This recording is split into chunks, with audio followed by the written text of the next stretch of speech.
touching a large magic seal, a certain person cast a spell in an incomprehensible language. What was the magic itself doing? At some point there was an explosion and the magician covered himself with his hands. This was a place with immense magic power. Even the strongest wand was destroyed by the summoning. But the summoning was successful. In the middle of the house was a fierce snore from a guy who fell asleep right in the middle of the hallway. Upon waking up, he was surprised that the doors weren't locked. Looking out into the yard, he was shocked to find himself in a forest. Not realizing what had happened, he thought he had just left the house. When he turned around, he realized that the house was really his. He didn't understand what could have happened in that case. Looking up into the sky, he saw incomprehensible mythical creatures that were dragons. The boy was shocked and asked since when did these dragons fly over his house. The hero realized that he woke up in another world, but still thought that it was some kind of deception. Yesterday, when the working day was over, his colleagues called him to relax after work. But it was very boring. So when he got home, he immediately fell asleep. Clutching his head in pain, the hero thought that he should sleep some more. Some voice in his head said that there was a huge amount of energy here, suggesting that it was the devil. The guy didn't realize who it was. Someone had warned him not to go near a large gathering of magic. It could be dangerous. One must be extremely careful with such magical power. Running up to the doors, the hero said his head was just splitting open. The voice screamed that there was even more magical energy here than she had imagined it to be. It seemed that even touching the door would be dangerous. Outside the door, the hero saw a group of girls. One of them yelled out that she knew about it. The wand for finding magical artifacts signaled her without stopping. The hero was surprised and didn't realize who these girls were. Judging from their costumes, they were cosplayers. The girls shouted that she would do it. Snapping out of their seats, the other girls wanted to stop the princess. The hero was determined that his mission for the day was to go to bed, and he decided that something had to be done about them. He rudely shouted at them to shut up and asked them to look at the time. A wind blew in and the girls were blown backwards. Resisting with all their might, the skirt was lifted up so that their panties were visible. All the girls were immediately thrown backwards and hit the trees. The guy was just shocked and couldn't understand how this could have happened. They just flew backwards, but that was just impossible. The girl's hand trembled. With tears in her eyes, the girl said that the hero had thrown them back with just his scream, and called him a monster. In front of them, the guy looked terrifying. The hero stepped towards the girls, and one of them told the princess that they should retreat. The princess, who could barely get off her knees, said that was bad. Her legs were trembling from the impact. As she struggled to get to her feet, she noticed that she was shaking all over, while adjusting her short skirt that had been pulled up. The girl was so frightened that she did something unimaginable and wet her feet. Breathing heavily, she turned red all over. Ashamed, the princess apologized and said they didn't mean to disturb him. The hero was uneasy, realizing what had just happened. He looked at the puddle that was under the girl. He scratched his head and said that he just wanted to scare them away. He himself didn't realize what he had done. The girls only gave him a pathetic nod. The hero took one of the girls by the hat and asked where they were. Shivering with fright, the blushing girl said that his house was in the center of the most magical point in the world. The hero did not understand what she was saying at all. That's exactly what it was all about. That was why he had done those unimaginable things earlier. The girl asked if he had even seen what he had done. The hero didn't realize what kind of nonsense they were talking about. The girl called out to the princess that was standing near the guy. Grabbing her short skirt and pulling it to the bottom, she said that she couldn't go on like this any longer. It was time to get out of here. The princess raised her wand to the top and applied emergency teleportation. The 5 frightened girls that were standing in front of him simply disappeared. The hero thought in surprise that they had just disappeared. He was still surprised that he was the one who had thrown them back with just a single scream. Looking into the distance, he decided that this was indeed another world. He smiled and said that it was just unbelievable. Then behind him, in the hallway of his house, some girl appeared and called him master. The hero didn't realize who it was. The short-looking girl looked up at her host, peering out from around the corner of the hallway. The boy was thrilled to find himself in another world and called it awesome. But he needed to adjust to life here. He thought about how this world was different from his world, and what kind of survival skills were needed here. Suddenly, he became wary and turned back around. The guy rushed with all his legs into the house, and the girl barely had time to hide from him around the corner of the house. He immediately ran over to the shelves of food and made sure she was in place. Opening the commode, he also made sure all his clothes were in place. And of course his bed alone, and this has been going on for 10 years. Changing his clothes, the guy wasn't surprised that it hadn't changed. He yawned so hard that tears came from his eyes. With all his tiredness, he collapsed on the bed and sighed heavily. This family house was already 60 years old, which still had the smell of grandfathers in it. When the hero was in it, he felt protected. Closing his eyes, he thought that he could finally fall asleep. But then he was jerked out of his seat again by some kind of screaming. It was the screams of the frightened girls. They were yelling for the others to run away. The hero thought about how much time has passed, and is this really all happening again? The sudden screams made him shiver. It was impossible to believe that these girls had been teleported directly to the dragon's nest. The dragon growled at the girls, and they decided to use the rest of their magic to get the dragon away from the town. The girls tearfully called out to the princess. They said that the princess needed to escape and decided to distract the dragon. One of the girls shouted to the dragon, saying that the dragon was an overgrown lizard. The girls trembled with fear, for they could feel its full power. The princess asked her friend where she suggested she run, for the house of that straggler was in front, and the dragon behind. Besides, as a member of the royal family, she couldn't abandon her people. She must lead her people into battle, not run away. She had what dragons hatch from. The girls motioned for the princess to retreat. The dragon prepared to attack, beginning to concentrate the magic to strike in its maw. It spewed flames directly at the girls, who pulled out their wands in front of the enemy. There was a deafening explosion right outside the hero's house. Trying to cover his ears, the boy thought a bit loudly. The girls had time to defend themselves, but noticed that the barrier was starting to collapse. The guy tried to sink into his pillow, noticing that his head was splitting even more. Meanwhile, the girl begged the princess to leave them and asked her to leave, but the princess yelled for her to be quiet. She spoke her word and shouted that she would not leave them. The girls shouted to the princess. Their screams went straight to the ears of the hero, who was going mad with pain and screaming. Unable to endure more of this, the guy took a full chest of air in rage. He shouted what he could and told the juveniles to let him sleep. The girls noticed something coming at them. It was a tornado that the hero had caused. Together with the dragon, they looked in its direction in horror. The tornado caught up with them and threw the girls and the dragon to the ground. The hero covered his mouth, realizing that he had shouted too loudly. Running up to the girls, he asked if they were okay. The girls were trembling with fear, for his power was simply enormous. From the tornado, most of their clothes were just torn. The girl started crying and blushing again. She screamed for him not to do it again. Kneeling in front of him, and having no underwear, she wet herself again. The hero felt ashamed, for his voice made her wet herself again. Trembling, the girl said that he had defeated the dragon, and asked what punishment they deserved. She begged in that case to let her people live, and if necessary take her life. The hero sighed heavily, for he didn't understand what she meant. He didn't want her life.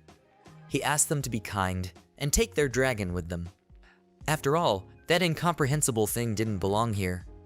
One of the girls covered her mouth with her hands in shock, and the princess looked at the hero in surprise. She was shocked, and didn't understand how they could take the dragon. After all, to defeat such a dragon, you need at least 10 adventurers. The scales alone were worth a fortune. And the heart was more valuable than any gemstone because of its magical properties. Not understanding, the princess asked him why he was giving them something valuable. But the guy said he didn't need such a car. He didn't care what they would do with it, sell it or throw it away. Pointing his finger at them, he warned them to stay away from here for a while and let him sleep. He was decently tired of them and had a terrible headache. The princess could see that he had no ulterior motives. Magic was all that was left to make the dragon soar. One born to fly could not crawl. While conjuring the dragon, the princess, ignoring her bare ass, told the guy that her name was Dynia Prussia Medicine, and she was the second princess of the country of Prussia. She promised to pay him this debt. Therefore, she hoped that the hero would remember her. The hero noticed that they were fun guys, but he was very tired. After stretching and yawning to tears, the guy went inside the house and thought that now he would be able to sleep in peace. While the hero slept, his head somehow ended up on someone's lap. Through his sleep, he heard someone calling him. Touching someone's soft feet, he couldn't understand where this incredible feeling came from. A girl put her hands on his head and said she had made him lunch.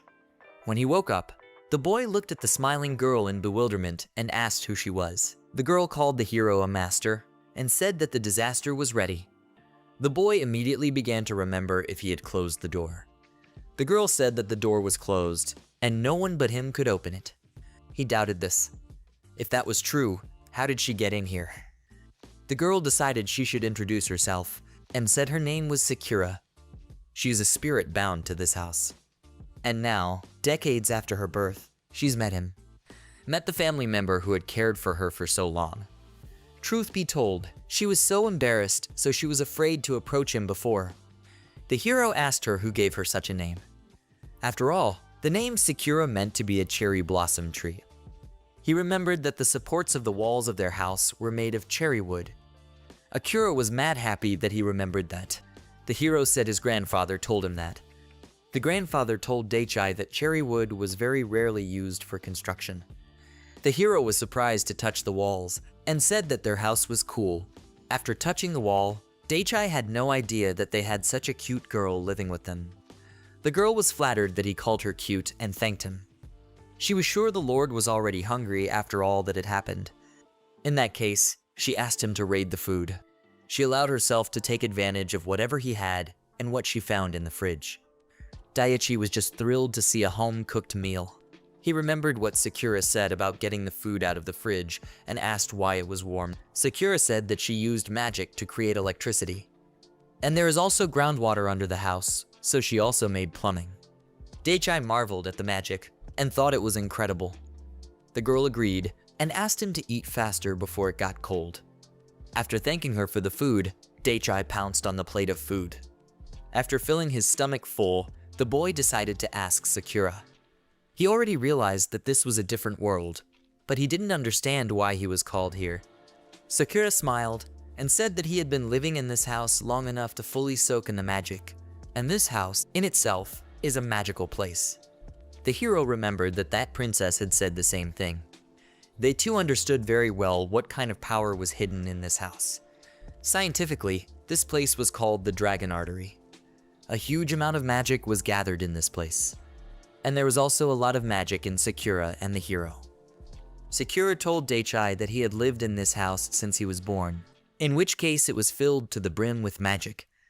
The hero realized where those gusts of wind were coming from. Sakura got excited and asked him to imagine the things he could do. She believed that he would unlock his potential with a little practice in magic. The hero got up from the table and suggested doing it outside the house. He didn't want to hurt her or anything like that.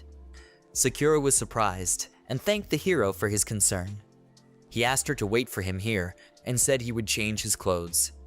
Once outside, the heroes saw the large craters that were created by yesterday's fight. Dake scratched his head. Gritting his teeth in anger, he thought it was because of those little girls. Sakura asked him what he would like to study first. Dake said it would be good to be able to produce food. But he would like to clean those pits first, but food is more important. Sakura agreed and said that she knew how they could produce more food. Dake gave Sakura a wary look. She simply held out her hand and an apple appeared in her palms. She held it out to the shocked hero with a smile. They could plant some seeds and grow apple trees. Thanks to that, the lawn would be green again. They could kill 2 parrots with 1 stone. Dake noticed that it would be a bit long and checked with Sakura to see if she knew how long trees grow. Sakura said it was okay because they could speed up the growth with magic. The hero thought about it, a little disbelieving. Since this would be his first time, the girl promised to act as his mediator. She was fully attuned to his power, so she asked him to use it as he wished. The guy didn't realize when the girl asked to use it. Sakura smilingly said that he should touch her and imagine the growth of a tree. Dake blushed and retold what she just said. He nervously asked where he was supposed to touch her. Sakura put her head up to him and told him she was at his service. Daichai thought he had uncoiled his lip and said he would do it. Blushing with embarrassment, Daichai couldn't understand what was wrong with Sakura's face. She looked tired and flushed as if after a hard run. She begged the master to imagine the growth of the apple tree. By doing so, she would use his power. Stroking Sakura's head, he thought about the fact that the tree would have to sprout first. He visualized in his head the seed that was going to sprout. The girl began to tremble as the guy began to feel that seed. He had already visualized its growth as Sakura, breathing heavily, fell to her knees in front of the hero. She thought about the fact that his magic power is unbelievable. He told her that he was almost done, and the girl held back with her last strength. After a while, a sprout emerged from the ground. He looked at the sprout excitedly and said that it appeared almost instantly. If it was that simple, he could imagine an entire tree. He told Sakura that he could have skipped a few steps. Sakura was breathing heavily and said she was very hot.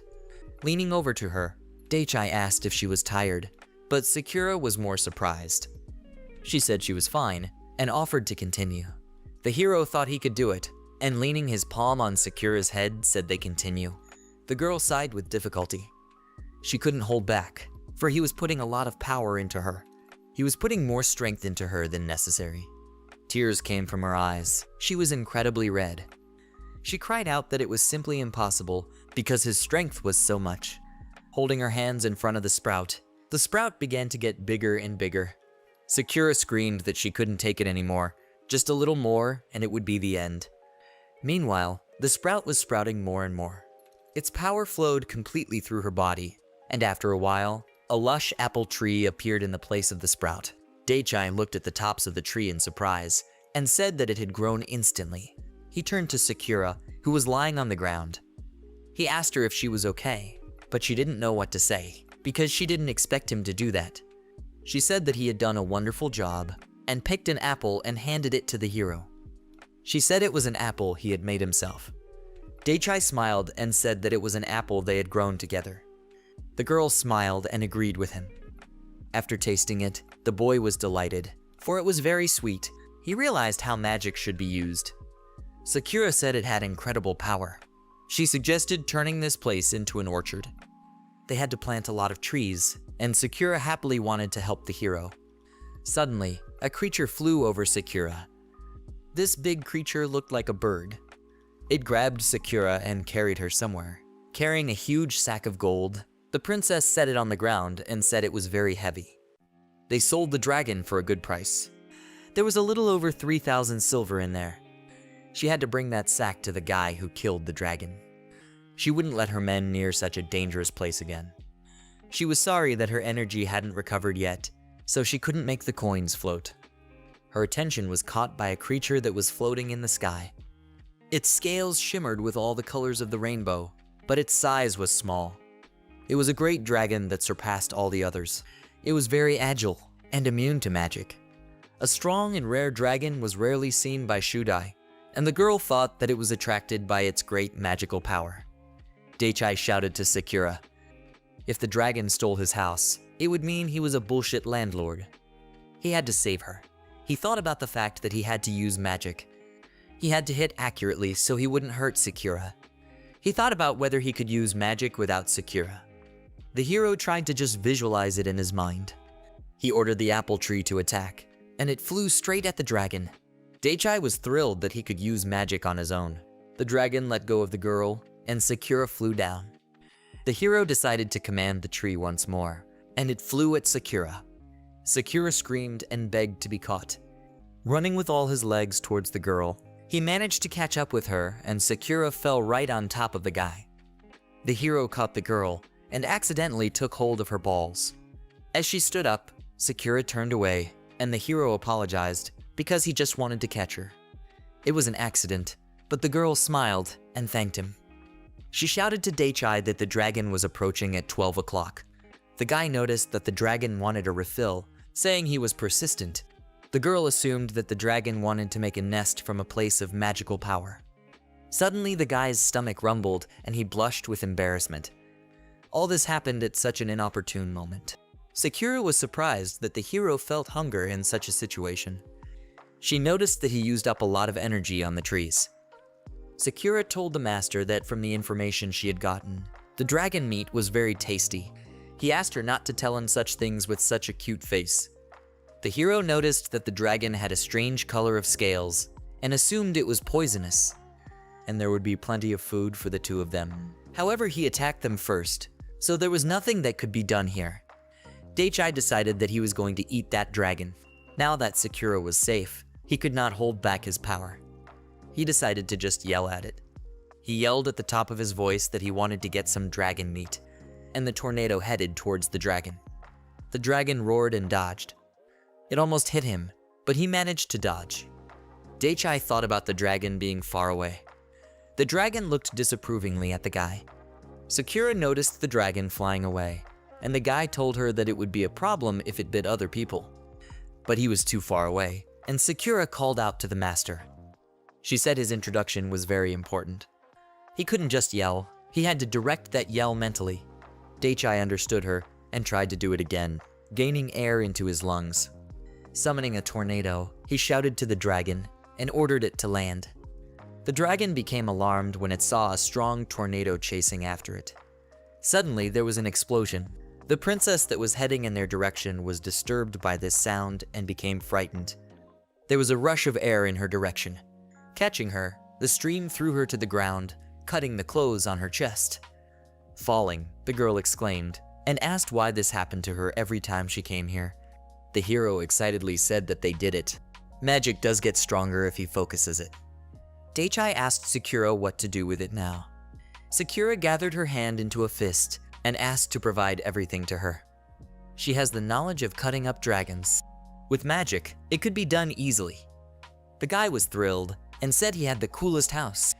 After serving a plate of hot food, Sakura said that she had a rainbow dragon steak for her master and wished him a pleasant appetite. After tasting it, the hero said that it was incredible. This steak just melts in your mouth, and the meat was tender. He could eat it like that all day long. Sakura also made a big refrigerator that ran on magical energy. It was near their apple trees. Dake told Sakura that she could make anything, but the girl said that wasn't true. She thanked the master for saving her today. Being self-sufficient in another world was fun. Meanwhile, the princess barely got up from the ground and said it was his magic again. Taking the coins, she decided that she would come here a little later. Basically, it seemed like business as usual to her. Apple farming, meanwhile, was progressing well, and the apple orchard was growing before our eyes. Sakura smiled and told the hero that he was doing much better now. Dake agreed and said that it was much easier to grow trees with magic. Sakura said that in that case, it was time to take on the next lesson. The hero looked at Sakura questioningly. The girl smiled and said that she would be his guide again. She leaned against the tree, exposing her backside in front of the hero. She asked him to touch her and transfer her magic. The hero rounded his eyes and blushed, noticing that it all looked quite erotic. Walking up behind Sakura and taking her by the shoulders, the hero asked if she was ready, and the girl agreed. The girl said he showed up. Turning around, they noticed an incomprehensible creature with a tree on its head that was looking right at them. Arriving in shock, Dake asked Sakura what it was, and she told him that it was a wooden golem. This little wooden golem was very good at picking apples. The hero looked at the golem in surprise, realizing that it was possible to do such things with magic. Suddenly, something swiftly passed behind Sakura's back. It was an incomprehensible humanoid creature with the head of a dog. They jumped on the girl from behind. She called out to the master, who was fiddling with the golem. Apparently, he didn't notice anything. She tearfully begged him and told him that she needed them to become one with him right now. Nervously swallowing the lump in his throat, Dake thought about what she meant. Thoughts of the two of them living in the house together had visited him. But he had only recently started seeing her because she couldn't take physical form in his world. Today was somehow too hot, so he agreed. Bowing to Sakura, he thanked her. He thought to himself that this day had finally arrived. Sakura asked him to close his eyes, and the embarrassed boy agreed and did so. They touched their foreheads against each other. The guy couldn't bear to open his eyes. He was embarrassed even more, realizing how close he was to her. It felt like the boundary between their bodies was just disappearing. The guy sighed, noticing how warm she was. It was an unprecedented feeling and sensation, and he thought he could get used to it. Opening his eyes again, this time he noticed something strange in the direction of himself. He saw a kind of hologram above him that resembled a map. He asked Sakura to slow down and tell him where they were now. The girl said that they were now looking at the area of their land from a bird's eye view. That was why she wanted to merge with him. One could see everything from here. The hero was fascinated and couldn't think of how spirits could do such amazing things. He realized what she meant by telling him earlier about it. It seems they had different ideas of what the concept of merging together meant. Sakura said that 65 magical monsters were trying to sneak into their home territory. She merged with it since she sensed them approaching. The wolf in armor smiled while exposing his sword. He said that this place was full of magical energy. It was great for him, and he wanted to build a home for his wolf clan from this place. It was Gallo-Garu. He ruled the forest where Daichai's house was located. His warriors said that everything was in place and they were ready. He was determined that this place would be their new home. Taking their swords in their hands, all the wolves raised them above them. Gallo ordered them to fight as they had fought in their last takeover of the city. And when they were victorious, they would have a feast. Gallo ordered to inform all the warriors to destroy anyone who would resist. He ordered to start telepathic contact, and the second squad went on the offensive. Also, the third squad rushed to the attack along with the fourth squad. The fifth squad rushed into action, followed by the sixth squad. Daichai looked at the moving dots on the map, noticing that they were running towards his house.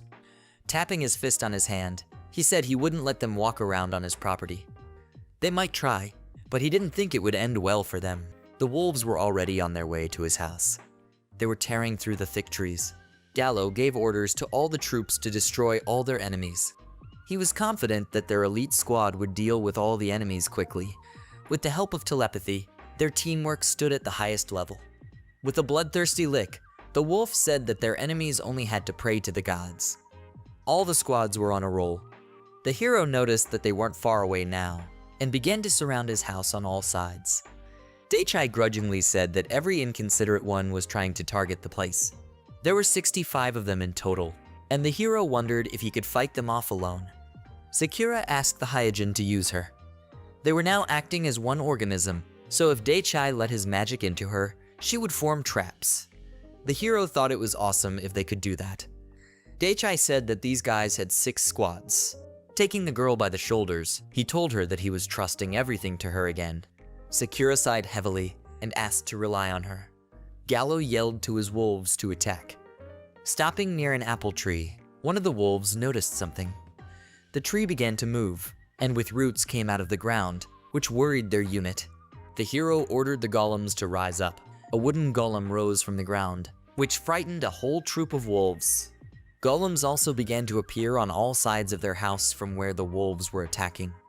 The squad couldn't understand what was wrong with this guy and asked who he was. But Gallo's squad told the commander that the golem was not alive and that it was just a magical creature. Gallo looked angrily at the warrior and asked if he had fallen from an apple tree. After all, it required an insane amount of magic to create such a machine. A normal golem was as tall as a human, but this one was simply huge.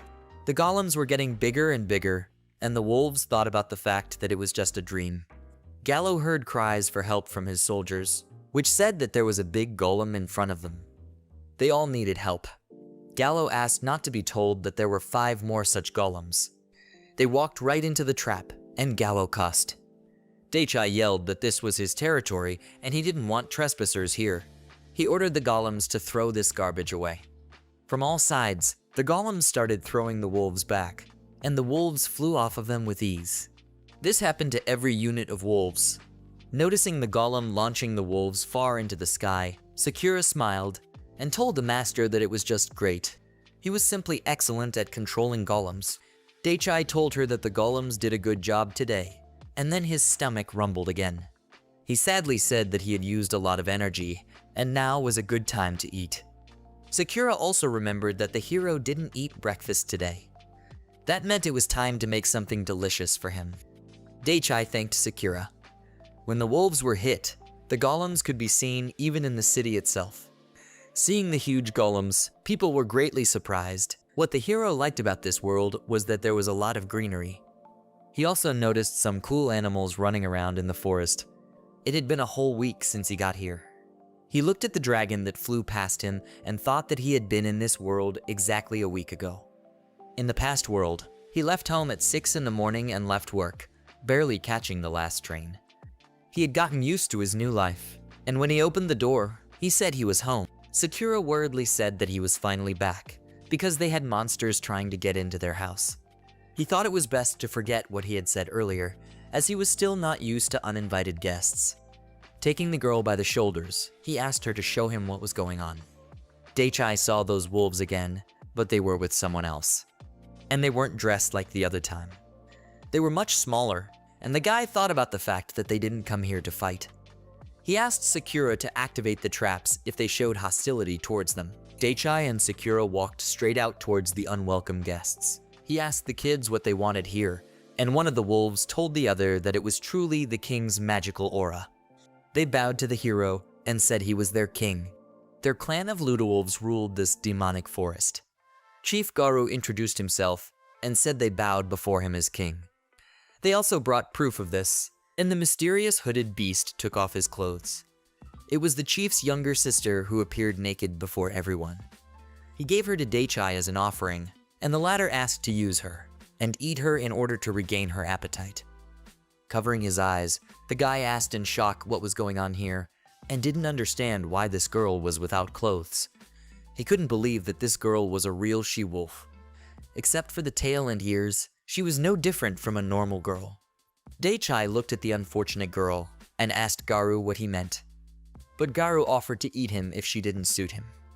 The girl said that she had a lot of magical energy in her, and if he ate her, he would replenish his reserves.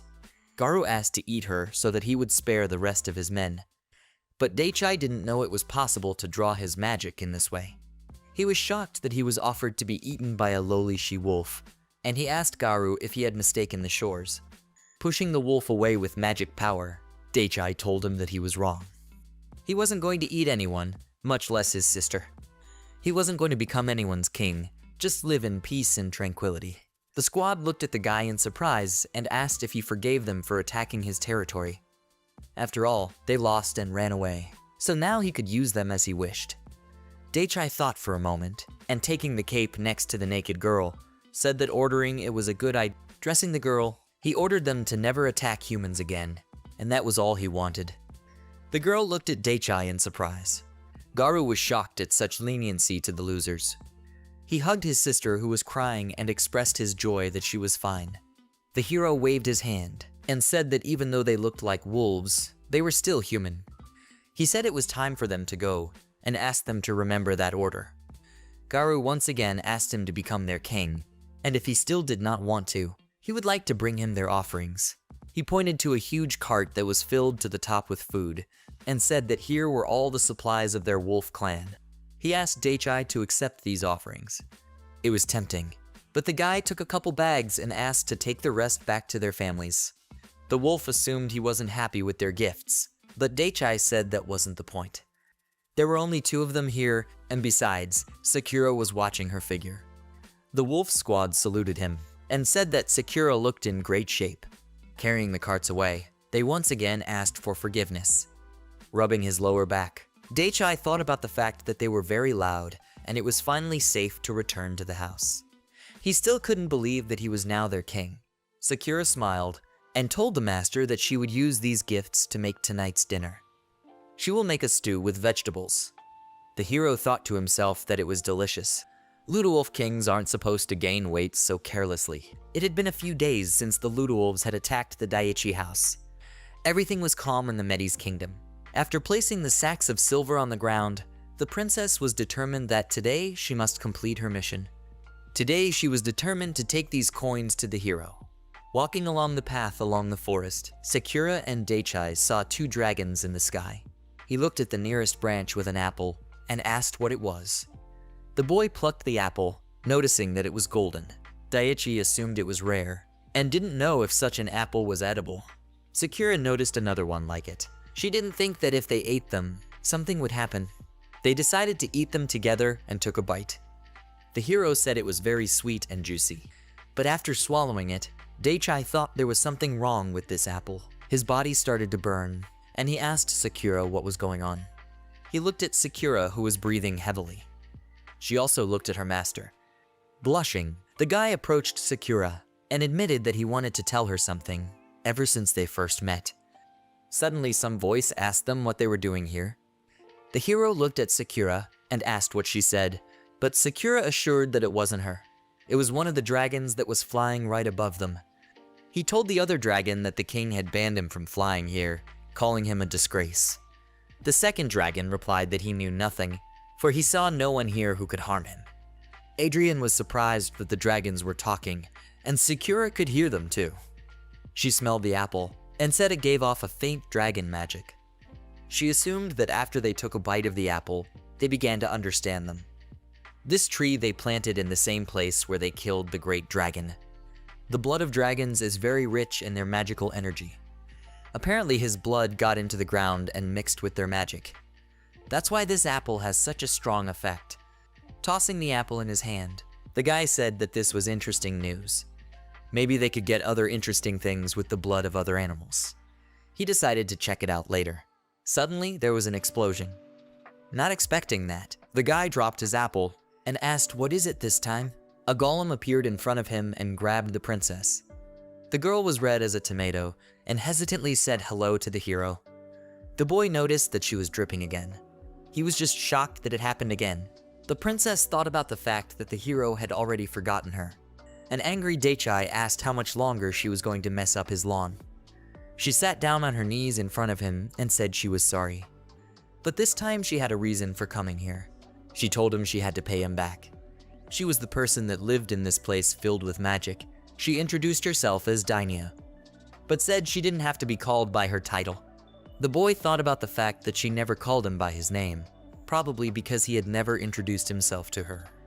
He scratched the back of his head and asked why Dainya had come here.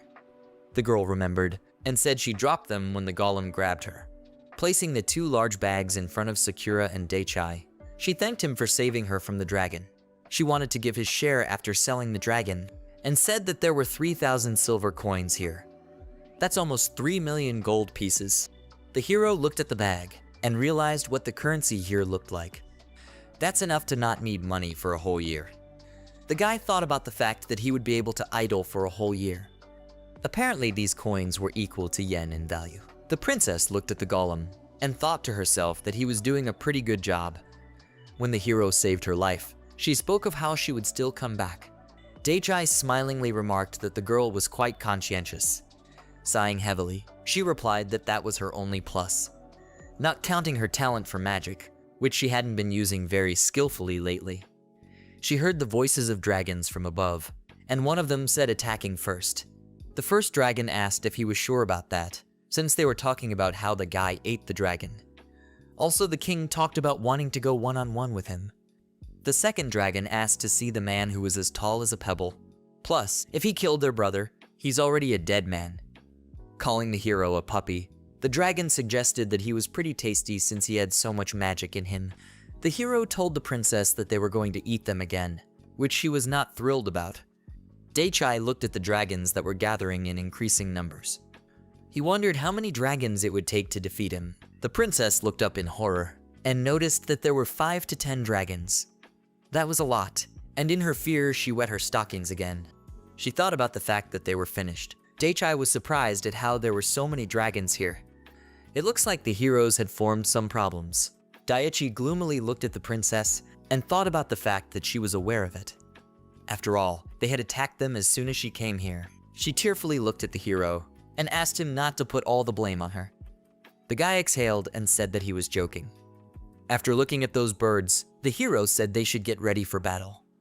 The princess was shocked that they would need to fight so many dragons. One of the dragons told his fellow dragons that he would go first. He ordered the others to follow him and flew at the heroes. The princess was terrified and said they were attacking. She pulled out her wand and ordered a spell to burn and scorch her enemies. She used a fire spear that flew straight at the dragon. The spear crashed straight into the dragon, who grabbed it with his paws. There was an explosion that sent the other dragons scattering to the sides. The girl thought about what she had done until the cloud of smoke dissipated. She saw an angry, huge dragon. She couldn't believe that her best magic trick hadn't worked, or it wasn't an ordinary dragon. And there were more than a dozen of them here. Another dragon told the others that they were cottonmouths. Another dragon remarked that the hero was so scared he couldn't do anything. If that was really the case, a third said they had nothing to fear. All the dragons prepared to attack, saying that they had been dead for a long time. The hero yelled to the girls that they were all attacking, and that was bad. He asked Dainya to get behind him, saying he would take care of it. She asked to wait for him, saying that she could still beat them. She couldn't just watch Daichi fight, but before that, her former mentor used to do that when she couldn't focus on magic. The princess looked at her butt. She bent down in front of the hero, and a shocked Daichi asked what her mentor's training was. After looking at the dragons, he decided to do it since she asked so much. He yelled that he would spank her in the name of saving them. The blushing boy asked not to be called a pervert, and called the princess dirty. The princess blushed, but held her head up and said it was working. She could deal with them. At the same time, she felt something. She was overflowing with magical energy. The dragons at this time had already prepared to strike, and shouted for everyone to attack the heroes. One of the dragons asked how they would eat them if they vaporized them. The princess could feel the power within her. She hoped it would work. Preparing to attack, she pointed her wand upwards, from which a beam of light appeared. The girl shouted erotically, whereupon it flew straight at the dragons. The dragons couldn't realize what it was. They were just getting burned. One of them thought he was dying, and they all let out a wild roar. A huge sizzling beam rose high into the sky, scorching the dragons. Immediately, one of the dragons fell to the ground right in front of the heroes. The princess had not expected such a thing from herself, and the dragons were surprised that their fellow dragon had been killed by a single shot. It was just as their king had said. Turning around and flying away, they said they would never enter the area again. The girl took off her hat in shock, and clutching her head thought about what it was. After all, this was a legendary magic class, and she had never done such a thing before. The hero had no idea what she was yelling about right now. The girl thought about the fact that during the spanking, he had supplemented her magic with his. That was why her attack was so powerful. Her legs went under, and falling on her knees, she said that her magic was completely used up. She couldn't understand why the guy looked like he hadn't done anything. He didn't know about it, and assumed he was just cool. He didn't care. All that mattered was that she get that dragon out of here. He smiled at her, not understanding how she did it. Daichi said she deserved the reward. He would be sad if she left her prize behind. The princess looked at him in surprise, realizing that she had killed the dragon. After all, she had told him that dragons were expensive, and he was giving her a whole dragon again. She looked sadly at Daichi, hoping he wasn't mad at her. After all, she had violated his order to stay away from here. The hero remembered and pointed his finger at her. He remembered that he asked her not to come here and looked at Sakura, who was silently watching them. He smiled and said he wasn't angry. He said he didn't care what was going on as long as he lived in this house. After all, this place was all he had in this world. Sakura, delighted, smiled and looked at the master. The princess thanked the hero, and Daichi asked what she was thanking him for. She said she was relieved after learning that he no longer held a grudge against her. She had no energy left at all and said she would return for the dragon at night. As she left, she turned back to the guy and hoped they would see each other again. Only next time, he asked her to come without the dragon pack. She waved her wand and hoped so too. After thinking for a bit, Daichi suggested to Sakura that the golem carry the dragon to the point where she would teleport. The body would surely draw attention to them if it continued to lie here. Stretching out, the guy told the girl that he was hungry. And then a little nibble, that would be a beauty. The girl said they were having pudding tonight, so the night came. The princess conjured a teleportation spell around herself and saw a dragon in front of her. She couldn't understand why the body was lying there. She figured the hero must have thrown it out of his territory. It was already night, so the princess decided to just pick up the dragon and go home. She used a teleporter. The place of the teleportation was the Prussian castle. The girl teleported with the dragon right next to the fountain. Wiping the sweat from her forehead, she heard a voice behind her asking her what was going on here. It was the magical Captain Knight. She said that it was a dragon that she had burned with one attack. The girl asked to sell it and put the money into the treasury. The knight admired the dragon, noticing that its scales could reflect magic. It was a high-level dragon. He turned to the princess and said he admired her. She killed such a dragon all by herself, but the princess didn't say that she killed it alone, only that he died after one shot. She had a man with her who gave her some of his magical energy. The knight was surprised and said that in that case it was called augmentation, and they both knew that it required a ritual to start it. The princess knew that, but he was able to use the augmentation just by touching her.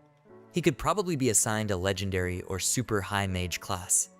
The knight was shocked that there was someone so powerful in this forest. And what they also noticed was that the Dragon King had stopped showing up in this forest. They must have been up to something. It was quite possible. But it could mean that there was a dragon-eating man living here. The girl was walking in the middle of the forest with a cane in her hands, and she saw some light at the side of Daichai's house.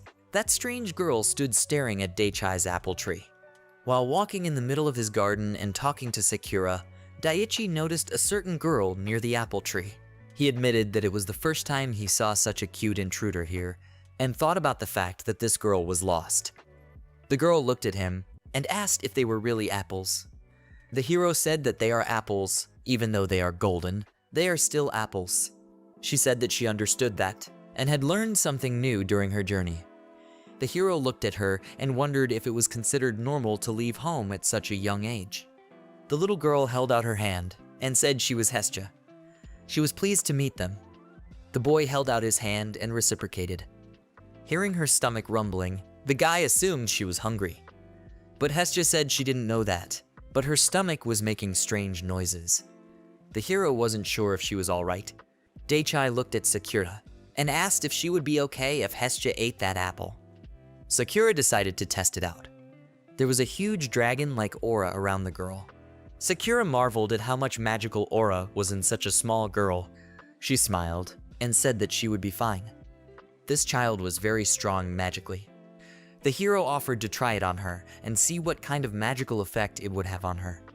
Tearing off the apple, Daichai said that in that case, she had a lot of magical energy in her. He handed the apple to Hestia.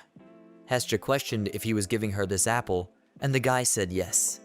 In that case, she decided to eat it. She took a bite of a piece and chewed it. After she tasted the apple, she ate it in a flash and asked for more. The guy was shocked and asked how she could be hungry if this apple was more nutritious than anything he had ever eaten. Sakura smiled, and the hero noticed that she was in a good mood. He figured she liked kids. She agreed with what he said. She remembered the little master who never got tired and was always having fun. Daichai agreed with her, but it was a little strange to talk about childhood with her own house. Hestia said it was delicious, and she was probably even full. The hero smiled and wanted to stroke her head. He smiled and told her that she knew a few arcane words after all. Hestia looked at him unhappily. Daichai asked Sakura if she was ready to go home, and asked Hestia where she would go. She said the apple was very tasty. After thanking her, she said she would probably go home. The hero agreed, and said that maybe they would meet again later. She smiled, and said that they would definitely meet. Sakura said that this girl was strange, and Daichai assumed that it was common in this world. Upon reaching her destination, the voice said he had been waiting for her for a long time. A huge dragon came out to the little girl to greet the Dragon King Hestia Radon. He was glad that she had returned in one piece from human territory. He looked at the girl's clothes, which had completely fallen off of her. The girl reincarnated into another form and smiled. The dragon said that her disguise as a human was incredible. She asked him not to downplay her part, as they both worked in sweat for their people. The dragon apologized and asked her how her journey had gone, and how about the strength of the enemy. The girl, as if forgetful, remembered. She said that she didn't want to fight the hero at all, which made the dragon shocked. The probability that she would lose and die was high, plus she didn't want to destroy the place. This man was much stronger than her, and also his apples were very tasty. Unsure, the dragon asked her if this statement was accurate. However, many fighters were already ready to attack the enemy. They were already reinforcing their troops and were waiting for her order. She knew this and ordered them to wait a moment. Hestia decided to challenge him to a fight, and if they saw his true power, the power by which he would slay the Dragon King, then they would retreat. This battle is for the prosperity of the dragon race. If she wins, the boy dies. If she dies, however, the dragons will never come to him again. She was still their king, and even if she dies, she ordered not to dare forget this battle, and asked the dragon if he understood her. There were strange moaning sounds coming from a room in the house. A blushing Sakura lay in bed and called out to her master. Meanwhile, Daichai was standing by the pit and called out for Sakura to come over. Recovering, the girl got up from the bed and said that she would be right over. Approaching from behind, the girl asked if her master had called her. Daichai looked at the pile of rocks and told her that because of those goons, the garden now looks like a green mess. He couldn't even get his arms around a healthy rock, and the girl suggested using a golem for that purpose. He looked at Sakura and asked if he could synchronize with it. Sakura hesitated a bit and said that it could be done. He asked her if she was okay, noticing that she was breathing heavily and was all red. She assured him that she was fine, and that she had just run here as fast as she could. The hero was a little concerned and asked her to tell him in case she felt bad. She agreed with him and thanked him for his kindness. After stroking her head, Daichai suggested to start. 2 large golems appeared in front of them, and the guy told them it was time to get to work. He thought to himself that it worked out superbly. Daichai looked at the golem and wondered if it was too small for this rock. He decided that in that case, he would combine the 2 golems into one.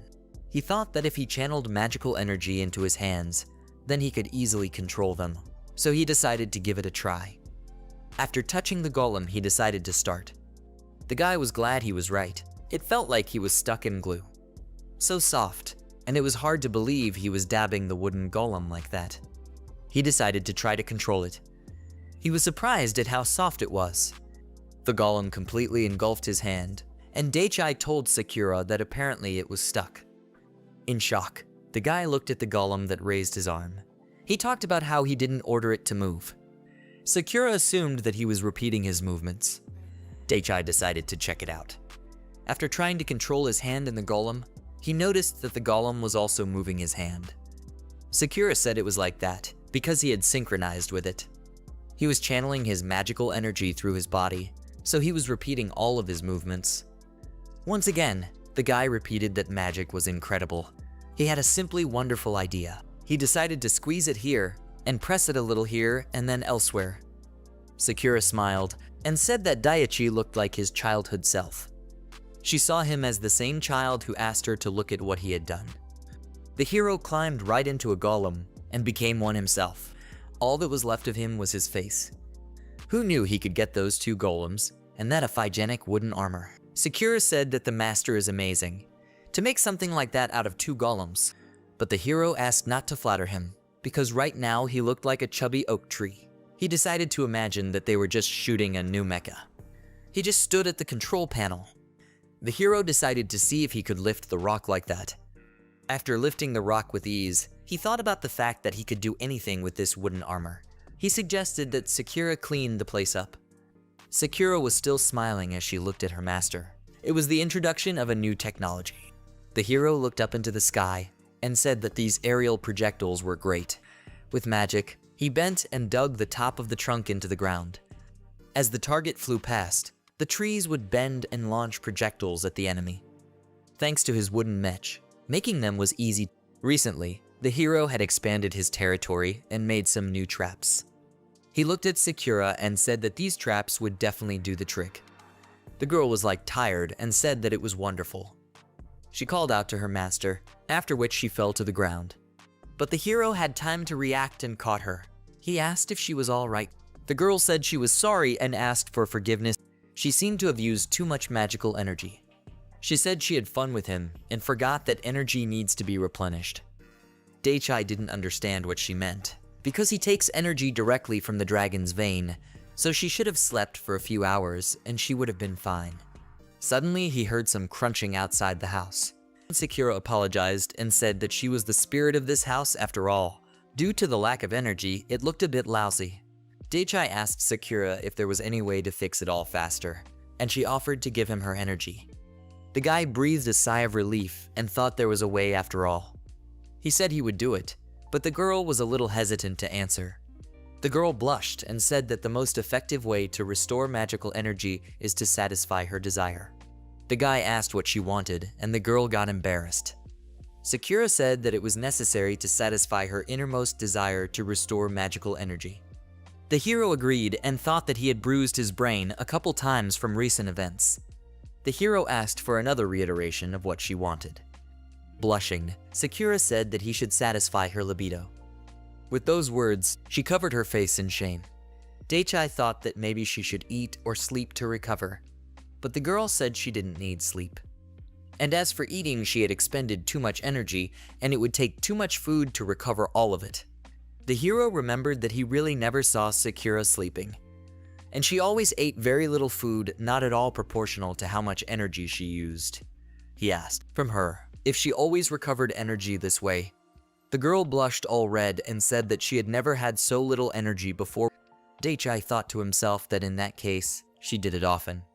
The guy swallowed and said that he was embarrassed that they were chatting with her about such topics. He decided that she just needed to rest, but also his energy would restore her faster. Sakura said it was exactly like that, and it would help much more than just resting. Lifting the girl in his arms, he realized everything and said he would do it. He would fulfill Sakura's wish. The hero was just overflowing with courage. Daichai brought the girl into the house and put her on the bed at that time. It rained outside and the roof began to leak. The embarrassed guy looked at the red Sakura and asked if she was ready. The embarrassed girl in front of him asked the owner if everything was all right. Daichai noticed the cracks on the walls. Sakura is the spirit of this house, and it's understandable why it became like this. He asked her if everything would go back to normal if the energy was restored. She agreed with him and said that she was still the spirit of this house. She wasn't sure if the hero would like her body and apologized for the inconvenience. The confused guy didn't understand what she meant and said that she didn't bring any inconvenience to him. He admitted that she was cute and he also liked her character. He hated to see her in such a state and he didn't want to lose her in any way. The hero said that if it was okay with her, he would like to stay with her forever. Sakura looked sadly at the guy and lifted herself off the bed.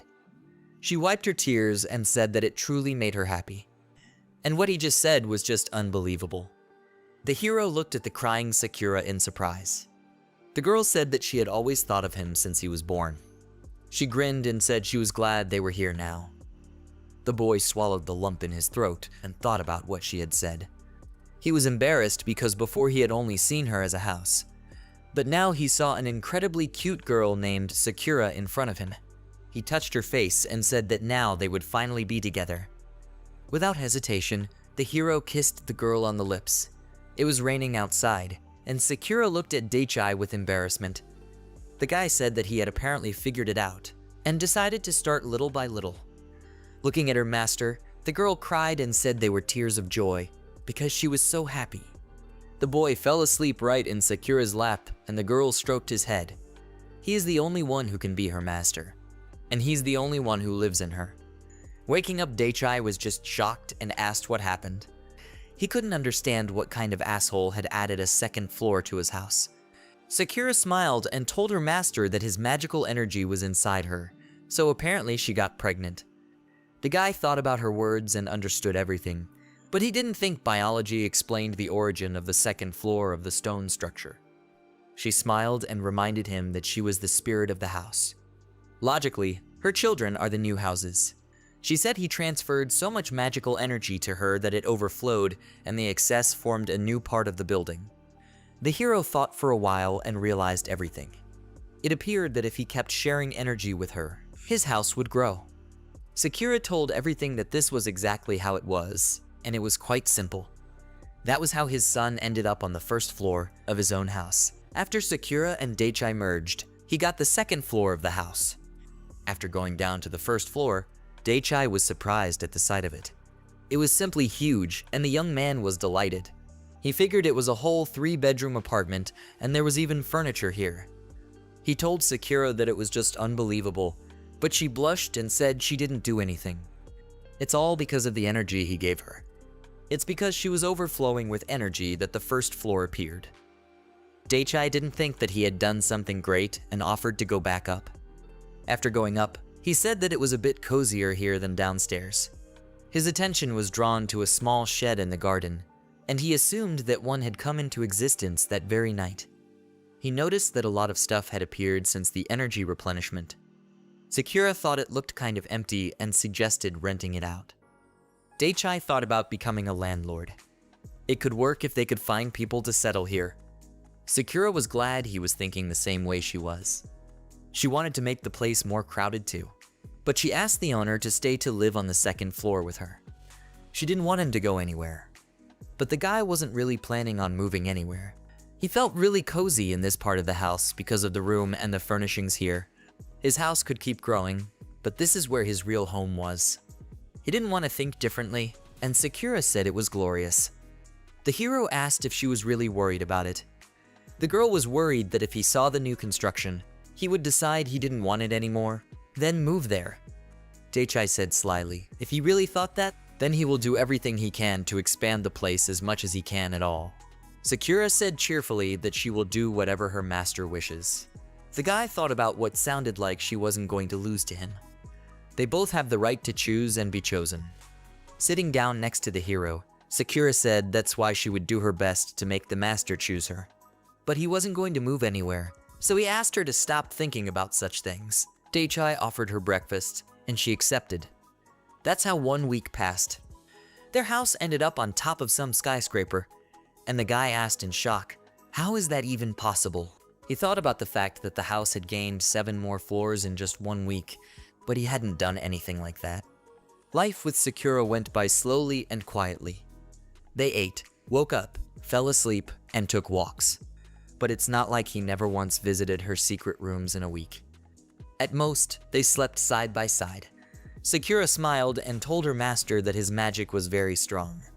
It still overwhelmed her, and apparently he transmits energy to her even when they are just next to each other. The guy asked to explain everything in Russian. It meant that even if they slept next to each other, the house would continue to grow. Dake thought about how this was the easiest and most exciting way to make a new building for himself. He didn't think that the growth of his house would cause anyone a problem. The main thing was to figure out where the new floors would go. It would be interesting to see what the house would be like by the end of the manga. Looking down from the balcony, the hero was surprised that his house was now really huge. The only thing that bothered him was that they were up here, and no one was looking after the lower floors. Sakura smiled and told Dake that the golems would take care of all the problems. The hero thought to himself that she was right. The shocked princess that came back looked at the house. She couldn't understand what the hell had happened, and since when was there such an extension? She noticed that the guy's house was at the top. The princess called out to them to see if anyone was home, and Dake noticed the princess had come to visit. Sakura asked the owner if he would go to meet her, in which case she asked to use one thing. Looking around, he saw the elevator and asked when she had time to make it. Sakura smiled and said that with magic anything is possible. She apologized and said that she couldn't go with him because she had to cook dinner. The hero thought that magic was useful again. He was even a little intimidated by how much the house had grown. It didn't bother him at all to climb up to the second floor on his own 2 feet. But for the other 5, he would have to use the elevator. Once downstairs, Dake was greeted by the princess. He said hello and asked how the girl was doing, noticing that she was nervous. The princess breathed a sigh of relief, as she had already thought she was lost and had come to the wrong place. The hero told her that she had missed a lot of things. He and Sakura had done some repairs while she was away. The princess, meanwhile, was trying to finish all her business in the capital and get here faster. She proudly announced that she hadn't slept in 2 days. Dake didn't think much of the fact that this was a good thing. When he looked closely, he did notice the bags under her eyes. She reminded him of himself before he came into this world. He was constantly staying up nights in order to finish everything before the deadline. She had actually come here for a reason, so she asked him to accept something and placed a heavy bag of coins on the ground. In the sack was 1,000,000 silver coins. Dake frowned and told her about how he didn't need the money. But she wasn't okay with that, It was a thank you from all the residents, but the guy didn't understand what to thank him for. Ever since he settled here, their surroundings became overflowing with magical energy. Thanks to him, their animals and vegetation were flourishing like never before. In addition, the materials they obtained for the animals have become more kind and of higher quality. In other words, he does practically nothing, lives for himself, occasionally uses magical energy, and they thank him for it. That's why they presented him with a sack of silver, to thank him for helping their kingdom prosper. The hero smiled and agreed to accept them. He thought about the fact that this girl didn't know how to lose. He said he would take care of the money and asked the golem to throw the sack into the house. The princess remembered the past incident and became alarmed, saying that they could have managed without the golem. She couldn't forget that incident. There were brand new golems in a row right in front of her, and she asked the hero what they were. She was shocked at the room in front of her that was overflowing with golems. Dake told her that he had turned the first floor into a storage area for the golems. One of the golems came to life and opened its eyes.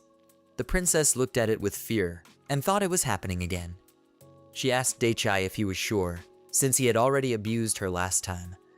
The guy asked her not to dare say that, and assured her that he wouldn't do anything to her. The princess wanted to say something else, but she wasn't sure about it. After looking at all the golems that had come to life, she asked if he was going to take over their city. She was shocked that he needed all those golems just for home defense. But Dake didn't understand what kind of takeover she was talking about. Having an imagination was good, but he hadn't planned such a thing. He assured her that he definitely wouldn't do such a thing. He smiled and said he was quite content with his cottage and the garden next to it.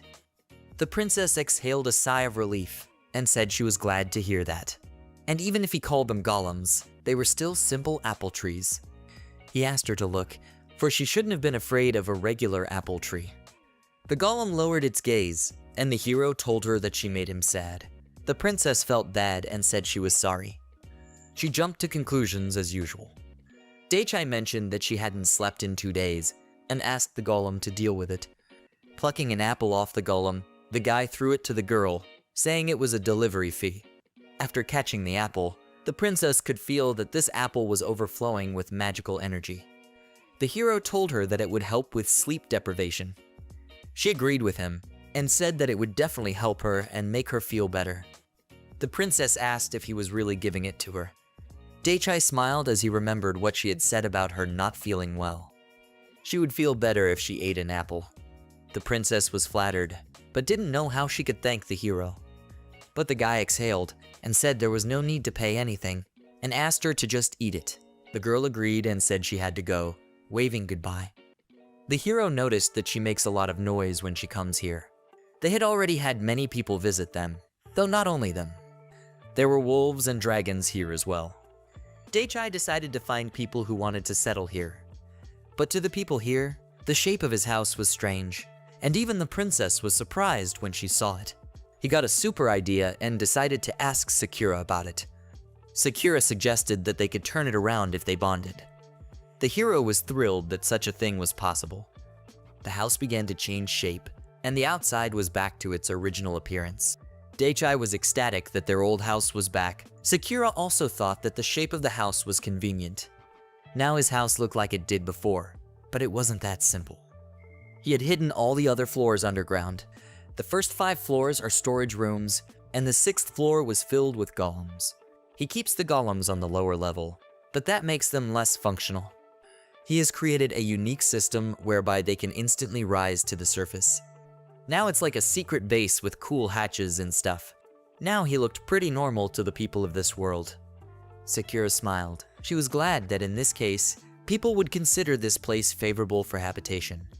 The guys saw Hesja's silhouette and asked to see Sakura, who had come to see them. The hero greeted Hesja, noticing that she had changed a bit since their last meeting.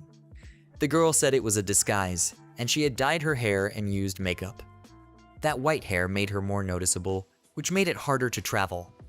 So before outings, her charges dye them. Dake understood, and said that she had good friends. The girl gripped the cane tighter in her hand. She lowered her gaze, and said that she no longer saw the point of hiding. She looked as she should. The boy suggested that if she didn't need it anymore, That meant she had found a safe place to settle down. Hestia agreed with him. Everything began to blur in front of the hero's eyes. Not realizing what was happening, he rubbed his eyes. Her clothes reminded him of a burial kimono. Hestia asked him what was wrong, and the guy thought that these clothes were similar to the ones he had seen before. It was usually worn when a family member died. The girl puffed up her cheeks and said it was her best clothes. Dake felt embarrassed and apologized, because he didn't mean to say anything bad. But it's possible that he wasn't wrong. She wore it when she had to make a life and death decision. Dake smiled as he thought about what kind of decision this crumb was talking about. She decided to greet them and also thank them for the apple. The hero thought so because all the people came to him to get rid of debts that no one liked. Therefore, Hestia took out a scroll and unrolled it. The girl unrolled the scroll, and the hero looked with surprise at the parchment, which turned out to be a map. Hestia confirmed and said it was a simplified map of the world. Prussia is here if they go this way. She pointed her finger at the castle. They will find the city of the Holy Knights, followed by the land of the half-humans. There are many cities and countries in this world. She gathered information about all the countries especially for him. She suggested to the hero that she could tell him about everything in more detail. The hero wondered what he knew about this world. In fact, he knew almost nothing about this world. He had never left the neighborhood of the house before, so a lot of things in this world were still new to him. But if she offered him information, he would gladly accept it. He bowed to Hestia and asked her to instruct him. She was a little embarrassed, but with a serious look she agreed. Sakura said she would keep them in that case and asked to give Hestia a good lesson. Dake looked at the map and asked where his house was. The girl pointed to the edge of the forest and said it was here. It was also called the Evil Forest, or the Forest of Temptation. To the west of here is a valley where dragons lived. The hero wondered and realized why they so often passed through here. Suddenly there was a noise from behind, and from the stones began to gather a kind of creature that looked like a golem. The hero was angry, because no sooner had they started, and they are already interrupted. Hestia was not surprised by this. This forest was home to many magical stones of high quality. Prussia used them to make excellent items filled with magic. But sometimes these stones would combine and turn into golems. They were about to flee as the boy remembered that he had left the map where the golem already was. In addition, due to the fusion of multiple amounts of magic, they had regeneration. They were practically invulnerable to everything. Dake wondered if it was really that strong and asked how to defeat it. If they had materials to use, it could be destroyed. She picked up a large shining scale and showed it to the hero. It was the scale of the dragon he had killed recently. It was the scale of a strong dragon, and Hestia told him that if he threw it at the golem, it would be destroyed. The hero said that if he had the right materials they would win, and decided to test this by swinging at the golem. Throwing scales at the golem, it fell apart. The hero was surprised that this was really true, but he didn't understand why the scales exploded. He must have overdone the magic energy to the throw, so the scales became a weapon of mass destruction. Hestia said that even this golem could not regenerate after taking so much damage. The hero thought that he should be more careful in the future if he threw scales. He heard Hestia's stomach rumbling and asked if she was hungry. Dake plucked an apple from a tree and held it out to the girl. He said it would be good for a snack, and Hestia thanked him. When she started biting into the apple, the hero thought she looked like a small animal as she ate. Hestia said it was getting dark and she should go back. She asked if she could come to see him tomorrow. The hero smiled and waved at her. He said she could come here anytime she wanted. There was a lot of sadness in her eyes, and she thanked him. Around the spiky volcano, dragons flew furiously. One of them roared at the queen. Why was she at this guy and not attacking him? He said they were wasting their time. The dragon that was near Hestia told her that the inferior dragons would fly towards their death if she didn't make a decision. It was her duty as their king. But Hestia understood this perfectly well and said she needed one more day. She asked to wait one more day and then reappeared in the hero's garden. Dake noticed her. He asked to wait for her and said he was picking apples. He asked the golems to finish their work and then approached the girl. The boy apologized for waiting. Hestia handed him the staff of the Dragon King. which was along with a cool cloak. Daichai wondered why she was just giving it all to him like that. He questioned if she really wanted to give it to him, since it looked expensive. She smiled a little and said that it was alright. Hestia was sure that he could use it, and then the guy thanked her. Daichai took the staff in his hands and put on his cloak. He smiled and said that the cloak was very comfortable and cool. Hestia said that a lot of people here dress like that. And this staff acted as a catalyst. He always used his imagination and couldn't believe that this staff was so necessary. Hestia thought and said he could hit things with it, like a melee weapon. She smiled and said it was a joke. The hero thought that he had never seen her make a joke before, so she had a playful side after all. Hestia said that imagination magic was very useful, but not very effective. The guy also said that when using magic, it made him very hungry and he got tired quickly. That is why it was recommended to use a magic key, but the hero did not understand anything. Hestia explained that he could fix a word with his staff that would be responsible for a certain kind of magic. This reduces the strain on the brain, and asked him to take a look at it. She looked at her cane and ordered the stick opposite it to burn. Immediately the flames fell upon it. Daichai was shocked and said that was cool. She said he could do that too. She could also order it to explode. Just then there was an explosion and the stick exploded. She asked to just make up his word and decide what magic would be assigned to it. It was super easy, and the consumption of magical energy would be correspondingly lower. Daichai realized this and compared it to the hotkeys he had in his head. Adjusting the sleeve on his arm, the guy decided to give it a try. He thought about what he would do first and decided to start. Daichai swung his staff at the apple tree and shouted to the wooden golem. In the same second, the tree turned into a golem. Hestia smiled and patted it. She called him incredible, for he had succeeded in just one attempt. But with only one golem, he couldn't tell how much his magic energy had decreased by. He decided to try one more time. He made 5 more of these golems. The hero was delighted and said that it all worked out. Besides, he wasn't tired at all, and more importantly, he wasn't even hungry. He turned to Hestia and said that this magic key was incredible. But the girl sadly put her hand to her head, and the boy thought he had screwed up somewhere. But that was because it was the first time she had ever seen such a person who would use such a thing so easily. Even when he was making up words, the staff consumed a certain amount of energy, so she suggested he be more careful. The hero understood and smiled, saying that it was incredible. He thanked Hestia. The girl smiled and said that he was worthy of the staff. Sakura came up to them and called them both over. She brought them a tray of cakes and tea, offering them a snack. Hestia thanked and took the tea. As she touched the mug, she noticed that the tea was cold, and Sakura said with a smile that it was iced tea. After tasting it, the girl said it was bitter but very tasty. Sakura handed her a tray and said that there were sweets.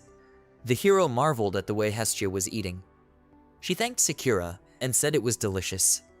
The girl was happy to hear that. Sakura said she would be off again and asked her host not to overdo it. She said goodbye to Hestia.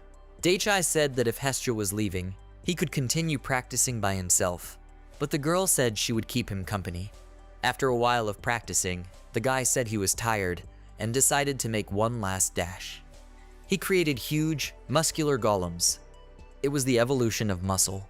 The hero noticed that the combination of trees into one was working wonders. He would like to change the shape some more, but that's enough for now.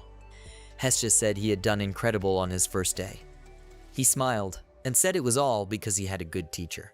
It was getting dark, and the boy asked if Hestia would make it home alone. Hestia said that she would walk by herself and that she lived not far away. In that case, Daichai said goodbye to her.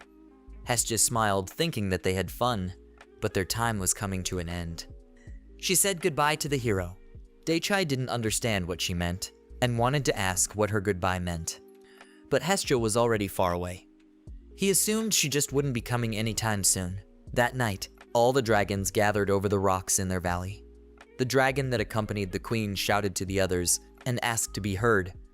He shouted that tomorrow Hestia, king of the White Flame, was going to battle in the morning. The dragons were on the alert and were ordered to prepare for war. Hestia looked at the dragons in silence. The dragons were excited. for they had waited a long time for this hour. They were sure that this brat wouldn't even realize what had killed him.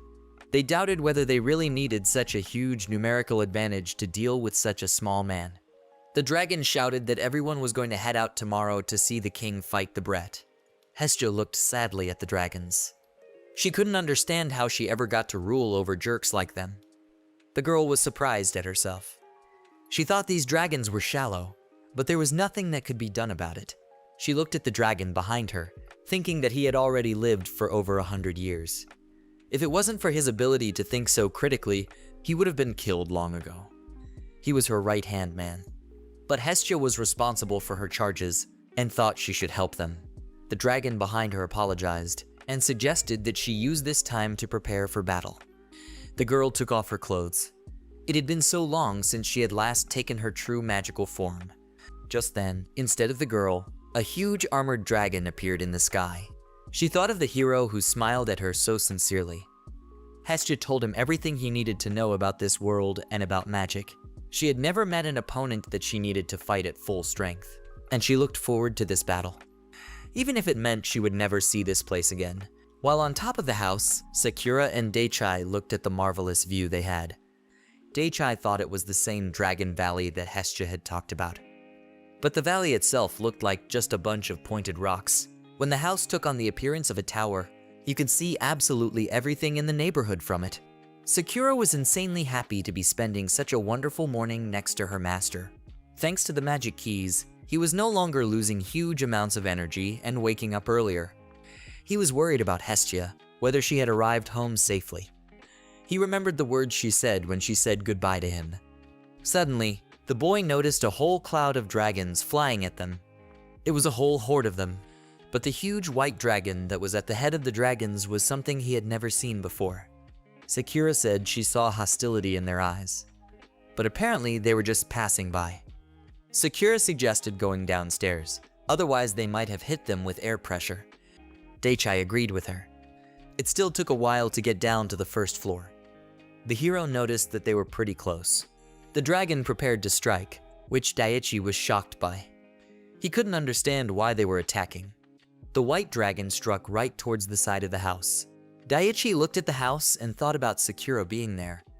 Turning around, he saw Sakura behind him and asked if she was okay. Sakura worriedly said that the structure of the house was not damaged, only the wall was a little charred, but otherwise everything was fine. The dragon spoke to the inhabitants of the house. The dragon introduced himself as the king of the Dragon Valley and asked to fight him. If they refused, he said he would burn the land with his white flames. The trees near the house were covered with the dragon's flames. The hero went out to the dragon and said that he had burned his house, in which case he was ready to fight him. It was his home, and he promised to do anything to protect it. dake turned to Sakura and extended his hand to her. He asked to begin her full synchronization. Meanwhile, he uses the magic key. The guy swung his staff and used the magic key of the full power of the tree armor. The trees started to create a huge golem that was right in front of the dragon. At the completion of the transformation, its eyes lit up with light. In the end, Sakura and dake moved right into the golem's wooden armor. It was his king mode. dake learned how to combine 100 golems, thanks to the magic key. And thanks to his synchronization with Sakura, he could see through the top of the armor. What he did before was just child's play, but this dragon was still simply enormous. That armor reached a height of 10 meters at most. But the dragon had all 30 meters in it. They also had a numerical advantage, and they could also fly. Sakura told her master that she would protect the house with her magic, and asked him to fight at full strength. The hero smiled at her, and thought about the fact that he and Sakura are now one, so protecting the house remains his priority. He shouted about how this was his home, and it was the only place where he could live happily, and he couldn't let some asshole from the Dragon Valley take it away. Controlling the armor, the huge golem ran into the royal attack. The white flame dragon prepared for defense. The dragon looked at the hero inside the golem and asked him to attack. There was sudden news in the kingdom of Prussia. The castle doors swung open and a man shouted that he had a message from the scouting team. The Dragon King was spotted in the west of the dark forest. The scouts also claimed to have seen his white flames. He was also accompanied by a dragon army. If they attack the city, it will be destroyed. The scouts also reported that the Ludewolf tribe had also fled. The man shouted to the others to sound the alarm and announce evacuation. But the people didn't understand where to run to, because there was no escape from the Dragon King. They decided that everything was bad and the city was doomed. Then a voice ordered everyone to calm down. It was the princess who came out to the court. She sternly told them that this was no time to panic. She asked the messenger how many dragons there were. He replied to the princess that there were at least 50 dragons. At the moment, they were flying over the dark forest.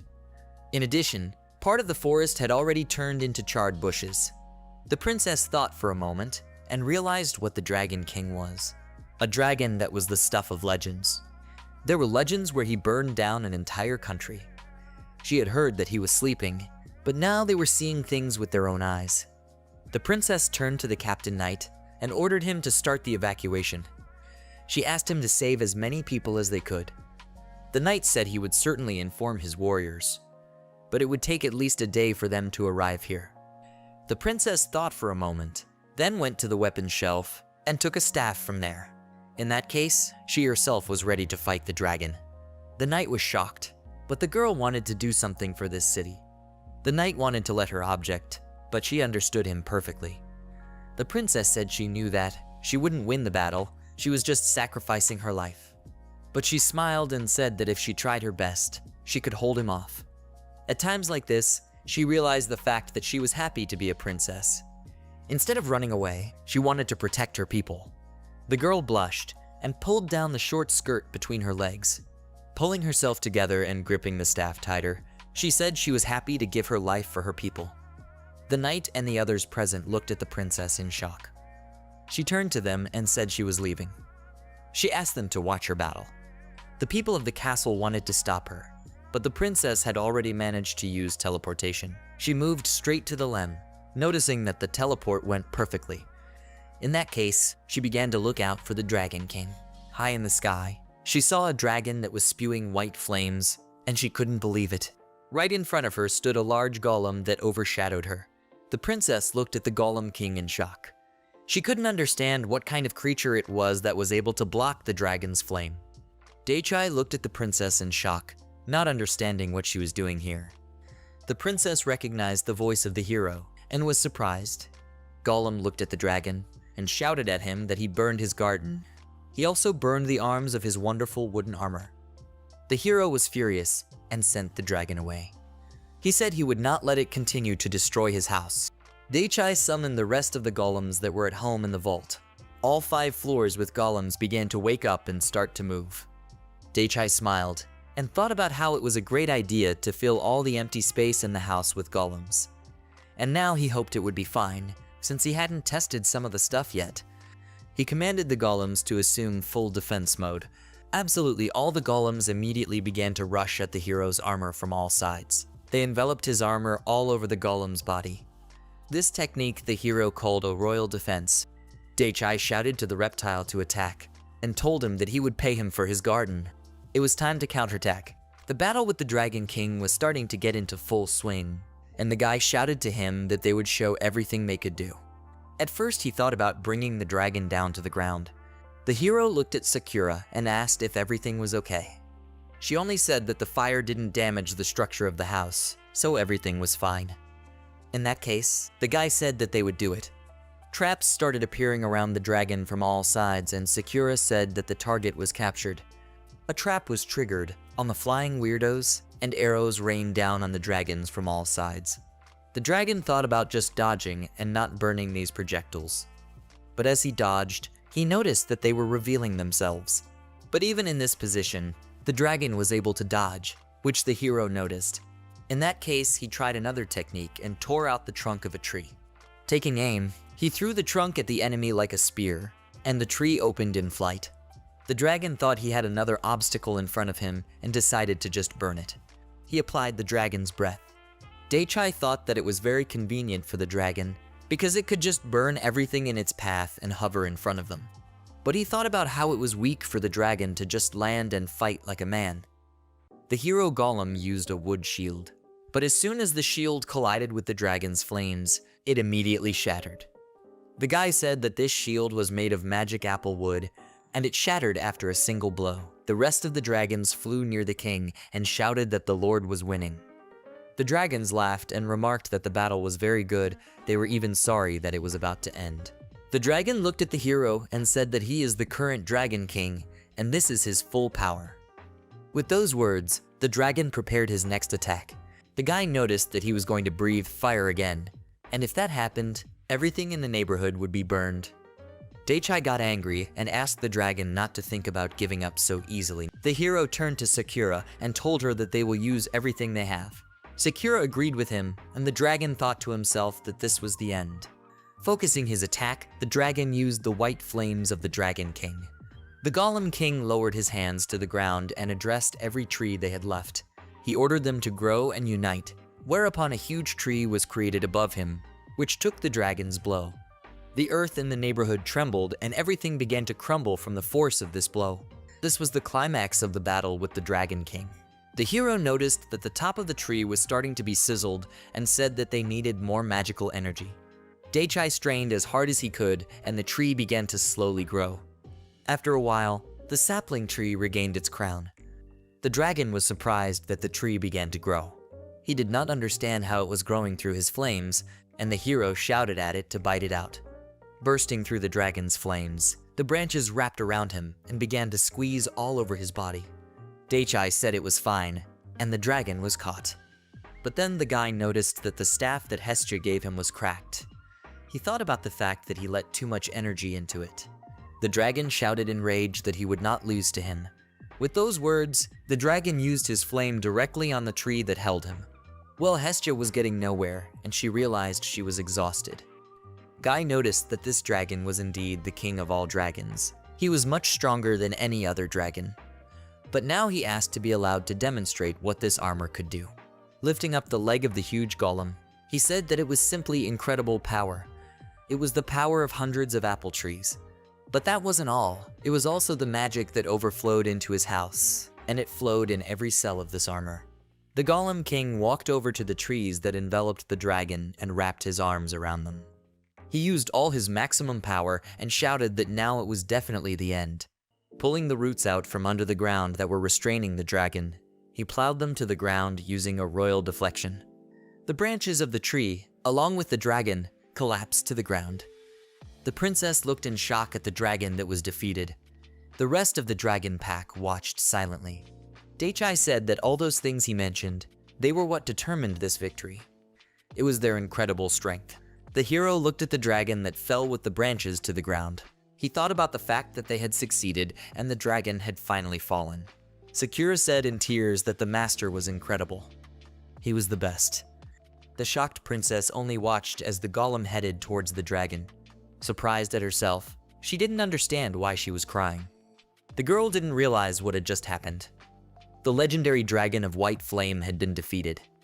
There had never been a person capable of defeating it. But now it really happened right in front of her eyes. The princess thought that she was a sorceress after all, and had been practicing the magical art all her life to become the best at it. She summoned him to make Prussia stronger so that it would prosper. A house appeared in the forest and a man, the master of that house. She clutched the staff in her hand, and no one denied his help to the country. She was truly grateful to him, remembering their first meeting. But she was disappointed, because if he was here, it was impossible to call her the strongest. The girl in tears thought she had some feeling, and she felt it when she saw his strength. The princess smiled and blushed and said about how cool he was. After getting off the golem, the heroes examined the dragon. The guy looked at the surroundings and said that the place was ruined again. Dake looked at the house and said he was sorry he didn't keep it safe. The flock of dragons were still circling over the house, and Sakura asked the hero if he was going to plant more apple trees. The hero was in complete agreement with him. After all, they need protection. He still didn't understand why the other dragons didn't attack. The dragons only looked at Dake and noticed that he was looking at them. They still couldn't believe what that brat had done. Still, they didn't attack and decided to just fly away, and the heroes looked after them. The guy smiled and said that now there was one less problem. He didn't have enough magical energy to fight everyone right now. The hero decided to approach the dragon that was lying on the ground. Looking at the immobilized Dragon King, he wondered what he should do with it. But then the creature's eyes opened and he asked to kill it, for he was trapped and the other dragons had retreated. It also drained all its stores of magical energy and asked to just finish the job silently. The hero looked at his enemy. Daichai didn't understand why he wanted to kill him, and the dragon wondered. The guy suggested him to imagine what would happen if he killed him. He would have another huge dragon carcass in his yard again, which would bring him trouble. The Dragon King said that this could be fixed and that he could shrink. With these words, the dragon shone with light. The light was so bright that it blinded the hero, who covered his eyes. After the transformation of the dragon, he saw Hestia in front of him and was stunned. In shock, Daichai looked at the girl who was without clothes. Hestia lowered her gaze and admitted that she was Hestia Redona. She was the white flame of the dragons, that is, their queen. But now she was already a former queen. Putting his hand to her face, the hero thought that she would be more talkative than that brat with wings, and he also thought that the Dragon King could still defeat him. And then the girl fell on her back. Hestia lay on the ground and said that he should have energy left for the final strike and asked him to kill her and end this fight. Daichai still didn't understand why he should kill her. Taking off his cloak, he asked why did they even attack them. Covering the surprised girl, he asked her to answer him. The hero said that if they solved everything now, no one would need to die. After a little silence, Hestia admitted that she had fought for the sake of the other dragons. Hestia admitted that he was indeed the strongest she had ever fought, and that she needed to prove it to the other dragons. The hero looked at her questioningly, not sure what she meant. Still agreeing with her words in thought, he sat down on the rock in front of Hestia. Sakura also took a seat. The boy realized that she had fought for the sake of her kin and asked how it had gone, and if she had managed to prove to them what was required. Hestia agreed with him and said that the dragons realized that if they went at it, they would definitely die. But something had to be done to make them believe for sure. The girl leaned over the hero and asked him to take her head. In case anyone dared to oppose him, he would just show it to them. Hestia came closer and bowed her head, but immediately received a fist on her head. The shocked girl took hold of her head, on which a bump had already formed, and asked what the hell was going on. Daichai looked at Hestia sternly and said she was being punished. Hestia's tears welled up and she said it hurt. But the guy needed to teach her a lesson somehow. Sakura admitted that it would be weird if the kick was weak. But the hero smiled and said that he forgives her, so everything will be fine now. The girl looked at the guy in surprise. Picking up the cloak that had fallen off Hestia, he said there was nothing he could do about it, and she had her reasons for doing it. But with a bump on her head, she paid for his favorite garden. The guy put the cape on the girl again, and the girl said he shouldn't be so nice to her. But Daichai smiled and said that if she needed help, she could just ask him for it. After all, now they have enough time to talk. Hestia thought about his words and didn't understand what he meant. All he meant to say was that she should tell him all her problems. After all, it's normal for neighbors, especially if they are good friends. The hero said that if she had problems, he would help her, and if he needed help, she would try to return the favor. He didn't have that many neighbors, so it would be good for them to stick together. The hero was sure that if she asked him for it, they would talk to her. Even if he couldn't help, he could always listen to her. Daichai thought about the fact that they were talking here, and it would be necessary to finally clean up already. Hestia looked at the guy and smiled slightly. A blush appeared on the girl's cheeks, and she said that they would clean up the mess. Sakura looked at her host and asked if she could make some tea. The guy said it sounded good, and the girl's throat was dry just from the fire. Meanwhile, the princess looked at the dragon's body, which was gone. But she only saw the way he was defeated, which means she had to inform the people, after which she used the teleporter. This time, the truth remains in the shadows for her. This was Sakura's first extra memories that took place 50 years ago. As she approached a large flourishing tree that was in the middle of the forest, the man said that he would build his house right on that spot. After building the house, the man and the woman entered it, and the man said they would live here. As they opened the doors, they heard a voice saying for them to see it. The girl offered to go, as their father-in-law was calling them. Upon entering the room, the man asked to look at this pillar in front of them. This was the main reason why he decided to build a house on this spot, for it was the trunk of a cherry tree. Sakura's memories were somewhat hazy, but then Daichi was born. After that child was born, everything after his birth, She remembered clearly. It could be said that along with his birth, she also gained her consciousness. That was why they were the same age with him. While the boy was growing up, Sakura was growing up with him. She watched him from the sidelines the whole time. One day, she saw the boy's piercing gaze and thought about him seeing her. But Daichai called her parents and told them it was time to leave. The boy immediately turned around and ran to his parents, which made Sakura feel sad. One of the evenings was quite rainy, and the downpour was hitting the roof of the house with all its might. The girl clutched her knees in front of her and cried, thinking about Daichai not coming back.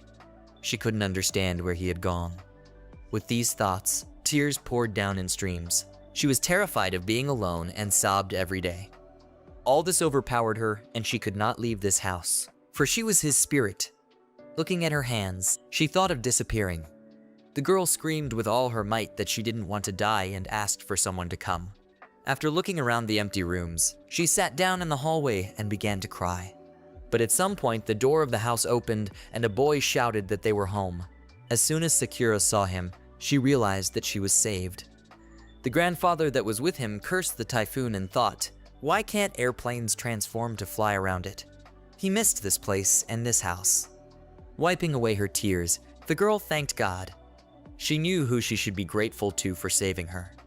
From then on, she accompanied the hero throughout his life at all stages of growing up. Walking behind Daichai's back, the girl thought that she would always follow him. The guy turned around and asked Sakura if she was tired, offering to take a walk in that case. The girl smiled and of course agreed. That same evening, the heroes worked hard to get everything in order. Daichai wiped the sweat from his forehead and said that getting things back to normal would be a bit difficult. Hestia looked at the hero sullenly, and he asked if everything was okay. She noticed that he had broken his staff, and the hero said that he had ruined it during the battle. The girl said she put a lot of effort into creating it, and it didn't crack even when she hit it with her hammer. Daichai was amazed and asked how she made it like that. Hestia had a license to create magical weapons, and the hero was surprised that it was required here as well. It could be useful for earning money while traveling. She had made a good name for herself as a master weaponsmith, and the hero was surprised that she had seen so much. The girl asked if he needed a staff, and the hero said he couldn't use the magic keys without one. If he hadn't summoned so many golems, then the outcome of the battle would have been different. Taking the staff for herself, the girl said that she could fix it. Carefully examining the crack, she thought she could handle it in a day, just needing some materials from her tail. Daichai asked in surprise if she was serious, assuming it was her bones. He wasn't sure if that was okay, but the girl said scales or claws would do, since they'd still grow back. He also told her to help the neighbors, so she decided to help him. Daichai thanked Hestia and said he wouldn't fix the thing himself. But the girl said that if it was just the materials, he could have done it without her. The girl said that still in the world, and there are 6 more dragon kings. The boy wanted to say something to Hestia, but then decided that it was not important and thanked her for her help. He asked her to tell him if she needed anything. Hestia lowered her gaze and wanted to say something else to Daichai. Worried, she talked about how she had no place to live now. The hero asked what about the Valley of Dragons, and the girl said that because of that loss, the road there was closed to her. Dragons only follow the strongest, and the boy thought they had a hierarchy. Hestia said that if she went back there, they would tear her to pieces, and the hero remarked that that was pretty harsh. The girl said that if he couldn't help her, she would set up somewhere in the woods, but because it was dangerous in the neighborhood, she wouldn't be able to sleep. But the hero didn't think about the fact that there were guys here who could defeat her. He was right, but the girl was afraid because if she had a fight with someone, it would destroy everything around. She wanted to avoid that. Daichai thought about why that sounded so dangerous. In that case, Hestia asked where she could stay. Also, she would get money. The guy thought about her words and turned to Sakura for help. In fact, he didn't even see the local town here, as if giving her a hint. The girl smiled and said that the hero could settle her right here. Daichai noticed that she was reading his mind. But the girl smiled and said that she just thought it would be nice. Sakura said that Daichai is her master and following his decision is her duty. The hero smiled at her and thanked her for everything, but something else was still bothering him. He asked Sakura if Hestia would have any problems with the magic that these lands are rich in. But the girl only smiled and said that Hestia was so strong that there was no point in answering that question, because everything was clear. In that case, it was settled. Holding out his hand to Hestia, the guy said that she could live here, from which the girl was shocked. She was embarrassed and asked if it would definitely be alright, but the hero had no doubts about it. Dake said that as the owner of the house, he was okay with it. Even the house itself was okay with it, so she was welcome here. She could also use that guest house that appeared quite normally. Hestia hesitated, not knowing what to answer. Holding out her hand, the girl smiled and thanked for everything, accepting their offer. Hestia and Dake shook hands. Thus, they had their first tenant. Suddenly, a princess ran out from behind them and apologized. The surprised guy looked at the girl who was wearing a fancy dress. He noticed that it was Daimya who asked him for a moment. She had a big request for them, for it was an emergency. She needed him to go with her to Prussia right now. The princess asked the hero to go to Prussia with her, but the hero didn't understand why she needed to go to the kingdom with her. The princess answered him that he was the victor of the Dragon King, and ordinary people would like to see the hero, so he was invited to the castle. Dake realized why the girl was dressed like that, but since she was from the royal family, she had to look official. The hero didn't understand what he would even do there, and thought that he hadn't done anything to earn their gratitude. But the princess insisted that he was the hero and his battle was visible from the castle itself. Ever since then, people see him as the victor. The boy looked at Hestia and said that he was just defending his home. The princess said that it was because of this that their kingdom had not been burned down yet, so they would like to thank him.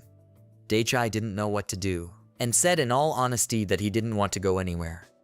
Excusing himself, the guy said that he was too lazy to go anywhere, especially since it was a very hard day. But the princess wasn't so sure about that. She saw that the hero had a lot of energy, and in fact it would be better if he came tired and without her. With her, he looked intimidating. Pleading with the guy, the princess said it wouldn't take long. He would only stay in the castle for a while, and then continue to live a quiet life. After all, the people were greatly frightened, and they expected something terrible to happen if he did not come. The hero presented this frightening picture and asked them to dispense with it. Turning to Sakura, Dake said he was leaving and wouldn't be in until dinner. The princess thanked him heartily. She was sure that Daichi would agree. In that case, Hestia asked to go with the hero and said that she needed to buy something for the staff. The shocked princess looked at the girl and asked who she was, sensing great power from her. The princess blushed and said he could feel a tremendous energy from her, assuming it was his daughter. But the hero said she was just living here and was not his child. The guy turned to Sakura and called her Cherry and said he would be back soon. Dake asked the princess to get this over with quickly, and she said she would teleport them away. The guy remarked that the teleportation spell was cool, and the princess, proud of herself, said it was her specialty. She turned to the great magic and asked it to allow her to shorten a huge distance using her magical energy, and then the teleport happened. Immediately, Dake, along with the princess, found himself on the main balcony of the Kingdom of Prussia. The guy looked down from the balcony and saw a bunch of people looking at them in surprise. There was a kind of silence, after which the hall of the kingdom just exploded and the inhabitants started shouting that their savior had arrived.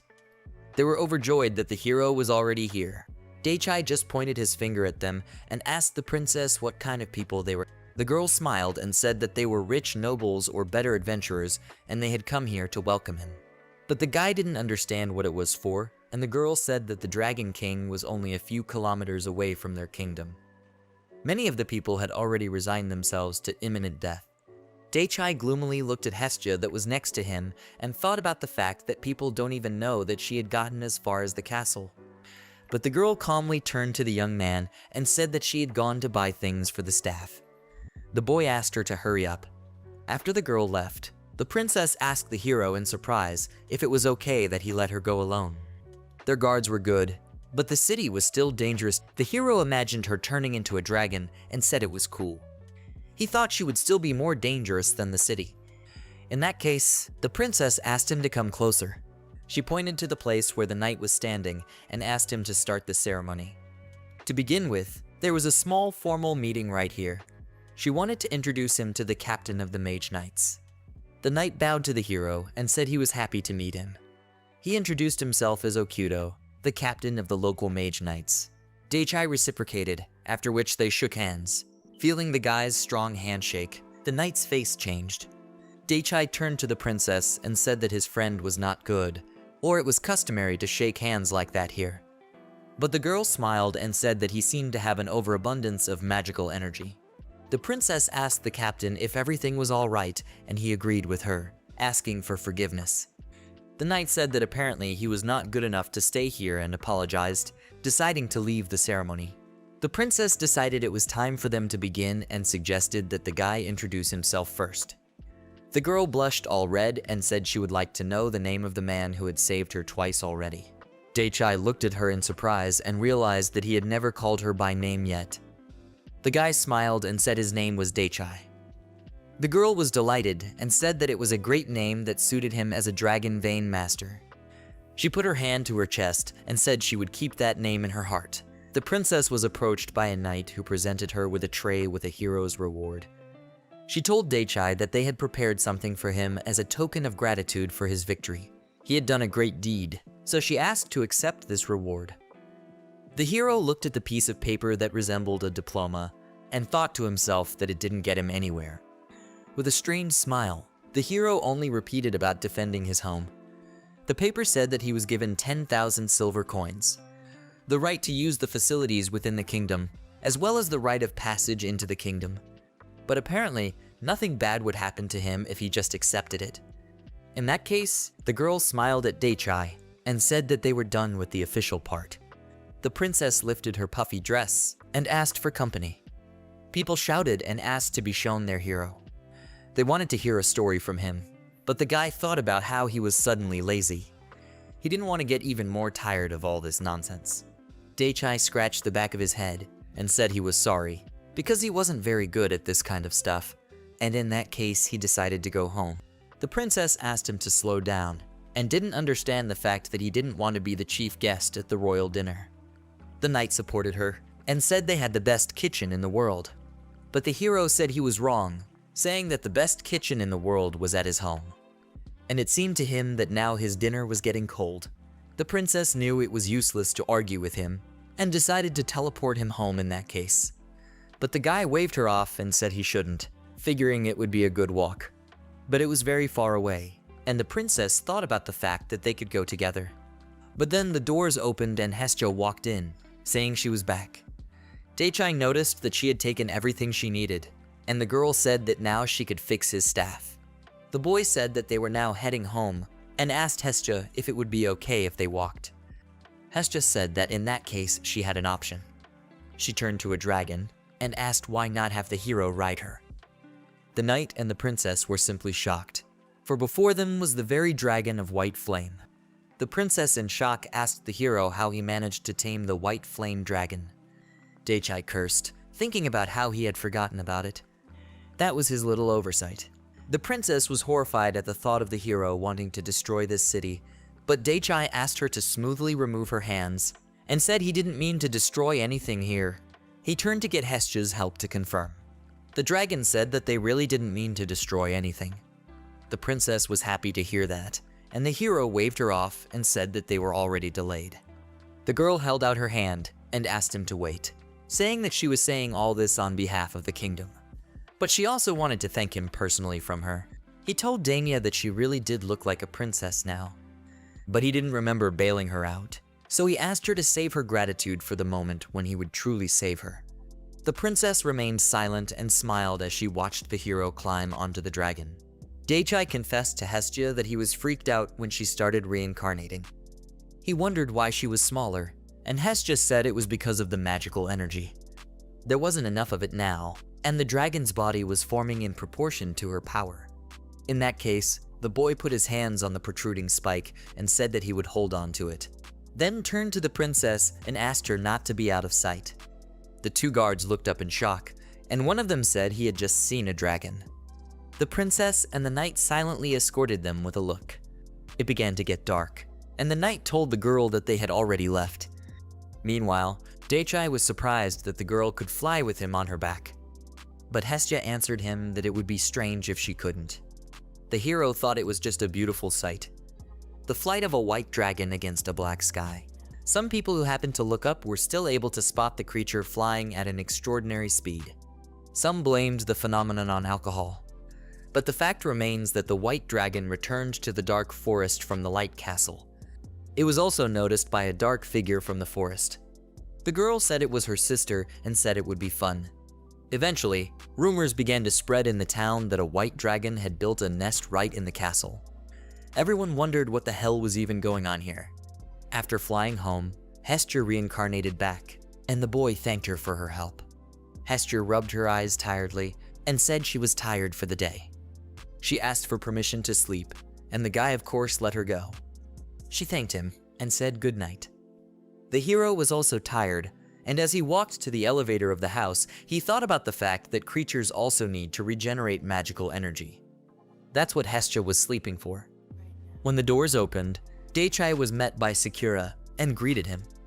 She told the host that today had been a hard day, and she had prepared rice for him. He could have dinner, or there was another option.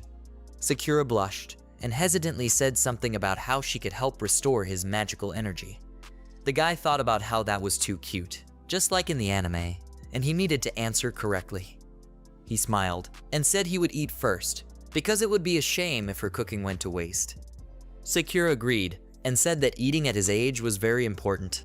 As she ran away, she said something about cooking for now. Daichi really liked the life here. All problems were settled and he could retire in peace. Sakura was pouring tea and had something to offer her host. The hero didn't understand what she meant, and Sakura sternly asked for a change of heart. She wanted Daichai to remodel the house, but the guy still didn't understand anything. After seeing Hestia-chan's attacks, she thought that this form wasn't reliable enough. The hero thought and agreed with her, because in this form, the house was unstable. He asked Sakura how he could make one in that case. He had already tried burying it in the ground. Sakura offered to use her body and magic power to its fullest, and the blushing guy asked what she meant. Sakura smiled and said that they should synchronize first, and then try to rebuild. Daichai understood her, for when they synchronize, he had to figure out how to do it. In that case, he offered to do it outside, standing in front of the house. The hero suggested that she try it. He put his hand on Sakura's shoulder and the synchronization was complete. The program showed them a complete model of the house. Now all that was left was to use the hero's magical power and intuition to rebuild it. One had to visualize it and use the magical power. To begin with, the guy decided to do a small test. He decided to move the 5th floor by 5 meters, after which he imagined it. When he opened his eyes, he saw that he was doing well, and the building moved. Sakura was delighted. The floor did move. She praised the master and said that he was doing a great job. This was exactly what she expected from him. He had mastered this method very quickly.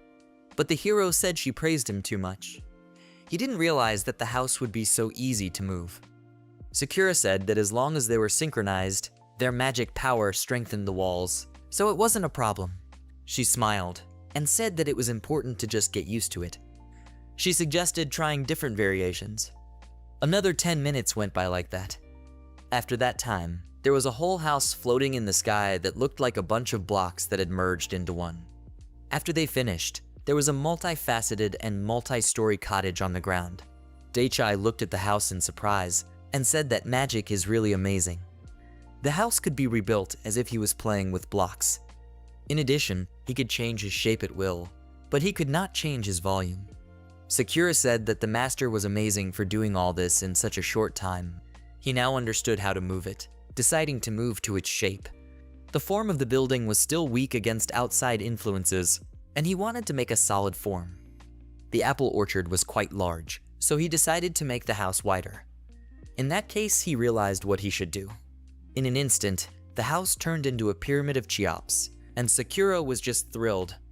The hero looked at the house uncertainly, noticing that it had turned into a pyramid in search of the right shape and safety.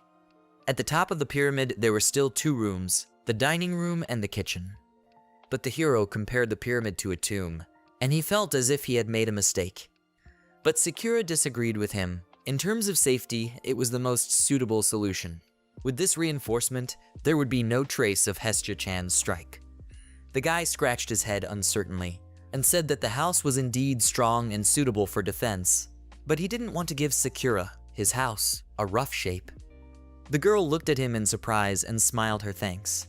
She blushed and said that she would continue to expand anyway. In time, it would reach the shape he wanted. Dake remembered what RPO happened before this expansion and blushed. Sakura smiled and asked him to take his time, since he could remake things at his leisure. Dake smiled and agreed with her. He would continue to work on his design sense, and so his house became secure. That was how the fruits of love continued to grow. That night near the hero's house, from a small house came the clinking of metal that echoed. It was Hestia, who was hammering her staff with all her might. After taking off her goggles and inspecting the staff, she decided that she had finished working on it. It was the next morning when the boy went outside and looked at the house. Just as he thought, it was going nowhere. Sakura told him that the previous view was still in his memory, and if they synchronized, they could restore it. The hero thought about doing nothing.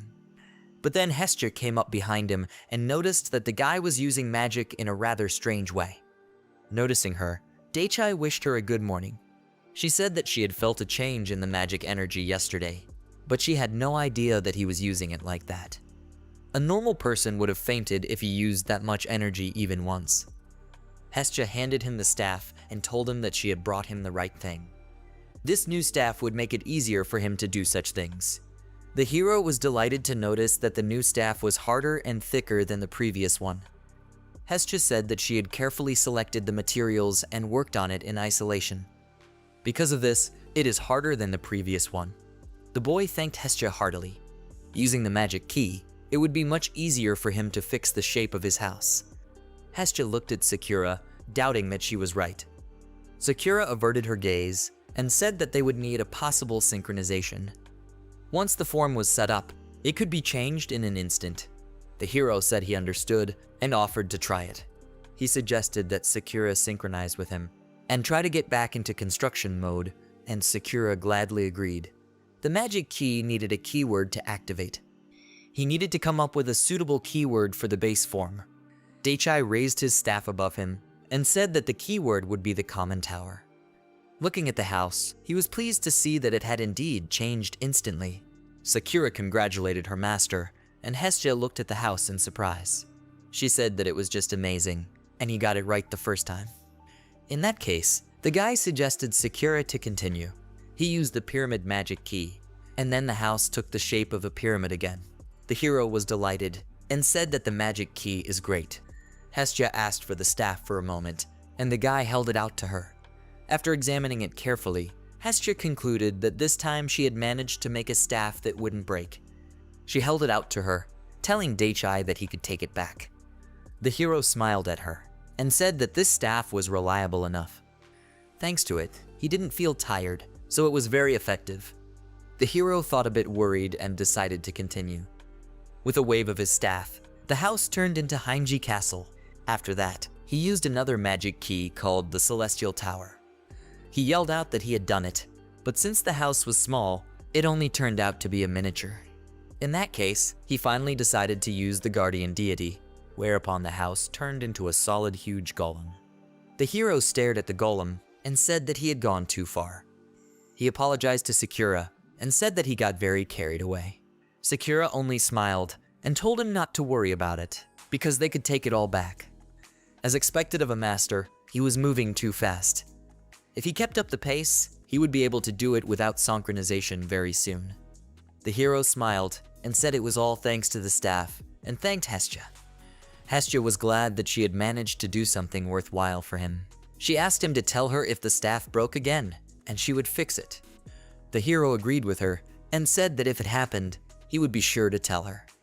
That's how he learned how to rebuild a house efficiently. Dake used the skill of a muscle golem, only 20 times stronger. The golems acquired the pumped-up muscular bodies of men, but it was like their faces didn't match their bodies. The hero looked and realized that there was something wrong here. When he was creating a large number at the same time, some details were simply lost. From behind the hero, he heard a scream from the princess, who asked what it was. She said hello to Daichi. and said they hadn't seen each other in a while. The hero noticed that Dake came every time he was busy. He certainly didn't mind her coming here, and was also glad that she didn't wet herself. The girl asked not to worry about it, and said she took countermeasures. The princess talked about how she was already quite mature, and the guy didn't understand why she was so proud of it. He asked her what she wanted this time. The girl smiled, and said that she was here to give him ownership of the land in town. It took some time to get these documents done. She asked him to use this right as he would like, and the guy thanked her. The girl looked at the golems and asked what was wrong with them, for they looked scary. She felt a lot of pressure as they looked at her. The hero agreed that they looked pretty scary, but since he didn't want any accidents, he ordered the golems to go back, after which they disappeared. The princess noticed the magic key technique, and the guy was surprised that she knew about it too. Of course she knew about it, since it's quite advanced magic. Even a great magician like her could only use 1 or 2 phrases. The guy thought about the fact that his armored golem was created with a magic key. The girl sank down, for the guy had surpassed her again. The hero noticed that she first comes here and is enthusiastic, then immediately becomes depressed. He believed that she was living a somewhat troubled life. The princess didn't understand how he learned this, and assumed he might have made it up himself. But Dake said he was taught it by a passing little girl. The princess said hesitantly that since such a person existed and it was a little girl, she would like to meet her in person. But the guy said that they had already met her. Meanwhile, Hestia had just approached them. Yawning sweetly, the girl asked without opening her eyes if there was anyone here. The princess stood shocked to see the girl who had been teaching him. She was shocked that the hero was being trained by the Dragon King. Dake smiled and said hello to her. Upon hearing the girl's name, the princess said that it just couldn't be. She couldn't believe that the mage dressed in black was that high-class mage Hestia Radon. She hadn't heard that name in a long time. To think that the legendary mage was just a cover for the White Flame Dragon King. The hero was surprised, and asked again if Hestia was really a legendary mage. A few decades ago, an unknown mage dressed in black appeared in the Prussian Magic Association. In just a few days, she managed to get the highest rank, and then she simply disappeared, leaving behind only her legendary writings. She used the name Hestia Radon.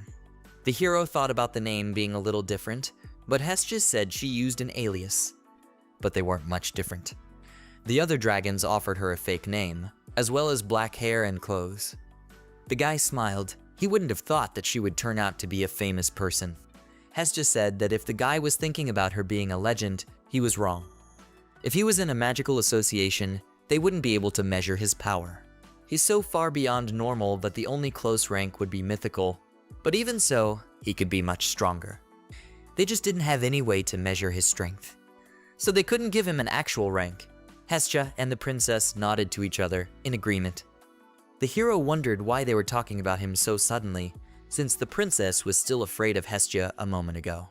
Recently, the princess had often encountered people who were much stronger than her, and she felt like she was just getting used to it already. So by talking to the hero, she learned to resist fear. Dake said that it was certainly useful, but not very pleasant. The girl was embarrassed and wanted to answer him, but the hero said he was joking with her. But she did learn a lot today. She noticed that it was about time for her to leave, so she just asked permission to say. She was glad that she had met both of them. The girl promised to try harder and become as strong as them. She hoped that they would see each other again. Dake told her that he and Sakura liked her company, so she could feel free to come here anytime. But he had a condition in which she was not to moisturize his garden. The princess got angry and blushed and said that such a thing would not happen again. In that case, she should have left already.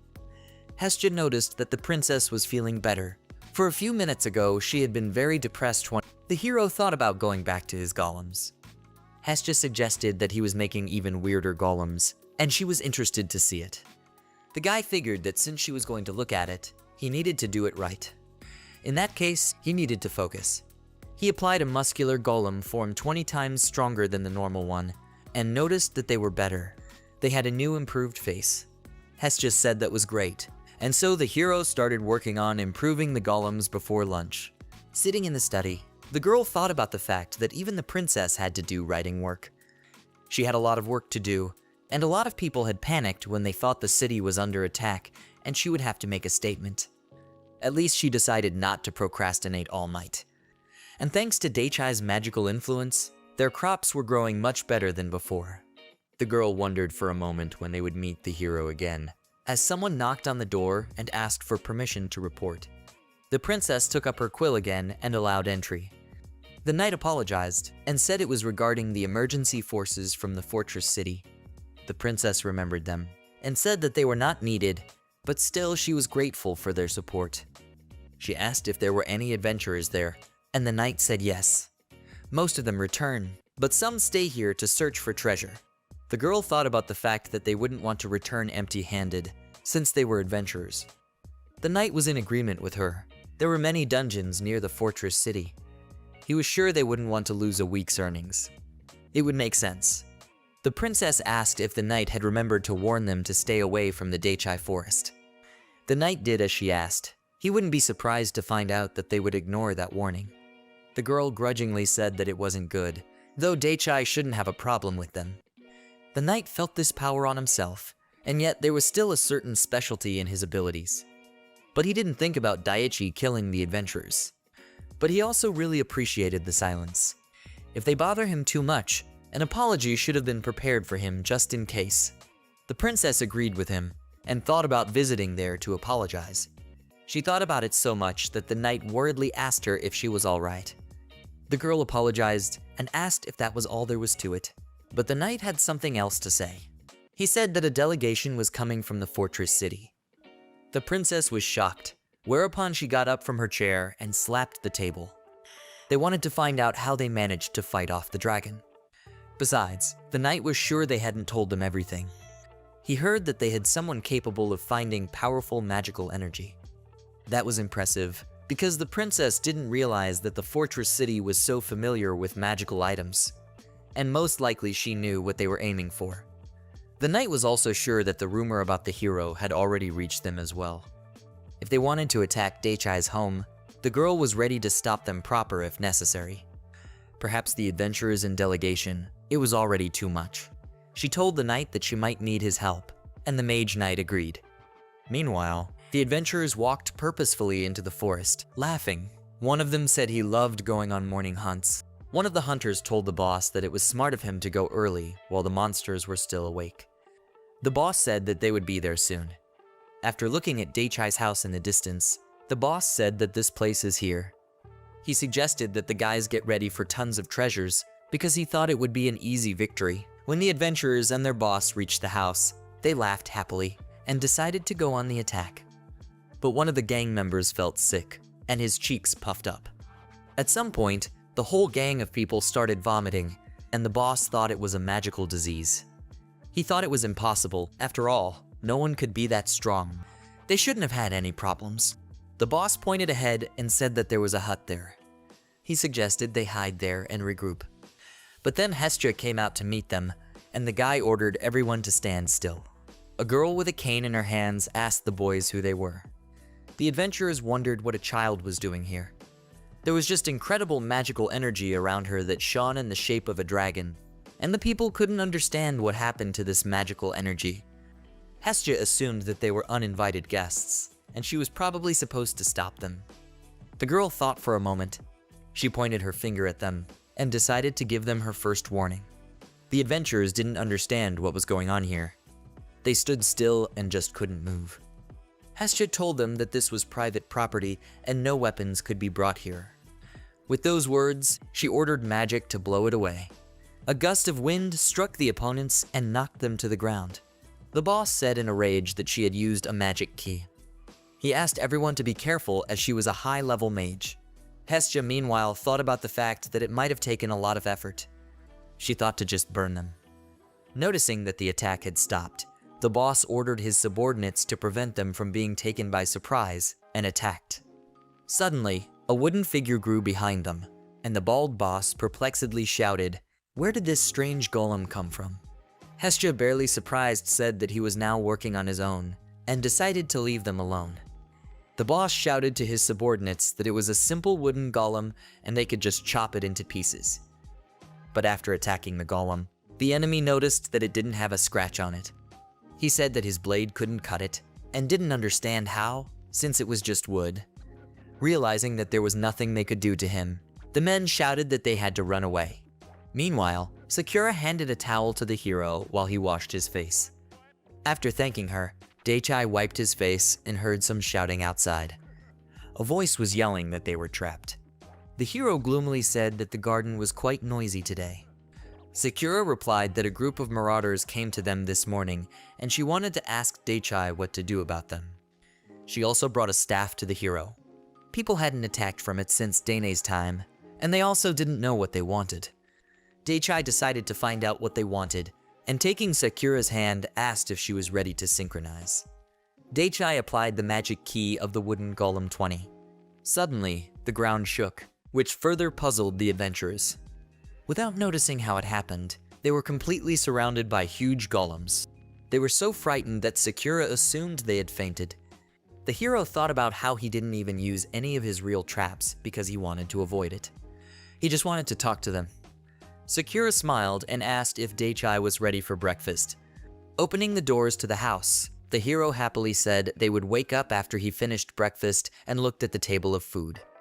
While Sakura and Daichai started their breakfast, Hestia walked over to the bald boss and poked him with a stick to check if he was alive.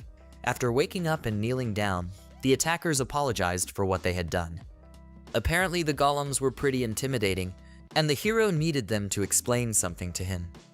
One of the guys started to pass out again, but the guy ordered, "Don't you dare make him fall asleep," because they needed to talk.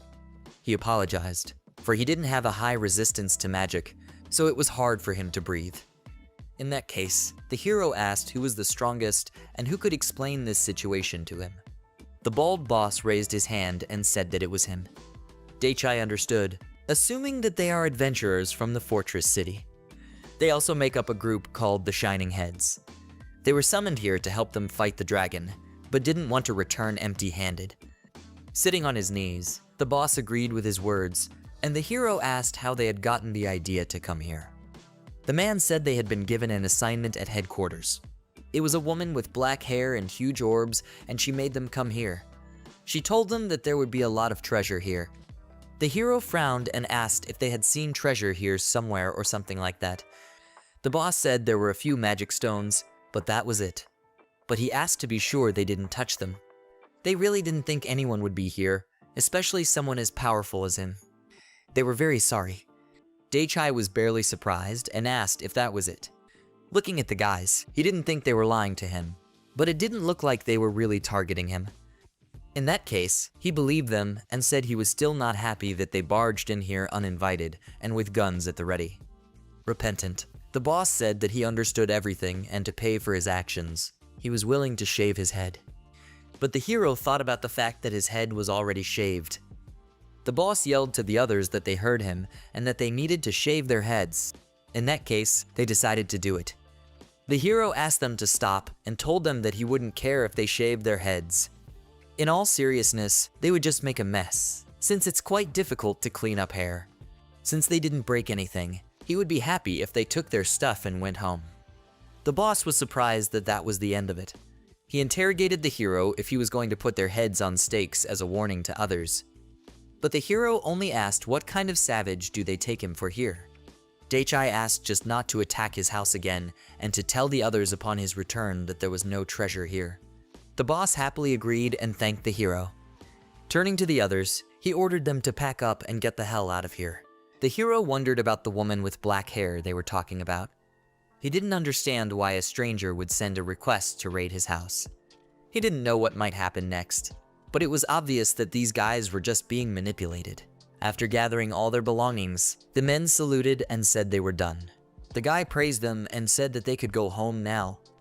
Leaving, the adventurers thanked him for his mercy and left.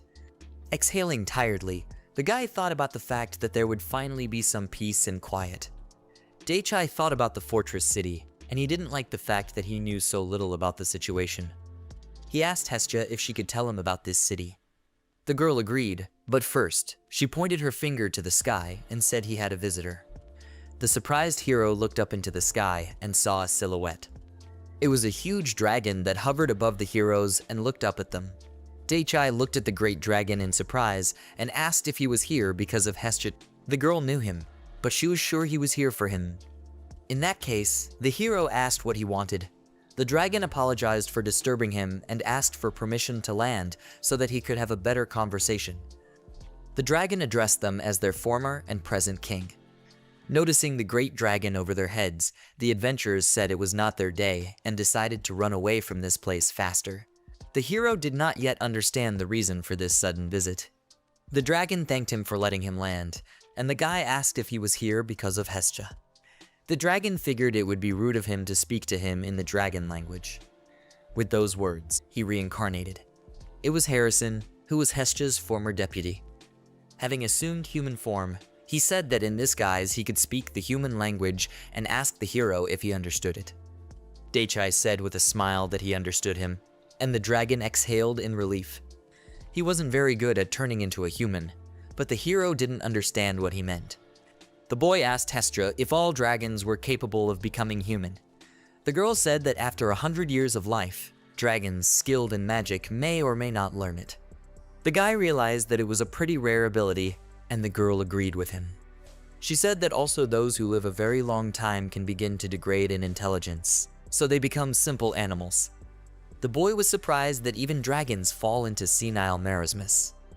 But Hestia said that this is not something to worry about, because when it becomes clear that they are a danger, other dragons get rid of them. There were cases where dragons survived, but most died slowly from their wounds or were killed by other beasts. The hero, once again surprised that dragon society was rather harsh, and asked what they needed from him. The dragon said that they had come here to meet their new king.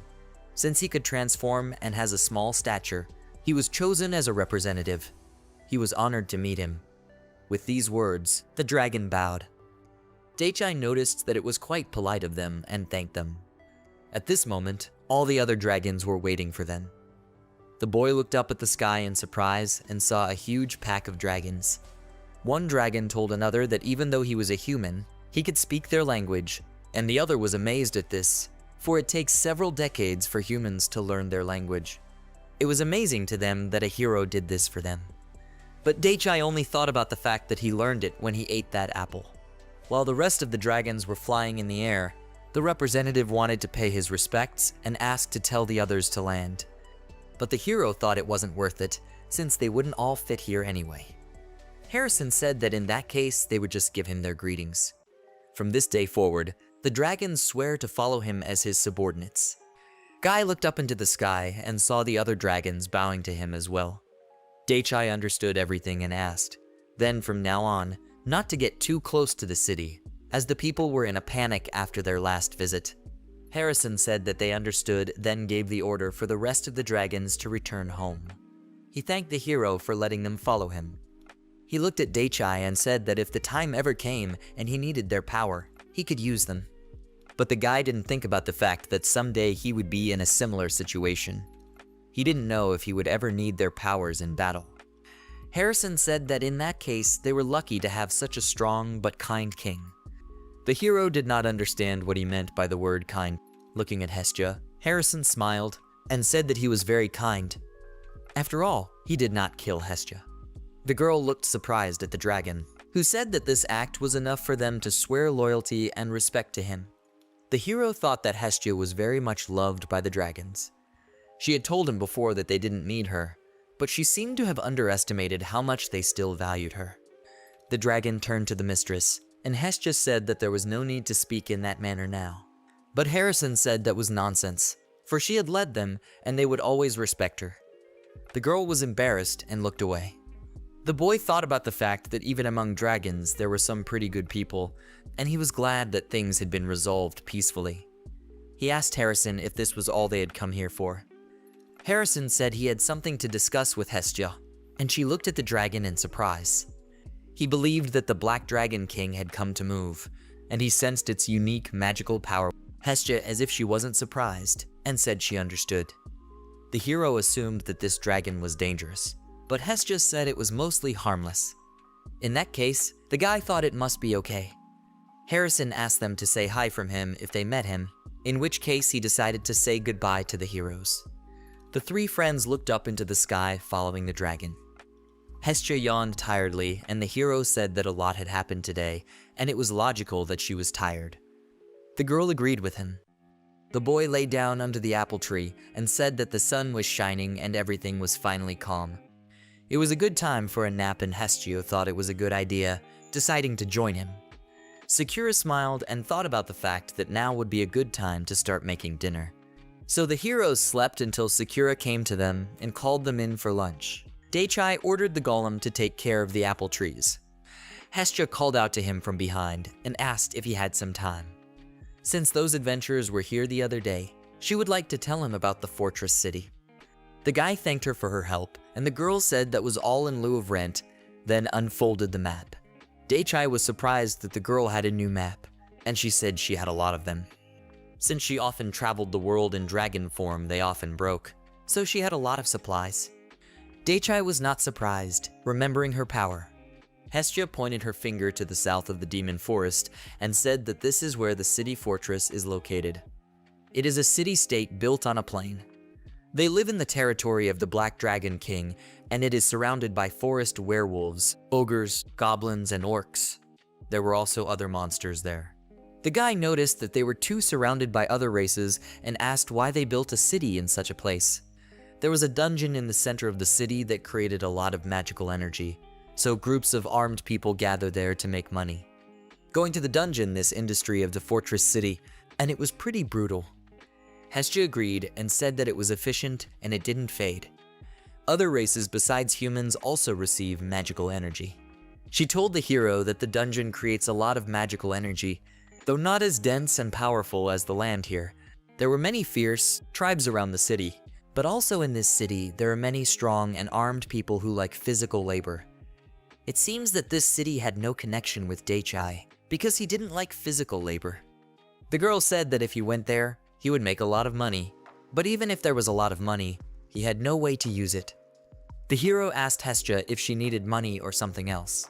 The girl said that they were not necessary to live, but he could buy materials for the staff. Also, time was necessary to create the staff. The boy smiled and asked in that case to tell him when she would need it, and he would give her as much as he could. Hestia asked the hero if he was sure of this. The staff would require good materials that cost money. Using something that would match her bones would be worth it. Daichai recalled her saying that they were useless, so it was more beneficial to give it to someone who would use it. The girl smiled and said that she would buy the materials next time then and thanked him. She promised to make him a great staff, and she also thought he needed a spare one. In that case, the guy asked for the best staff, and thus he found a new place to invest his money. All was quiet in the kingdom of Prussia. A night magician entered the room of Princess Dainia and told her that a delegation from the fortress city had arrived. The girl asked in that case to let them pass, and the door opened. The dark-haired girl smiled and said that it was a pleasure to meet her. She introduced herself as the deputy chief of staff of the fortress city named Antedra. The princess was shocked to see two huge bidons in front of her. After coming to her senses a bit, the princess realized that she was the only delegate, and Anne said it was much simpler than that. She shook hands with the princess and asked her to accept her best wishes. Princess Dainia also introduced herself and said that she was something of a representative of this city. The girl also said that it was a pleasure to meet her. Anne grinned and said that it was to be expected from a great sorceress and second princess, for she had very delicate hands. The princess also said that Anne had pretty strong hands and she thought she could be relied on. This was because she was from the fortress city and her body was her capital. The princess thought that she had heard rumors the other day that the staff at the headquarters had changed. But she didn't think that a high-ranking officer in the fortress city could be such a beautiful woman. She asked Anne why the latter had come to the royal capital. A rumor had reached her that Prussia had defeated the White Dragon. When she heard that, she couldn't ignore it, so she came here. She just wanted to make sure it was true, but the princess thought it didn't seem like her true intention and told her that it was just a groundless rumor. She couldn't let it be known to her that only one person had done it. Anne said she was sorry, and the princess thought that she wanted to get rid of the Dragon King very badly. The girl said that wasn't true, and she just wanted to see the White Dragon King. The princess thought that she had a very unusual hobby, and Anne grinned and said that she was often told that. After looking at the city, Anne thought that there was really no reason for him to be here. The royal capital had repelled the Dragon King's attacks many times, so she hoped that they could provide them with information. Dainia grudgingly agreed and thought about the fact that they had sent them help a few days ago, and now they had to help them themselves. Anne said that she had heard that the dragon had been defeated in the demon forest, and the girl wondered if the princess could tell her exactly where that place was. She said it would be of great help to her. The princess was wary and thought that she had asked something troublesome, thinking that she had a different purpose. Dainia was worried about what Anne knew about this place. Anne suggested that perhaps she was asking for something impossible, but the princess said that wasn't true, for she didn't recommend her to do it, as it was too dangerous in the forest. Anne decided to tell the princess that she was quite strong, and she didn't need to worry about her. But Dainia could already feel her strength when they shook hands. But that wasn't what she was worried about. It was about not having to forget about dake, and she was afraid that she might cause trouble for the hero and bother him. In that case, there was only one thing left for her to do. Dainia volunteered to lead Anne through the demon forest. That way they could talk about countermeasures against dragons along the way. The girl was happy to hear the princess reply and thanked her for her help, but it was already quite late today, so they wouldn't be able to set off until tomorrow morning. Anne thanked her and asked her to take care of her. The knight said he would show her to her room. Dainia was sure that everything would be all right. For tomorrow, she was going to take her to a place where there were no obstacles and where monsters could be defeated even by a child. The princess thought she had a plan, and all that was left was to see to it that everything went as it should. Before Anne and Dainia's visit, Hestia quietly approached the hero. She held out the staff and said that she had made it as an experiment.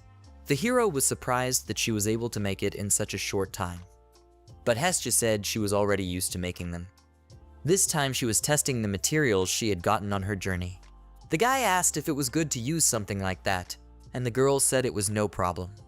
She could buy the materials again here nearby since she received some money from dake. After that, she could use them. The magic city of Prussia was famous for the production and its market of magic items, which was to be expected from a dragon king who traveled all over the world. The hero was sure she knew exactly where to get the right materials. Hestia said that the horn of an immortal unicorn that lives far from here was used in the creation of this staff, so he had to try to use something very complicated. The hero decided to try using a magic key in that case. He wanted to summon a wooden golem, but no sooner had he used the magic key than the staff exploded right in his hand. He couldn't understand what had happened, because it was destroyed before he even used it.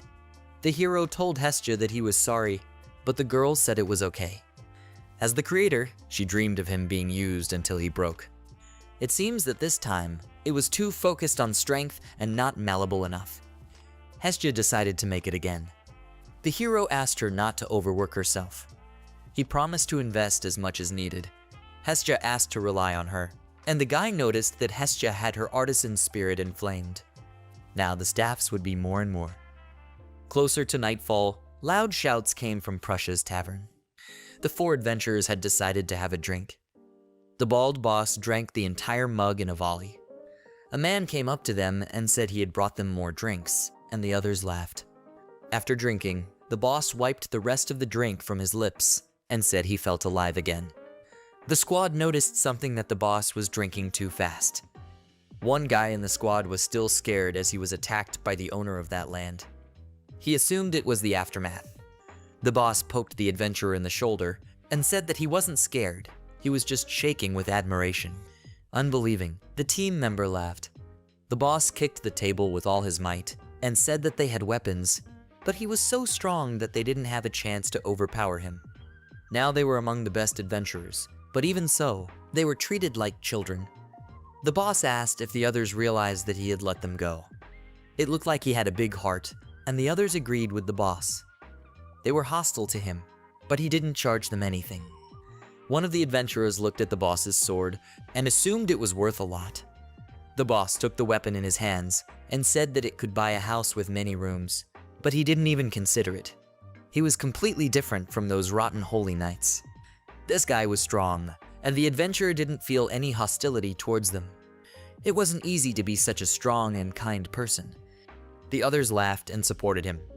The boss smiled and said that if they offered him to move in with him, he would go there, and the others all agreed with him.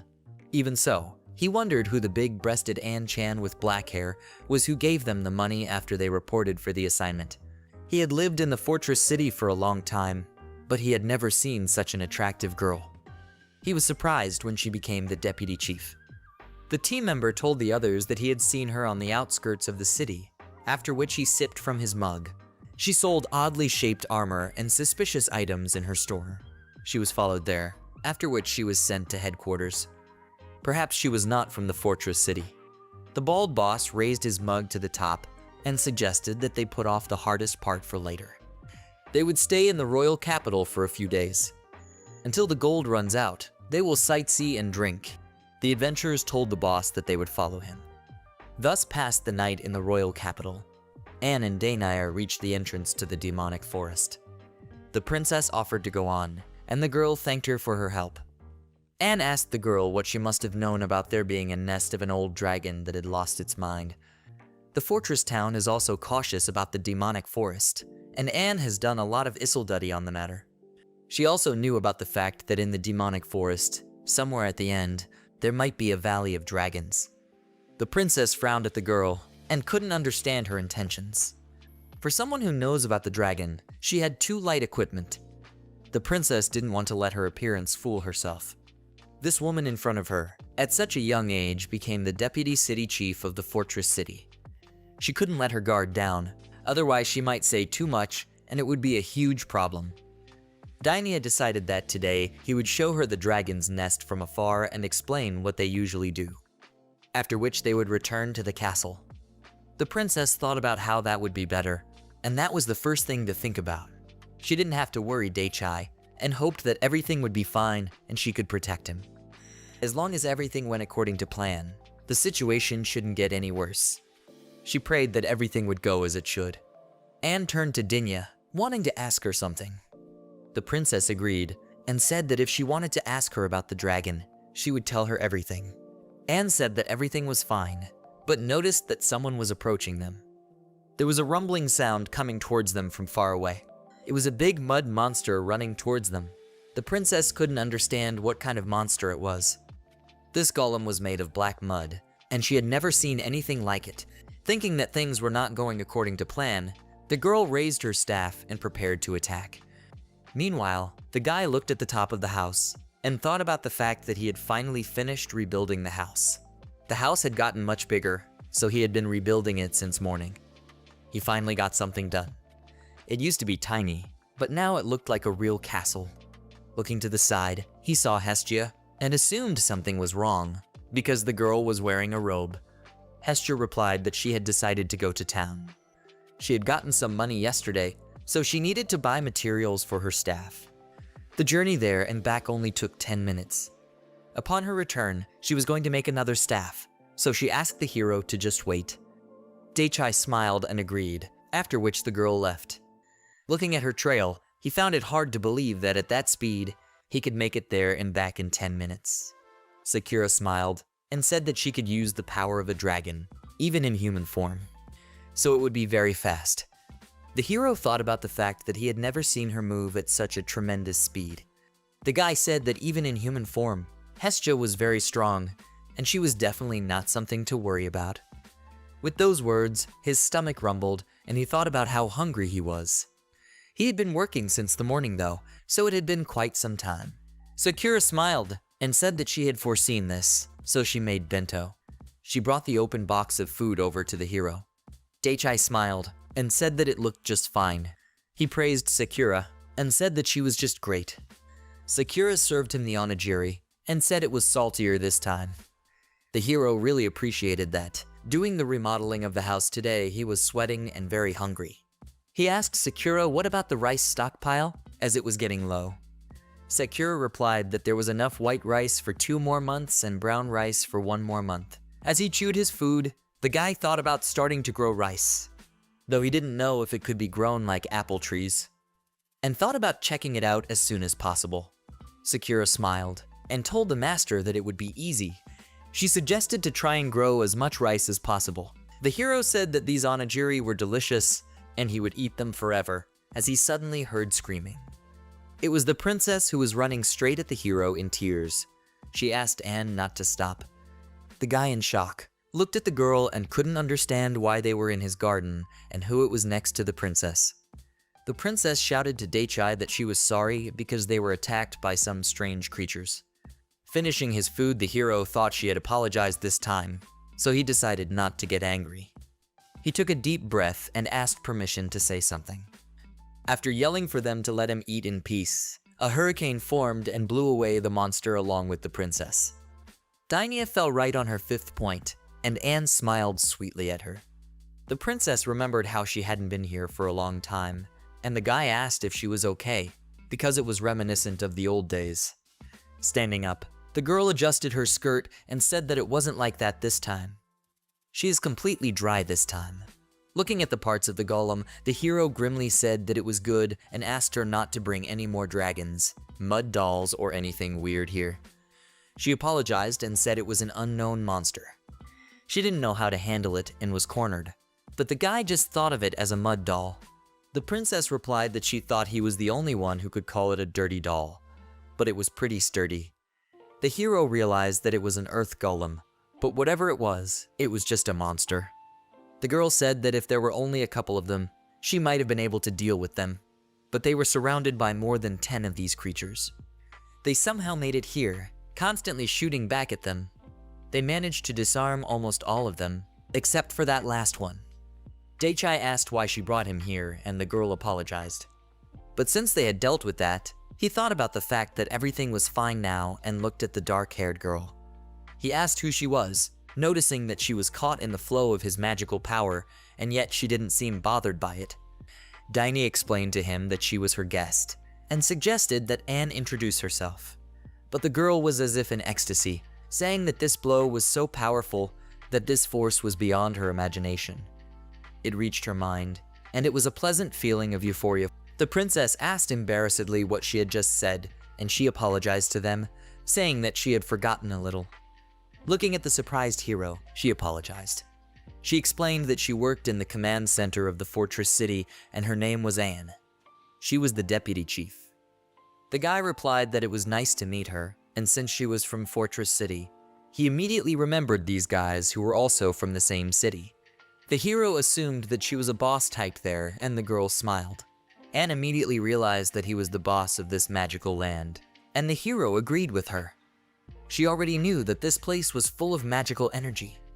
The girl smiled and said that there were places like this in their city, although they weren't as strong. Smiling, the hero noticed that she spoke like someone who was knowledgeable about it. The princess was a bit at a loss. The hero noticed this and asked the girl what was wrong, for she had a rather strange expression on her face. But the princess said that it was rather unexpected, since Anne was having a normal conversation with dake, and the guy agreed. After all, it was quite rare for someone to have a normal conversation with him. Ordinary people would start choking around him. It turned out that the deputy city chief of the fortress city was quite strong. The girl asked the princess to talk to this person some more and asked if she minded. Dainia was unsure and looked at dake, but the guy said it was fine and he had already finished. Right now he was free, and in that case he offered to have tea and talk quietly. Since the guys from the fortress city were involved, he would want to find out as much as he could. It wasn't a bad thing to have more information. He said that would be great, and he just wanted to relax a bit. Sakura smiled and said she would make a cup of tea for the host in that case. Just like that, the tea party began in his garden. While Sakura was pouring tea, the hero found out that the fortress city and the royal capital is cooperating and Anne is the envoy. But it was unclear to him why they came to his forest and what kind of monster it was, because he had never seen one before. The princess said she had never seen such dolls before either. They were attacked as soon as they entered the forest, so she didn't know where it came from. Dake was surprised that the princess had never seen these creatures, though she knew more about this forest than he did. He concluded that it was a new creature that was born in the forest, but there was no black soil in this forest, so it couldn't have come naturally. The hero suggested that perhaps Anne knew about it. But the girl said that she had never been to this forest before, so she asked the princess to lead the search. The hero looked gloomily at Dainya, and she told him that she had explained their methods of countering against the dragon to her. But they also didn't want to disturb dake. The hero understood everything, but he was just a simple man living in this forest. He didn't think about the fact that such important people would come this far for him. At least the princess thought about recognizing him, so it was okay, though she was probably the one who should be grateful to him. And she didn't think the hero could be called a simple man at all. He didn't realize what kind of weird statement she just said, and Dainya asked him to just ignore it. Anne looked at the thing near dake in surprise and said it was a staff. The guy said she was right and thought about her seeing it as something else. But she said it wasn't, she just felt a great power in it. Anne asked the hero to take a closer look at it. She would like to know what he was made of, and dake agreed. Looking closely at the staff, the girl noticed something. Smiling, she said that it was made from the Dragon King's bones, and for the first time in a long time, Anne sees the Dragon King's work again. In shock, the princess stood up and with all her might pounded on the table and asked if it was true. The hero noticed that she was somehow agitated and asked if everything was all right, but the girl asked to answer her question. She said that it was a national treasure of the highest grade, which was kept in a treasury under the strictest protection. In case of a national disaster, the strongest wizard should get it. The hero at first could not believe that it was so valuable. He had broken it so many times without even knowing it, and now he was ashamed of it in front of its creator. The princess saw it for the first time and asked how he got it, but the hero said it was just a gift. Dainya still couldn't believe it, but since it was him, then there was nothing surprising about it. Anne, as if she didn't understand anything, asked what were they talking about. Dainya didn't know what to say, and the guy asked why she was looking at him like she wanted something from him. She just thought it would be nice to talk about who he was and who he lived with. But smiling, the guy said he didn't see anything wrong with it, so he didn't care. The princess wanted to confess to Anne that there was someone else living with dake. Just at that moment, Hestia walked in and said she was home. No sooner had the hero greeted Hestia than Anne turned to her and said that her big sister was here. With all her legs, Anne rushed to Hestia, screaming that she could finally see her. She hugged the girl so that Hestia's head just sank into her bidons. Hestia realized that it was this child's scent after all, and resisting the embrace, asked to move away from her. But Anne was only too glad to do so and asked to keep that cold stare longer, holding the girl tighter. The hero thought that they were drawing too much attention to themselves and asked for an explanation of what was going on. He asked Dainya who she had brought to him, but the girl only looked at the hero incomprehensibly, and dake wasn't even surprised by that. She said that she herself didn't realize what was going on here. While Anne was hugging her sister, the guy thought that apparently there was a new problem in their family. Grinning at her sister's big boobs, Hestia said it was a black dragon king named Anne. A long time ago, she had been looking out for her. The hero had a hard time believing it, because Hestia looked like a child and Anne looked like an adult. Everything looked so strange that he didn't understand anything anymore. Meanwhile, Anne was squeezing her sister even more. dake said that the Dragon King looks younger than he really is. He also remarked that his sister is very fond of Hestia. Squeezing the girl even harder, Anne said that it's exactly as he says. Hestia only pushed her balls away and said that she was annoying her. Anne twitched with pleasure and said it hurt, but it felt so good. She asked her sister to push her away even harder. The hero remarked that this was just awful, because the first time he met her, he thought she was a reasonable person. He had no idea that she would behave so outrageously. Looking at Anne and Hestia's showdown, the hero decided that his common sense gauge had broken. But Dragon Kings should be able to hide their true selves well from ordinary people. The boy looked at the princess, who was mumbling to herself in shock as she grabbed her hat. She was thinking about whether or not she should report the matter to the Dragon King, the deputy city chief of the fortress. dake thought that Dainya was worrying too much about everything. Anne directly glistened with pleasure while talking about what a relief it was.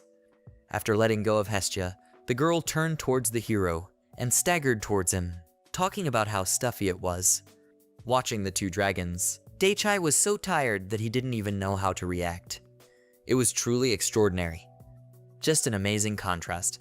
Apologizing for his question, The guy asked Anne why the Dragon King was the deputy city chief of the fortress city.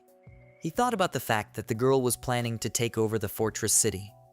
If that was the case, it would be a big problem, and he wouldn't want to get involved in any way. But Anne smiled and said she wasn't thinking of anything like that. Her main business was simply selling merchandise. Imitating her sister herself, she made and sold various items and things. She then became a deputy boss. Anne was a child who became a Dragon King without even knowing it. She unknowingly raised her status. The hero realized that she was actually able to get a position at the top of the city for nothing. The fortress city was amazing in many ways. But Hestia is a famous wizard and Anne is the deputy chief of the fortress city. For Dragon Kings, they get along pretty well with humans. It was good that they were pretty harmless. Anne's gaze was full of lust. She was really happy to see her big sister. Hestia hid behind dake, and the guy smilingly said that she really didn't like it. Hestia told him that this kid is so spunky, serious, harmless, and quite sensible, though she has a tendency to do various kinds of damage. She could put up with that, but not this strangulation. So this is what Hestia meant when she talked about being mostly harmless. Barring Hestia's injuries, she's basically harmless. Anne meanwhile wiped her lips and bowed, which surprised the hero. She smiled and said that it was nice to meet dake. And since her sister was by his side, she had nothing to worry about. She had never met someone as strong as him. For them dragons, that's a very big deal. The hero scratched the back of his head and said that he understood. Anne was a little embarrassed and said with honesty that she would very much like to bask in the glow of his strength. But bowing, the girl said that she had no time today and thanked him for accepting her. Leaving, she waved goodbye, and the hero looked thoughtfully after her. All the while, the princess was mumbling to herself thoughtfully. Above all, she was thinking about telling the whole truth. The hero didn't know what would happen next, but suggested leaving things as they were. Hero asked if everything was okay with Hestia, who had a serious look on her face. Hestia was confused and couldn't understand why this child was coming here. dake seemed like she would still come back, and Hestia trembled with fear. The kid smiled and told her that if she had any problems, she could immediately run to him for help. Hestia thanked him and said she would. It was obvious that the number of visitors to his house was only growing. So the Dragon King was utterly defeated. After the tea party, the hero set about cleaning up. Taking the dirt from the doll in his hands, he noticed that it was quite heavy, and it was quite difficult to remove. Hestia sadly lowered her gaze and said she was sorry, but the hero couldn't understand what she was apologizing for. Hestia thought that since she was here, this child came to him and caused trouble. But dake asked her not to worry about it, and said it wasn't her fault. Only that mud-black doll was to blame, but Hestia thought about it and decided to say something. In fact, it's one of Anne's abilities. That's why she blamed Anne for it. The hero looked at the girl questioningly. It was the breath of black metal when Anne mixed metal with soil and made dolls out of it. dake looked at the dirt and realized why it was so heavy. It was because it had metal in it. Perhaps he could find a use for it outside of the garden. But the guy still didn't understand why they attacked it. Hestia explained that when Anne is frustrated, she has a habit of making them attack herself. This continues until she is refreshed. dake asked if she was serious, noting that this dragon was rather annoying. But Hestia didn't think she was doing that in the city as well, but later, she would still scold her for it. But the guy hesitated, since it could only give her pleasure. Hestia grudgingly agreed, and said that she would probably even enjoy it. There was nothing she could do about this useless Dragon King. While dake was cleaning up the dirt, he asked Hestia, since they live among humans, don't they understand their true nature? The girl said that as long as they were in human form, they would not be recognized. Besides, they were suppressing their magical power. The hero was surprised by this skill of Hestia. Another Dragon King usually drinks with humans and picks fights with them. Most live the life they want, happy, interesting lives, or just having fun. She immediately thought of her sister. Hestia told the hero that he could also suppress his constantly escaping magical energy. The hero sighed and thought about how he couldn't even feel it continuously coming out of him. But as long as he stayed here, everything should have been fine. Hestia thought about the fact that if he was a mere human, in that case he would have died a long time ago. Looking at the reasoning and tense Hestia, the guy asked her not to tell him such scary things. Hestia pointed her finger at him and said that the fact remains. Magical power is necessary to sustain life, so if it keeps going away at this rate, he will die like this. But the hero thought that his magic power was just a useful power, but it turns out that his life depends on it. Hestia didn't think there would be serious problems with his amount of magic power. There's just the possibility of attracting monsters. Looking surprised at his hand, Daichai never thought that it could cause trouble. Of course, he knew that this place was full of magic power, and that's why they were being attacked by monsters. But he didn't know that he was attracting them himself. Hestia didn't think it was such a big deal, because the dragon vein itself attracted a lot more attention than he did. Hestia offered to teach him how to suppress the power, and the boy asked if it was that easy. The girl touched the hero's belly and nodded affirmatively. She used magic to cover the mirage. The hero noticed his whole body covered in a small glow. Hestia made him a veil from her magic power and covered Daichai with it, thus preventing him from leaking. Now ordinary people could feel the same amount of magical power as if she were in dragon form. The boy was surprised to think that his body was strengthened. It was similar to wearing wooden armor, only much lighter. It felt like a weak amplification, and the hero tried lightly bouncing a couple times. Daichai thought he could create such a covering himself, and Hestia said he just needed practice. In that case, the hero offered to give it a try, and tried to use the magic of the covering. A glow appeared around his body, and he thought about what he had accomplished. Hestia frowned at him, and said that it was a success. She could not understand why he had succeeded the first time, and the hero asked her if it was a bad thing. Hestia seemed offended, and said sadly that she had nothing more to teach him. It was as if the meaning of her existence had simply disappeared. Daichai glared at Hestia despite her saying that. This covering will make his daily life quite difficult. It would be hard for him to move normally because his body wasn't used to it yet. But Hestia disagreed with him. She said it was because his magic power was completely blocked. The hero understood and said he had suppressed it too much. But sometimes blocking the power was even useful. He will not be noticed by those who can sense magic power or are oriented by it. For example, these are magical stone golems. Daichai thought it was useful. But on the other hand, it's better to release a bit of magic power to avoid getting into unnecessary trouble. Daichai said that it was quite difficult to control. Hestia offered to let her do it in that case, since it's difficult for him. She asked to call her when he needed it. The boy agreed, since Hestia is better than him at controlling all such things. Until he got used to it, he would rely on her. Daichai stroked the girl's head. Hestia rejoiced, for this way her existence would make more sense. Princess Dainaya and Anne were having dinner at Prussia Castle. Dainaya really couldn't believe that Anne was the Dragon King, and when she found out, at that moment she thought her heart would jump out. Anne apologized to Dainaya, for she wanted to be more restrained, but she lost control of herself. The princess asked if the town chief of the fortress knew who she was. Anne said that she didn't. She originally got the position by pure chance, and the warden doesn't know that she is the Dragon King. She usually worked as the deputy chief, and mainly dealt with security measures. This made the job easier for adventurers. Pritznessa thought about the fact that Anne did care about the people after all, so it was okay to leave things as they were for now.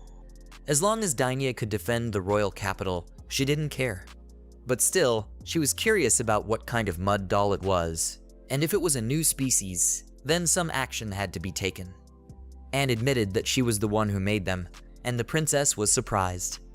Anne apologized for not saying that before, and explained that the doll was her scout. She knew about Daichai-sama living on the dragon vein being very powerful. That's why she sent the dolls to scout first, because if she wasn't careful, he might kill her. She also explored the forest. However, after they all had tea together, she realized that Daichai herself was very kind and strong. Now it seemed to her that it was a waste of time. The princess understood what she was experiencing, because at first she was also very scared when she met Daichai. But still she didn't understand why those dolls attacked her. Anne smiled, and said that it was just her hobby. The princess looked at Anne with a strained smile, and said that she understood. But the way he scolded her made her feel a little better. It felt good to do it with more dirt and metal. but she felt much better from that maelstrom of magic power from dake herself. It was very powerful. Dainaya didn't want to continue this topic any further, and didn't want to say anything about people's tastes. The princess inquired how Anne was doing with the results in her forest exploration. Anne unfortunately shuddered, but things are not as good as one would like. Due to the effects of the magic forest, the dungeon of the fortress city is expanding. The princess was terrified. That was the main reason why the deputy chief of the fortress city came here. Thanks to the dragon vein in the magic forest, the magic power and the lands of Prussia had become much richer. The dungeon is like a living creature that feeds on magic power, so it will inevitably advance towards this land. Anne's dolls searched the vast area around the royal capital and found several tunnels connecting it to the dungeon of the fortress city. If they are damaged, there is a chance that dungeon monsters will appear in the vicinity of Prussia. The princess took the situation with the Dragon King to the back of her mind, as a new threat from the land had just been resolved. She knew the basic information about the dungeons, but she didn't have any details. She asked Anne to tell her a little about the dungeons. She wondered how long it would take the monsters to get here. To a certain extent, it was possible to know when the monsters would appear, but it was impossible to determine the exact date and time. If the dungeon progressed at the same rate, they would arrive at their place in the next few days. The princess asked how the damage could be reduced, and Anne said that it was quite simple. One just needed to destroy the monsters, thus reducing their numbers. That was the best option. Currently, there are quite a lot of monsters in the fortress city, and they will come here to find new feeding grounds. Even if they use all their strength to create a magic barrier, it won't be able to cover the entire city. It would be a race of endurance. The princess didn't know if she would have enough magic power until the number of monsters decreased, but at least she didn't have to worry about the magic forest. The monsters wouldn't even be able to get close to dake herself. Even if a dungeon appeared in the magic forest, it would be fine. The whole problem was the safety of the city. It was necessary to make a contract with the adventurers first so that they would have more strength. The princess exhaled sadly, saying that it was a difficult situation. Anne smiled at her and said that if there was something she didn't understand about dungeons, she could ask her about it. She was very happy to see her big sister by herself, but if the places where they could see each other became fewer, she would be sad. Anne came to the royal capital to help them with this situation. Dainaya smiled at Anne and said that she would gladly take the help of the Dragon King Dono from the fortress city. First of all, they should have eaten before the battle began. The princess thought about the fact that she would have to stay up all night tonight, and thought about possible countermeasures. This was the night to start developing a plan. It was a beautiful sunny day in the courtyard of the apple orchard. The hero was lying on his pillow and idling. Rolling over to the other side, he smiled, thinking about how he hadn't just rested like this in a long time. Meanwhile, Sakura poured a cup of tea. She told the master to rest as long as he needed. The guy looked at the courtyard of the house and saw Hestia rushing towards them. She was running at a frightening speed, and dake thought that she had run to the city to get materials for the staff. After all, he had broken his spare staff yesterday, and he felt sorry for that. He had created a grand golem though. Sakura noticed that Hestia was even enjoying it. Judging from the fluctuations in her magic power, she was having fun and was even happy. She probably just liked doing it, and the hero understood. But he had some tension. He couldn't feel and see magical power the way Sakura could. Dake assumed it was because he hadn't practiced on it. Sakura suggested that option, but the more important factor is that the master's magical power itself is awesome great. In order to feel the magical power of animals and humans, one had to concentrate very well. This is because the magical power emanating from them is quite weak.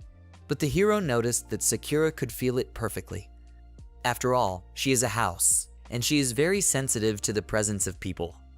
Dake asked her if she would like to visit the city, but Sakura said she didn't really want to.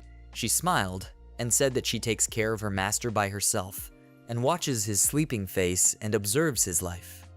Therefore, she is the happiest. The guy blushed and smiled and said that he understood. In that case, there will be times when he will go there by himself. He told Sakura that if she needed anything, she could tell him. But the girl said she didn't need anything. The guy noticed that she had no desires at all. But Sakura winked and said that she was a house after all and very much like her master. After all, the guy didn't really want anything either. Daichai thought that there was still something special that he would like, and that was delicious food, though he doubted if it was a real desire. After thinking about it, he decided that he would probably want a more stable life.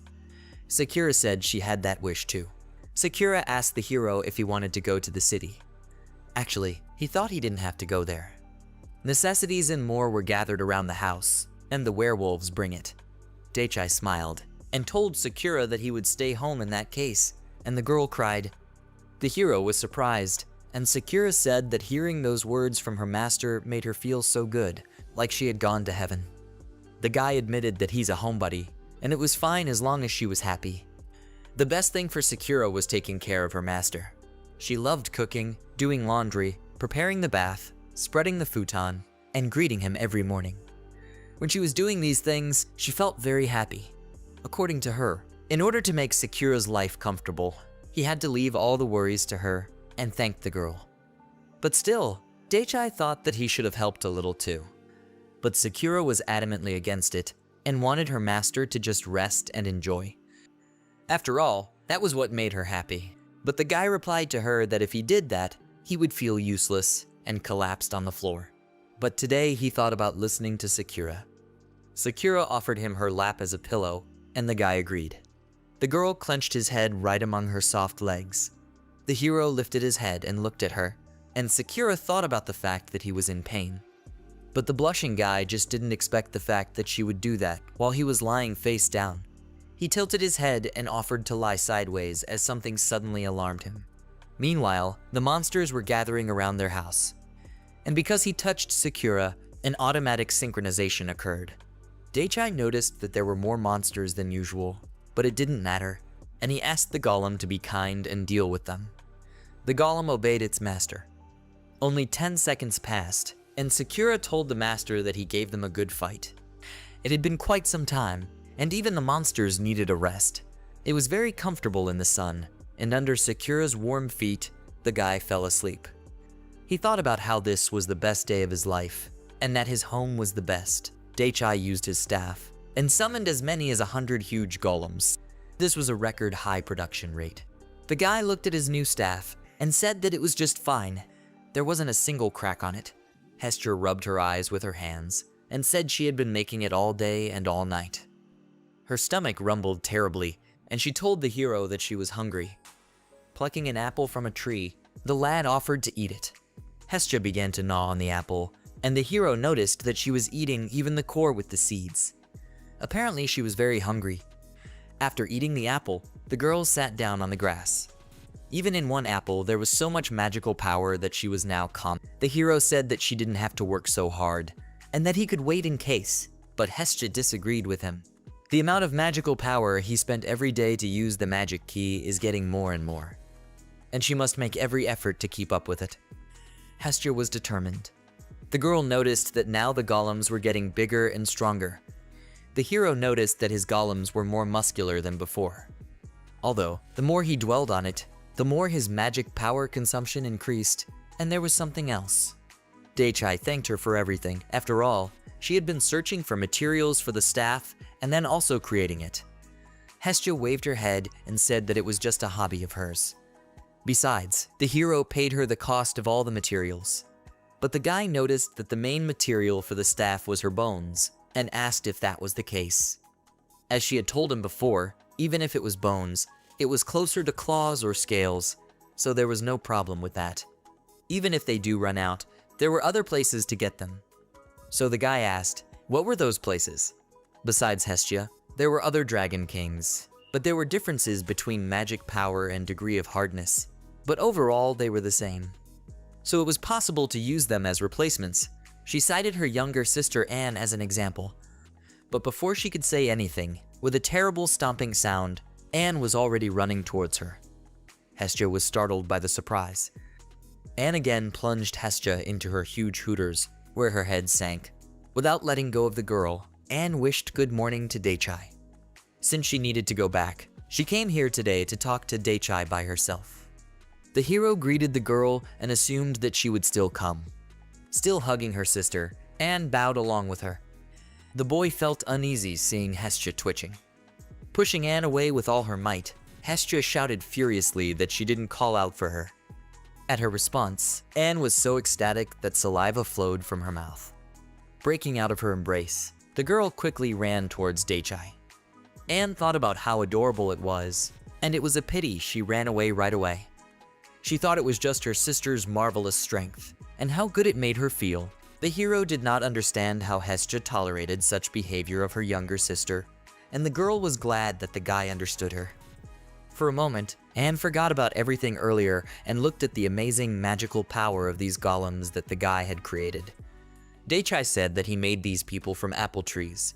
Hestia thought about the fact that even using the magic key, she couldn't believe that such a quantity was made with such precision, and it was simply amazing. Anne was just thrilled. It was the first time she had seen someone with such a high precision of controlling magic power. He had put far more magic power into them than she had, and yet he had done it with a magic key. Both sisters looked at him with admiration, and the boy felt uncomfortable with those looks. It might have been amazing, but it wasn't like he was some rare beast. Anne apologized and told the hero that she creates golems too, so it's an awesome sight for her. The hero still didn't understand what Anne came here for. The girl wanted to apologize for the trouble she caused them last time. After all, as they already knew, she created that mud doll. The guy said that Hestia had already told him about it. Anne bowed and said that she was sorry, and she was really sorry for what happened. Dake smiled and said that she ruined his garden by getting dirt on it, but since she apologized, it's okay now. Anne was horrified, thinking that an apology would not be enough and she needed to be punished. The girl blushed as she thought about what kind of punishment awaited her. She hoped her butt would be spanked in the same whirlpool of magical power, and that would be just fine. The guy asked her to come back from the dream world, for he had already forgiven her. He asked if the girl had brought anything as an apology. Recovering, Anne said she had brought them some of her magic items, and the hero wondered what it was. The girl took a flask and said that it was a recovery potion made from the blood of the Dragon King. It was a very valuable item for sale. This medicine has a wide range of uses, from cuts to fractures. If he applied it, it would act immediately. The guy noticed that it was quite versatile. Also, magic items are items with magical power contained in them that produce various effects. There were many varieties from everyday to combat. Dake was impressed, as expected from Hestia, and the girl smiled.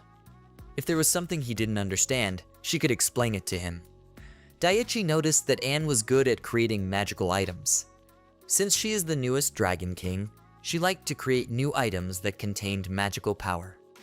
But she learned all of this from her older sister Hestia reminded her that she only creates staffs, but Anne creates a lot of everything from medicine to tools. The girl talked about how she didn't know how to make staffs, and that her older sister was amazing since she could make such a delicate thing as a staff. The boy realized that there are differences in what they create, but Hestia had a different opinion after looking at the golems and said that the most extraordinary thing is that he can make these golems with such precision. Dake thought that he was feeling kind of alienated as of late, and Anne apologized to him. When he made golems out of wood or worked with wood, the recovery potion might even be more useful. Even if he broke a bone, cut his finger with a splinter, or scratched his leg with a root, it would all heal. The guy excitedly said that it really had a wide range of uses. He usually left the care of the trees to the golems, but sometimes he also got injured. If you can be cured just by applying it, that's great. The hero took the potion bottle and said that he was grateful to her for the cure. But Anne said in surprise that she was the one who should be grateful to him. Also, she wanted to warn them about something. Anne said that in the future, the number of monsters would increase and they might appear in the magic forest. The hero assumed that something happened in the magic forest. And the girl said that there is a small problem under the forest. But since the monster's activity is only temporary, they didn't need to worry about it. Waving his staff, Dake said that he understood everything and would be more careful then. In that case, Anne said that was the end of it and asked to let her know when the recovery potion ran out so she could bring more. Anne thanked the heroes for everything and hoped that their cooperation would be successful in the future. As she hugged Hestia, she also meant her older sister. At parting, the girl bowed and wished them all the best. Hestia told Daichai that she had been making the staff all night, so she would go to bed, and the hero agreed with her, wishing her a good night's rest. Sighing heavily, the guy thought about the fact that this was a very noisy medicine merchant.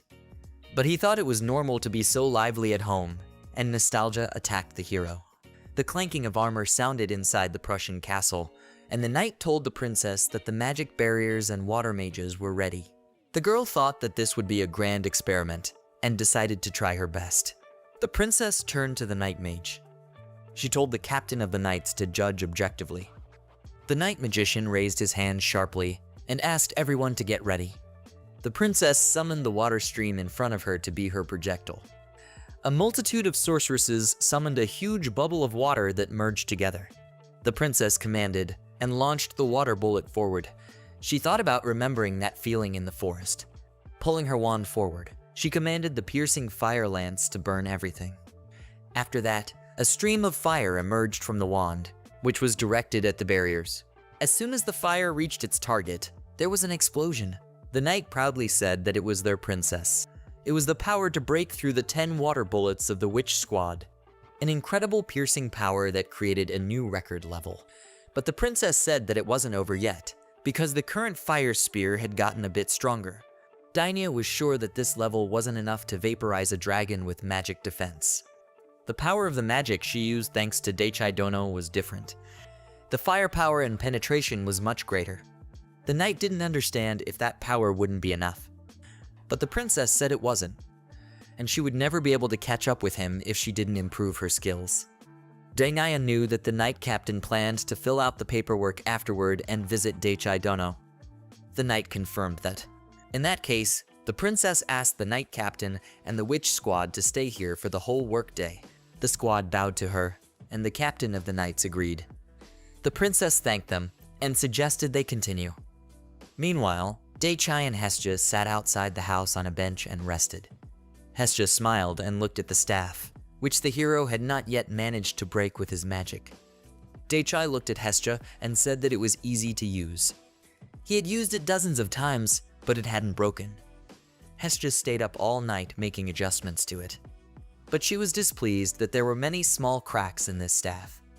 It wasn't visible to the naked eye, but there was no leakage of magic power before. The hero didn't know about it and was surprised. Hestia blazed with fire at the thought of having something to aspire to. Daichai smiled and only asked her not to overdo it. Just then, a princess walked up to them and said hello to them. Behind her back was a bag that was rattling something. Daichai greeted her. He noticed that Dainya had a happy face. The girl said it was because her somewhat difficult and special training had been a success. It made her feel a little better. Piling a heavy bag on the ground, the girl wanted Daichai to take it. The hero assumed she was bringing him money. Dainya recalled that he was in town once. Thanks to his magic power, the town's medicinal herb farm near the castle had a good harvest. It was his part of the reward, so she hoped he would take it. Having said that he would accept it, he thought he had an economic cycle going on at home again. The boy looked at Hestia falling asleep and thought that if he took into account the last expenditure on the materials for the staff, he had given all the money to her. Noticing the girl rubbing her eyes, he asked if she wanted to sleep. Hestia said that she had not slept since yesterday, and in doing so, she was constantly using her magical power. The girl wanted to tell him to leave her alone to sleep, but immediately she fell on his shoulder and fell asleep. The boy smiled and said he would carry her back to the cabin now. Daichai took the girl in his arms and told her not to worry about it. Since she wanted to sleep, there was nothing she could do about it. Sleepy Hestia thanked him, and Dainya remarked that it was very sweet. The guy asked what was cute about it, and the girl blushed, not knowing what to say. Trying to think of something to say, she said there was nothing to it. She pretended she didn't know what he was talking about. The uncomprehending hero looked at Dainya and said that if she said that, he wouldn't worry about it. The princess, pulling on her hat, said that she would probably go. As she left, she said that she did not want to disturb Hestia's rest, and she was afraid she would have to leave them alone. The guy, smiling, said they would see each other again, and the girl tried to run away faster. With a quick step, the blushing girl headed faster towards the castle, thinking about how embarrassed she was. She never would have thought that jealousy would show in words. As she thought about the fact that she had accidentally told the truth, she noticed that her face was burning and needed to cool down and go home. Anne was approaching Daichai's house and was spotted by a guy. He greeted the girl.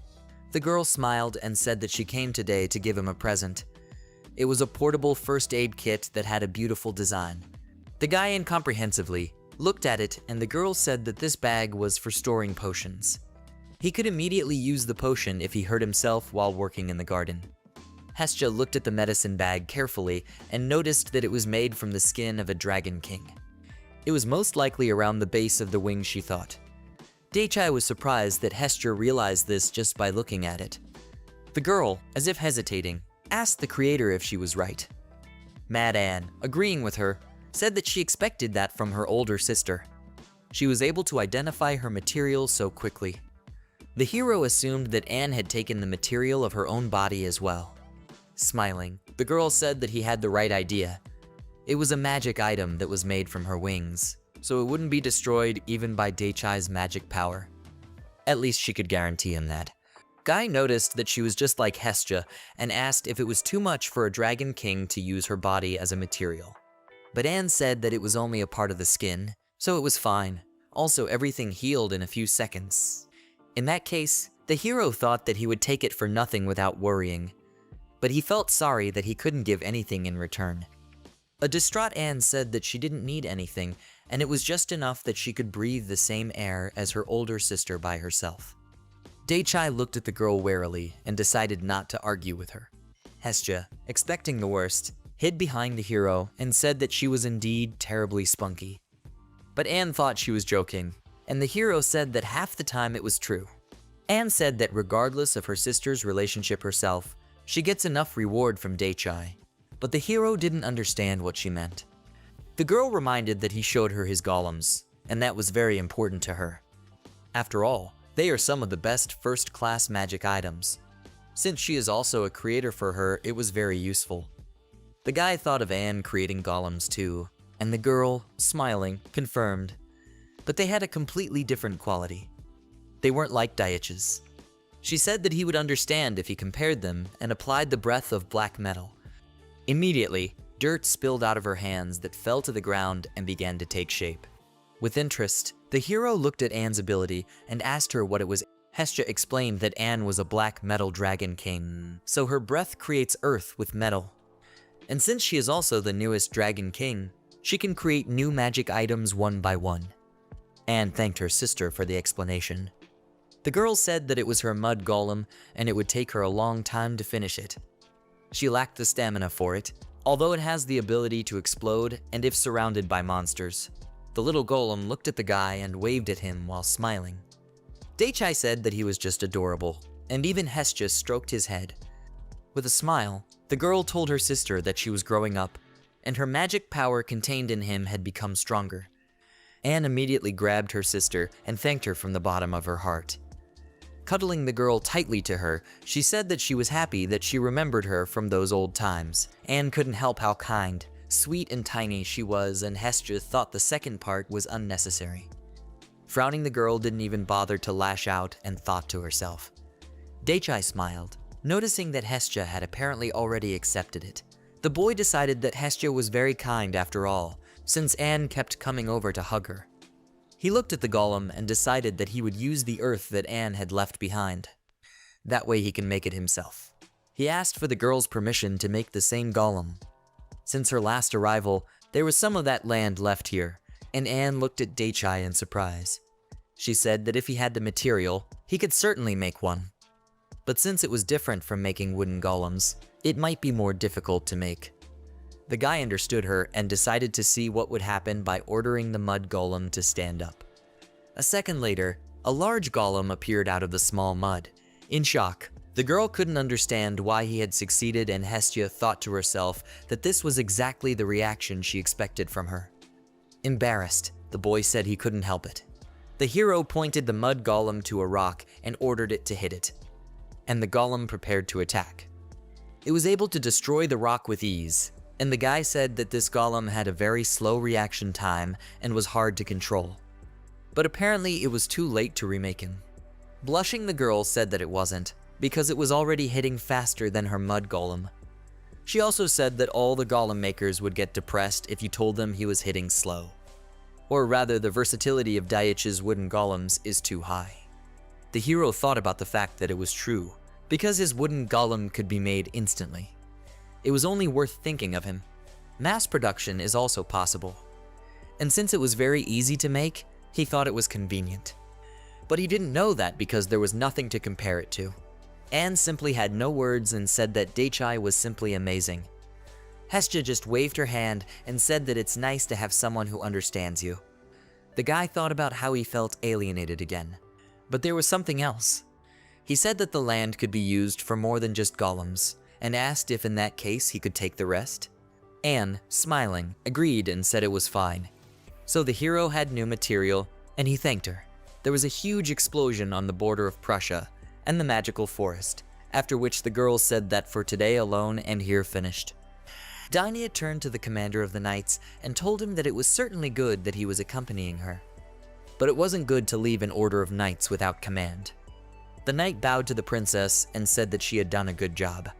He also said that he had already given them the necessary instructions, so everything would be fine.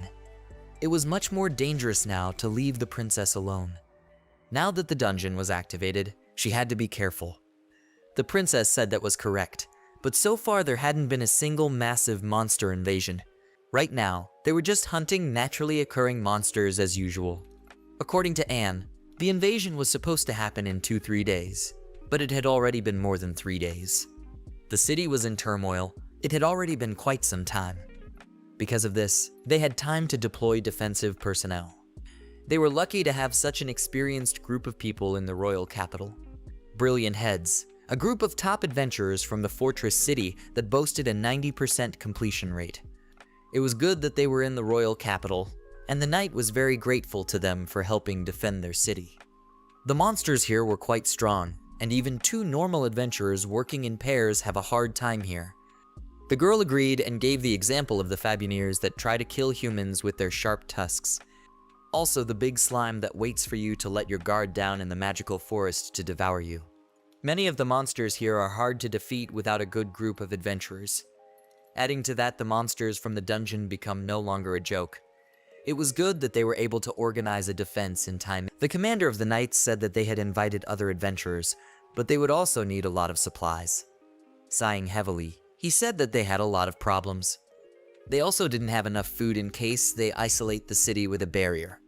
Dainia replied that if he said so, there was nothing she could do about it and asked to move on to the next case. She was going to ask the werewolves about the situation in the magic forest. And in the meantime, the captain of the knights was to check the defense of the capital and the cities. The knight bowed and said that he was really sorry, because this should be handled by the messenger, not the princess. But Danae asked not to worry about it. She smiled and said that she was the only one who could use the teleporter. Besides, acting alone was easier and faster. After applying the teleport, the girl disappeared and appeared right beside the werewolves. Noticing her, the werewolves greeted the princess. The princess apologized for keeping them waiting, and the werewolf said it was no big deal. After all, they were only a few minutes behind schedule. The werewolf knew that the princess was hunting monsters on the plains, and this was also for their own good. Dainia smiled and said that she expected that from werewolves because they gather information quickly. It was only a few tens of minutes ago, and they had already found out about it. Gathering intelligence and procuring materials is the werewolf's business. The werewolf howled and said that if you can't do something like that, then you can't meet the king face to face. As the girl realized, they meant Daichi as the king. The werewolf said she was right and invited her to go to a place on the other side of the square where they would give her the information she needed about everything. While walking through the town, the princess noticed children playing in the street and said that they had become quite wealthy. She had been here several times, and every time she came here there was peace and bustle. This was their best dwelling place, at least in the last few decades. Thanks to their king, they were able to establish trade quite well, and that helped them to set up the settlement so well. The werewolf said that even their entire family couldn't thank their king enough for what he had done for them. They arrived before the appointed place. First of all, the princess wanted to know what was the situation of the monsters in the magic forest, and the werewolf was sure that the monsters were becoming more and more active. The number of monsters had not changed much, but the radius of appearance had increased, so the frequency of encounters with them had increased as well. It might have something to do with the fact that the dungeon was growing underground, but the werewolf didn't know about it yet. There was also a possibility that this time they just happened to cross paths, so he couldn't give a clear answer. The princess agreed, saying that it didn't necessarily have to be the dungeon's fault. Reasoning, the werewolf said that the only thing that was different from normal was that the underground monsters came out.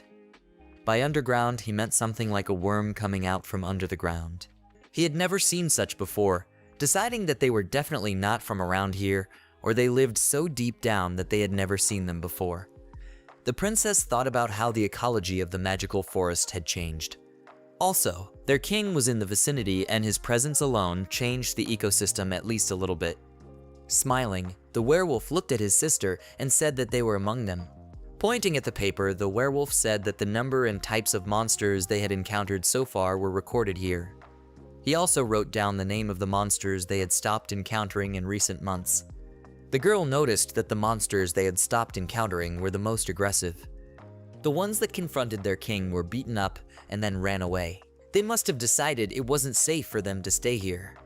After that, the girl looked at the name of the underground monsters, and the werewolf said that these enemies were easier to smell or feel and could also be found by various signs. He smirked and said that the forest was convenient to live in for that reason. Dana remembered dake and said that it was all thanks to him. But the appearance of underground monsters is somehow disturbing. Starting from today, they better start taking the necessary measures one by one. The werewolf asked to let him know if they need any help. After all, he owed the merchants in their town for food and other items. He thanked the princess and asked her to keep him informed. However, the werewolf smirked and said he would like to be paid for it, but they could arrange that a little later. Dainya said goodbye to the werewolves. As they walked through the forest, the princess thought about having to explore the connection between the magical forest and the dungeon a little more anyway. The next stop was at Daichai's place. Dainaya heard an eerie stomping and thought that it was very noisy here. The girl noticed that the noise was coming from near Daichai's house, so she assumed that the monsters had shown up here as well. It shouldn't have been possible, but since he was there, it couldn't be ruled out. It was an emergency situation of mass monster invasion, and the girl saw that the Fabineras were to blame. She was surprised to see a large herd of high-level four-legged monsters. The golems were furiously repelling their attacks, and in the very center of them, the girl saw a hero. The girl saw how the massive monsters were immediately defeated. She didn't even know what to say to that. The girl only smiled silently, and a blush appeared on her face. She said that it was very cool. The hero looked at the princess in surprise, deciding that something had happened, and she said that she had come to make sure of something. By the way, she wanted to ask what he was going to do with that herd of Fabineru. After thinking about it, the guy said that they could be sold, eaten, divided among the werewolves, or just let go. The meat of those boars was quite tough but tasty, and it was just a great thing for making sukiyaki. Dainya didn't understand what he meant. The girl lowered her eyes to the floor and asked that he sell them in bulk to her town. They had a lot of people and they needed food, and of course they would pay him. The hero didn't mind at all and said there were too many of them anyway. The princess's eyes shone, and after thanking the hero, she said that he was the savior of their town. The guy didn't quite understand her, but since she was happy, he thought it was okay. Daichai decided to immediately move the boars to the city. 1 hour later, the princess was at the table telling Sakura and Daichai about how their home was truly wonderful. Sakura smiled and thanked Dainaya for her efforts. The princess thanked Sakura and bowed, also telling the hero that she would bring money next time. He asked her why she had come here. Taking a mug of tea, the girl remembered that she came here for the sake of reporting something to Daichai. It was quite likely that the monsters would activate in the vicinity of the city. The princess was confident that he would be fine, but she felt that they should keep their distance just in case. The hero smiled, noticing that she was as benevolent as ever. After all, the girl had come here just to say that. Suddenly, there was an explosion nearby. The princess abruptly stood up from the table and asked what that sound was, noticing that it was in the direction of the city. She figured that it was the beginning of a monster invasion, thinking that they were just waiting for an opportunity. But it was not to be. The girl apologized to the hero and said that she was going back to the city, then used the teleporter. Sakura and Daichai silently looked after her. Exhaling heavily, the guy said that she was a very busy person, and Sakura said that Dainiya-sen had her reasons. Suddenly, some rustling was heard from the direction of the bushes, which caught the hero's attention. In front of them stood creatures that looked like demons. Looking at the heroes, they smiled, and in their hands burned fire. Daichai looked at the monster in surprise and decided that it looked like a demon, and Sakura agreed with him. The monster suddenly attacked, whereupon the hero grabbed the staff and ordered the golem to protect them. Before the flames could reach the heroes, they were covered by a huge golem.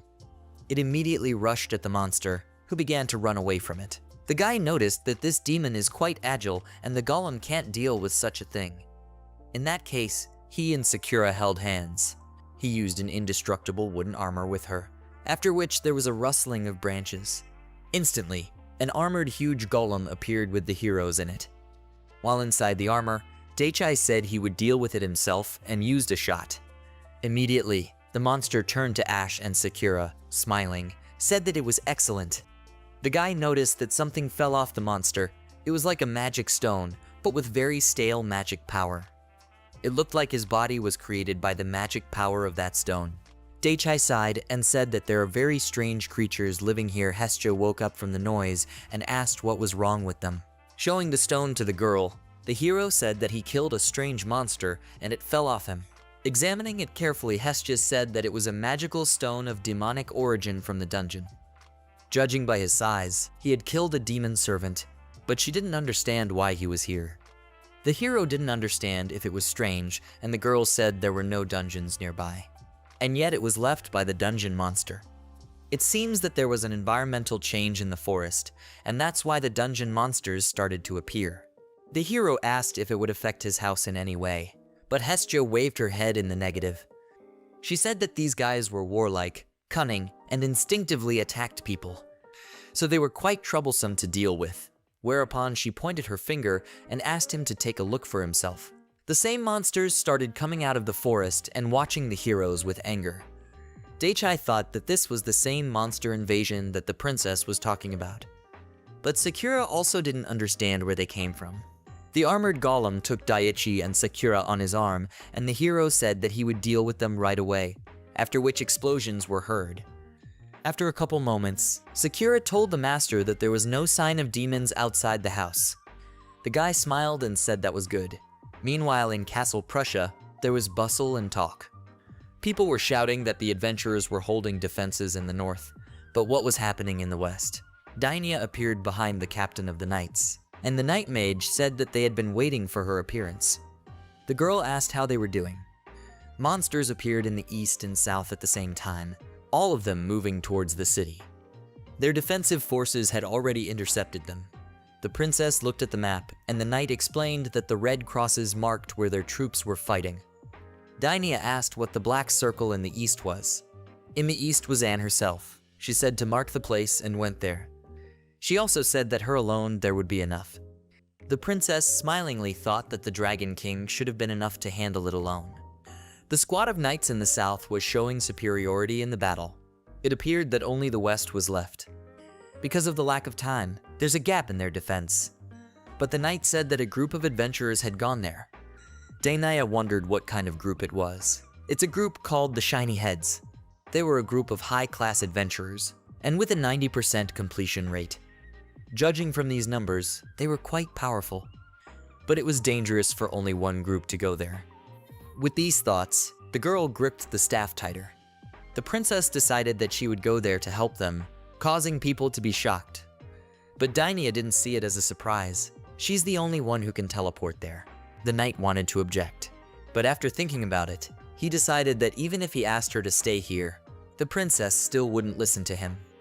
Dainiya smiled and said that the captain of the knights knows her very well. As long as she could fight, she would do her best to protect this city. That is her duty as an archmage. And she admired Daichai, so this is the path she decided to take. So she decided to go, and said she was leaving the command to the captain of the knights. The knight captain accepted her order, and asked her to be careful, whereupon the girl used the teleporter. In the west of Prussia, a squad of adventurers was already approaching the target. Laughing, the leader said that they had the weakest defense in this place. They were far away from the trade area, and there were only 10 men. There was a rustling of bushes, and right in front of them there was a rumbling and shaking sound from underground. A huge underground worm burst out that looked at the adventurers. Immediately from the place where the worm crawled out, small monsters that resembled goblins began to crawl out. The commander laughed and said that they had appeared. He never thought that he would fight monsters from the dungeons of the fortress city. Looking up, he noticed that a huge worm was already approaching them. The man shouted that compared to dake, such pressure was nothing. The other guy laughed and supported him. When it was said by their leader who had passed out then, it motivated the whole group and they giggled. The leader blushed and said it was all because he admired him. If they had stood up against such a horde earlier, he would have just run away. The only thing that calmed him now was his strength. The guys supported him, and the head noticed that even though they were far away, there were still residential areas with many people here. There were many crops and other things to gather. So he was sure there were many people living there. In that case, the chief shouted to the adventurers that they should protect them. There was good booze in this town. They also fed them good food, and they had a great time here. If they don't protect them, their name won't be worth anything. The guys decided to overpower them at all costs so they could drink together again. With shouts, the adventurers ran to attack directly at the enemy. Full of fighting spirit, the squad leader struck the goblin, which flew backwards. Panting heavily, he asked the squad if it was all over. They really hoped that it was. The guy said that at this rate, he and his outfit wouldn't last long. A squad member yelled to the head that he was being attacked from behind. The demon-like goblin threw fire directly at the squad leader's back, and he screamed in pain. The demon smirked. The guy shouted that it was a servant demon, and the squad leader noticed that it was cunning and attacked from afar. Then a shout was heard. Someone was using a fire spear. The attack immediately knocked the goblin off his feet, and excited head decided that this is his chance, went to attack. As soon as the goblin was defeated, the stone fell from him. A man approached the head of the adventurers from behind. It turned out to be Dainia, who exhaled and said that she had arrived in time. The head exclaimed that she had saved them, and she was a princess herself. The girl said that her name was Dainia, and it was she who wanted to thank them. She looked at the squad that was badly exhausted after the battle. She was sorry, for she had thought of arriving on time. But by all appearances, she was late. The head smilingly said that since they had been helped a lot by the townsfolk, they would like to thank them as much as possible. The princess was very happy that they were of that opinion. Suddenly, one of the adventurers flew right past them and was hit by someone's attack. Looking around, Dainia and the head couldn't understand what the heck was going on. A large goat appeared behind them with an oak tree and a shield in his hands. His feet were huge hooves, and he resembled a demon. The beast roared furiously at them. The cloak that was on the goat began to melt, and demons began to jump out of it. The head shouted to the others that he was creating servant demons. He couldn't understand. What the hell was the dungeon master doing here? The princess was terrified that it was the dungeon master himself. It's a monster that can create dungeon monsters. It usually lives in the deepest levels of the dungeon. His level must be quite high since he could create demons. The boss gritted his teeth and assumed that in that case, either the master himself or his servants would kill them. The head of the adventurers cursed, and the girl clutched the staff tighter. She was determined, and told the adventurers that she could handle him herself. A fellow adventurer shouted to the princess that it was too dangerous, and that he was very strong. He said she had to run. Just because she could defeat the dragon didn't mean she could defeat the dungeon master. But Dainia smilingly told them that she couldn't just run away. At least not while someone was threatening her city. She couldn't let that happen, and would do everything in her power. The girl was going to use a new spell she had learned after meeting that man. This attack absorbs all her feelings and experiences so that she is able to defeat even a dragon. The girl shouted, and used the volcanic spear that flew towards the dungeon master. The goat fiercely looked at her attack, then swung his club and scattered it. The explosion made the girl close her eyes, and her staff cracked in half. From the force of the blow, Dainia flew backwards, and heard the head of the adventurers call out to her. But as soon as she opened her eyes, she felt herself fall on something soft. The battered princess couldn't realize what it was, so she looked up. The voice asked her if she was all right, for it had made that hand as soft as possible to catch her. She recognized that voice. It was Daichai that was in the battle armor along with Sakura. The hero asked Sakura to get the medicine that Anne had given them. Sakura clarified that it was in a pouch on the guy's belt and then took it out. Daichai smiled and asked Dainaya to wait a bit while he healed her. Descending into the palm of the armored golem, the hero was about to give Dainaya the cure. The girl coughed up blood and thanked him. Daichai asked him not to tell her, as her mouth was wounded. He smiled at her and praised her for a good job. It was surprising, for she felt an overwhelming sense of security. The hero said she was doing a good job. The princess smiled, after which she fainted. Daichai fearfully assumed that he had injected too much mana again, but Sakura asked him to calm down and said that she was just tired. In that case, the hero decided that everything was fine. Her wound had healed, and now she had no trouble breathing. He didn't really understand what was going on here, but it looked like this monster was going to be a big problem. Dodging the blast attack, Daichai noticed that it was the same demon servant. The armored golem held the heroes with one hand and aimed at the demons with the other, then fired. Daichi watched the enemies carefully. As soon as the smoke cleared, he saw the dungeon master standing in front of him completely unharmed. The hero angered the demon even more. The group of adventurers were simply shocked. After all, they had defeated the servant demons only after combining their efforts, and Daichai had done it in one blow. The head of the adventurers smiled and said that it's amazing and Daichai is awesome. The head ran up to the golem and asked Master Daichi why he was here. The hero said that those pesky servant demons showed up outside his house. And when he came to his senses, he was right in the middle of a battle outside the forest. Anyway, the guy noticed that the adventurers were also fighting them and thanked them. One of the adventurers shouted to them that the master had started summoning servants again. The hero decided that now was not the time to talk, and handed Dainaya to the head of the adventurers and asked them to take care of her. The head turned to the others and said that they would protect the princess. After that, Daichai prepared to fight the dungeon master.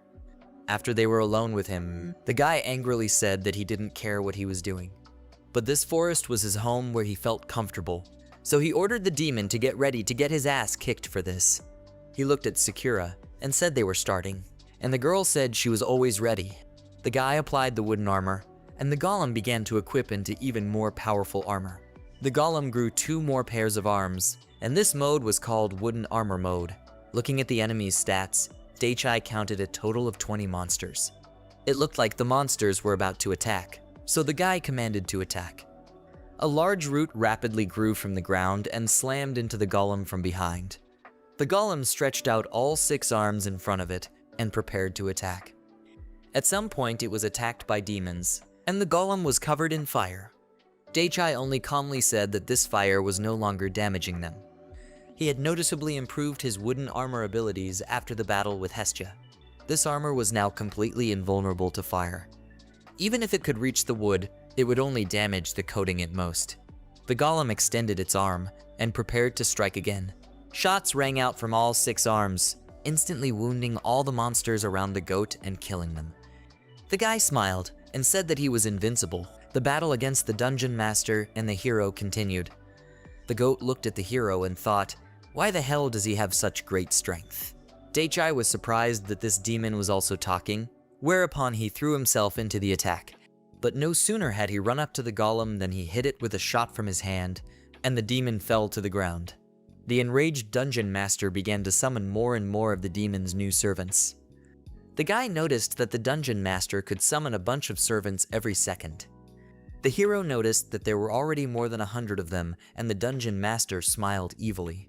He commanded his servants to attack, after which the demons pounced on the golem. From all sides of the hero began to fall on the hero, but with all 6 hands he managed to reflect them, while shooting at the demons. Dungeon stones began to fall to the ground, but the dungeon master created more and more new servants. The guy realized that apparently 6 hands were not enough for him, but he thought that the dungeon master was underestimating him. After all, the hero also had several aces up his sleeve. 2 more roots came out from under the ground and grabbed the golem's back. All the trees in the area began to cover the golem's armored body. As a result, the armor gained a new mode, which was called the additional fire mode of 1,000 hands. Meanwhile, the goat silently watched the transformation of the enemy. The guy noticed that apparently even monsters could be afraid, but it was too late. Dake commanded and went on the attack. The golem stretched out 1,000 arms in front of him, after which they created a whirlpool of shots. The bullets swiftly rained down on the enemy, after which only rocks were left behind. After all the servants were destroyed, the golem didn't stop and started firing at the dungeon master, who had to take the hit. After the firing ended, the enemy sighed heavily and wanted to say something to the hero. With furious shouts, the goat threw himself at the golem, asking who he was. The guy noticed that he was attacking him again, and appreciated the enemy's zeal, but he shouted firmly to the dungeon master that he would smash him on the spot. Thousands of shots rained down on the demon, after which he fell to the ground with screams. After the demon was defeated, all that was left of it was a large piece of stone. The guy smiled and said that the strength of 1,000 fists and a huge explosion was what was needed. Watching the fight from the side, the princess was surprised by Senju's incredible strength, and quietly said that he was very strong, even though she was much stronger now than she was before. She could even kill one wandering dragon alone. Her magic now is stronger than before, but it's still not his level. The girl's eyes sparkled. Smiling, she said that she wanted to be strong too. When Dake stepped out of the golem, he exhaled heavily. Just as he thought, the Senju had drawn a lot of mana from the trees. Looking at the huge golem, the guy said that it was just a prototype that could only use 40 hands. Sakura smiled and noticed that the master didn't even use 30% of his mana. The hero was surprised by that and assumed that he was tired from not being used to such a thing yet. In that case, maybe he should have used it for normal tasks like harvesting. Sakura grinned and said she would help the hero when the time came. The princess looked at the boy with admiration and said that she could defend her city if she became as strong as him. She also always wanted to be on his side. The hero went to the others and said that apparently all the enemies had been defeated. The guy was pleased because in that case he could go home and relax. However, when he looked at the battlefield, he noticed that the place was devastated. After all, he had uprooted some trees in the forest for his own purposes, and he should have planted new trees. The princess told Daichi that she would take care of it, so he could just relax. Daichi was surprised that she could already walk. Dainaya smiled and said that the medicine he gave her was very good, and her wounds had already healed. However, she thought that wasting such a potion on her was probably a waste. But the hero asked her not to worry, because it didn't matter if she was fine. He also said that this potion was given to him by Anne, so she could thank her for it. The princess was shocked, and couldn't believe that this potion was brewed from the blood of the Dragon Queen herself. Daichi wondered, because this busty Dragon Queen had really said something about the use of blood. The princess was even more unhinged, and exclaimed that she drank a potion made from the Dragon King's blood. She fell to the ground, and sadly said that the hero had wasted such a potion on her. The guy thought she was really weird, first jumping around and then suddenly falling down. Daichi asked if she was suffering from anemia. Even though her wounds were healed, she still didn't have enough blood, but the girl said she wasn't. She asked if the guy understood the price of the Dragon Queen's blood potion, but Daichi said he didn't know, so that's what the girl thought. The princess was in tears thinking about what they should do. After all, this potion was worth at least around 100 million, and they couldn't afford it even with their treasury. But immediately the princess came to her senses and gloomed. She couldn't take money from the treasury for her own personal use, and if she took it, she was finished. The hero didn't understand what she was even muttering about. Dainaya admitted that she was just thinking about how she could pay for her treatment, but the guy said he didn't need anything from her. He smiled and said he wouldn't take money for what he was given for free. But if anything, he offered to repay him by repairing the damage to the place. It was settled, and he said he caught her eye. The princess heard her stomach rumbling at Daichi's side, and the guy grabbed his stomach and said he was getting hungry. It wasn't surprising since it was already lunchtime. Sakura told him that she would go ahead to have time to prepare everything, and the hero thanked her. Sakura took off and said she had to go, saying goodbye to everyone. Seeing that she could fly, the princess was shocked. She had learned to fly since she became a spirit, and the guy said that it really was an amazing ability. He told Dania that it was also time for him to go, but the girl grabbed his cloak, asking him to wait for a while. Daichai couldn't understand what was the matter, since they had already agreed on everything earlier. Dania said that she would certainly clean everything up, and asked if the hero was going to pick up all those magic stones scattered after the monsters. But Daichai didn't understand why he needed them. The girl said he could sell them or use them for crafting. They had many uses. The hero asked if that was true, noticing that there were indeed a lot of them. He decided that in that case he would take the large stone as a souvenir for Hestia. He had no need for the others, so he offered to let Dania take them. Daichai said that in that case they could sell them. The princess thought about the fact that they could make a lot of money with that many. Daichai said goodbye to her and asked her to use the stones as she wished. The princess wanted to stop him, but the boy said he had to go home and that he was hungry. Dania blushingly looked at him in his wake and thanked him for doing all this for them. After seeing the guy off with a glance and clenching his fist harder, the boss of the adventurers thought that Daichi-san was a very brave guy. After looking at the stones, one of the adventurers told the boss that with this many magic stones, they could easily make at least a few hundred million. And that was truly generous. The boss smiled, thinking that he was an extraordinary guy, and they really weren't his equal. The guy behind the leader decided that he was right, after which they noticed the other adventurers woke up. After ruffling the hair of one of the team members, the boss was glad that they were back to normal. The guy asked him what he was talking about, since they had tons of wounds and no quest rewards would pay for it. He said he wouldn't be healed until he drank sake. One of the guys smiled and remarked that they were fine since they were talking so much, and the boss nodded his head affirmatively. The princess turned to the leader of the shiny heads and asked to speak to him. She knew they were tired, but she had a request for them and asked if they could help. She asked the adventurers if they could help her collect all the magic stones. The boss asked if she could use the teleporter, because with it she could collect everything without their help. The girl smiled tiredly and said that they could tell she was completely exhausted. She asked what they thought of an invitation to a banquet tomorrow at the palace, as a reward for her request. Looking at the boys, the boss said that they would gladly accept the princess' offer. He shouted to the others and offered to make one final effort for a good sake, and the team agreed.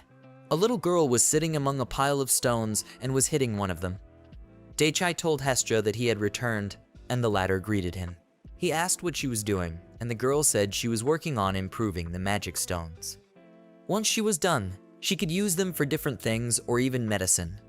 But the guy noticed that she was just tapping on them and asked if that would work. Hestia said she had it under control. In that case, he decided to show her the stone and said he brought it for her. Hestia surprisingly asked Daichai what it was, and the guy said it fell out after he defeated the dungeon master.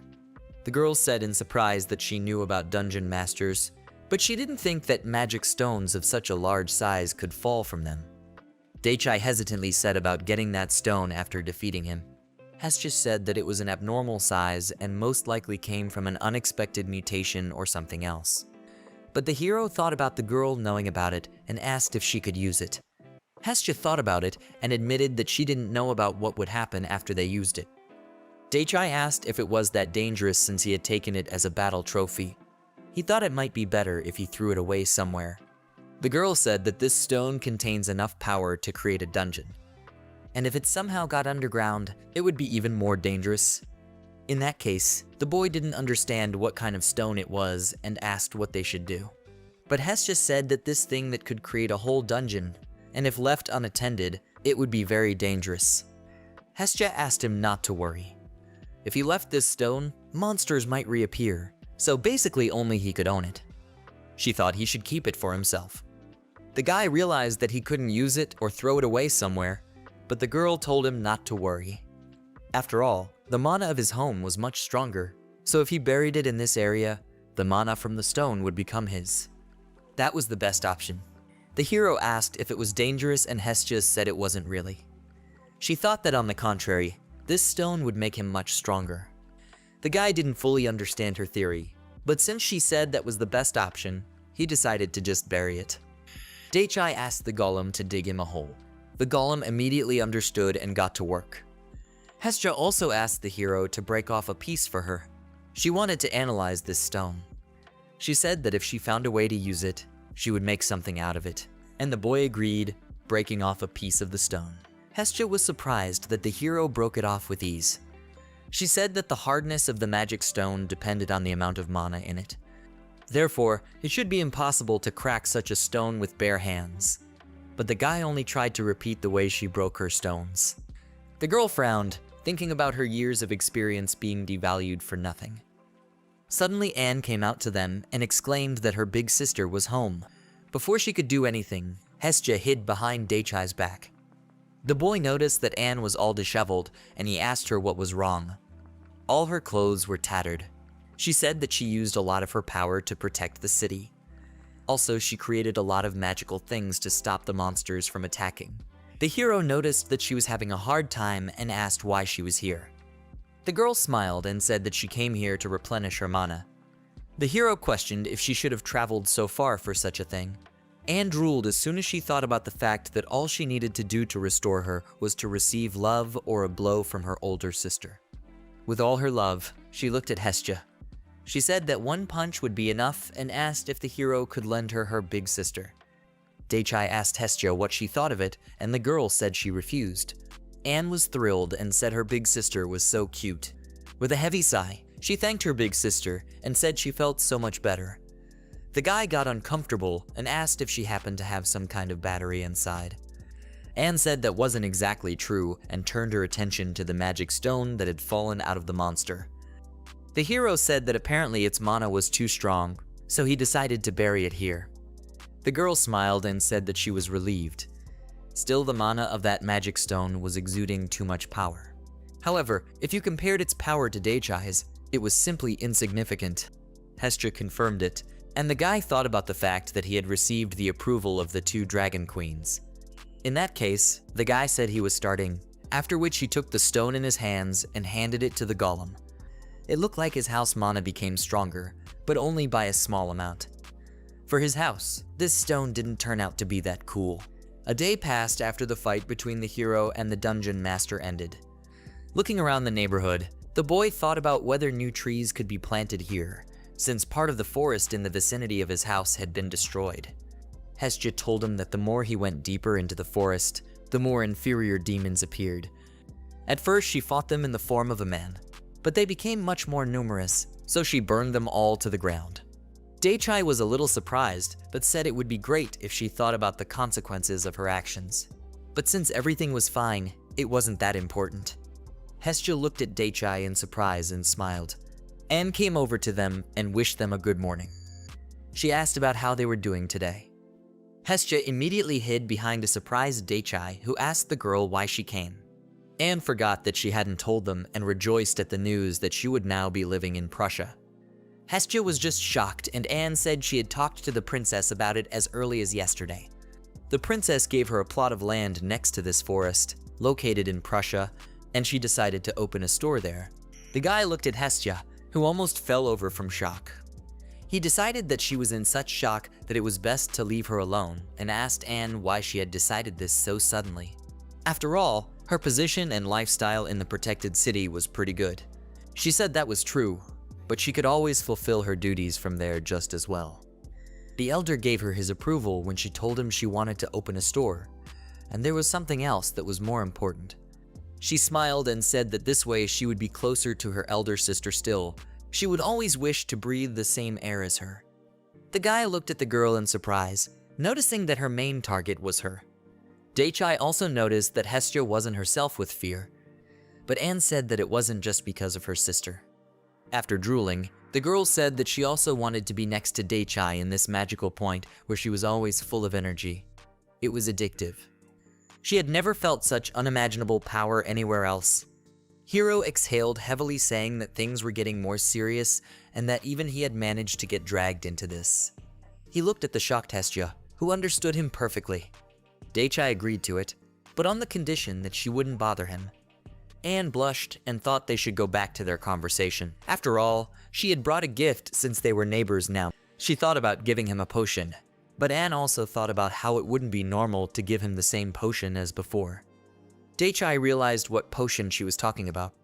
He said that he cured Dainaya with it yesterday, and it was indeed very effective, as her wounds healed instantly. Anne suggested that in that case, it was because of this that she had given her land here, because she had made that potion. The girl told the hero that if he was running low on supplies, she could give him new potions. Daichai asked her in surprise if she was sure she wanted to give more.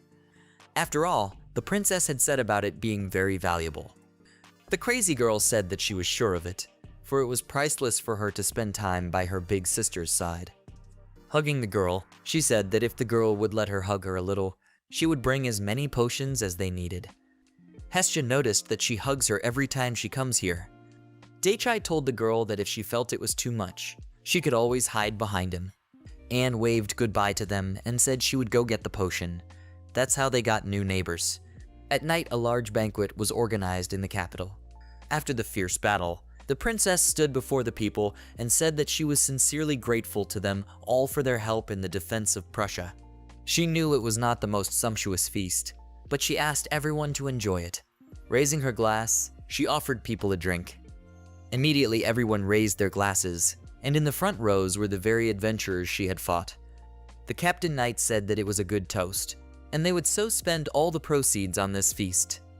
But the princess asked the captain not to be stingy, for their city had hardly been disturbed. She said that if they don't reward the people, it will come back to them someday. The knight agreed with her and, remembering the hero, asked how he was doing. The princess said that she had invited him to a feast, but he refused, saying that it would be too boring here. In that case, she decided to visit him herself, and the knight apologized for bothering her with it. They were approached by the satisfied and bald head of the adventurers, who thanked the princess for the good liquor. She was glad to see them having fun, and the man scratched the back of his head thoughtfully. He would actually like to see Daichai-san, but he didn't seem to be coming. The princess had told him that she was going to visit Daichai after the feast, and the boss had asked to give him something to tell him in that case. The boss showed her the bottle and said that it was the best liquor he had ever drunk. He ordered it straight from the factory, and the hero was their best fighter, and he definitely deserved to drink it. The princess smiled and said that she understood him. Taking the bottle, she promised to deliver it along with their words. The boss waved his hand and said that in that case they would see each other again and continued feasting. He shouted to the group of adventurers to get on with the business, and they cheered him on. Watching them, the princess smiled and said that they were indeed good adventurers. She had to pass on their words to Daichai as well. Turning to the captain knight, she said that she was on her way to Daiichi Dono, and the latter wished her a safe journey. The girl immediately used the teleporter and found herself in the middle of the forest. The guy smiled after noticing that the princess decided to bring him food and drink. The girl said it was the liquor that the shiny heads gave him. She also brought him dishes that she thought were the most delicious. Looking at Sakura, Daichai, and Anne, the princess asked if she could share this meal with them. The hero was fine with that, but still decided to ask if the princess needed to go back to the palace for the feast. The girl smiled and asked not to worry about it. After all, today it was them, and the adventurers with Anne were the heroes. Also, the adventurers were already feasting in the palace. The princess smiled and said that on this occasion she would like to have a drink with them. The boy said he didn't mind, and Dainia started pouring the drink into his glass, saying that it was time for them to celebrate. After tasting the liquor, Daichai noticed that it was well refreshing and had a subtle flavor.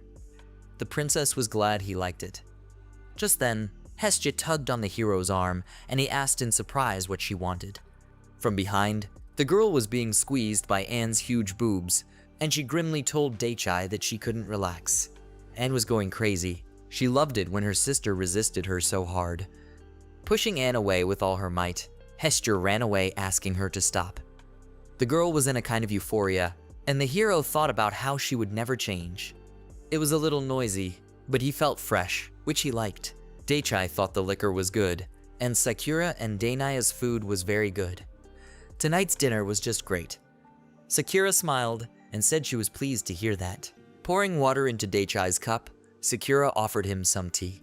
Blazing with anger, Hestia said she'd had enough and was leaving. Anne begged her not to leave, but Hestia didn't care. The guy looked at them silently and smiled.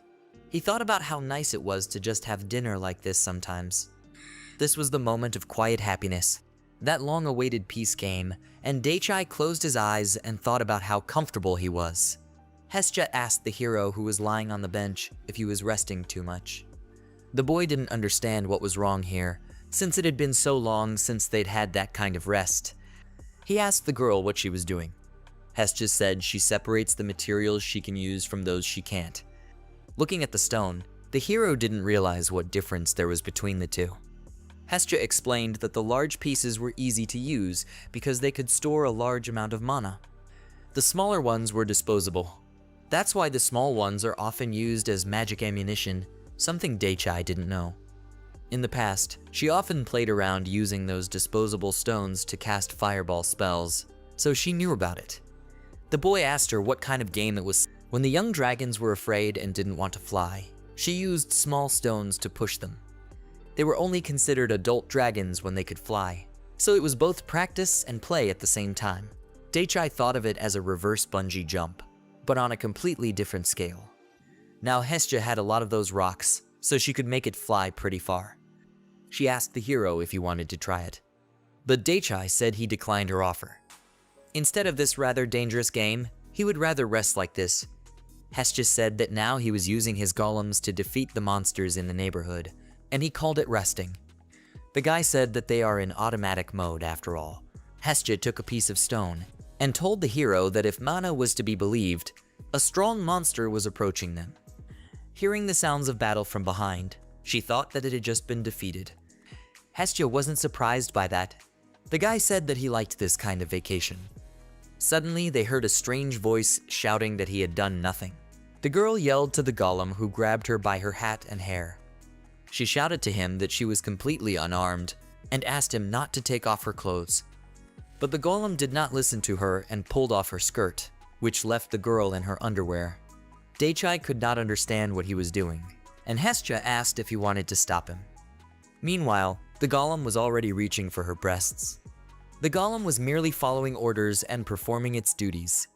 The other golems would also stop if he stopped him too. And since they were still fighting monsters, stopping them was not rational. This was a structural flaw, and from now on he would start working on an assembly that would allow him to stop them one at a time.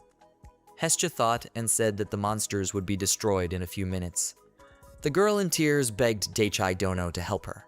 As she fell to the ground, the naked girl was adjusting her panties, saying that it was a horrible experience.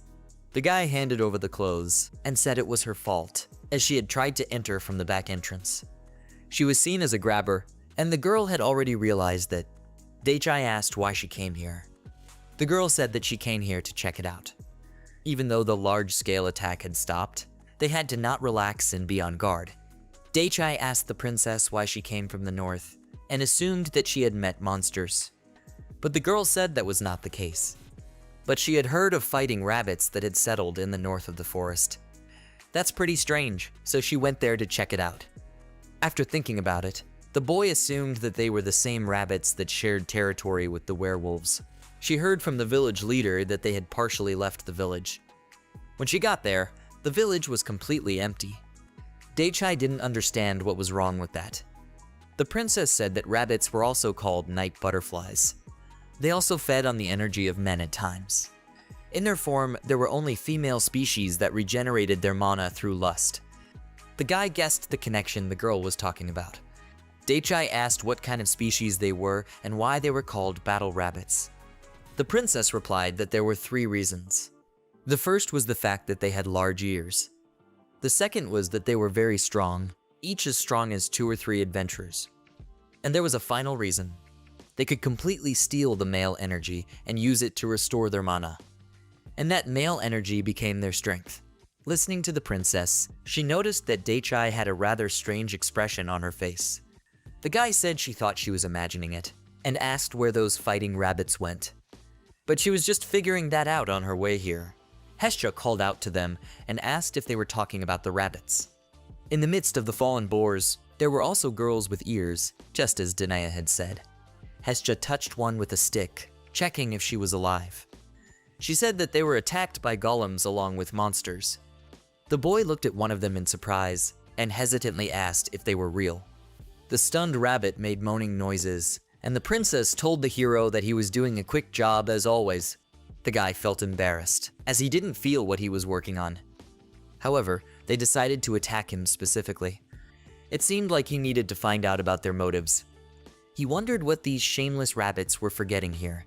Realizing nothing, the rabbits opened their eyes and could not understand where they were.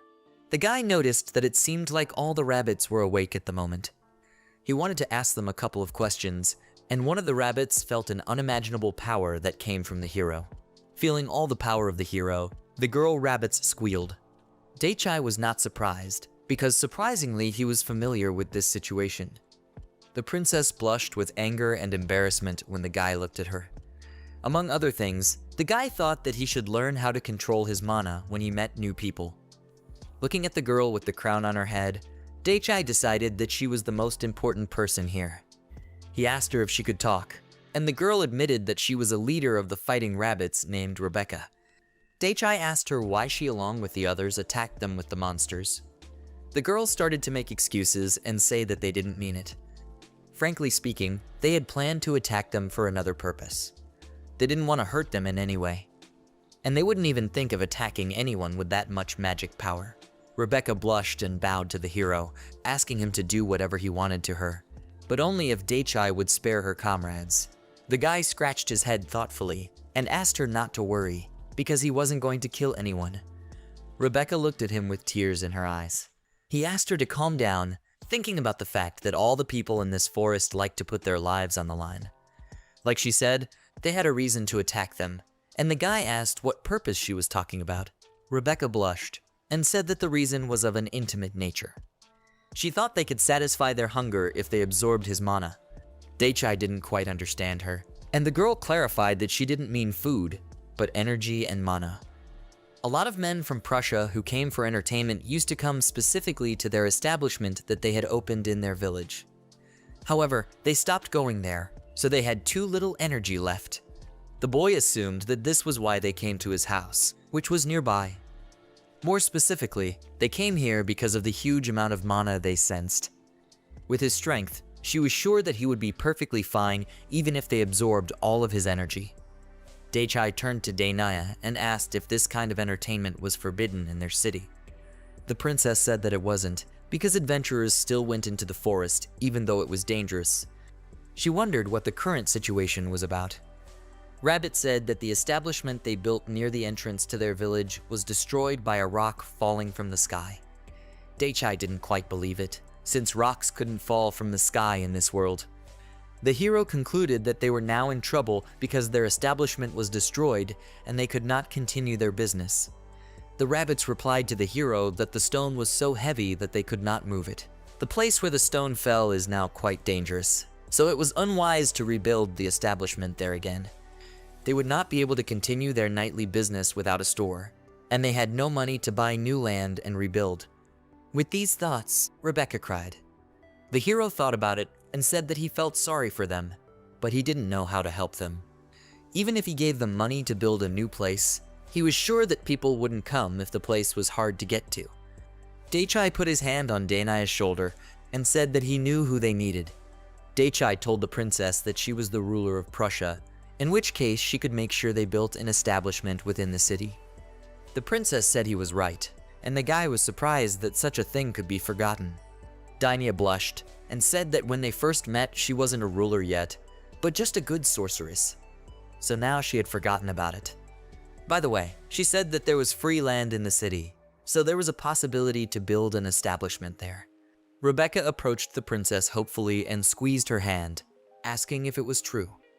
The princess admitted that there were almost no entertainment venues in their town, so their establishment would be very useful to them and would help relieve people's stress. However, it seemed to Dinya that there was one problem. Since this business is not promoted by the country, she could not personally finance it. So the rabbits had to find the money on their own, and the princess asked if they had any ideas. The rabbits were thoughtfully silent, and Daichai said he had an idea. He said it was simple, and he just needed to build an establishment for them.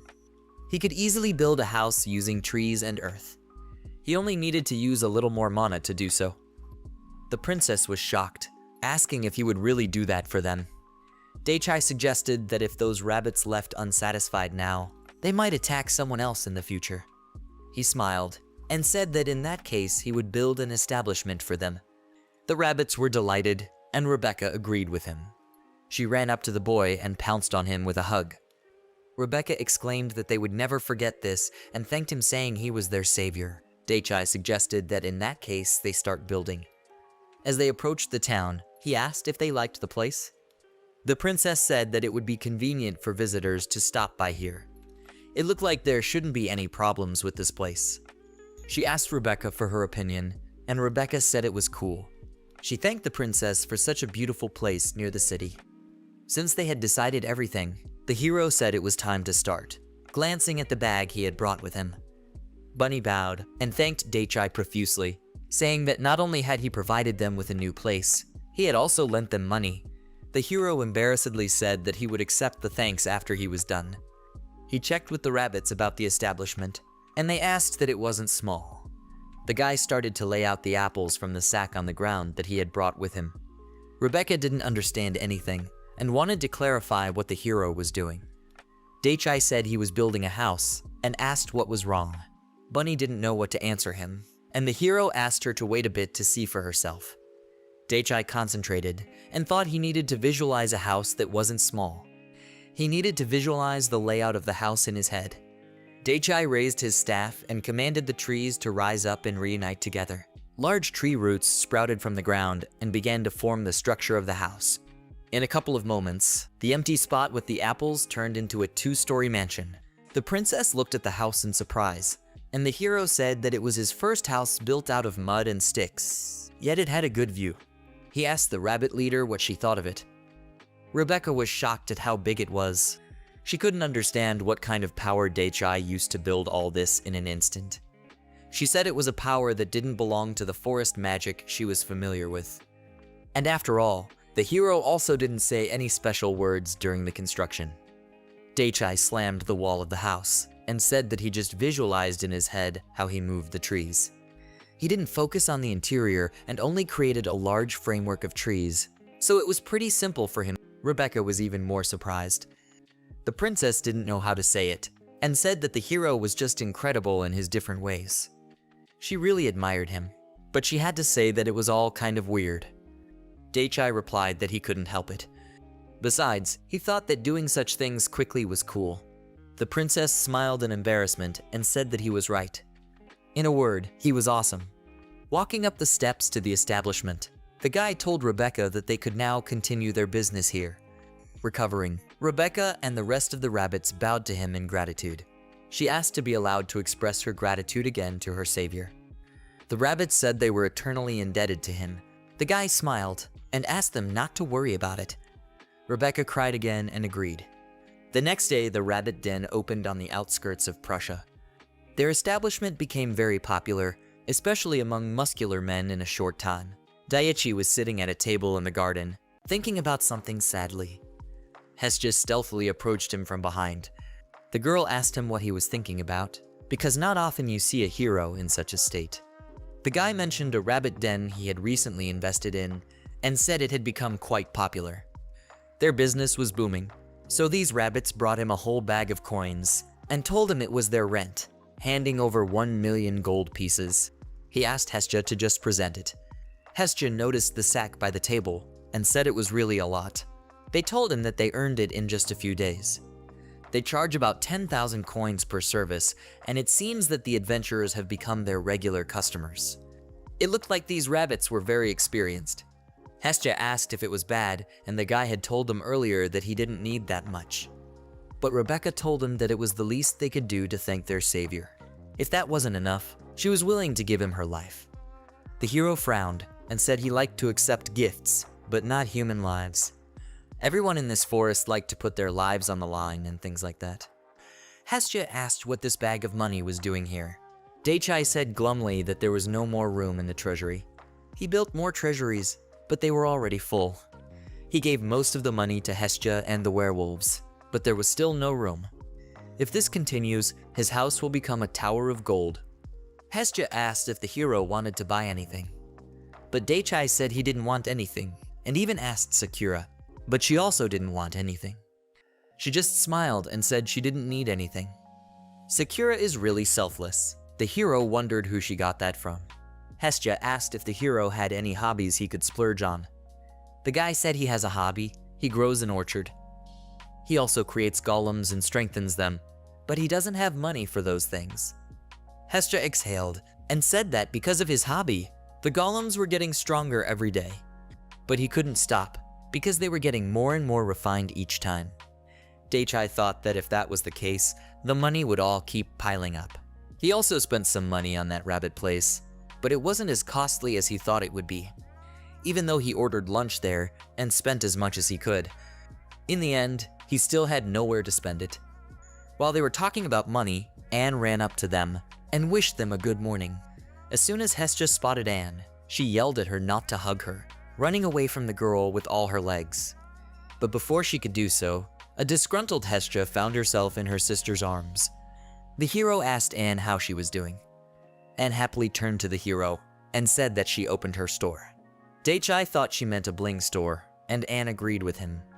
She wanted to invite them all over to celebrate her opening. That's why she ran all the way to them. Plus, since she had spent all her energy on interior design, she needed Hestia's energy. Also, Anne was sure that she would weaken from lack of energy if she didn't get caught up with Daichai herself. That's why she came here early in the morning. Daichai said she was too loud, but he wasn't in the habit of fighting over little things. I mean, he didn't scold people who didn't do anything wrong. Anne tearfully said it was bad, in which case she decided to replenish her energy by hugging her big sister. Hestia desperately yelled for her to stop harassing her, but Anne only remarked how nice she was. The hero asked if she could buy something from her if she was already open. Anne agreed and said that she made some things herself and some things she purchased, so the store worked as it should. She had spent all her money and was on the verge of using a lot of magic, and it wasn't easy. Daichai said that she should have thought about the consequences of her actions. After all, she is a dragon queen. Hestia said that Anne was pretty strong despite her actions, so she would be fine. Anne was thrilled and said that of course she was fine. After all, she could always restore her energy with the help of her big sister. Daichai clarified that Anne had goods and no money left. In that case, he had an idea. Anne asked in surprise if he was sure of it, since to him she could give everything for free. The hero smiled and said that then it wouldn't make sense, and asked Anne to take them to his store. The girl smiled and agreed. So Daichai went to the store to go shopping. This was their first visit to Anne's store. Looking around, the hero mentioned how she said her store had just opened, but was already so cool. Anne replied that even if people came in just to look, she still had to try her best.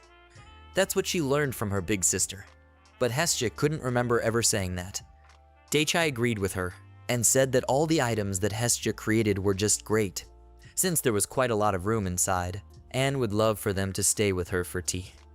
She asked them not to be shy and to come, even if they just needed to test magic on her. She was always happy to have them visit. Looking around the shelves of merchandise, Daichai smiled and said that this was a really nice store. It was interesting for him to look at things he had never seen before. He decided that he would take Sakura with him next time. He thought she might be able to look for something for herself. Daichai looked at a mad Anne and asked her to come back to reality. Anne said he was right, and business came first. The guy said it was his first time buying such things, and he didn't know anything about them. He asked to know what effects they had, and if Anne could recommend anything to him. Anne asked what exactly he was looking for, and the hero thought about how he could use such a thing that he would use all the time. Anne smiled and suggested one interesting thing in that case. She showed a flask and said that these were golem seeds. They would instantly sprout as soon as he buried them and would follow his orders. They could also be used for different purposes. Daichai apologized and said that if it had to do with golems, he didn't need to, since he was already doing them every day. Anne asked him then how he felt about a dragon cannon that could defeat any flying monster. The hero apologized and said he already had one.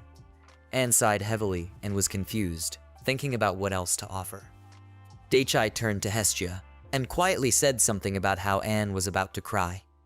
Apparently coming here was a bad idea. Hester replied that finding something he didn't have right now would be quite a problem.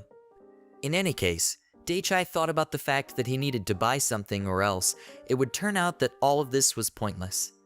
Daichai mentioned the potion Anne gave him last time and said he wanted the most expensive one. Anne offered him a restoring potion that restores mana. It was so valuable and rare that she could only make one a month. Daichai was uncomfortable and apologized, for he had apples at home that restored mana. Anne looked at the potion's shelf in tears and assumed her wares were worthless. The hero said that's not what he meant. Even he uses potions to restore physical energy, and he would like to buy one of those. But it was just an ordinary potion without any additional effects. Anne had made it herself and said it was quite ordinary. She asked the hero if it was the one he wanted to take. Daichai agreed and said he could use it every day. Anne explained that potions are separated by quality level. She had potions including high-quality potions and asked which ones the hero wanted. The guy looked at the potions above and asked how much the best ones cost. Anne took the bottle and said that she created it with her drop of blood, so one such vessel is worth about 100,000 gold. The boy started digging through his bag. He pulled out a filled sack of gold and said he would take 10 of these. Anne was shocked, and the guy smiled and said they were much easier to walk around with than that bag of money. Anne asked if he was sure about that, since there's a huge amount of money in here, and the guy said not to worry, since he still had plenty more. The girl said that even for such a big city, this amount was considered too expensive, and she wouldn't have thought she could sell so much of it at once. The boy asked if she had more in that case that he could use. Anne took the parchment and said that she in all likelihood had only this left. Although it wasn't that popular. It was a teleportation scroll, and it could teleport the hero to a marked location once he opened it. Daichai thought about it being quite useful. In that case, everyone could use teleportation magic like Dainaya. The guy said it was really good stuff, and wondered why it wasn't popular. It was because it could only be used once. It's also quite difficult to coordinate and control teleportation, and it's also not easy to apply modifications to the scroll. People didn't want to pay such a high price for one-time teleportation. Daichai thought that Dainaya was really amazing since she could use teleportation by herself. Taking the scroll, he asked Anne how much it cost. Anne timidly said that it was worth 1 million gold, and the guy said it was a good price. Putting another sack on the table, he said he was taking them. Anne was doubly shocked, but the hero said he was grateful that he could keep it all with her. He remembered the rabbits, which again were to bring him a month's rent. Daichai told Anne that he would come to see her again, and the girl agreed. Leaving the store, the guy thanked Anne and said they should go home. On the way home, the boy told Hestia that this was his first trip to the store since he came into this world, and it was fun. So Daichai had shopped from the bottom of his heart. The next day, the princess came into Anne's store, which Anne was glad about. She greeted Dainaya. The princess had heard that this part of town was thriving, so she decided to see for herself. Anne offered the princess some candy, and Dainaya couldn't refuse. While eating the candy, Dainaya noticed that there weren't many visitors here. But she thought about the fact that Anne had only recently opened, and things should have gotten better with time. Princess heard about Anne spending a lot of money in the stores in the neighborhood. Anne smiled and said that it was all because of Daichai Sama who spent a lot of money, and she decided to share the profits with the city. The princess smiled and realized who the reason for the sudden economic boom was. As she left, Dainaya said that it was time for her to visit other places. Anne said goodbye to the princess and asked her to come back again. Dainaya used a teleporter and found herself not far from the merry men. Looking at the rabbit den, the girl noticed that everyone was having fun here. She was glad that the town's budget had been replenished thanks to their entertainment. The well-being of the town had also improved. The townspeople were starting to stop by as well. Plus, since then, their business had become legal and honest, and there were no more problems with them. Everything was quiet on the border, and the residents were happy. Also, the finances of the town went up, and it was revitalized again. Furthermore, this establishment had only recently opened thanks to Daiichi Dono. The development of the entire area for the most part is only because of him. The princess was very grateful for that. She thought about how she should thank him personally for everything later. Danya thought about getting down to business, after which she used the teleporter. The rabbits smiled and said that they were waiting for the princess to arrive. They welcomed her to their village. The place had been a vast desert until recently, and she asked the rabbits if they planned to stay here. The girl smiled and told the princess that their lifestyle was related to the establishment and the village. Thanks to the Master Savior and the rebuilt establishment, they could return to their former life. They were sincerely grateful to the Savior and the princess. Bunny told Dinya that if she ever needed night services at their place, she would be happy to help her. The princess blushed and admitted that she had no such hobby, but she appreciated their intentions. The princess was about to say the purpose of her visit, as the girl rabbit invited her to walk her to the spot where their old establishment was located. The princess looked in surprise at the same huge rock that had destroyed their establishment. The princess tapped on the rock and noticed that its surface was too smooth for a rock, and she could even see some pattern on it. Also, the rock didn't look like metal, and the girl wondered what it was made of. If such a big thing fell on the city, there could be a disaster. Danya decided to take a piece of it for examination as part of their investigation. She hoped that nothing serious would happen in such a case. Daichai tried to focus on the magic's power and felt something incomprehensible happening underground. Sakura asked him what was wrong, and the hero said that through their synchronization, he discovered a cavity under their house. Sakura concentrated And saw it too. She felt something happening to the ground since he buried the magic stone underground, but she never noticed the cavity. Daichai used synchronization to rearrange something, but discovered something strange. The hero assumed that Sakura couldn't have sensed it since she was deep underground. He was a bit creeped out that this cavity was right under his feet. Daichai offered to explore this cavity since they had discovered it, and Sakura said she would keep him company. Daichi also wanted to tell Hestia about it, since she might want to get involved too. Once the three of them were all in place, the hero suggested that Sakura synchronize. He was going to create a passage to the cavity 5 meters underground. Sakura understood him, raising his staff. Daichai used magic, and as if to carve the ground into the shape of a square. After a couple of moments, a tunnel underground appeared in front of them. Daichai said that it wasn't that hard to open the passage since he was already used to rebuilding the house. Descending downward, they reached their destination in just a minute. Daichai looked around in surprise and said that this cavity was just huge. Even though there was no sunlight coming in here, it was quite bright. It looked like the same dungeon. Hestia said that the guy wasn't wrong, and this is indeed a dungeon. And it looks like it was created by the same magic stone. Daichai wondered if monsters would appear here. Hestia said that it was not necessary, but looking at these walls, she was sure that they were in a dungeon. The crystals that were inside the walls were shining strongly. Sakura looked at the crystals in surprise. These walls were made of magic stones, and that was one of the signs of a dungeon. But that didn't mean there had to be monsters here at all. Daichai asked if it was definitely okay to leave such an area under their feet, because they could fall through here. Hestia asked to take a look at it, and pointed forward with her staff. She hit the wall with a blast, after which the wall immediately rebuilt itself. Because of the magic stones, these walls are very reliable and able to recover. Hestia noticed that she also couldn't break through the wall if she didn't strengthen her staff. If they were recovering quickly, then it shouldn't be a problem. Hestia told the hero that dungeons were used as natural resources because of their characteristics, so she intended to carry as many magic stones as she could. In that case, Daichai was interested in exploring such places, as they were just like normal mines. After walking a little further, the hero began to breathe heavily, and wiping the sweat from his face said that it was getting hot here. Hestia suggested that the mana was giving off heat, and the hero asked if this was supposed to be the case. Hestia compared this phenomenon to her breath. Then she suddenly shuddered, and the hero asked her what was wrong. Pointing her finger forward, Hestia said that she couldn't have gone any further, for she felt a staggering magical power right from there. But the hero didn't understand the whole mana magic thing, and assumed they should stay away. Sakura decided to check it out. It didn't look dangerous after all. Walking closer to the place, the girl called out to the owner.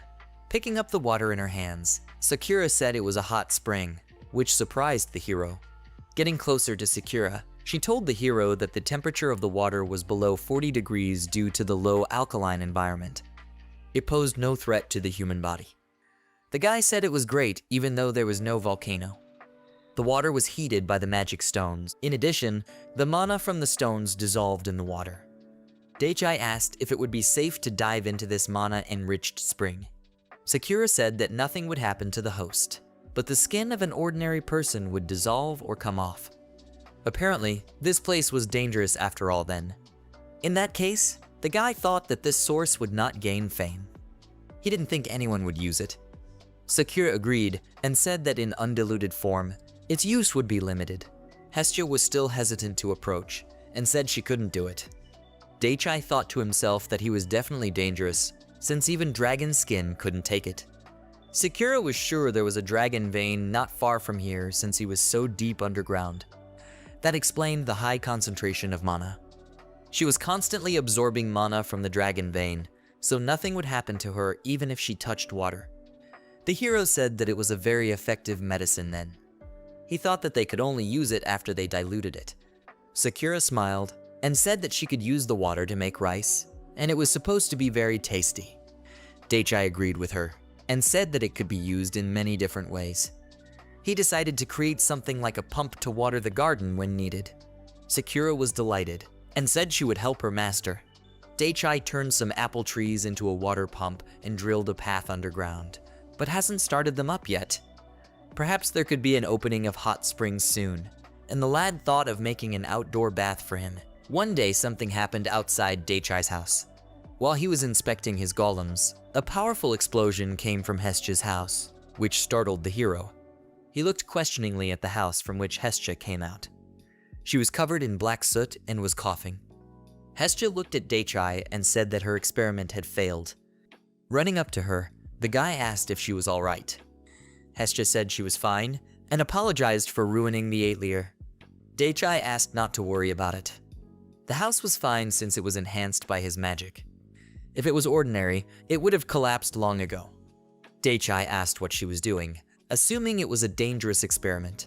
Hestia showed the beaker that contained the stones. She said she had turned the magic stones into fuel that could launch someone into the air. The guy thought it was something like the reverse bungee jump she'd talked about once. She'd experimented it on herself by tying them to her legs and seeing if they could make her take off. But it seems she got the proportions wrong. Dake said it was quite dangerous and suggested doing it outside. Hestia asked if he was sure about that, since it could contaminate his territory. But it was better than blowing them up inside the atelier. Also, the guy asked not to test them on himself anymore.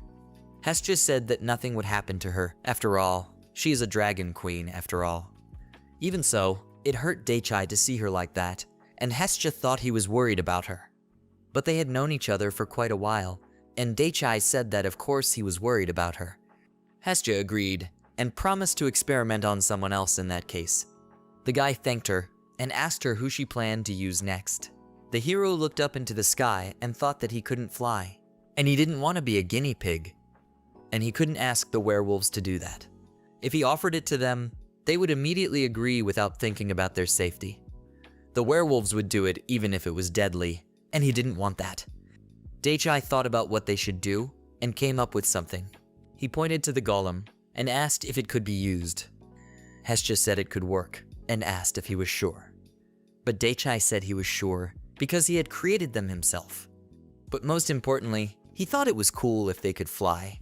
Hestia was surprised, for it was rare to see Dake so enthusiastic. But Dake admitted that it was one of his fantasies, and it would be incredibly cool to have muscular flying golems. Hestia said she'd get everything ready in that case, and asked the hero to help her out a bit. Just like that, Dake and Hestia started working on the flying golem project. They tried to reach the sky. The head of the bald heads pounced on the boar, stabbing it with a dagger. Smiling, he looked at the boar that was bleeding and said that this pork was good. He was still on his feet, no matter how badly they had chopped him up. The guy from the squad told the leader that it was like that, but the leader broke both of his arms after that battle with the dungeon master. He asked the head to be a little more careful, but he just smiled at him and told him to stop it.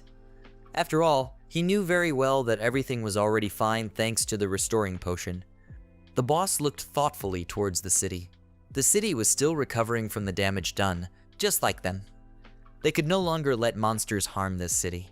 The boss looked at the wolf and said that it was very strong, but it wasn't even close to Master dake, pointing his blade at the enemy. The boss shouted that they made an oath in the tavern that they would become stronger, so they had to do it. With full morale and shouting, the boss pounced on the boar as suddenly a second one appeared from behind. He ran straight at the heroes. The guys shouted to the leader that there was another one. The boss looked at the boar in surprise, thinking they were allies. He cursed and said they would die if they couldn't kill them now. Seeing a large shadow above him, the guy yelled to the boss that the enemies were also up there. But what flew right above them collapsed on the boar, sealing it into the ground. As he fell to the ground, the boss said it hurt, and one of the adventurers fearfully asked if he was okay. The leader said that apparently he was all right, and wondered what it was in front of him. Stepping out of the golem, the hero scratched the back of his head. He grudgingly commented on the fact that this golem was really hard to control. It seemed to be doing fine at first, and then it abruptly fell down. And it all happened in a matter of seconds. It tried not to fall on those people on the ground, but it still caught something. dake wondered what it was. The leader looked at the hero and shouted to him that they hadn't seen him in a while. Daichi recognized the skinheads. The leader laughed and thanked dake for helping with the boars. He said Daichi had saved them. They were giving them a good beating, and he wasn't in the best shape right now. The guy realized that he had now crushed several monsters. The blast wave even created a crater where the monsters lay. It looked like this golem was quite heavy. dake said he made it stronger just in case.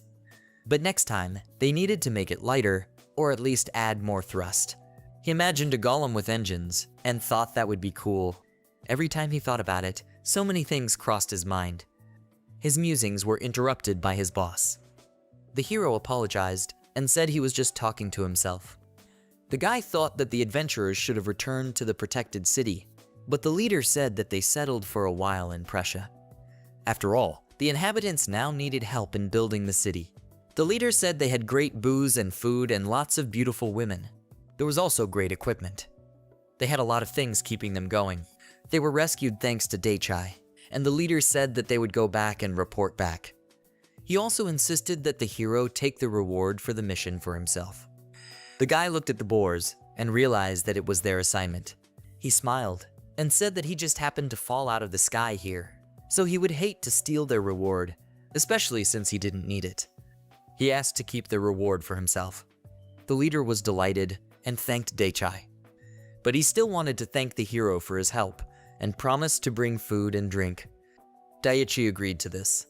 With that, the leader shouted to the adventurers that they were moving out. Guy ordered the golem to wake up and thought about adding more engines and getting rid of the extra weight when he returned. Removing moisture from the wood was going to work. He was already able to fly for a few seconds, and if he kept this up, he should be able to do well. The hero couldn't wait for this. After all, he had already managed to kill 2 boars with 1 shot. Hestia found a sorceress outside her house, who had apparently fallen here from sunstroke. She poked her with a stick and asked if she was breathing. The girl only sniffled softly. A surprised dake came up to them and said that he felt someone's presence here. He turned around at the golems and was glad that at least they hadn't done anything to her. Hestia thought to herself as she passed out from lack of mana. Perhaps it was from working hard. It was the same with Hestia when she was crafting her staff. dake decided that she should have rested as well. The princess opened her eyes and apologized. She said that as soon as she got here, she passed out.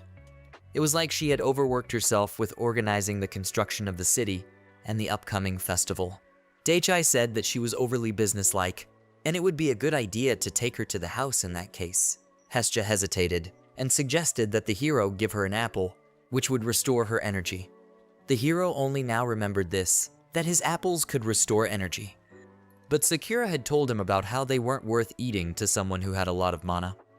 Hestia was sure that her condition would be fine if the apple wasn't plucked right now. Still, their mana was too high. dake asked the golem to bring some apples from the warehouse, and the golem obeyed. After slicing the apples, the hero offered the princess to eat a slice. dake thought about how that wouldn't work, and Hestia noticed that it looked like some strange idea had wandered into his head again. Daichi had envisioned that she would be able to eat on her own, since she could move her lips. But she would have to try another method. He decided to use an apple tree and make a bowl out of it, then pour the juice of the apple into it. Daichi asked the golem to squeeze the apple. The golem obediently took the apple and started squeezing the juice into the bowl. The boy noticed that this would not be enough and decided to squeeze 20 more apples. The method of preparing the juice was unusual, but it didn't matter because the main thing was the result. Daichi held out a bowl to the princess and hoped she could drink it. The tired princess drank the juice from the bowl held by the hero. He was absolutely sure that the apple juice would help her. Suddenly, the princess had a twitch and she glowed. The flustered princess jumped up on the spot and asked what was going on. Before the guy could think that it helped better than he thought, the girl swooped down on him with a hug. Red Dainya told Daichi that her body was getting hot. She assumed that Daichi had given her some kind of aphrodisiac. She pressed the guy against her and said that if that's what he wanted, she was certainly okay with it. Hestia watched in surprise as the princess rubbed her face against the hero who asked her to calm down. Daichi couldn't understand what was going on here. He thought about the fact that it was some kind of side effect. He had never noticed apples had this effect. Hestia reminded him that he had squeezed as many as 20 of them, so the guy figured it was an overdose. Dainya was already taking off her clothes and asked Daichi to wait another minute. Left without outerwear, the girl pounced on Daichi again, who tried to remind her that she was a princess. The hero used the power of the apple tree and asked her to hold it temporarily. The uncomprehending girl was grabbed by the roots and lifted off the ground. Dainya tried to break free and asked why this was all happening. The hero pronounced that the princess should take care of her body. The juice she drank drove her crazy, and Hestia thought about how it should have been diluted a little. But the guy thought about the fact that Dainya would be fine. After all, she's a pretty strong mage. Daichi asked Hestia if the same thing happened to her after eating apples. Hestia averted her gaze and said that she was sometimes very tired, and she would also like to replenish her mana. After all, she was a girl after all. Daichi thought with horror that he had created a powerful aphrodisiac without even thinking about it. Hestia said that this effect only appeared when one was completely exhausted. It was because Own drank a lot of juice. Usually it acts as an aphrodisiac. After a while, the girl came to her senses, not understanding why she was being held back by the roots. The hero thought that next time he would be sure to dilute it before giving it to anyone. The girl asked what she was doing in that tree. It took all night for Dainya to finally come to her senses. The heroes made a fire and sat in a circle. Dainya apologized for losing her temper and asked them to forget about it. Daichi asked not to worry about it and suggested to just think about the fact that she was too drunk. The princess couldn't believe it and began to bang her head against the tree trunk in despair. Daichi asked her to calm down and said that he didn't mind. Tears came to the princess' eyes. Even if he was fine with it, she was still fine with it. What's even more important is that Own was behaving like this in front of everyone. The hero thought about how it was too late to worry about it because it wasn't the first time. He remembered the time she wet herself. But first of all, she was a girl, not a wizard, and of course she was embarrassed. Daichi asked how she was feeling in general. The girl, as if forgetting everything, jumped for joy and said that thanks to Daichi she felt great. Dainya wondered if Daichi drinks this apple juice every day. But the guy said that only sometimes. The princess thought about how bad it is, but if you turn a blind eye to the side effects, it tastes really good. A delightful idea popped into the princess's head. After all, he had once told her that he was picking a lot of apples and didn't know where to put them. She suggested that the hero make juice and sell it in their town.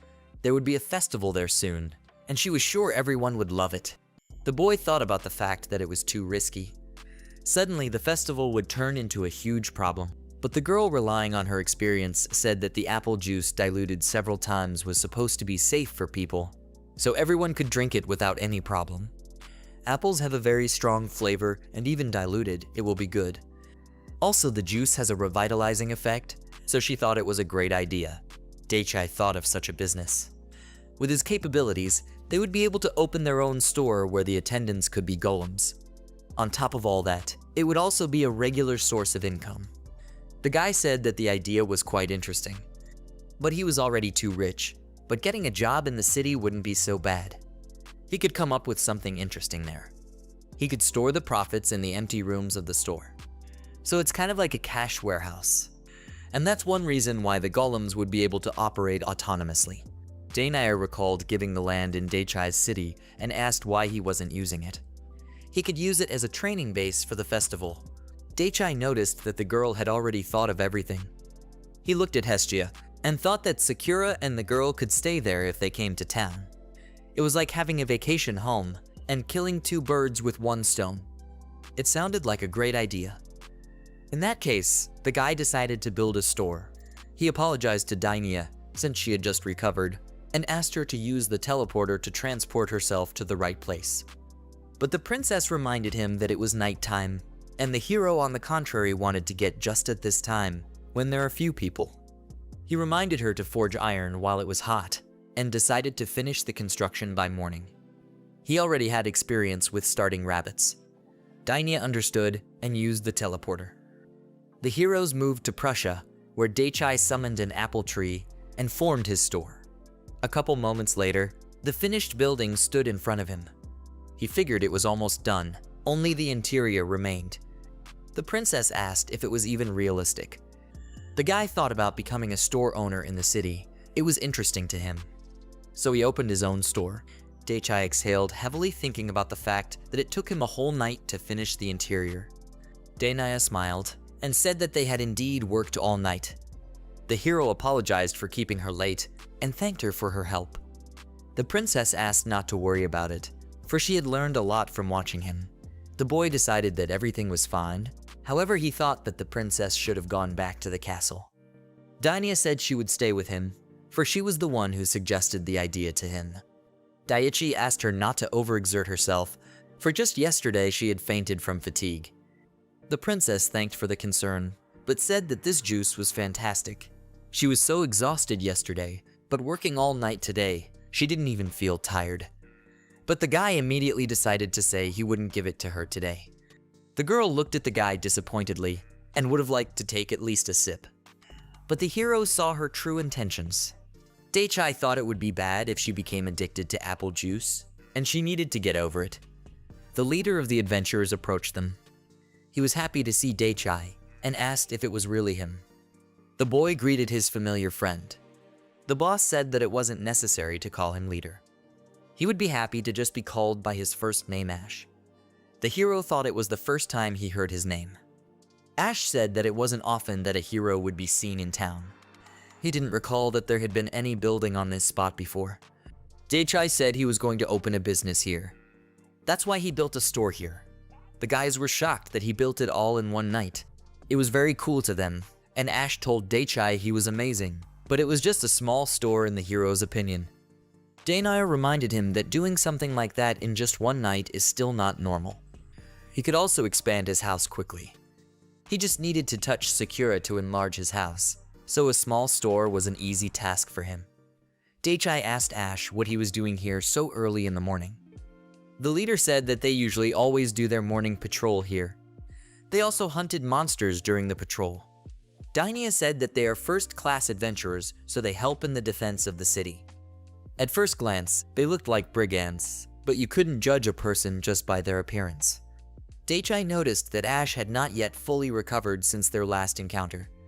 His partner said that Ash just likes to overexert himself, even though he hasn't recovered yet. In honor of the store opening, the hero decided to treat them to free juice.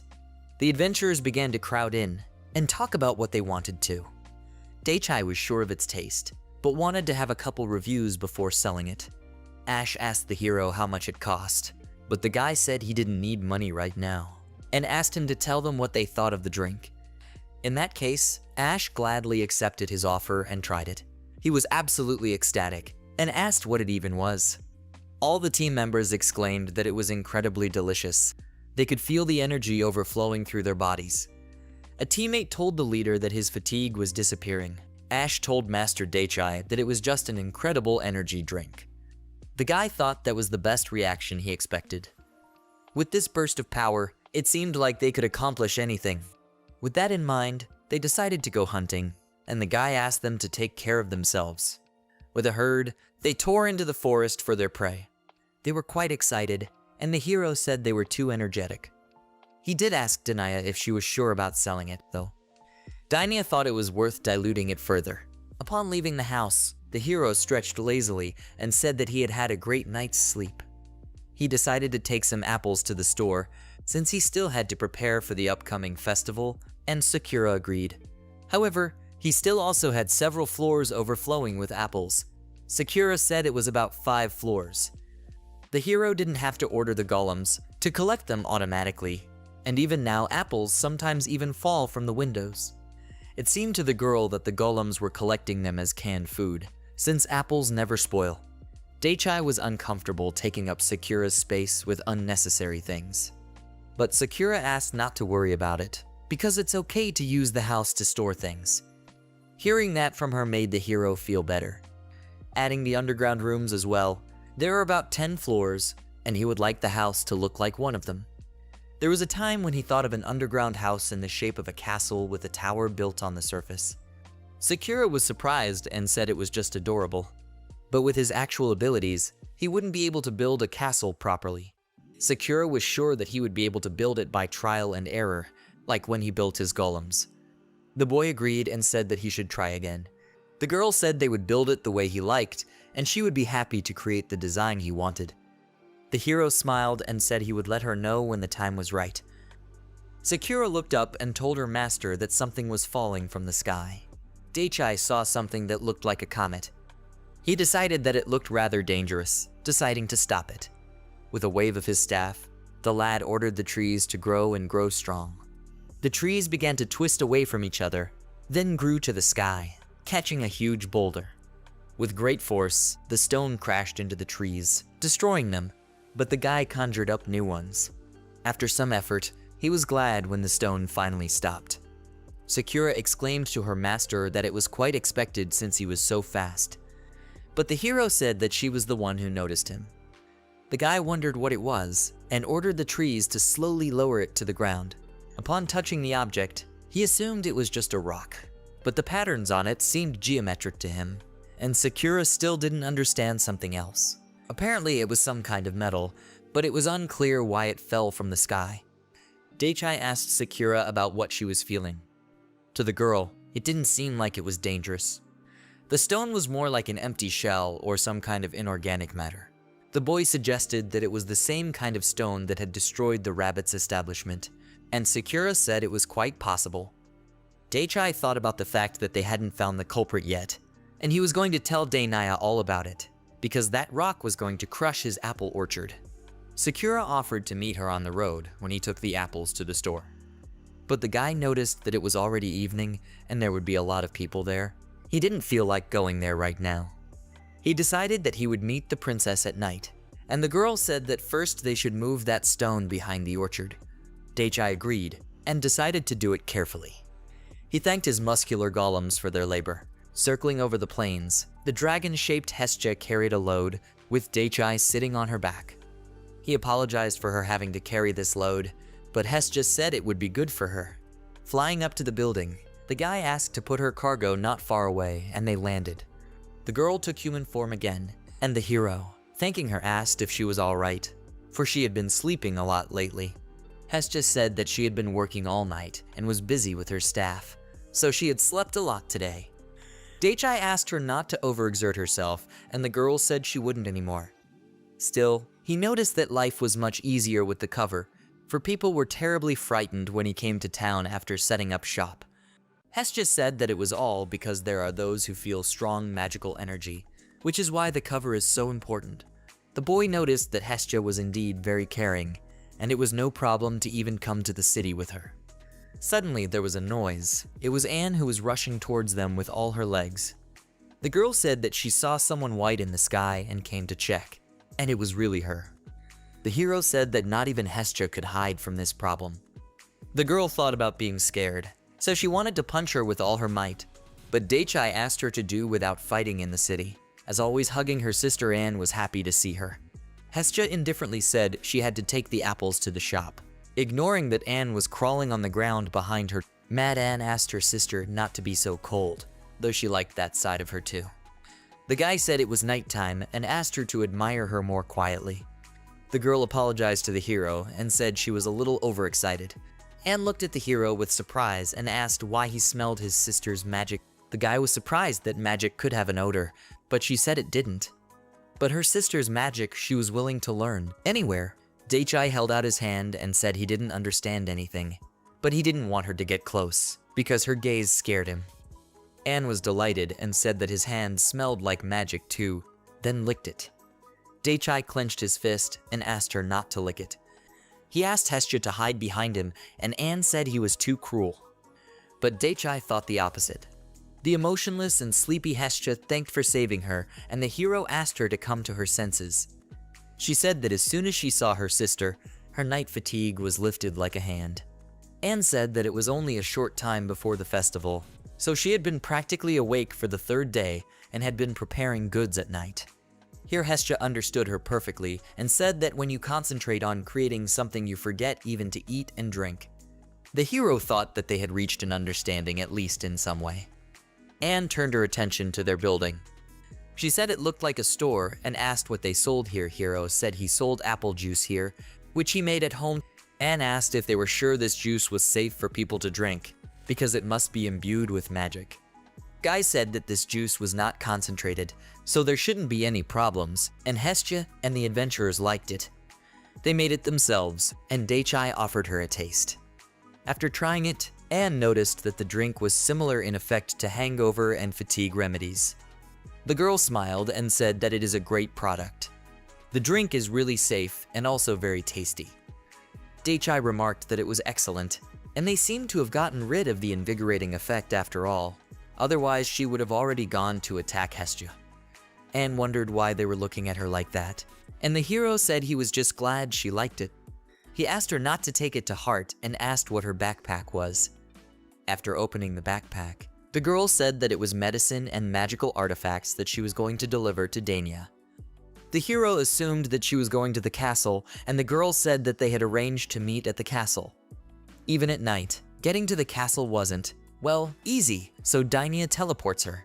Dake said it was very convenient and asked permission to go along with her. But Anne didn't understand why he would do that.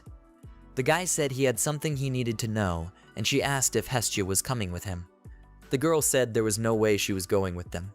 While Anne was totally distraught, the girl told the hero that she would stay here, so that if anything happened he could call her. Anne tearfully asked her sister to visit her sometime, but she said she would do without. In that case, the boy got ready to go. Hestia waved goodbye, and the heroes set off on their journey. In Prussia, it was rest time in the knight's room. Two men were sitting at a table talking to each other. The blonde-haired guy picked up his glass and said that it was just a training in rounds, and that today was a great day. The dark-haired guy agreed with him. Sipping from his glass, he said that today he had only one simple thing to do. In fact, he hadn't even put on any equipment for several days in a row. 3 weeks had already passed since the Dungeon Lord's attack. The guys really wished that such carefree days could last forever. The dark-haired guy supported his friend because this way they could drink until the night. Picking up the drink and looking at the glass, the blonde-haired guy smiled and said that's not what he meant. Suddenly, the knight froze in place with the glass in his hand, but at some point the glass just fell to the floor and shattered. He couldn't understand what was happening, and looked at his friend who was just as unable to move as he was. A shout came from the corridor. A voice shouted for everyone to get ready and raise full alert. The blonde-haired guy started looking for his gear on the shelves, while the dark-haired guy asked him to wait and turn on the lights first. A voice from outside the door was not pleased that they weren't ready yet. Tying his belt, the knight shouted that they were on their way. An army had already gathered in the castle courtyard, and 2 people ran up to them. The 2 knights ran up to their captain with the army that looked at his watch. They had been gathering for a full 5 minutes, and from the looks of it, they weren't even in a hurry. The commander assumed they were under a spell and couldn't move. After bowing, the knight friend said that was exactly what happened, and asked what was going on here. The commander replied that it was a drill, and asked if they were rookies. The blonde guy looked at his friend, and told him that they had joined the unit about 2 months ago, and the friend nodded in agreement. Despite the peaceful times, the demonic forest and hostile cities are not going anywhere. So there was a periodic drill. This was invented by the captain of the knights to keep the soldiers relaxed. The dark-haired guy wondered if the other soldiers were constantly testing for such terrifying magic. The captain replied that they don't, and are usually awakened by the princess with her huge surge of magical power. But the magic was particularly strong.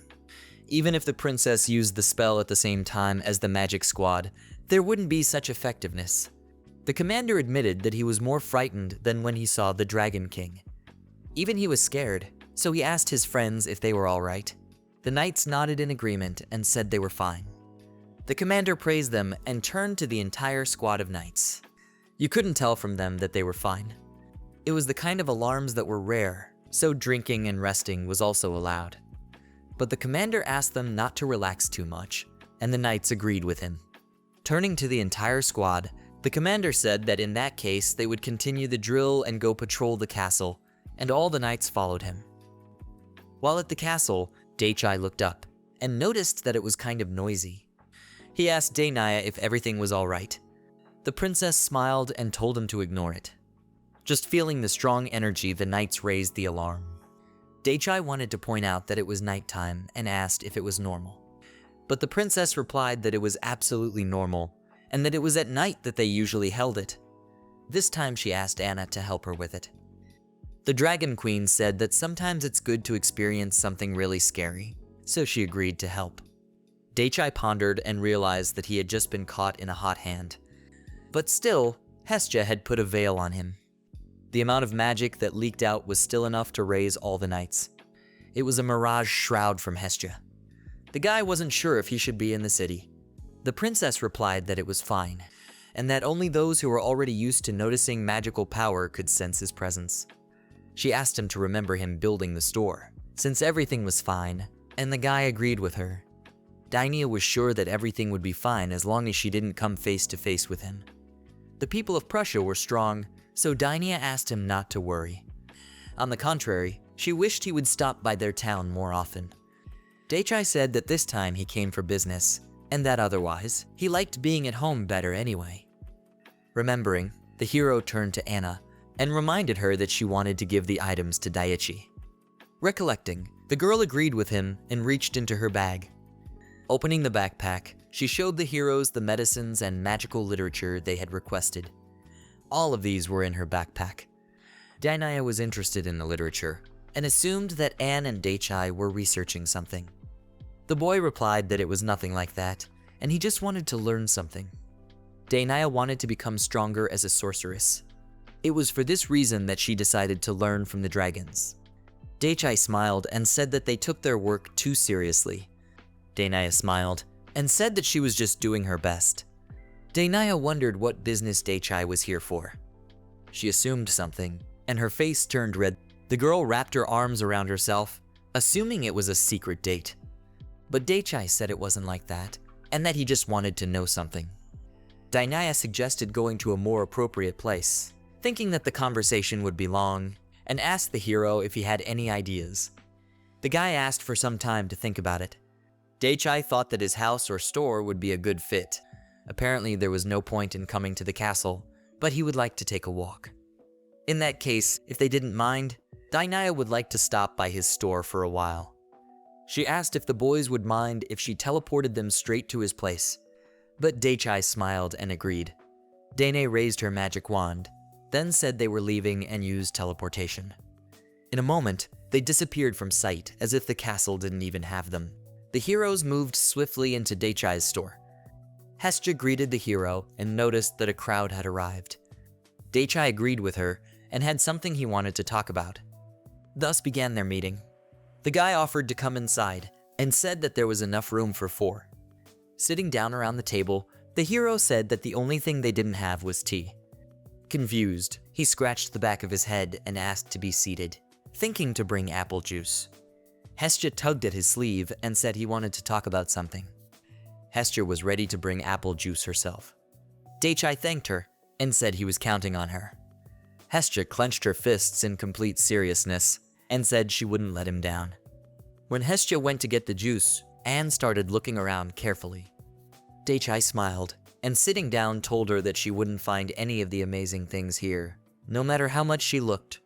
The girl replied that this store had quite strong magical protection, and that in itself was unusual. Daichai questioned her about the protection in surprise, since he didn't put anything like that on his store. It's an ordinary wooden structure that had nothing but apples in it. Anne seemed to be starting to realize what this was all about. The magic power of the apples reacted to Daichai's power and spilled over the building. Daichi was surprised, since she was sleepy and hadn't paid attention to it, but she agreed in that this house did feel a strong magical background. It was as if the building was protected by several magical barriers. Daichai was curious, since he had never heard of magic spilling out before. Without understanding him, Anne was surprised, thinking about the magic spill and what it was. Dainai explained to him that it was her about Daichai, and Anne agreed with her. Since they were taking a little break, Daichai wanted to get to the main topic, and asked the girls for permission. Dainai agreed, and asked what the hero would like to talk about. Dainai had once told him that she had investigated the case of the meteorite that fell in the rabbit settlement. He wondered if she had been able to find out anything about it. Dainai brought up the cobblestone that destroyed the rabbit establishment. The boy agreed with her, and in truth, he wanted to mention the fact that the exact same one had fallen outside his house from the sky. Dainai stood up and slammed the table. She was shocked and hoped no one was hurt. But the hero smiled and assured her that everything was fine. Dainai wondered if there was any destruction, but Daichai said there wasn't much destruction. Taking a seat, the princess was glad that everything was all right. Daichai still couldn't understand what she was so surprised about. Pulling out a stone from his pocket, the girl asked if the stone from the sky was like that. Looking at the stone in her hand, Daichai said that they were very similar. In that case, Dainai was really surprised. In general, the stone itself was very hard. In addition, it didn't melt even when Dainai tried to attack it with her fire magic. And to break off this piece of stone, it took a squad of 20 elite sorceresses to break it off. It was so hard that when she hit it with her wind magic, she managed to break through the wall with it. Dainai smiled and noticed that Daichai didn't care for such surprises either. The guy said that the wood shield did a pretty good job with that problem. Dainai said that the defense of his house and her own was really impressive. She really admired him a lot. With her words, she confused Daichai a bit. But still, they couldn't figure out what that stone was. Given that it had fallen from the sky, they doubted that it was any ordinary cobblestone. From what Dainai had been able to figure out, the stone looked like dragon scales. Dainai wasn't sure, but she speculated that the stone might have contained a dragon. The boy said that in the end, they didn't quite manage to figure out what it was. Dainai remembered the magical research and that there was no match with it. That was why she decided to borrow the dragon's magic books. The hero suggested that if there could be a dragon involved here, then Anne must have known something about it. But Anne confessed that it was the first time she herself had seen such a thing. The boy sighed tiredly and tipped his head back in his chair. He didn't know what he should do. At this time, Hestia had already approached them. Bringing the juice, the girl looked at the scales of the star dragon and was surprised that the heroes have such curiosities. She could tell at a glance what it was. Hestia told the heroes the shocking information, for it was the scales of the celestial dragon king. Hestia said that they have something quite rare. Opening their mouths in surprise, everyone looked at Hestia in silence. Hestia didn't understand their reactions and thought she said something strange. Daichai said that it was fine, and this information was quite useful. As he thought, he should have asked her first. Dainai snickered. The girl replied that she had been working all night, so she didn't fall asleep until just before morning. That was probably why the hero couldn't find her, and Hestia apologized to him. The girl handed him apple juice and asked him to try it, because she had made it herself. The lad gladly accepted the drink and drank it immediately. Grimly chewing something in his mouth, the hero could not understand why there were some pieces there. Looking at the glass, he said that it wasn't juice at all, but some kind of soup. Daichai asked Hestia how she made it. The juice had something solid in it, and the guy assumed she put something in it. Hestia said there were only apples in it. Maybe it was because she was crushing whole apples with magic. And some of the pieces were pips and peels. Daichai didn't think they were worth mixing.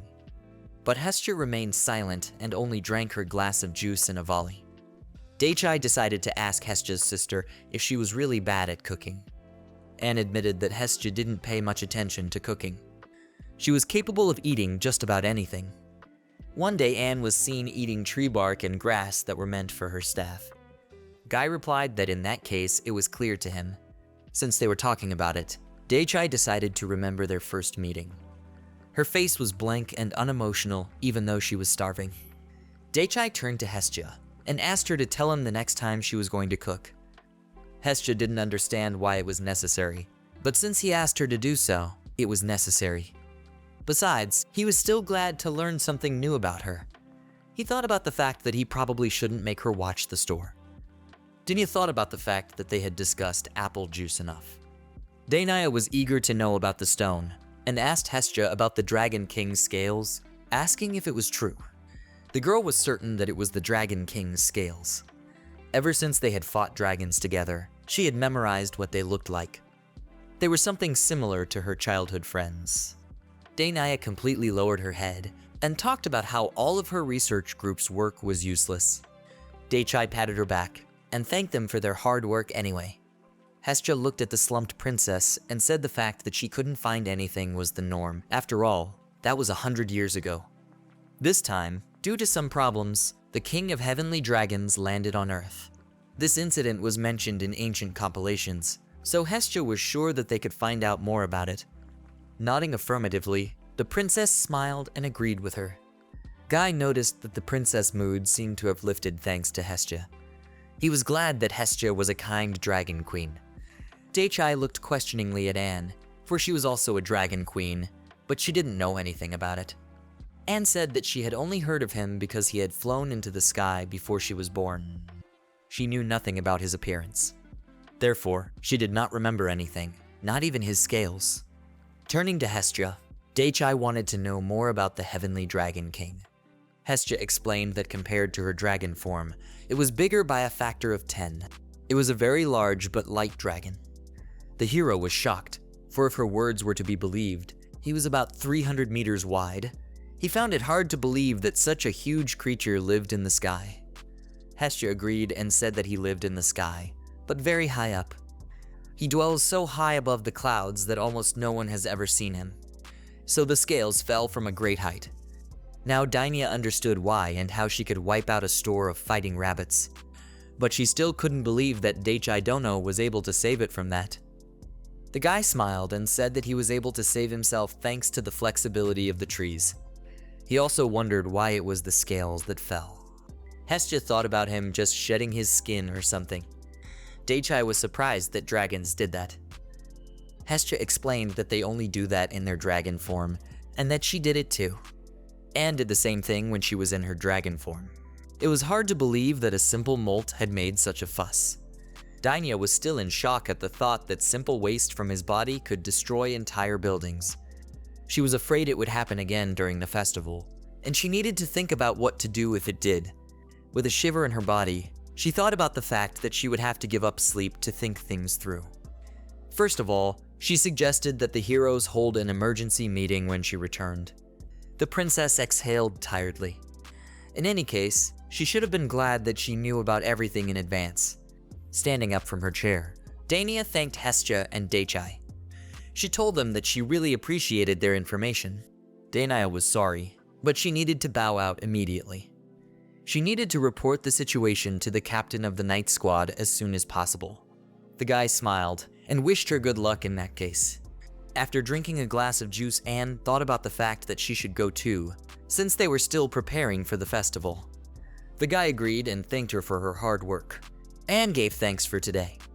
She was glad that she was able to accumulate some energy from Dake herself and her older sister before she left town.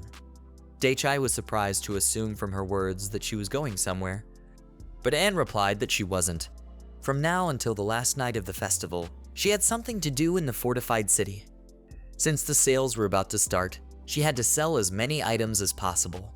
Fortunately, she had gotten a lot of money from Dake, and she had also set aside some in the fortified city. She was willing to do her best to use them properly. Dake smiled and noticed that apparently she really wanted to do that. Anne's eyes glistened at how many things she would sell and use the proceeds to buy gifts for her older sister. She asked the heroes to do it with her. Hestia reached out to Daichai and said she had a bad feeling.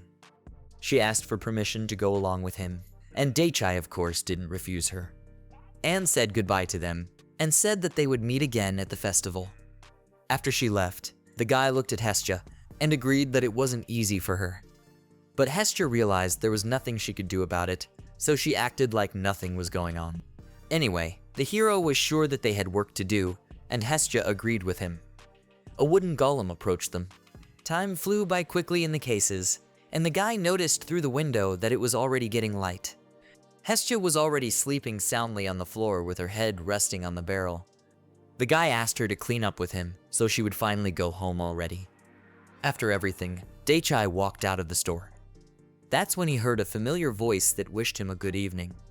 It was Ash with the group, and Daichai was happy to see them. Walking over, Ash said hello. The guy thought about the fact that it was morning instead of evening, and assumed that Ash had just returned. Ash pretty much confirmed it. He had just received the reward for defeated monsters and wanted to invite the hero for a drink. The guy looked at the sun and apologized, for he was going home since it was already morning. Ash smiled and asked not to worry about it, since they could go out with them next time. Daichai agreed, and couldn't wait for that. Noticing something on Ash's shoulder, the guy told him about it. Ash looked at his shoulder in surprise, not realizing what it was. The spot on his shoulder moved, and Ash noticed that it was alive. Apparently, he didn't notice because it was quite dark. He told Daichai that it was a magical stone slime that was a parasite. Daichi asked if Ash was sure it wasn't dangerous. Ash replied that having that size, they had quite a lot of energy but were not strong at all. Ash turned to the guy on the team and asked him to take him out. The teammate took a knife and swept the parasite to the floor with the tip. After the parasite fell to the ground, Ash stomped it with his foot. Ash explained that since the magic stone was its core, it could be easily killed by grinding it into powder. Tiny magic stones are very fragile. Although it is considered a parasite, the slug doesn't start stealing the host's nutritional power until after a year of parasitism. Daichai pondered and said about it being a rather careless monster. There were times when a slug would die within a year. It would die in a hot bath, and it could also die from being hit. So it wasn't dangerous. But Ash talked about how this parasite could take control of monsters by driving them crazy. It could have caused mutations or transformation. In all likelihood, these parasites could have ended up inside the monsters they killed. This monster was common, and it tended to be attracted to creatures with huge amounts of mana or high life force. Ash was certain that Daichai had already encountered it. The guy thought about it being the large slime he saw outside the house last time. But his golems and traps around it had destroyed it. The one he saw last time was bigger than this one, but it was killed before he even realized it was a parasite. Ash laughed, because that was exactly what he expected from his boss. For the record, the parasite was getting bigger and bigger, replenishing mana through its magic stone. They usually avoided fighting the larger individuals. It was a real pain in the ass for them. But in Ash's opinion, Daichai was so cool that he didn't need to be careful with those. Daichai was embarrassed and said he hadn't done anything that was worthy of praise. He just killed him before he realized what it was, that's all. Daichi reflected on the fact that he had learned a lot of things today, and was glad for it. And after all, such information is always useful. Ash smiled and raised his fist.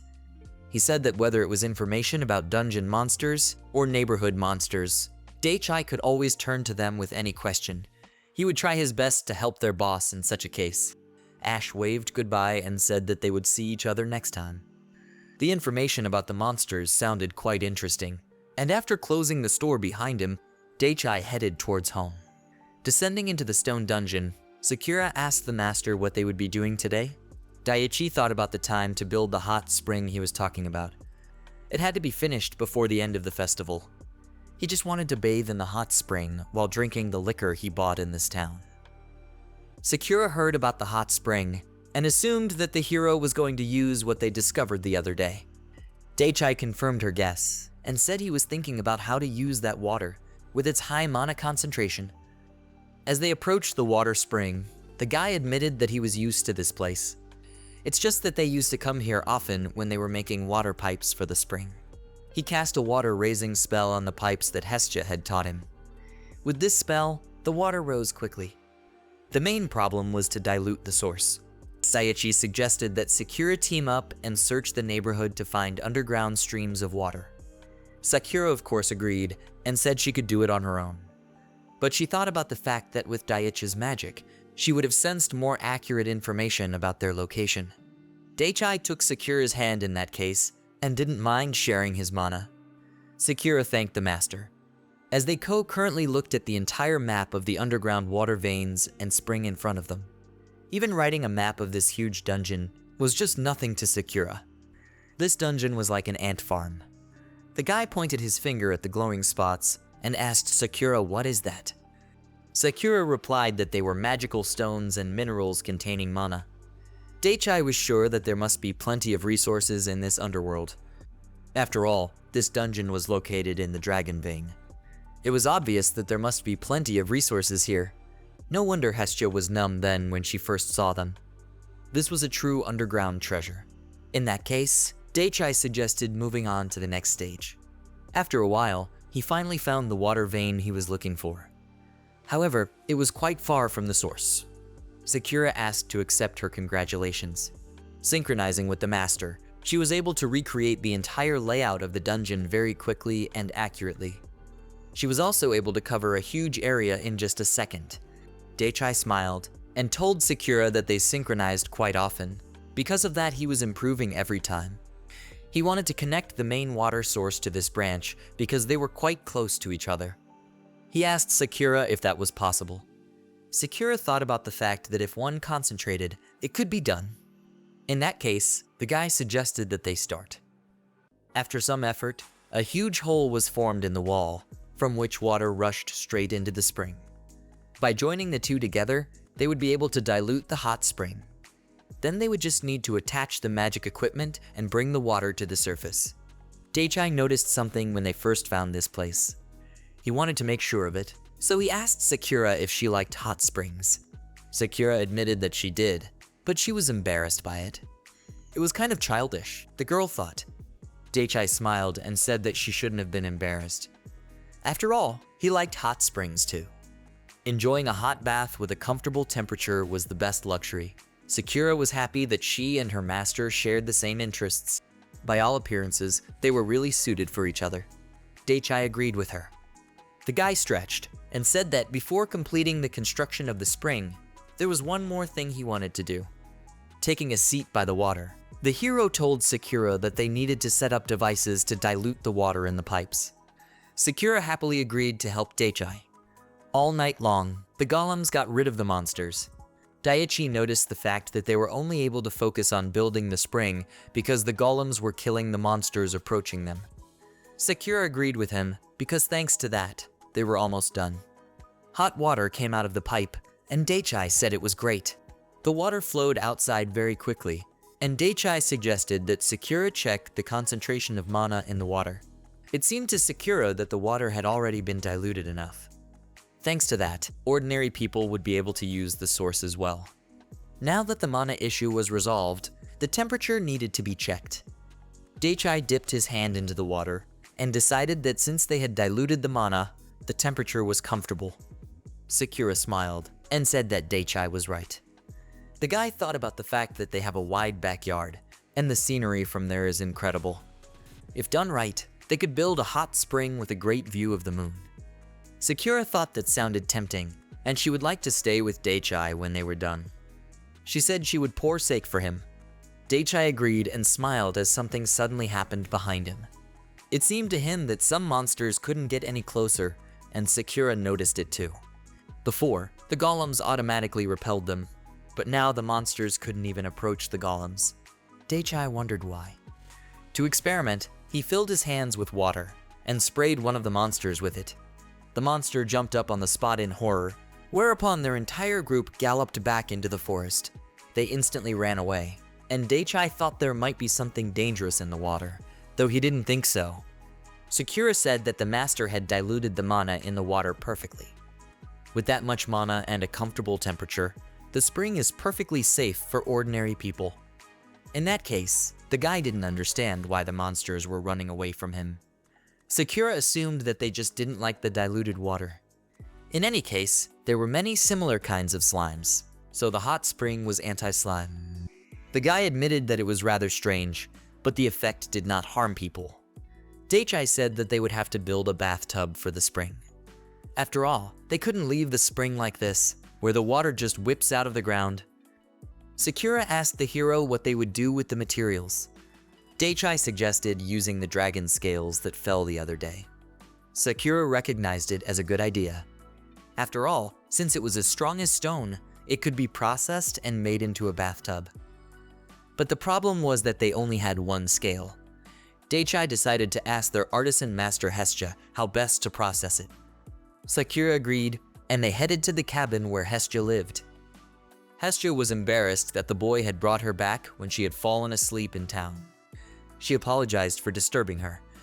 Dake asked her not to worry about it, and asked her not to apologize, because everything was fine. He also reminded her that she was the one who took him to town, so you could say they were even. Hestia was sad because she had fallen asleep because of her carelessness, but Dake asked her not to take it personally. He didn't mind if she carried him on her back in case he fell asleep. Hestia smiled slightly and thanked him for his help. Dake told Hestia that he came to her to ask for help with some materials. He wanted to make a bathtub for the hot spring, and he was thinking of making it out of celestial dragon scales, since they are very dense. He was interested to hear Hestia's opinion. Hestia seemed troubled. The girl somehow realized that the scales had fallen recently. Thinking back on it, Dake said that she was asleep at the time it fell. Hestia confirmed, and said that she was sleeping at that moment. She touched the scales, and the guy asked if everything was alright. Hestia replied that the shape of the scales was not like what normally falls. She asked permission to examine it, and work on it tonight while Dake slept. Dake asked her to take her time, since it wasn't an emergency for him. In that case, Hestia decided to just watch it tonight. Dake warned her that he would be going to bed, and asked her to tell him when Hestia finished her work. Hestia already suspected what the secret of this mold might be and frowned. Approaching the scales of the celestial dragon, Hestia set to work. Just as she thought it was strange.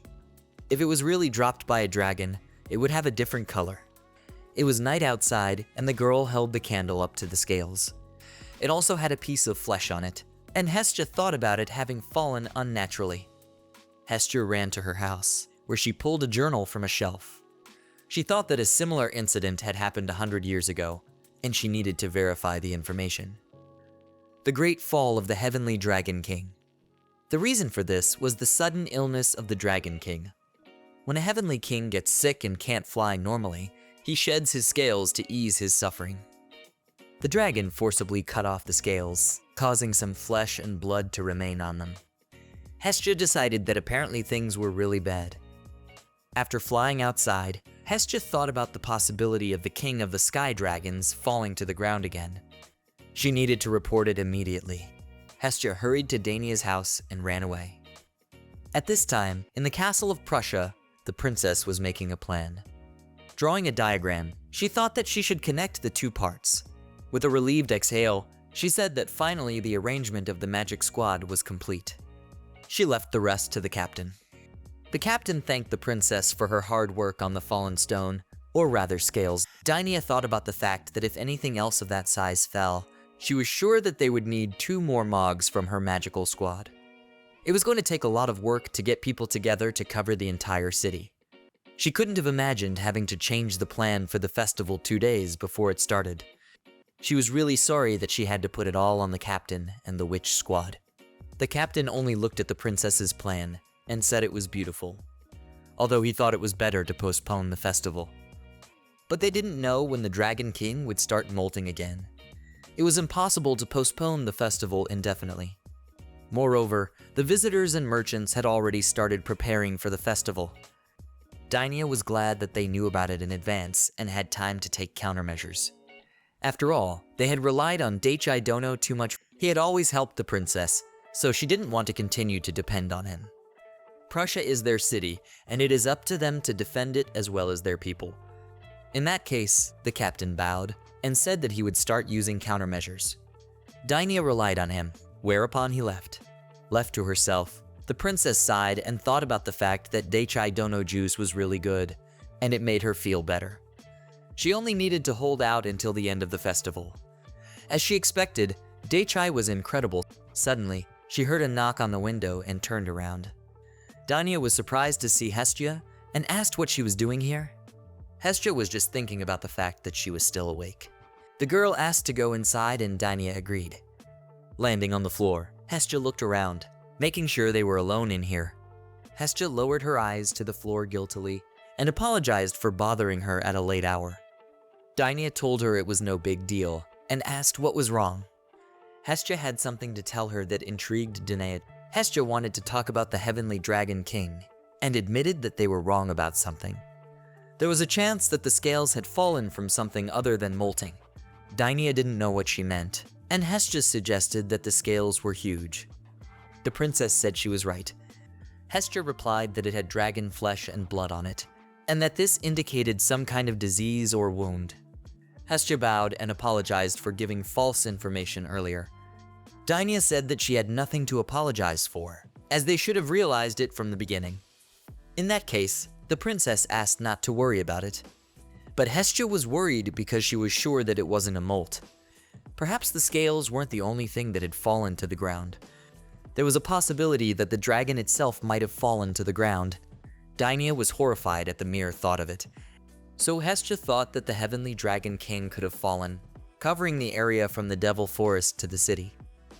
Hestia was sure that this would happen soon, and her conclusions were based on the previous fall of the king. Dainya was covered in sweat at the thought that a creature nearly 300 meters wide could fall on the city. She exclaimed that they needed to hold a meeting of all the knight's units immediately.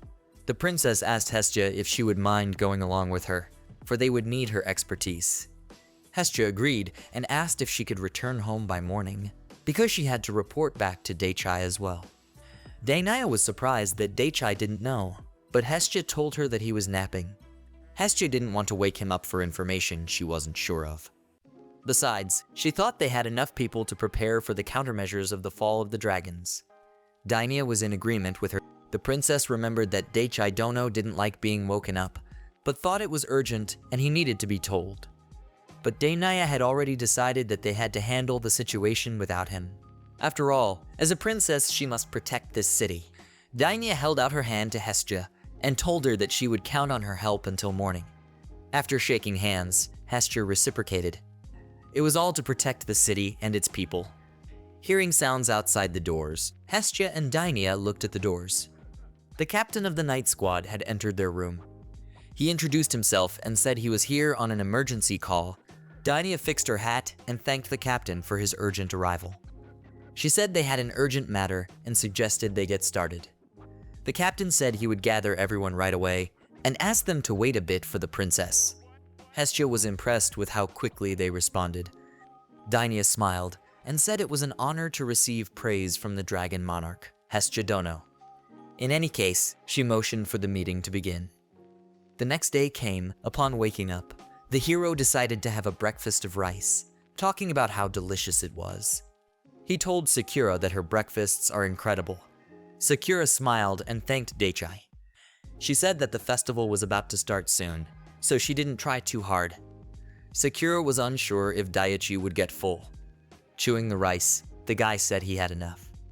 The festival would start tomorrow, and he offered to go with Sakura to the city. The girl smiled and said it was okay, asking if the guy wanted to set up store beforehand. The hero only delivered all the apples to the store, so he thought it would be enough just to finish the preparations for today. He had prepared about 1,000 apples for the festival, and it took time to process them. Sakura said that he moved almost all the apples they had stored on the first floor.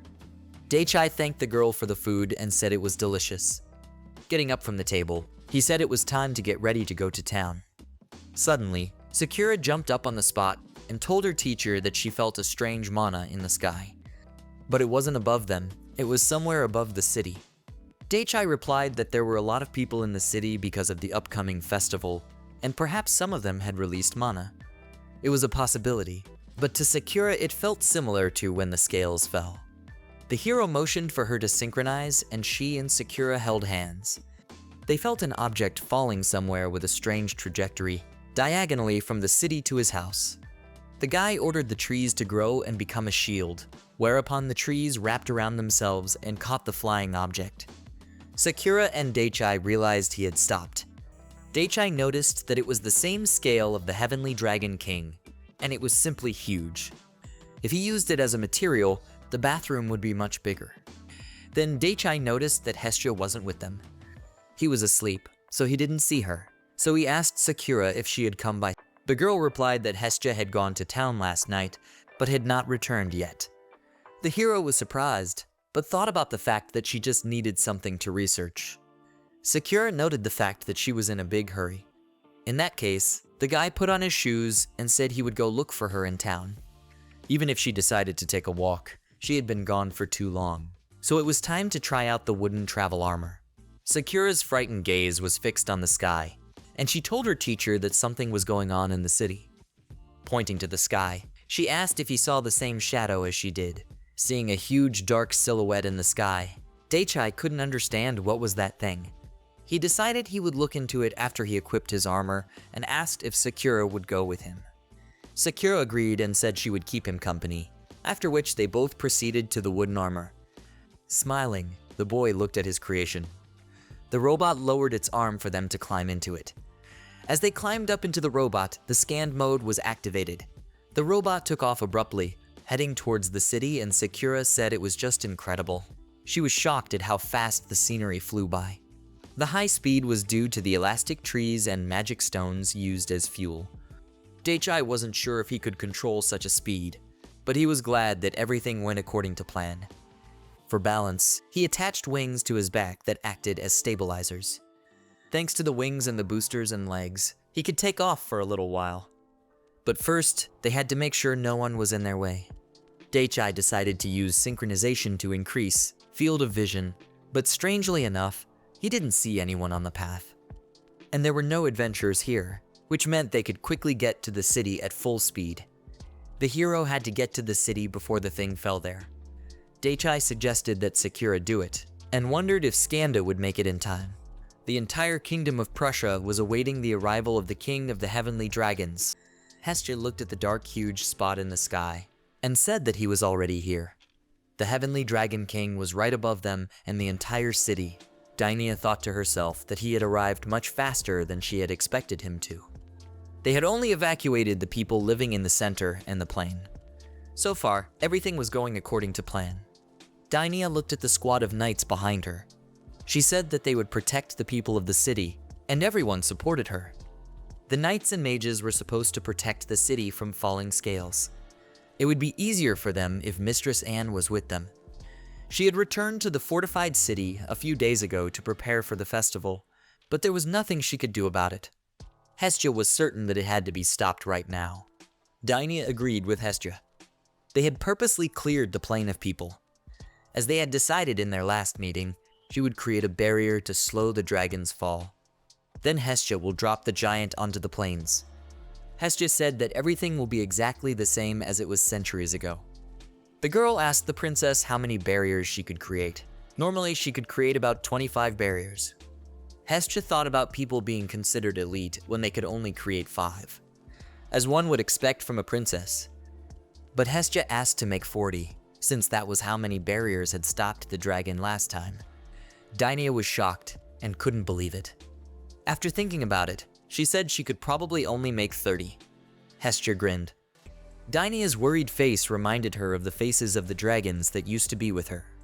Those memories reminded her of days past. Hestia smiled and said she would create 10 more in that case. Then she would use the power to push it to the plain. Dainia replied that she would maintain the barriers, and with them she could drag the dragon to the plains.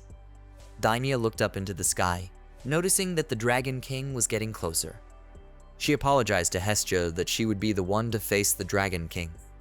Hestia smiled and asked not to worry. She had done this before, so she would just have to do it again. Dainia said she would do her best to hold the barrier and try to help with the dragon's fall. Hestia thought of Daichai, and that she would like to contact him. Dainya realized what Hestia was thinking about Daichai, and just as sadly said what she wished she could tell him. There was nothing that could be done about it anymore anyway. Hestia blamed herself for giving false information, and they had little time left. Hestia replied that she had to go.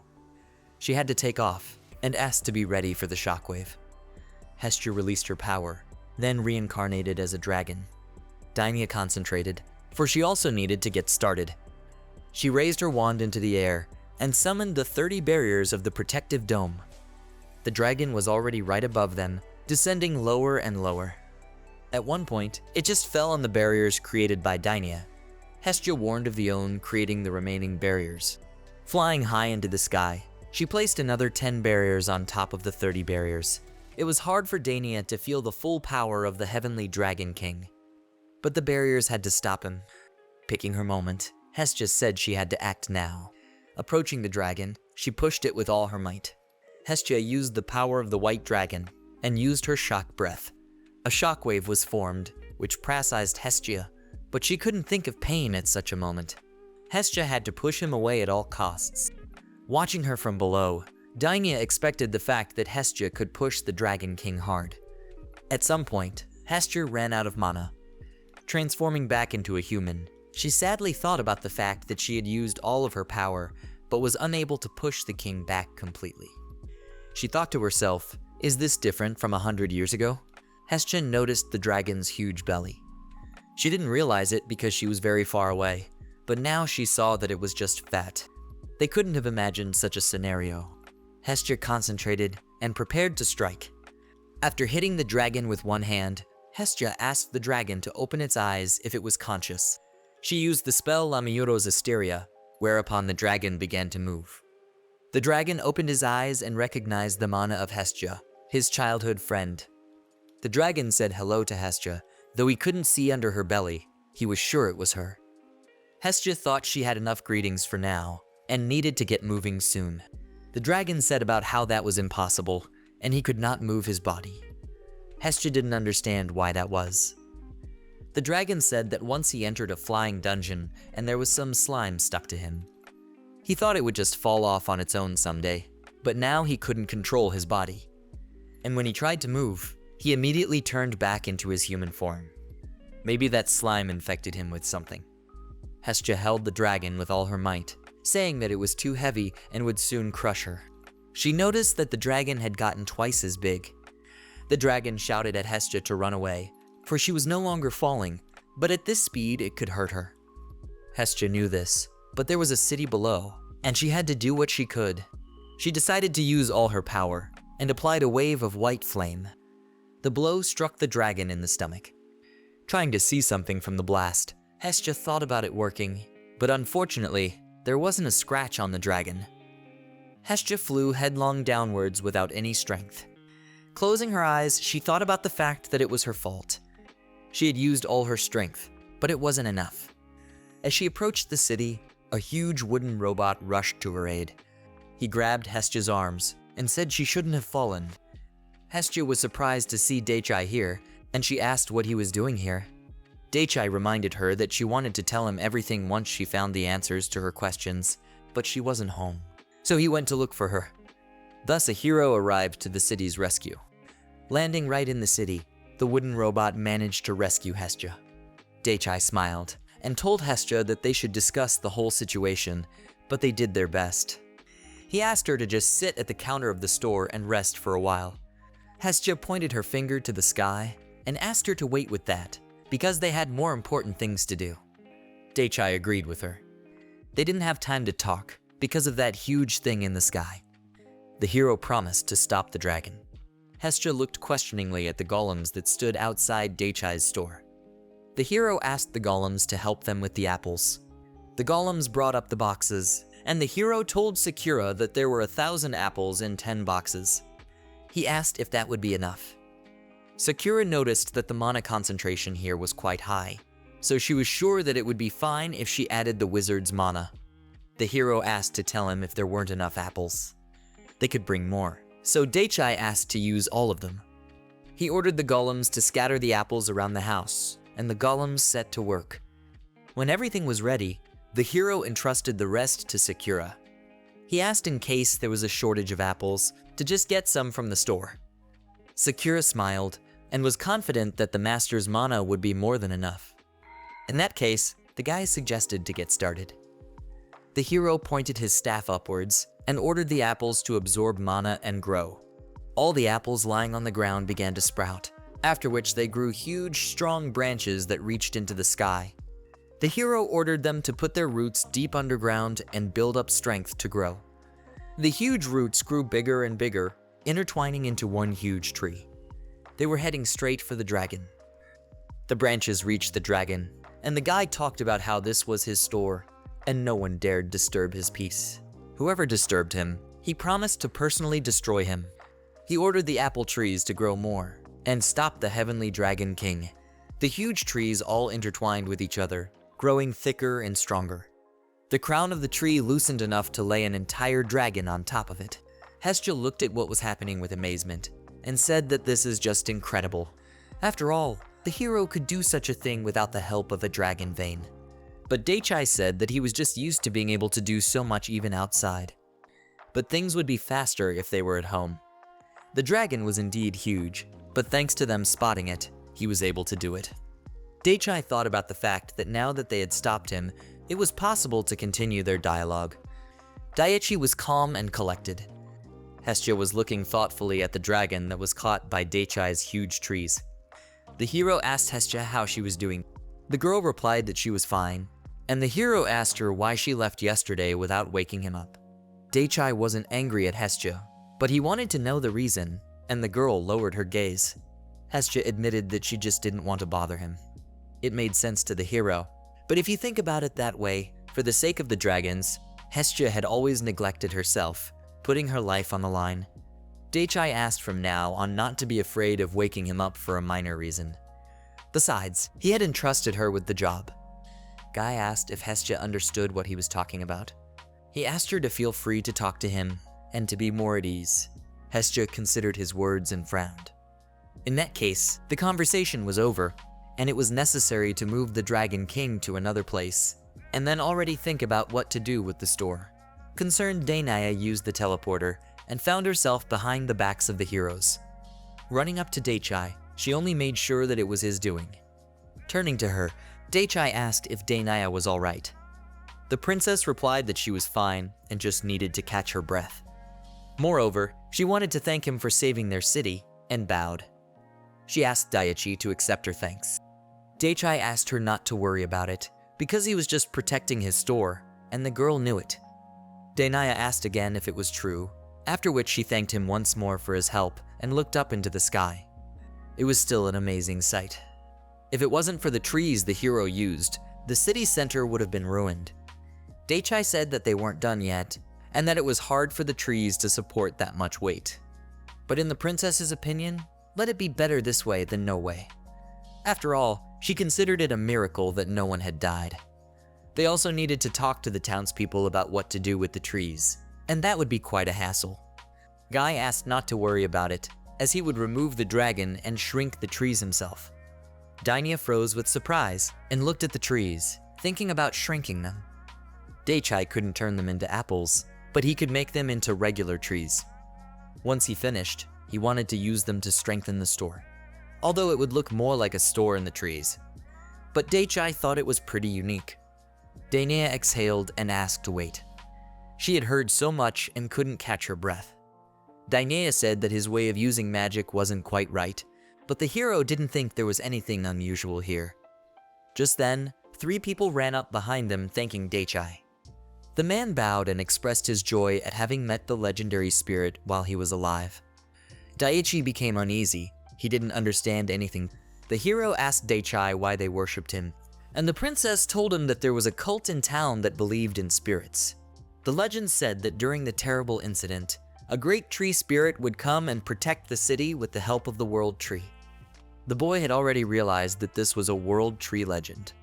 It was funny that the legend and today's incident coincided. Up until now, Dainaya had thought that they were fairy tales. She couldn't have thought that there would come a day when she would see everything with her own eyes. The guy laughed. He hadn't thought of recreating that legend. In any case, it was good that no one was hurt. They needed to take the dragon to another place first, and they would still have time to reason. Dainia was concerned about how would they do that. Even she couldn't teleport such a large object. The hero pointed to his invention and said he would use the wooden armor. He specifically activated the Kanyaka mode. The guy checked with Dainia that people had already been evacuated to the outskirts, and the princess replied that the evacuation had already been completed. In that case, the guy suggested moving the dragon and raised his staff. He turned to the trees and asked them to carry the dragon to the outskirts of the city. The trees began to move, and with them the dragon. After they passed the city, the dragon landed on the ground. Daichai wanted to carry it to the plain afterward with the help of Kanyaka. Hestia and Dainia looked at the huge trees with the dragon in amazement, while the three people still bowed the same way and thanked Daichai repeatedly as a legendary spirit.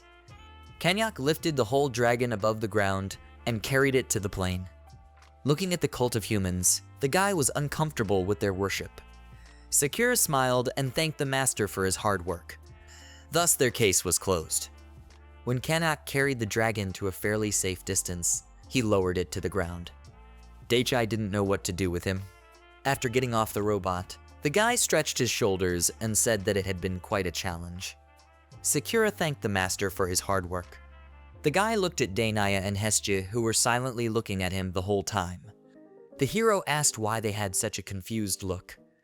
Hestia didn't know what to say, and replied to the hero that he had done very well. Dainia also didn't know how to explain it, but he was like a giant carrying a huge stone on his back. Dainia pointed to her squad and said that she had called them in case he needed help, but it looked like she was worried for nothing. Daichai was surprised that they had been following them all this time. But all they wanted to do was help, and the boy smiled. He apologized for not noticing them. Anyway, they had to decide what to do with the dragon. It would be nice if it stayed on the plains.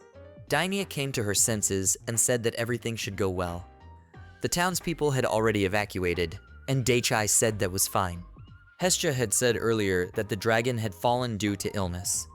Daichai wondered if the dragon would be able to take its human form in that case.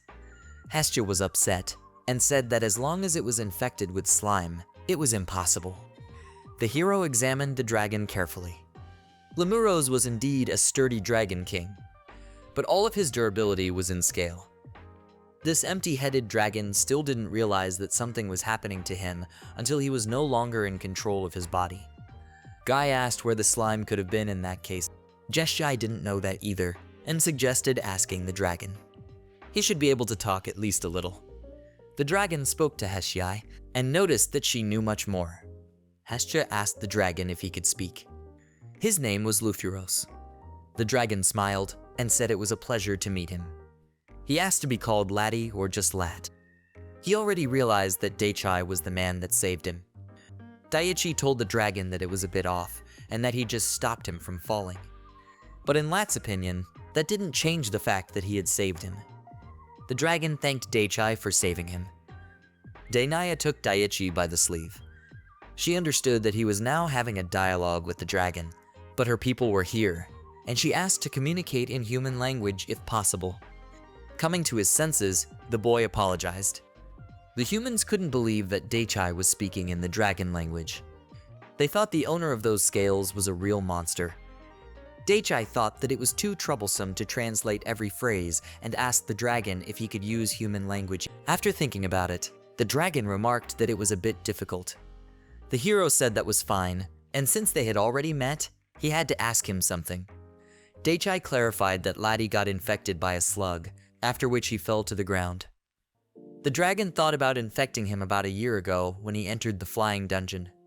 It is very sensitive to temperature, so the sharp, refreshing chill was pleasant. But he didn't think about the fact that it would turn out to be slime. The guy was shocked that he hadn't done anything for a year, and said that Laddie was really lazy. But Laddie said the slime got in where he couldn't get it, and he quite couldn't move. Laddie couldn't control himself. Slime tried to move and act on his own, but Laddie tried to stop him. Daichai suggested that he was then hitting the ground with his tail against his will. Laddie explained to the hero that the slime tries to fight those who try to kill it. The dragon tried his best not to hurt the people around him, but now he could not control his boast. He asked Daichai for help. Lachai felt that the slime was on the back of his neck. He would be free if Daichai could remove it. The hero saw the slime and asked him to wait as it was getting deeper and deeper. Daichai asked Hestia if it would be alright if he forcefully removed the blue slime, but Hestia couldn't answer that question herself, because it was the first time she had ever encountered such a thing. They must separate her from the dragon in order to destroy her. But since they are too connected to each other, they couldn't just cut off the slime. Daichai thought about what Hestia wanted to say with this, that they should use the method of pulling weeds. One had to pull it out completely. One could have tried to remove it along with the flesh, but this was impossible, for the mucus was too deep. Dainia thought of something. She said that the slime could simply be teleported without any problems, and asked us to trust her. Using teleportation magic, they saw a parasite begin to emerge from the dragon's body. After pulling it out, it wanted to pounce on Dainia, but it was stopped by the robotic arm of the Kanyaka. From the surprise, the girl fell to the ground. Daichai approached Dainia and said that it was pretty close. That attack was just incredible, and it was able to damage even Kanyaka's arm. Dainia exhaled tiredly and thanked the hero for his help. She was just a bit confused. In order to kill this slime, it had to be taken out somehow, and it was still a hassle. Daichai came up with an idea. Even though the slime in the Dragon King's body, it was still slime. In that case, he had a great idea. Dainia and Hestia looked at Daichai incomprehensibly. Daichai explained to them that he had a special slime remedy, but they still didn't understand what that remedy was. Daichai explained to Dainia and the others that there was a special slime remedy. Daichi grabbed Dainia's hand, and the princess had already had time to think about the fact that the hero wanted to confess to her. The girl blushed. She was glad that the hero was so persistent, but she couldn't feel her legs anymore, and now was not a good time. Daichai questioned the princess as to why she was blushing and asked her to help him. It was necessary to teleport them to his house. Dainia came to her senses and asked which house to go to. Daichai replied that he needed to take something, which was a slug repellent. Dainia agreed and got to her feet and shook herself off. Picking up her wand, she used the teleporter, and a minute later they arrived at the dragon again. Hestia and the princess looked at Daichi's robot, and the girl asked the hero what those things on his back were. Daichi replied that they were the healing items he had told her about, but he wasn't planning to use them yet. Hestia felt that the same mana emanated from the healing objects as the hot spring. Dainia was uncomfortable and told Daichai that there was a lot of pressure coming from them. The princess thought about the hot spring being some kind of code name for a weapon. But the guy said that was absolutely not the case, though he was surprised she thought so. Dainia tried to explain to him that it was all because of the pipes from which such a powerful force was coming. Dainia looked at her squad and said that anyone with detection skills would have thought it was a weapon. Daichai was embarrassed and said that they were actually healing items, and it was rather harsh to call them weapons. Being inside his robot, the guy said it was okay to start. Pointing the medicine cannon at the dragon, the hero said it was time to send the dragon in for a thorough cleaning. He took aim and used a water shot. The water immediately poured over the dragon at a great pressure. The water ran down the armor and was ejected through a pipe to the outside. The hero noticed that the slug was starting to come out, and just as he thought, the hot water was dissolving the slimes. Hestia said that to be more accurate, the slime was peeling off due to the pressure of the water. Daichai asked Lumoris how he was feeling, and the satisfied dragon replied that it hurt a little, but he felt better. The boy smiled and thought about how everything was fine now. All the slime came out and bounced in the air, looming right in front of the surprised dragon's eyes. Daichai looked at it up close with his robot skill and told Sakura that most of the slime had broken off. He was the one who made the whole mess he had to clean up. Small pieces of the slime began to jump and clump into one, and Dainia yelled out that the torn off pieces were being collected. Lumoris looked fearfully at the slime that was growing before his eyes. Dainia's group prepared for battle. They couldn't understand why the hell was this slug so big. Dainia conjured a fireball. Daichai thought that the slug would be more powerful since he had mastered the Dragon King. But he had no idea it was so huge, and that caused problems. Dainia was afraid that her magic would be useless to a slug of that size. Daichai said in surprise that it was over 10 meters in diameter, and it was several times larger than normal individuals. Needing to kill him, the guy changed from robot form to Skanda. He yelled about running out of boiling water. The robot prepared to act, and Dainaya wanted to ask Daichai what he would do. Daichai only asked them to step back or he might hurt them. He told Sakura that they would do it, and asked her to turn on the anti-shock mode. Sakura understood the master and asked her to forgive her. With those words, she approached the hero from the back and wrapped her arms around him, hugging him around the waist. The anti-shock shield was in place, and the hero was confident that Sakura could withstand any blow. The robot began to approach the slime. At some point, the robot lowered itself to the ground, preparing to start like a race. The hero said that all they had to do was start, whereupon the robot took off. The guy commanded Scan, go. Slime started to react when the robot began to approach him at full speed and wanted to hit him. But Daichai shouted at him that it wouldn't work, and then smashed Slime in two with his hand. The slime split in two and wanted to attack the robot from the back. But Daichai said he wouldn't hit it because it was very fast. Skanda's main skills were speed and resistance to attacks. Using these abilities, the hero wanted to give the enemy a high-speed strike. He shouted to the slime that this was the power of the Skanda. With all his might, the Skanda hit right at the slime. From the force of the blow, he shattered into pieces, after which his stone fell out of him.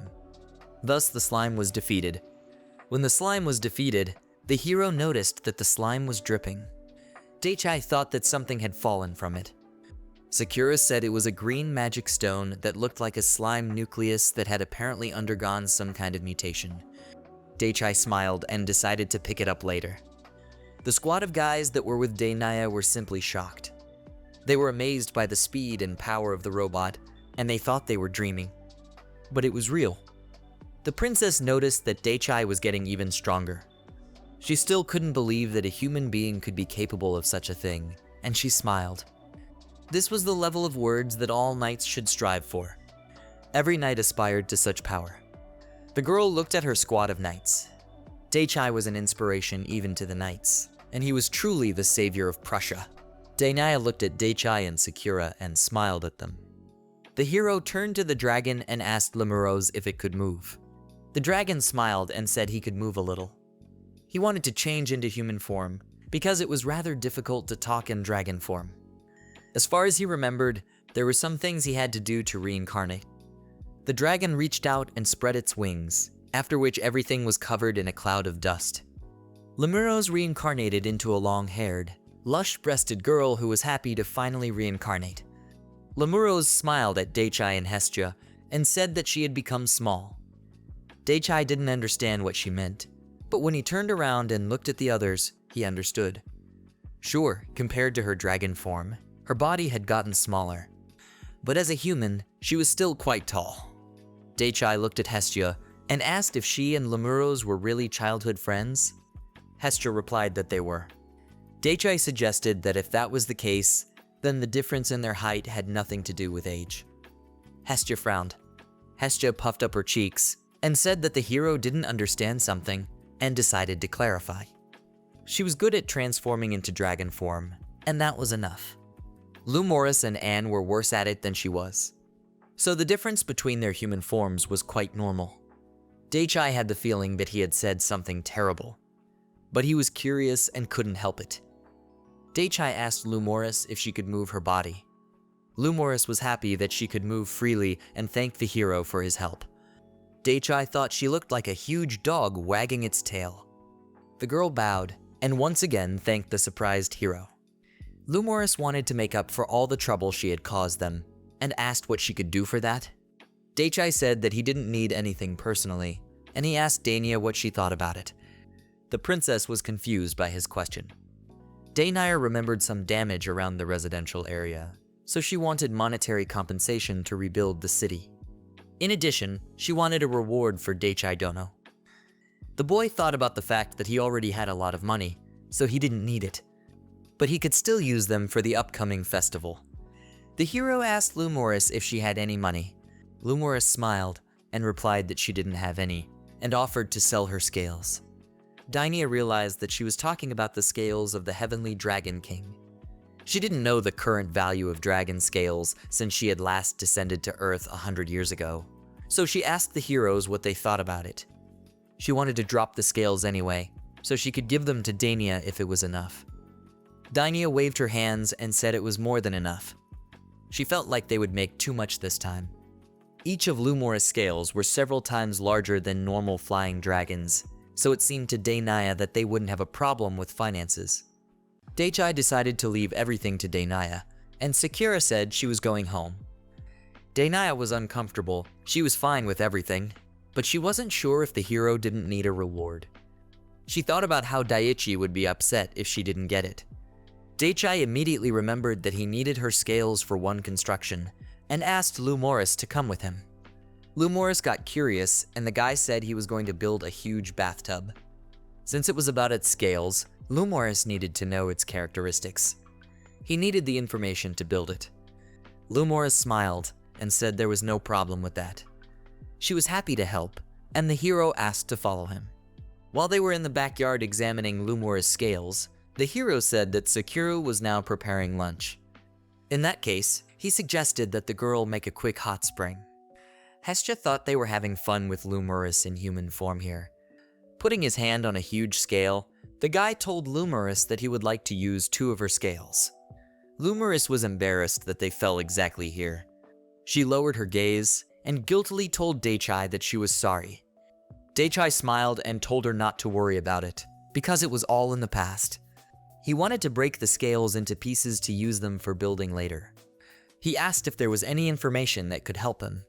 Lumoris hesitated and said that she didn't know anything herself, except that her scales were pretty hard. Hestia said that durability was the main problem, but Lumoris spoke as if it was a small thing.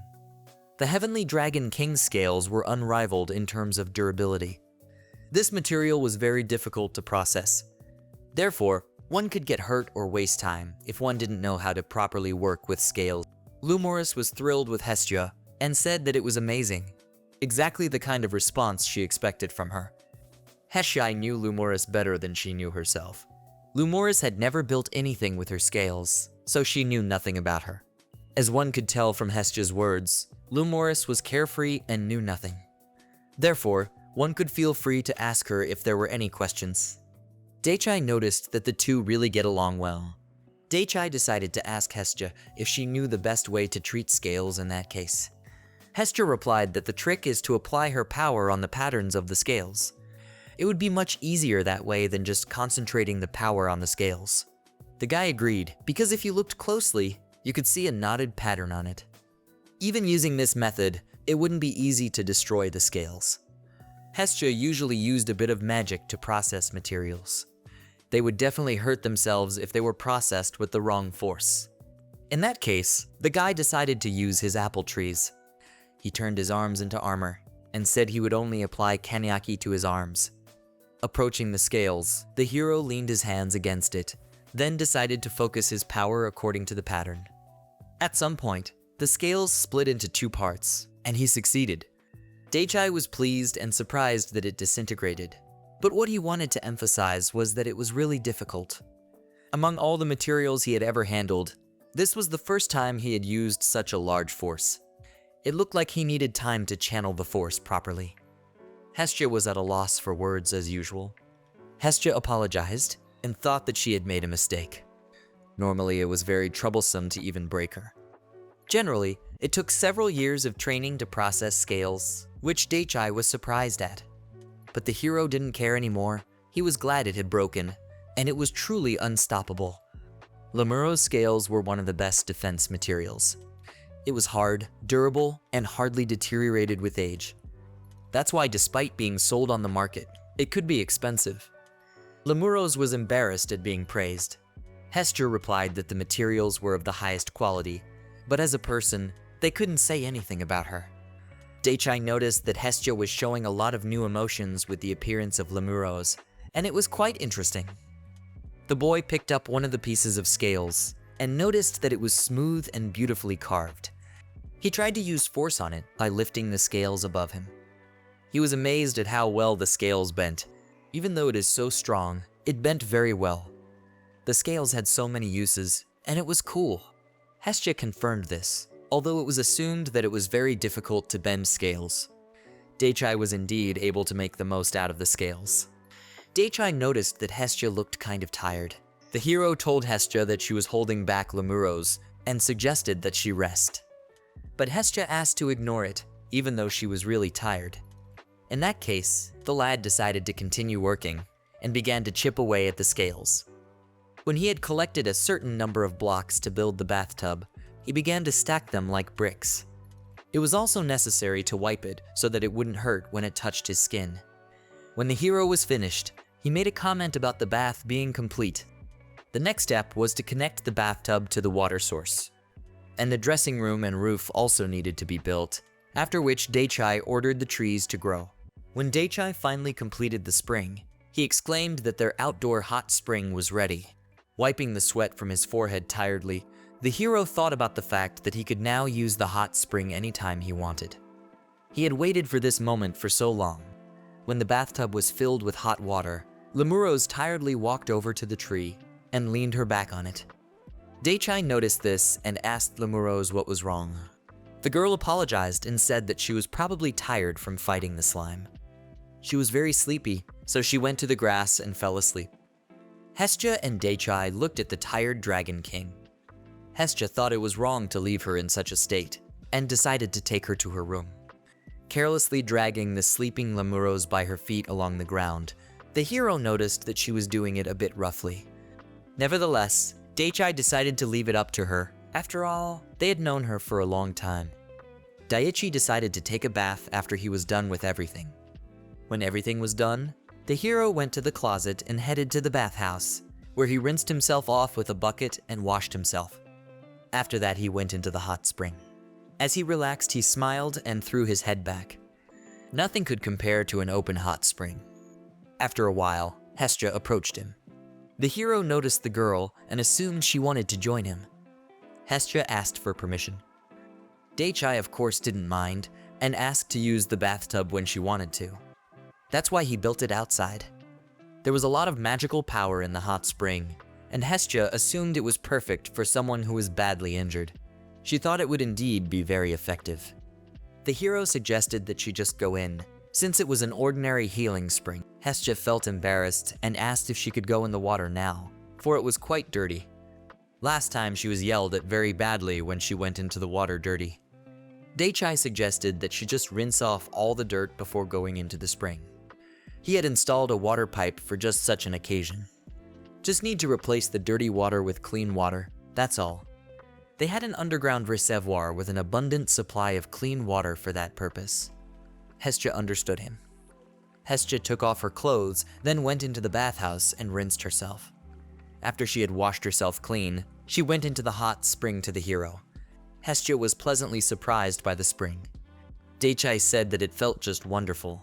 Hestia admitted that she didn't get a chance to soak in a hot spring very often in her life, and usually bathed in cold water. It was noticeable to Daichai that she didn't wash herself, since she was a dragon. Hestia answered him that although they were dragons, they were quite tidy and tried to bathe often. Lemuro's, though, was an exception. A normal dragon wouldn't let slime be on you for a year. Sooner or later, any dragon would take a bath to wash off that slime. Daichai suggested that it was quite rare for dragons to serve from the sky because of slime. Hestia recognized the fact that the slime absorbed a lot of physical and magical power, and it was quite difficult to break it into a core. Hestia remembered about the slime core and asked the hero where it was. She assumed that Daichai had taken it with him from the battlefield. Daichi said he buried it in the ground as usual.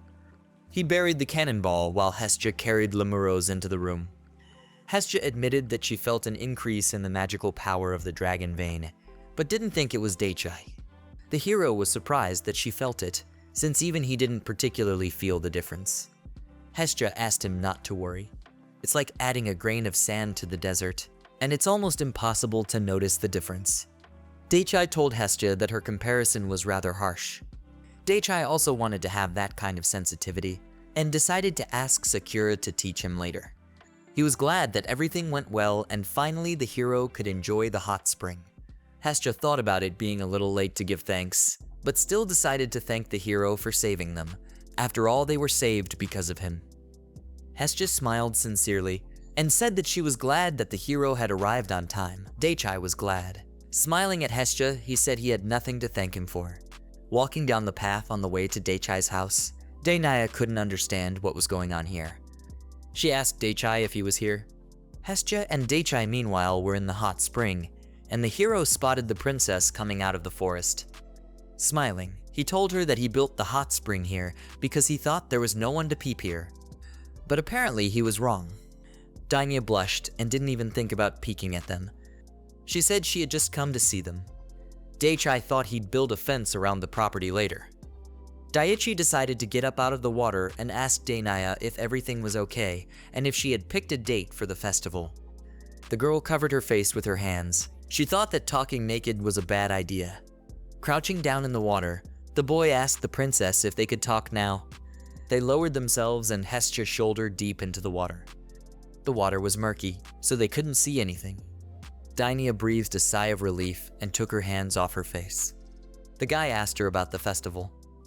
The princess remembered their topic of conversation and suggested they start by saying that she came here to tell him that she planned to open the festival tomorrow.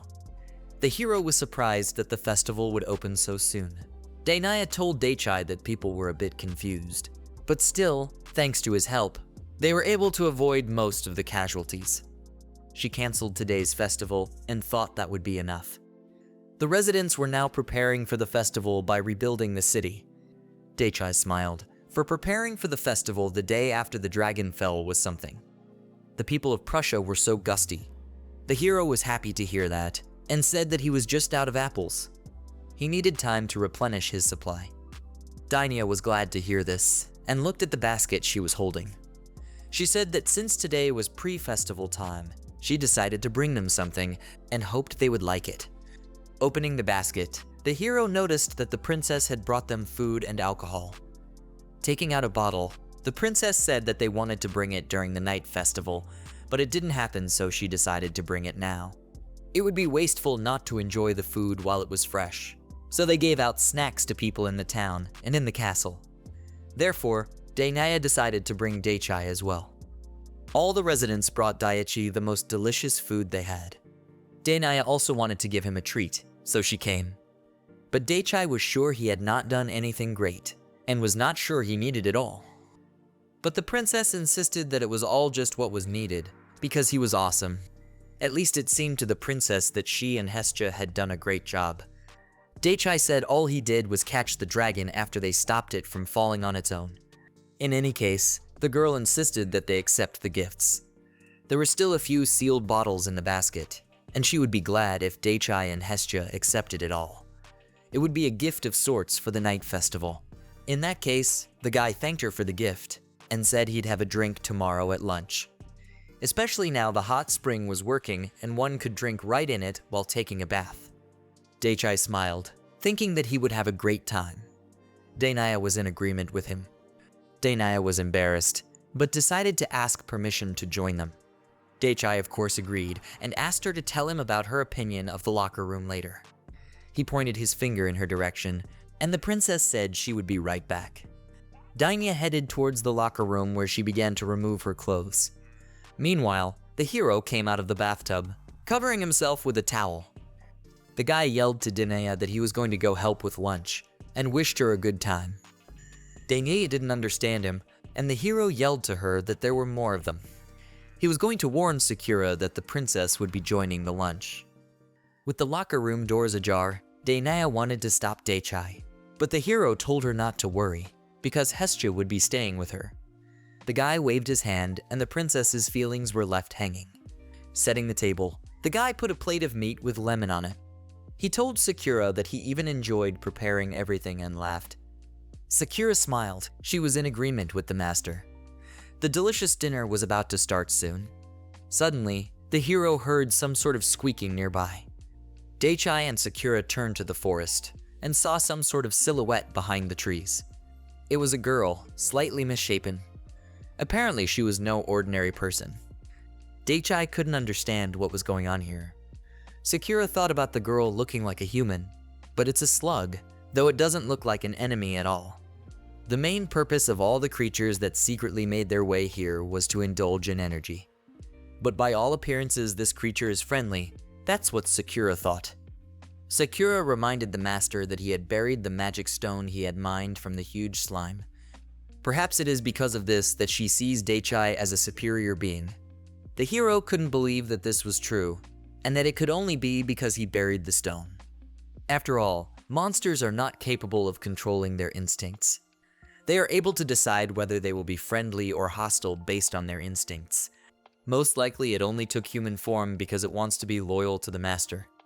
In that case, the guy offered to come closer to it. The girl let out a squeak, then started to deform half into a slug. Daichai smiled and asked her not to be afraid, saying that he was not her enemy. The girl took the form of a full human again and looked at the hero confusedly. The guy thought about the fact that she still understands him, despite the fact that he is human. She had vocal cords since she was making sounds. Daichai decided to ask Hestia to talk about their lifestyle later. The slime made a jittery squeak and hid behind the trees. Daichai asked Sakura in surprise what was that. Sakura thought it was the slime's way of trying to show them that it was friendly. In that case, the guy was glad they had met her. But he still didn't understand her language. Sakura wondered if there was some way to talk to the slug. Daichai decided to ask Hestia and the adventurer friends later. After these thoughts, the hero began to set the table. After everything was ready, Sakura thanked the master for his help. Daichai decided to call everyone from the hot spring. He wondered what Hestia and the princess could talk about under the bright sun. Meanwhile, Dainaya sadly lowered herself into the bathtub, leaving only half of her head. Hestia put her hand on her shoulder and asked her to keep her head down. Dainaya thanked her for her support. The princess thought it was her fault, because she could have just gone straight to the spring and not been embarrassed. Hestia decided to ask if everything was okay in the city after the incident with Lumorous. The princess smiled and asked not to worry about it. They made a lot of money from processing scales, so the funding was fine. And it was all thanks to Daichai Dono as well as Hestia. Hestia replied that she didn't do anything at all, and it was all thanks to just Daichai. But Dainaya disagreed with her, and said that Hestia had done many things. The princess thanked Hestia, for they were able to take countermeasures so quickly because of her. Hestia looked away, and thought that she hadn't done anything that she could be praised for. In the end, everything would have ended up miserably if he hadn't come. Dainaya looked up to the sky and admitted that she should be the one to regret, for she had done nothing. If she had been more powerful, Own would have been able to defend the city. Perhaps she could have stopped the king's fall if she had created more barriers. She thought about wanting to become even stronger, and Hestia thought about it. She smiled and told the princess that she was already very strong for a human. The girl smiled and admitted that when the Dragon King himself told her that, she felt confident. After rinsing her face, she still thought about the fact that it wasn't enough. Dainaya felt that she needed more training and improvement. Cheering up, she decided that she would do her best. The girl exhaled calmly and said that it was all because she was taking a bath with Hestia Dono. She felt like her body and mind were getting stronger. Hestia said it was not because of her, but because of the water in this spring. Because of the strong concentration of mana, it easily flowed into her body, and it seemed to have improved her magic power a bit. Dainaya rose to her feet, appearing before Hestia in all her glory. She exclaimed that she had never imagined that a hot spring would have such an effect.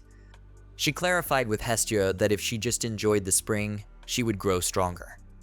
Hestia confirmed this, but asked her to be careful not to get sick. The girl stood up so abruptly that she became dizzy. She told Hestia about it, but Hestia thought it was too late. She managed to hold Dainaya's body from falling, and noticed that she had overdosed on mana. This happened when one didn't have high mana resistance. Hestia decided that she needed to rest. It would make her feel better. Hestia said that the princess shouldn't be in the spring anymore, and pulled her outside. Barely unconscious, the princess thanked Hestia for her help. Hestia silently wiped the girl with a towel, and Dainaya thought about the fact that she needed to practice before taking a bath for her own pleasure. She let her guard down when she saw the way Daichai was calmly bathing without precautions. She had completely forgotten about the power he possessed. Hestia confirmed that this guy was going beyond what was possible and asked her not to look at him with her normal gaze. Given the present facts, it was difficult to take a bath with him from the beginning. Carrying her feelings to the sky, Dainia thought about the fact that she needed to become stronger to sit in the hot spring together with him. Upon waking up, the hero couldn't sleep a wink anymore. Yawning, the guy stretched and went to the window. To his surprise, he saw the full moon and realized that he woke up at night. When lunch was over, he felt tired and decided to take a nap. Pouring water into his mug, the hero thought that there was still time until tomorrow. After drinking the water, Daichai put the glass on the table and decided to take a bath and enjoy his free time. Climbing into the hot spring, he breathed a sigh of relief. The guy looked at the moon and smiled. Suddenly, someone called out to him from behind, which surprised Daichai. It was Sakura, and the guy assumed that she was also taking a bath. She had just finished patrolling the house and wanted to go back to her room, but felt the aura of the master here, so she decided to come in. Daichai looked at Sakura in surprise. The girl asked if he would mind if she took a bath with him.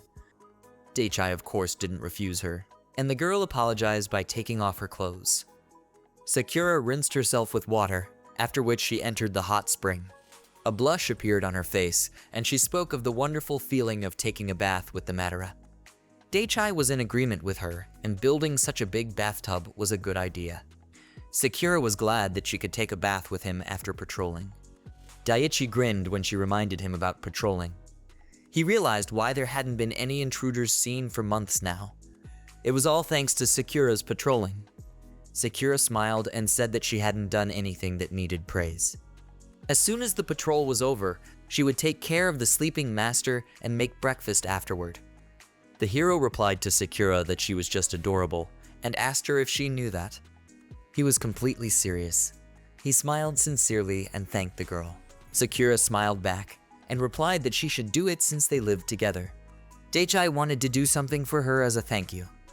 Rising to his feet, he exclaimed that he had thought of something. Sakura looked at the master in surprise as he headed for the warehouse. A moment later, he came back with a bottle in his hand. He offered Sakura a drink with him for her help. It was a high-quality liquor from Dainia, and it wouldn't give her a headache. Sakura was surprised, for she thought of the hero drinking it at dinner. Daichai poured the liquor into a glass and admitted that he wanted to drink it with her later. But since they had such a good excuse, he asked to be allowed to use it to show his gratitude. Holding out the glass to Sakura, the girl thanked the hero. In that case, she suggested that they have a drink together.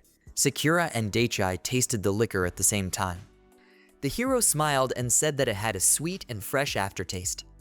He decided to ask Sakura if she liked the liquor. The girl was embarrassed, for she didn't feel worthy of such a wonderful liquor. Daichai asked her not to worry about it. She had done a lot for him, and they couldn't meet and have a proper sit-down because they were always busy. But Daichai thought that they still needed time to get together from time to time.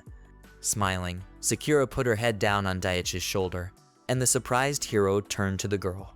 Sakura was very happy that she was able to share such a beautiful moment with her master. Daichai noticed that their house had become quite lively from all the guests, and he liked it.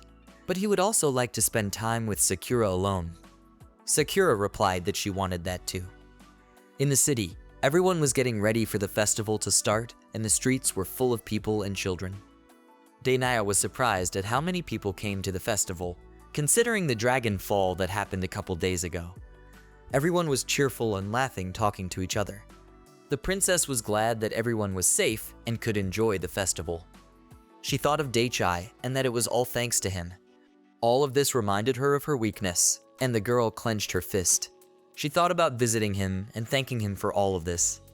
The princess would like to give him a tour of the city during the festival. With those thoughts, she used the teleporter. Dainia found herself in her palace. No sooner had she returned than the doors were opened by the captain of the knights that he was glad to see her return. Dainia couldn't understand why the captain was so nervous. The captain held out the letter to the princess and said that they had received it from the palace. Dainia was surprised to see a letter saying that the first princess had snuck out of the capital a few days ago and was on her way to Prussia. It was impossible to let her guard down, for she was accompanied by strong and aggressive bodyguards. Dainia was shocked by this information. The captain of the knights told the princess that they had already moved out and would arrive here by tomorrow. Daenerys couldn't understand what this princess was thinking. The letter also said that she had hired elite bodyguards, so security should not be a problem. The knight couldn't understand what the letter said about vigilance. They were either talking about the princess or the bodyguards. Daenerys assumed it was about bodyguards. The princess herself was a powerful sorceress, which was why she was sure she was safe. After all, she had personally seen the first princess with protective magic, and in an extreme case, she could instantly teleport to the castle. The princess knew that walking around with bodyguards in the middle of a festival with so many people around was extremely inconvenient. Daenerys gave orders that they needed to review the security measures and asked them to gather all the knights and witches. And she also asked for a report on the current situation to be brought to her, and the captain accepted the order. It looked like it was going to be a busy day. Daenerys thought sadly about Daichai. She could relax and live like a normal witch only by his side. Deciding that there was nothing she could do about it, the girl sat down at her desk. The only way she could be with the man she admired was to put herself out there and get all the work done quickly. Hearing footsteps outside the doors, someone's voice asked the knights if the princess was in place. The doors swung open and Anne walked in to see Daenerys. Daenerys asked Anne what was wrong and noticed that the girl was in a hurry. Daenerys heard that they were buying supplies to rebuild the city and asked what happened. Anne Dono lived an ordinary life, but she was helping to fortify the city. Because of her abilities, the princess gave her permission to enter the office at any time. The girl replied that nothing had happened and she had just forgotten to tell her something. Anne warned that one of her acquaintances, the Dragon King, would be coming to Prussia during the festival, which caused Daenerys to go into a stupor. Anne said that she had only been warned of this yesterday via telepathy. It had completely slipped Anne's mind, for she had been working non-stop and sleeping for the past few days. By the way, her acquaintance was a high-ranking Dragon King, and he was really powerful. He was one of those who caused trouble. Anne decided to stop there, for Daenerys looked strange. The girl noticed that the princess had rolled her eyes, and worriedly asked if she was okay. Daenerys jumped up on the spot. The princess replied that she was fine, just a little surprised at what she heard, so she almost fainted. She couldn't believe that another Dragon King would come here. Anne confirmed it and wanted to assure that he wasn't hostile to humans. But since he was much stronger than her, she decided to warn the princess. The princess admitted that she wasn't very knowledgeable about Dragon Kings and promised to be careful because he was stronger than Anne, and therefore much stronger than Daenerys herself. It was dangerous, and Daenerys thought about the fact that the Dragon King was proud of his power and could most likely challenge Daichai Dono. After visualizing their battle in her mind, the girl thought about how it would just be a disaster. Anne didn't think it could happen, and even if it did, she was sure that Daichai would win. The princess nodded her head in agreement and said that she was right. The captain came into their room and asked the princess if the arrival of the Dragon King was an important occasion. Daenerys replied that in their situation, it was just another matter to be taken care of. They had 3 major incidents and panicking wouldn't help here. They were doing everything they could to make the festival happen. Daenerys thought about the hero and how she wished she could be with him. As soon as she learned about what needed to be done and accomplished, these thoughts stirred her. In any case, she wanted to know more about the Dragon King and asked Anne to tell her all about it. While the girls were talking, the captain thought that despite the fact that the princess had a lot of things to do, she didn't look depressed, but instead was full of enthusiasm. She was full of motivation, as befitted a princess. Looking at the house the next day, Sakura and Daichai saw that it had gotten bigger and expanded. Daichai was surprised that their house had gotten bigger in just one day, and Sakura told him that it was because they had bathed in the hot spring. The boy thought that was really true. Last night, they took a bath together, touching each other, and then they slept together. And then their house grew another 10 stories, and that was just amazing in Daichai's opinion. The hero thought that the bathtub that they took spurred the conception of children as an extension. Sakura agreed with that and suggested they do it again sometime later. Apparently, Sakura really liked the hot spring, and they could do it again when they decided their house needed to be expanded. Sakura agreed and said she would go wash the bathtub to get ready for the day. The guy gave her a look and decided that he would have her maintain the hot spring. The princess came up behind the hero, who had news about the festival. Her attention was drawn to the house. She looked up and marveled at how the house had gotten so huge, and asked Daichai how it happened. Daichai thoughtfully replied that a lot of things happened. He asked about the festival that was supposed to start today. The hero doubted that Dainaya could leave the city at such a time. After all, she must have a lot of work to do, like the Princess of Prussia. The princess admitted that the first day of the festival was indeed crowded, but she didn't have to worry about that. Everything was already prepared, and the knights and merchants would take care of the rest. Therefore, Dainaya was free and could ride out of town. She has to go back every time there's an emergency, but it's better than spending a few days without sleep. In that case, the guy decided it was okay. He wanted to go to town, so he asked her to tell him something about the festival program. As could be seen, studies of magic and spirit religions are very popular in Prussia. Thus, the program is devoted to the generation and prayers to spirits, the publication of magical research, and the sale. They hoped that many adventurers and magical knights, power seekers, and even scholars would attend the festival. The hero wondered if it would be difficult to maintain public order in such an event. Judging by her words, there would only be rowdy people there. Dainaya asked not to worry about that. They had been organizing this festival for several years now, and most of the adventurers were already familiar. Those coming from far away would be taken care of by security, so they would know all the rules. Dainaya said that people of high status, such as the first princess, would be coming to visit them. Although the greetings would be like a pain in the ass, the boy noticed that it sounded rather troublesome. The girl said that it wasn't like that at all, and as per her, Daichai was also a person of high position. Daichai smiled and said that he was just an ordinary person who lived quietly in the forest. In Dainaya's opinion, he was more of an extraordinary person, and suggested not to discuss it further. Of course, it was true that a lot of people would come to the festival, but there would be no dangerous people there, so one could not worry. But even if there would be some unpleasant people there, they wouldn't provide a threat. Dainaya was confident that they would on the contrary pray that they wouldn't meet Daichai. The princess promised to make sure that the hero wouldn't meet such people, so she asked not to worry about anything. Daichai smiled and told Dainaya that she had a knack for convincing people. In that case, he will come to see the sights. The princess smiled and said she would be happy to see him. Their old acquaintances would also be there, so the hero could come and enjoy himself. After all, in the princess's opinion, she was just a burden. She also wanted to talk about the people at the festival. They had high mana resistance, so there was no need to worry about that either. They wouldn't be scared of Daichai to the point of peeing their pants. The guy remembered the incident when they first met and said that it was indeed useful.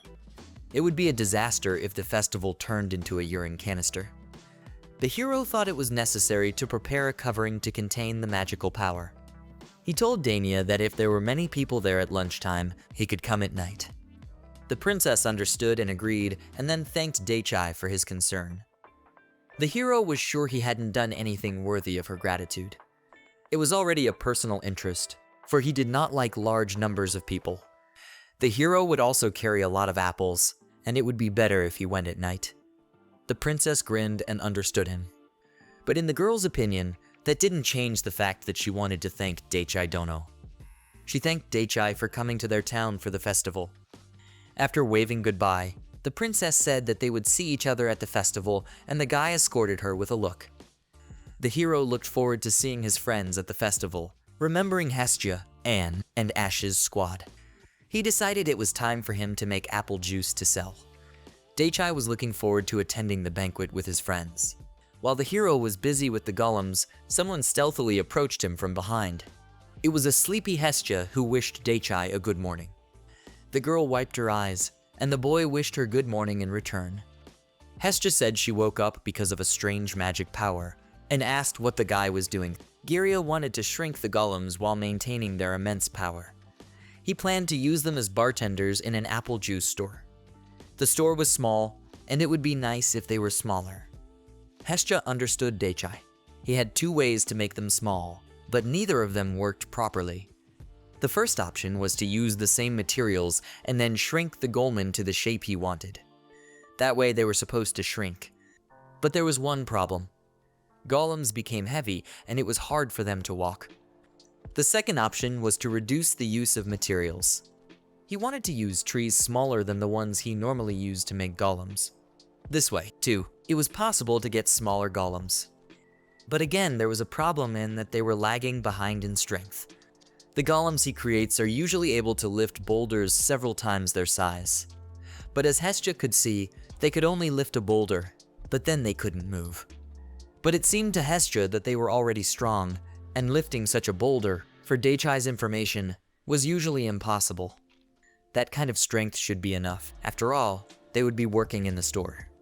But the hero was just wondering if he could do better. After all, there were many uses for small golems. Hestia had an idea, and suggested that if that was the case, he should try mixing them with other materials. Daichai thought about other materials for golems. Hestia replied that she often did that when she was creating staffs. And when she didn't have the necessary amount of mana, she mixed ores. The boy understood her, and that was exactly what he expected from an experienced wizard. Indeed, he wanted to make them small that he didn't even think of the materials. Daichai was in agreement that it wouldn't hurt to use different materials from time to time. Luckily, he had plenty of ores that could be used. Taking the ore in the RKI, he suggested adding a small piece first. The guy put the piece of ore on the golem, and thought about giving this magic stone to him. Hestia was surprised that the hero wanted to do it just like that, but the guy didn't realize what he was doing wrong. Hestia explained that it should be crushed into small pieces or ground into powder before using it. Otherwise, the mana in the golem would be uncontrollable and not work properly. It became clear to the hero. Still, he looked at the golem, and it seemed to him that it was working fine. The golem was even running with this boulder that was several times bigger than him. Hestia was at a loss for words as usual. The hero decided to see if the control in the golem was working. He gestured for the golem to stop, and it quickly listened to him, standing in front of the hero with the boulder. Daichai smiled and said his control was working fine. Hestia was disappointed, and said that after all, she couldn't rely on her common sense in a situation like this. Daichai noticed that Hestia looked sad, as if he had done something terrible. Hestia asked her to ignore it and worry better about the golem, but Daichai didn't understand what was wrong. Hestia warned him that the golem's power had increased a lot after turning on the magic stone, and it was not normal. Even with a large magic stone, this would not happen. Even so, the hero replied that he used other materials that he had and Hestia knew about it. Hestia remembered something else. It was possible to get a power boost if the magic stone was in the dungeon under the house. The hero didn't know about it. He used the dungeon for the source, but it seems it was good for getting different materials. In that case, Daichai decided to step back and gather more materials, and suggested Hestia to go with him. Hestia was overjoyed at such an offer. Her eyes shone, and she of course agreed. Daichai replied that it was great, and they went to the dungeon together. Hestia followed the hero. As they walked down the stairs, Daichai thought about the fact that he hadn't been here without Sakura in a while. Hestia was surprised by this and asked if it was true. The place was just huge, so he usually came here with Sakura to map the place later. They explored the magic stones in the dungeon. But now they weren't going to a specific place. They were just going to find magic stones or other materials. Hestia thought it was like that, and yet, the hero had no idea that there would be so many high-quality magic stones on the wall near the entrance. They had a green luster from the fact that they were of high quality. Hestia replied that its power was converted into luminescence. In other words, the brightness of the light showed the amount of magic power stored in it. Daichai was glad that Hestia went with him, for she was very knowledgeable about the stones. Daichai reflected on the fact that he didn't even see the difference in these stones. He suggested that they should take anything that emitted light. Hestia agreed with him. Looking around, the hero saw that all the walls were glowing and asked where they should start. Hestia frowned, for even she didn't know where best to collect them. Daichai thought about the fact that Hestia had given a perfectly logical explanation. This was the first time he had seen such an explanation of hers that even she didn't know. Hestia replied that she didn't know about the dungeon that was created by another dragon, but it wasn't as amazing. Still, this dungeon is crammed with materials much more than some dangerous dungeons. The hero was surprised that this was the case and decided to clarify. Hestia agreed and said that there are Dragon Kings, the masters of the dungeons. Then they create other monsters and rule over them. There were even times when a Dragon King was possessed by a spirit.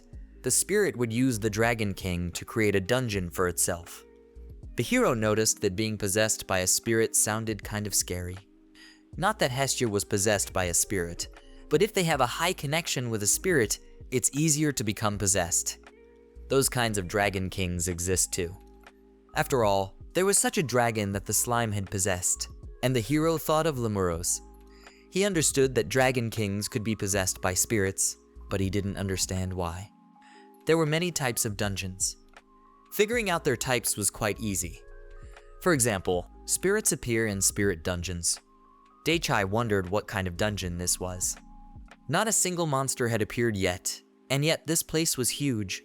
Plus, it had magic stones and a hot and earthy spring. The heroes came to a huge hall. Hestia also didn't understand it. The girl thought that this mana-filled pool of water might be a trap, and asked if Daichai realized that. For example, if it turned out to be so, she wouldn't be able to move. Daichai recalled that Hestia really never goes near water pools. But one thing she wanted to say for sure, this was one hell of a dangerous dungeon. The materials here are all strangely high quality. On top of that, the hero and Sakura lived here on the surface. The boy grinned and asked how could this damn dangerous dungeon be related to him. Hestia replied that the dungeon was under Daichai's house, which meant that it actually belonged to him. The boy didn't know about the dangers, but he hadn't seen anyone enter the dungeon. So far, no one had come in here. All the materials here were of high quality, so the hero just decided to collect them. And since this was his dungeon, nothing should have happened if he collected materials here. After a while, they collected quite a lot of materials, for as much as 2 full sacks. The hero was sure that if they didn't spend everything on making golems, they would find a use for these materials, so it was better to gather more. Seeing Hestia and her look, the guy thought about the maniac waking up in her. After picking up the bags of ore, the hero suggested going back and making golems. Hestia offered him her help. Once on the surface, the hero said that the little golem was complete. It certainly didn't look convincing, and Daichai decided to work on its appearance later. Even now, it was still pretty good overall. Even though he was now 1 meter tall, he still had the strength he had when he was 3 meters tall. Hestia also said that he was made 1/3 out of magic stones. Daichai thought it would be dangerous to add too much magic stone. The golem could harm people if they just touched it. The golem could even personally self-destruct if they couldn't move smoothly. Therefore, the golem only consisted of 30% magical materials. From now on, one must skillfully combine the flexibility of wood and the strength of magic stone. It moved so easily with this huge stone that was twice its size. Daichai made the furniture bartenders to the apple juice store. He was looking forward to the festival, for he was ready for it. While Daichi was making golems and Hestia was watching him, the sleeping Lemuros began to fidget from side to side.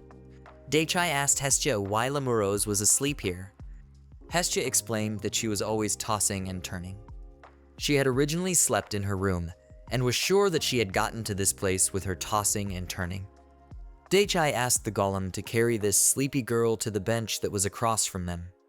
The golem lifted the girl up. Noticing that the golem was falling into the ground, Daichai asked Hestia why she seemed heavier than a boulder. Hestia explained that it was because her human form was not quite perfect yet. Also, a golem capable of carrying the body of a dragon king is much more powerful. Daichai was surprised and asked if it was true. Since he was able to carry a load that heavy, he made sure that the golem had a good balance of strength. The sleepy Lemuros noticed that someone was shaking her, after which she was placed on a bench. Lemuros opened her eyes and saw Hestia and Daichai, who noticed that she was already awake. The girl drooled, enjoying the warmth, and thanked Daichai Dono. Daichai was glad she was enjoying it here, but he wondered how much longer she would be lying here. Lemuros smiled and said that Hestia's room was very comfortable. Also, until her scales recovered, she couldn't fly. Daichai asked Hestia what she thought about that. Hestia only said that she would kick her out, and wanted to push Lemuros to Anne somehow. There was no way Lemuros was going to agree with her and said it was mean, but Hestia disagreed with her because she had plenty of time. Hestia took the dragon by the shoulders and started shaking her, saying that she should be more careful when talking to someone. Daichai made the decision to leave Lemuros to Hestia. After adding the magic stone, the golem could now carry Lemuros, which is much heavier than the boulder. If he constructed a spacesuit made of magic stone, he would be able to release more energy. Daichai wondered if he could break the rock if he put the magic stone on the wooden armor. But he didn't have enough rocks for that. The hero had nothing left after creating those 5 little golems. In that case, since he had run out of materials, he would go to the dungeon again. Hestia's eyes lit up and said that she would also go with him. Together with Hestia and the golem, the hero went to the dungeon. Daichai asked Hestia if she was sure of her choice, as Lemuros seemed upset after her words. Hestia asked not to worry about her, for she was an optimist. So even though it looked that way, she was still the Dragon King, so she should be fine. As Daichai expected her to do, Hestia knew her childhood friend very well. Hestia agreed, and said that they really have known each other for too long. She noticed the metal ore, and told Daichai about it. The boy thanked Hestia for her help. Hestia said that this was just a cool dungeon, and there was a lot of stuff here. It seemed to Daichai that the girl even forgot about her nervousness. The hero replied that it was rare metals, and if you added it to the staff, it would speed up the rate of mana purification. Usually they didn't fuse together in such a solid body, and Hestia didn't understand how that could happen. But since it's here, we might as well experiment. Daichai offered to take more as a souvenir for Dainaya. Noticing something nearby, Hestia leaned over to the materials and said that they were materials for magic items. They were plants that Hestia said bloomed on the surface as well, though they were twice the size of the ones she had seen. Daichai decided that in that case, they would be just as good as a souvenir for Anne. Nearby, Hestia noticed something else. It was something shiny and rounded. Hestia picked it up and smelled it. The girl noticed that it smelled very good, and assumed that it was probably a concentration of mana, though she wondered what it really was. Daichai offered to think about it later, holding the thing out to Hestia. Daichai saw the strange expression on Hestia's face, and assumed she was thinking about it. Hestia didn't know how to say exactly, but in her opinion, it was very strange that there were so many rare items here. Resources were indeed very abundant. The hero didn't understand. Was that a bad thing? Hestia replied that it was not that in principle, but still. Hestia tried her best not to go crazy from the amount of resources here, at the itch to convince herself that this was a unique dungeon. Daichai thought it was a bit strange, but decided to ignore it. The heroes decided to go even further. Daichai wondered where they were, and Hestia thought about them being lost. Daichai scratched the back of his head and admitted that the internal layout of the room was pretty complicated if you went deeper. Hestia noticed that the guy didn't even look tense, because she thought that getting lost in a cave could be fatal.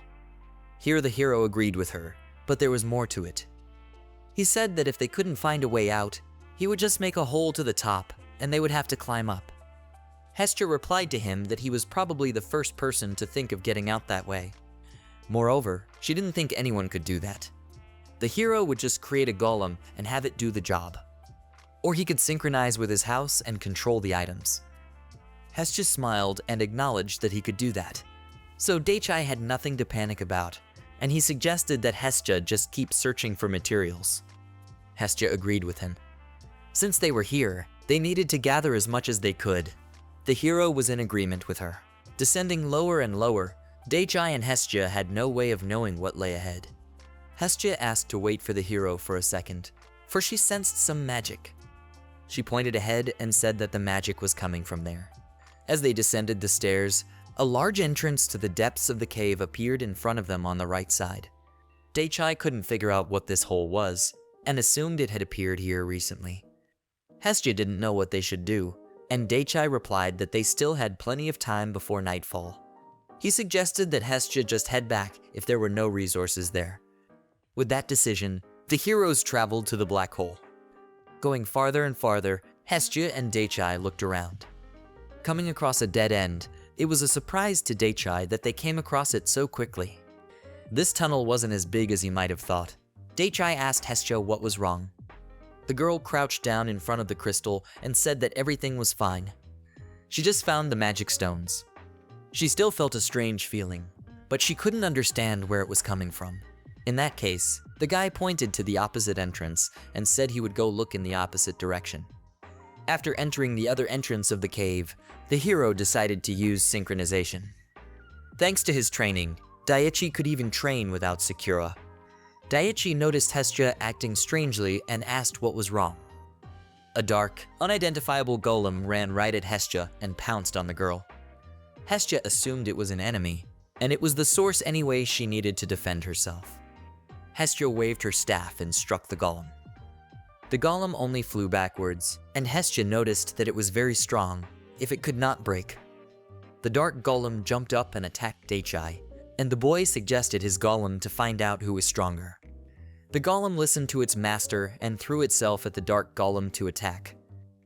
Daichi's golem hit the enemy, who collapsed to the ground, after which the hero asked the golem to grab him. Golem turned his hand into branches that bound the dark creature. Daichi decided that the capture was successful. Hestia thought that was amazing, since the golem was quite strong, and Daichi was able to capture it almost instantly. Still, she asked the hero if he was injured. The guy replied that he was fine and asked Hestia about her. The girl said she was also fine. Daichi was glad everything was okay and said he was just being defensive. He was wondering what that thing was. It was only Hestia's guess, but she thought it was a spirit that hid in the magic stones. This was the first time Daichi had seen a spirit other than Sakura. Hestia replied that even in this world, there were few spirits left that could materialize, but his house was an exception. Now Daichi understood, but he wondered why it was under his house. Hestia didn't know that, but if he stayed here, she didn't think this place was suitable for ordinary spirits to dwell. Even for spirits capable of materializing, the mana in this environment was too much for them to handle. Perhaps it attacked because it absorbed too much mana. In that case, Daichi suggested taking the golem to the exit. Hestia agreed to his suggestion and asked how they would get out of the dungeon. Daichi replied that he had found the way back after he synchronized, so they were safe to go. Hestia was surprised that the hero already knew the way back. After all, it was part of his skill set. However, he had to admit that they had gone too deep, which he hadn't expected. This was the first time he had gone this far, and the way back up would be quite difficult. Hestia assumed that in addition, the hero was able to cover the entire area outside. The boy confirmed her guess and suggested going back upstairs. It would be fun to ride the golem on the way back. Daichi asked the golem to loosen its grip and get a little bigger. Hestia offered to go together in that case. The golem took the hero's arm and dragged them upstairs. Hestia didn't know how to say it. She smiled and told Daichi that he is really incredible because every day with him is full of fun. So together with Daichi, they made their way home. Meanwhile, Dainaya was in Prusi Castle. Completely exhausted, the girl lay down on the table and was happy that she had finally finished sending the troops. In addition to the first princess, the king is also a dragon arriving for the festival. Therefore, Danya needed to make all the preparations. Each troop was equipped with defense magic. She also sent Anne Dono to the watchtower to know for sure. This was the moment of finalizing the preparations for the Dragon King. The princess stretched tiredly as she stood up from the table. She was glad that she had finally finished her work. Looking out the window, she noticed that all the streets were crowded with people, which pleased her. She was glad that she could enjoy the evening with Daichi Dono. It would be dark by then, but she still couldn't wait for that moment. Suddenly, the doors opened abruptly and a knight flew into her room, saying that they had an emergency. Danya asked what happened this time. The captain said that the first princess had arrived and was now downstairs. Danya was surprised that she had arrived so quickly. From what they had been told, she should have arrived either by nightfall or not until tomorrow morning. But it seemed she was so anxious to get to the festival that she had gotten here much earlier. Danya sighed sadly and said there was nothing she could do about it.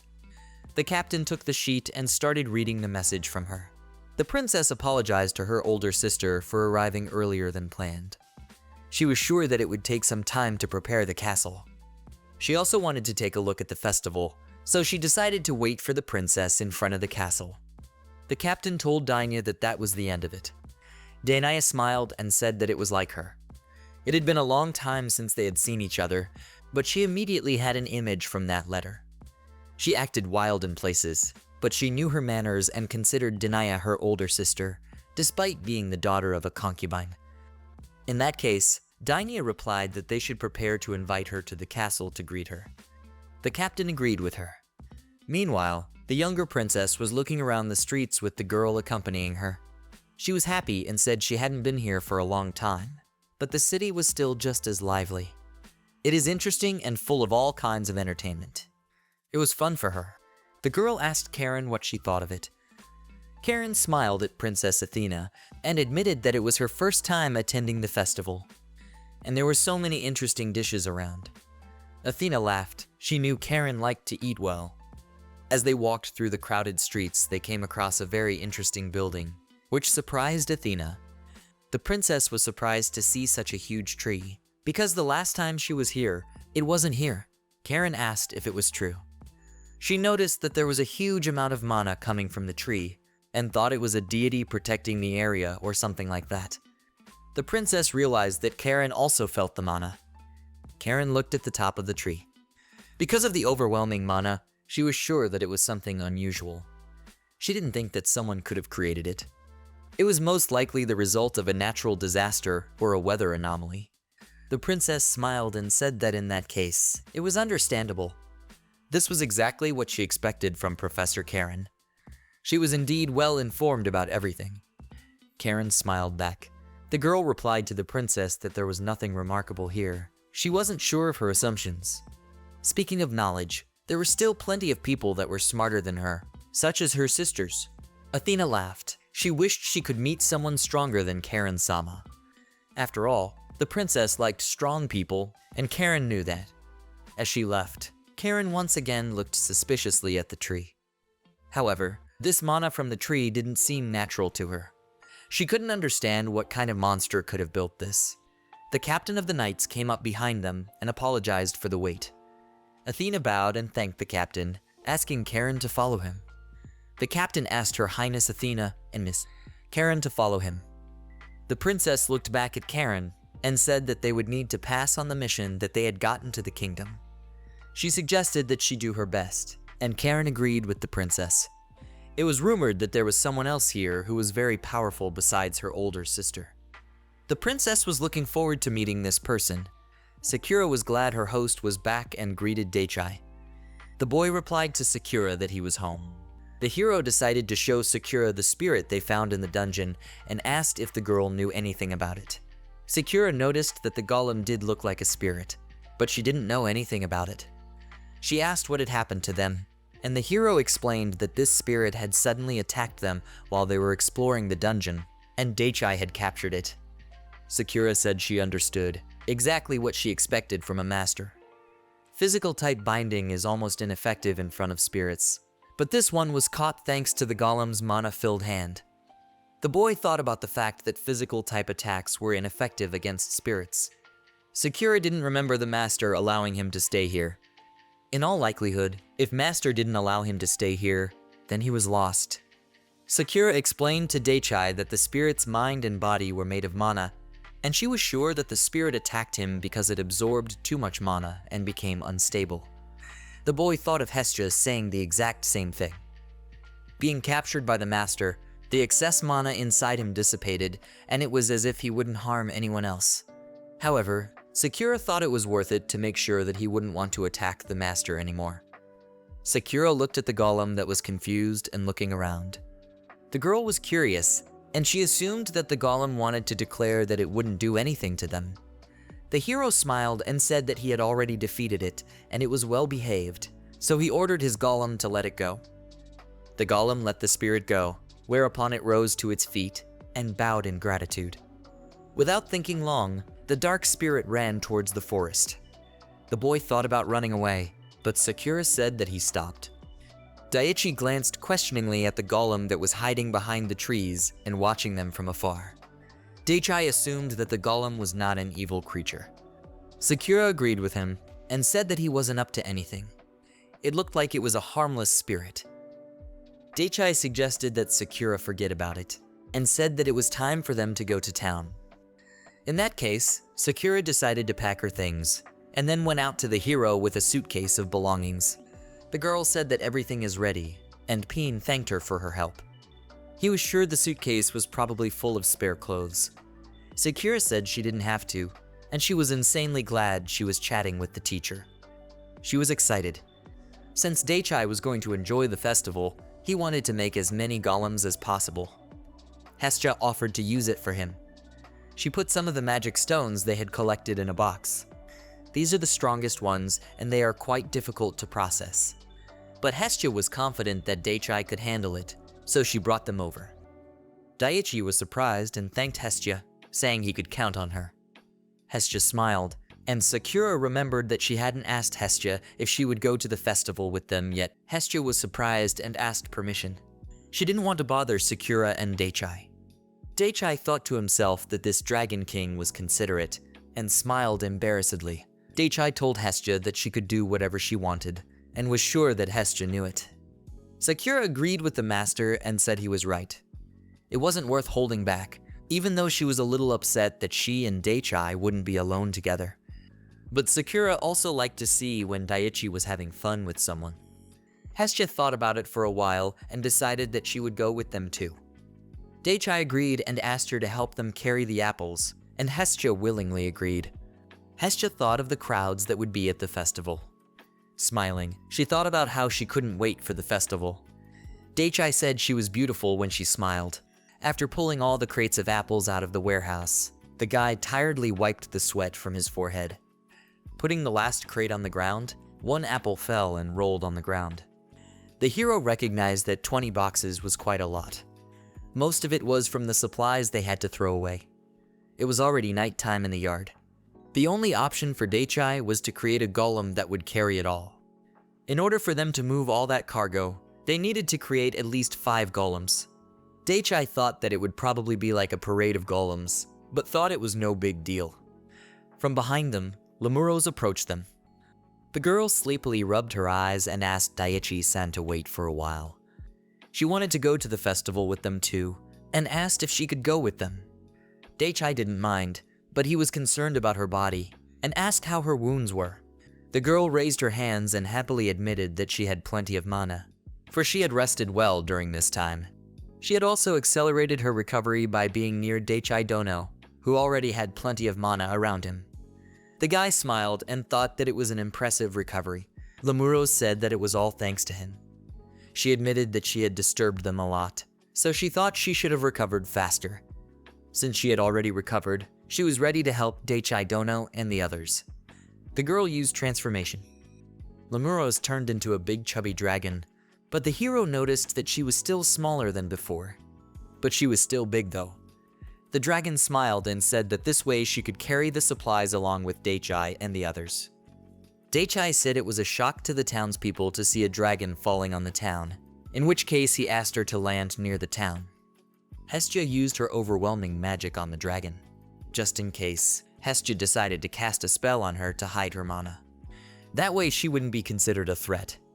Daichai thanked Hestia for her help and decided to cast a spell on himself as well.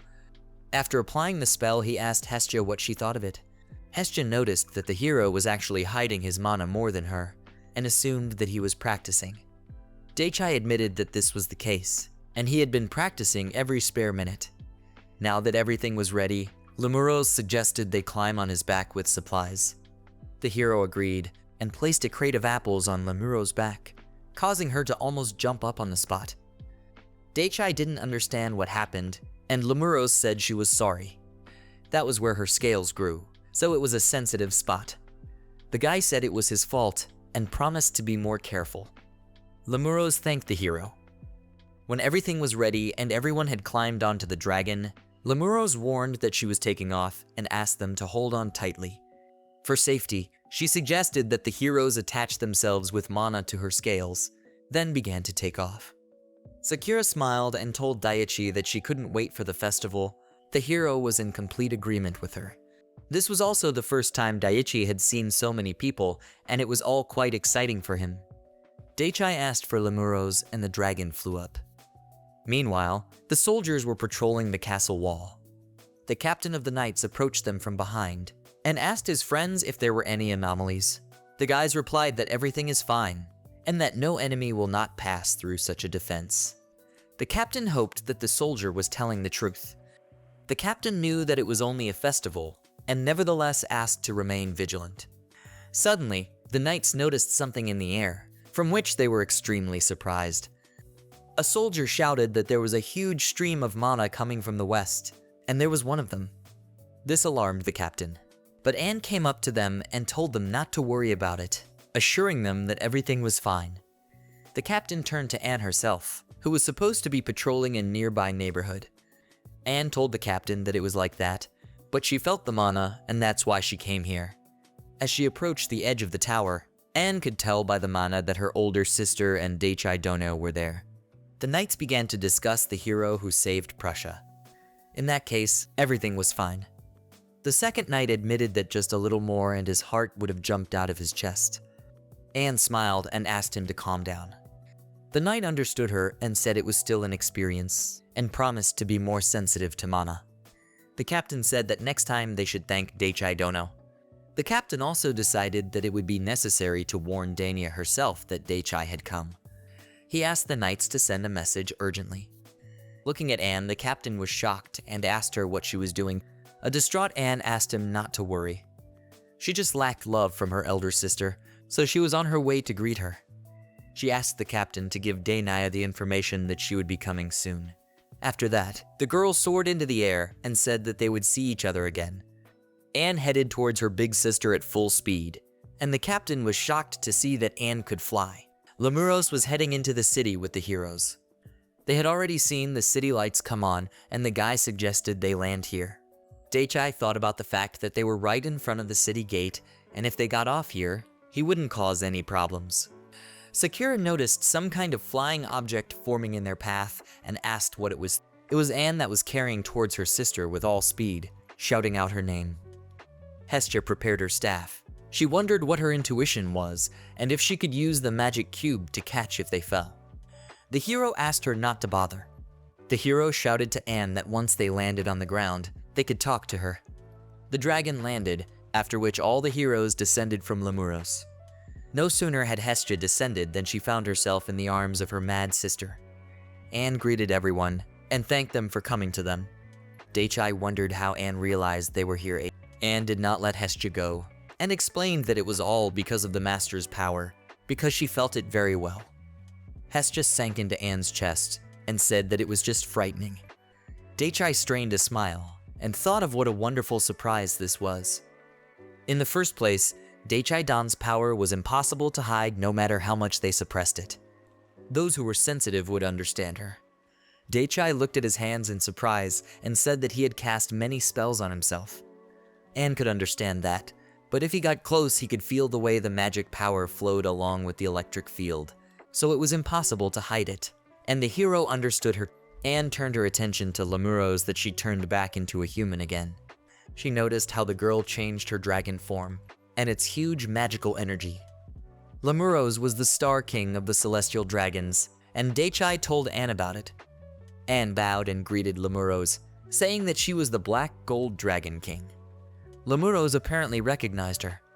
She remembered taking care of her when she was very young, along with Hestia. Then Anne noticed the Kotatsu sword in her possession, and her eyes sparkled.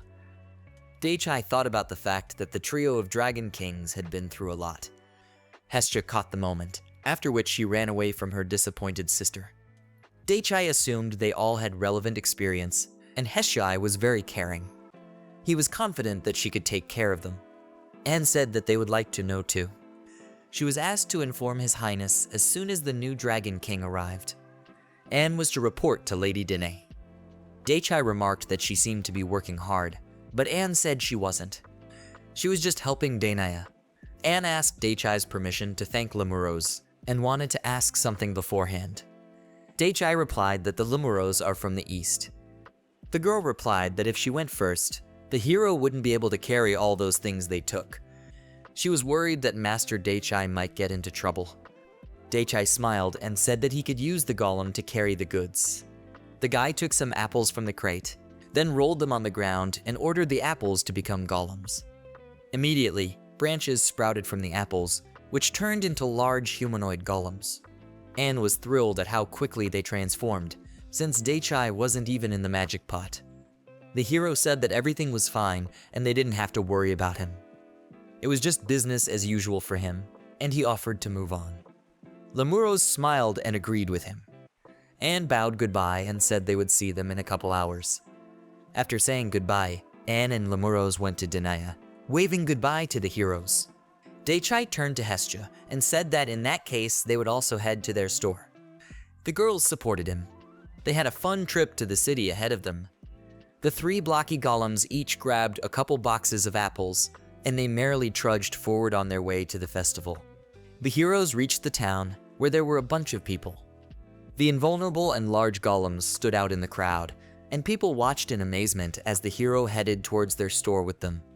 The guy noticed that people were clearing the way for the golems, or it just seemed that way to him, though he was sure that huge golems were not that uncommon. Hestia asked him to explain everything. She asked him to start by saying that golems of this size are not found at all. Even golems made for battles were smaller than these. Moreover, at this size, they are less agile. The children marveled at the golems, shouting that it was amazing. They thought it was part of some kind of performance. They were pointing their fingers at the golems, saying how cool it was. One of the boys wondered how many people were inside and how it was controlled. Hestia said that as could be seen, they were so rare that they were seen by everyone as a street performance. Also, Hestia wanted to warn Daichai that if he emitted so much mana, people would avoid him. For an example, she asked to look to the right side. Judging from their clothes, they were foreign knights. Daichi also noticed how they moved cautiously while squinting in his direction. Strong men avoided him, and those who didn't were either ordinary citizens or just too brave. But there must be strong people in the city who avoided them. Daichai admitted that he had a lot to reconsider, but since it was easier to get to the store that way, he would only consider the good aspects of the situation. After a while, they reached their store, which was located in a huge tree. Meanwhile, in the princess office, Dainia wanted to calibrate the coordinates of the store. Once she finished with the princess, she immediately wanted to go to Daichi's place. Thinking about it, the princess was too excited. Since Athena liked the festival, Dainia decided that she could do what she wanted. But someone interrupted her thoughts and knocked on the door. It was the captain, who bowed to Dainia and said that he had brought Princess Athena to her. The girl grabbed Dainia's hand, calling her dear sister. She wished her good evening. Dainia smiled and wished her a similarly good evening. The princess asked Athena to be careful with her manners. Etiquette was crucial for members of the royal family. Athena smiled and promised to be more careful next time. Dainia replied that in that case it was fine, and asked how the princess was doing. Princess Athena straightened up to her full height and said that she was doing fine, because she was doing so well. She was also surrounded by strong training partners. She even made a change in plans to get here early. Dainia patted the princess on the head in approval and smiled. But suddenly someone came up to them from behind, and apologizing told Princess Athena that she was being rather arrogant. Dainia saw a girl in front of her, and inquired who she was. The girl apologized for her rudeness to Princess Dainia, and introduced herself by the name Karen. Karen said that she had been invited by the kind-hearted Princess Athena, and that she was serving in the Imperial Guard. Dainia sensed a large supply of mana in her.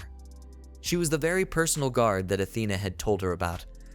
Dainia was pleased to meet her, and asked her not to be shy and to call her without any honorifics. Princess Athena smiled and turned to her dear sister. She said that Karen is really awesome and she is also her teacher. Karen was embarrassed and said that wasn't really true, and that she was just explaining just the basics. Dainia thought about the princess bodyguard, and that the king couldn't have defeated her without her being strong. She wondered where Athena was able to find her. Just then, Anne appeared in the doorway with Lemuros and apologized to Dainia. Anne said that the Dragon Queen herself, Lemuros, had come to town and she wanted to personally inform her. Hearing about the Dragon Queen, Karen smiled. Lemuros looked at Karen in surprise, and their gazes locked onto each other. Karen wanted to say that the two of them are the two Dragon Queens Lemuros and the Iron Dragon Queen Anne. Lemuros looked at Karen, trying to figure out who she was. The girl introduced herself as Karen, which was the maximum dragon queen. And that was how 3 dragon queens met unexpectedly.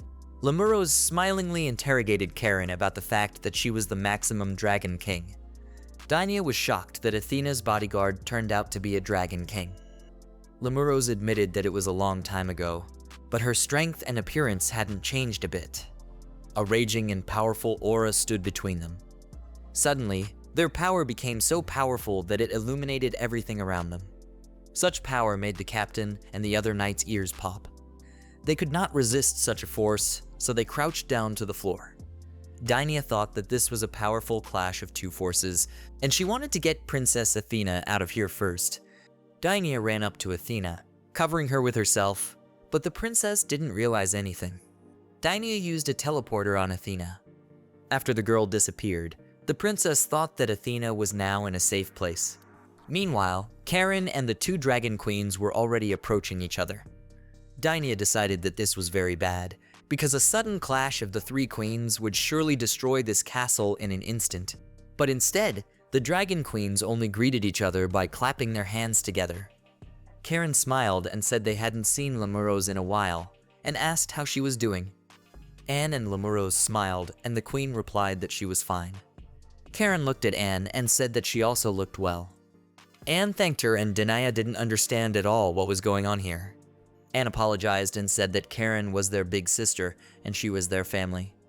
She also liked to clash magical power anytime they met. Dainya felt embarrassed because she completely misunderstood their meeting. She was so embarrassed that she blushed. Anne bowed and said that she was sorry, for it all started before she had a chance to explain. Dainya didn't understand what she meant, and Anne explained that she meant Sister Karen's mana release. Anne turned to the knight, who was still sitting on the floor, and said that normal people would have said goodbye to their lives. Dainya replied that compared to Daichai Dono, it was still bearable. After all, she had experienced many horrible sensations. She was content to no longer wet her pants at the sight of dragon queens and similar creatures. For that, she was indebted to Daichai Dono, and told Karen that she also had to apologize, as the room was on the verge of being destroyed. The girl felt embarrassed and bowed to Dainya. She apologized for the misunderstanding and promised to take care of making up for it, apologizing again. Dainya felt embarrassed, and since Karen promised to make up for it, it was okay. Karen wondered where Princess Athena was then. Karen had kept her eyes on her while they were saying hello, and now she was suddenly gone, but she didn't even notice it. Dainya remembered that she had evacuated the princess with her teleportation spell. Since she had established Daichai Dono's location, she assumed that she had sent Princess Athena to Daichai without warning him. Dainya felt uneasy and thought that she had done something irreparable. The princess was on her way to Daichi. Looking at his store, the guy smiled and motioned for the girls to get to work. With a wave of his staff, Daichai asked the trees to shrink, after which the store became not so big. The hero decided that it looked fine now, and it was pretty good. Opening the doors of the store and going inside, the guy was curious about what had changed inside. Looking at the ceiling, Daichai noticed that it was a little distorted because there were huge trees around the store. He decided that at this rate, the kiosks would probably open tomorrow. Sakura brought a crate of apples, agreeing with Daichi. Sakura smiled and said that she had cleaned everything to make sure it would go well. She decided to put the apple crate here, and the hero said that was fine. Sakura warned the host that something was approaching the center of this room. They saw a light that appeared in front of them, and the hero couldn't realize what it was. Sakura said that this magic was similar to the magic that appears when teleporting. The guy wasn't sure if Sakura knew about it, but Dainya was skilled in teleportation. The light only became stronger, causing a flash. In an instant, Athena, who didn't realize what this place was, appeared in front of Daichi and Sakura. Daichai looked at the girl in surprise, realizing that it wasn't Dainya. Athena realized that she had teleported thanks to her sister. It was surprising that her sister had moved from behind such an intense flow of magic. The girl looked around, thinking that they had moved to another house.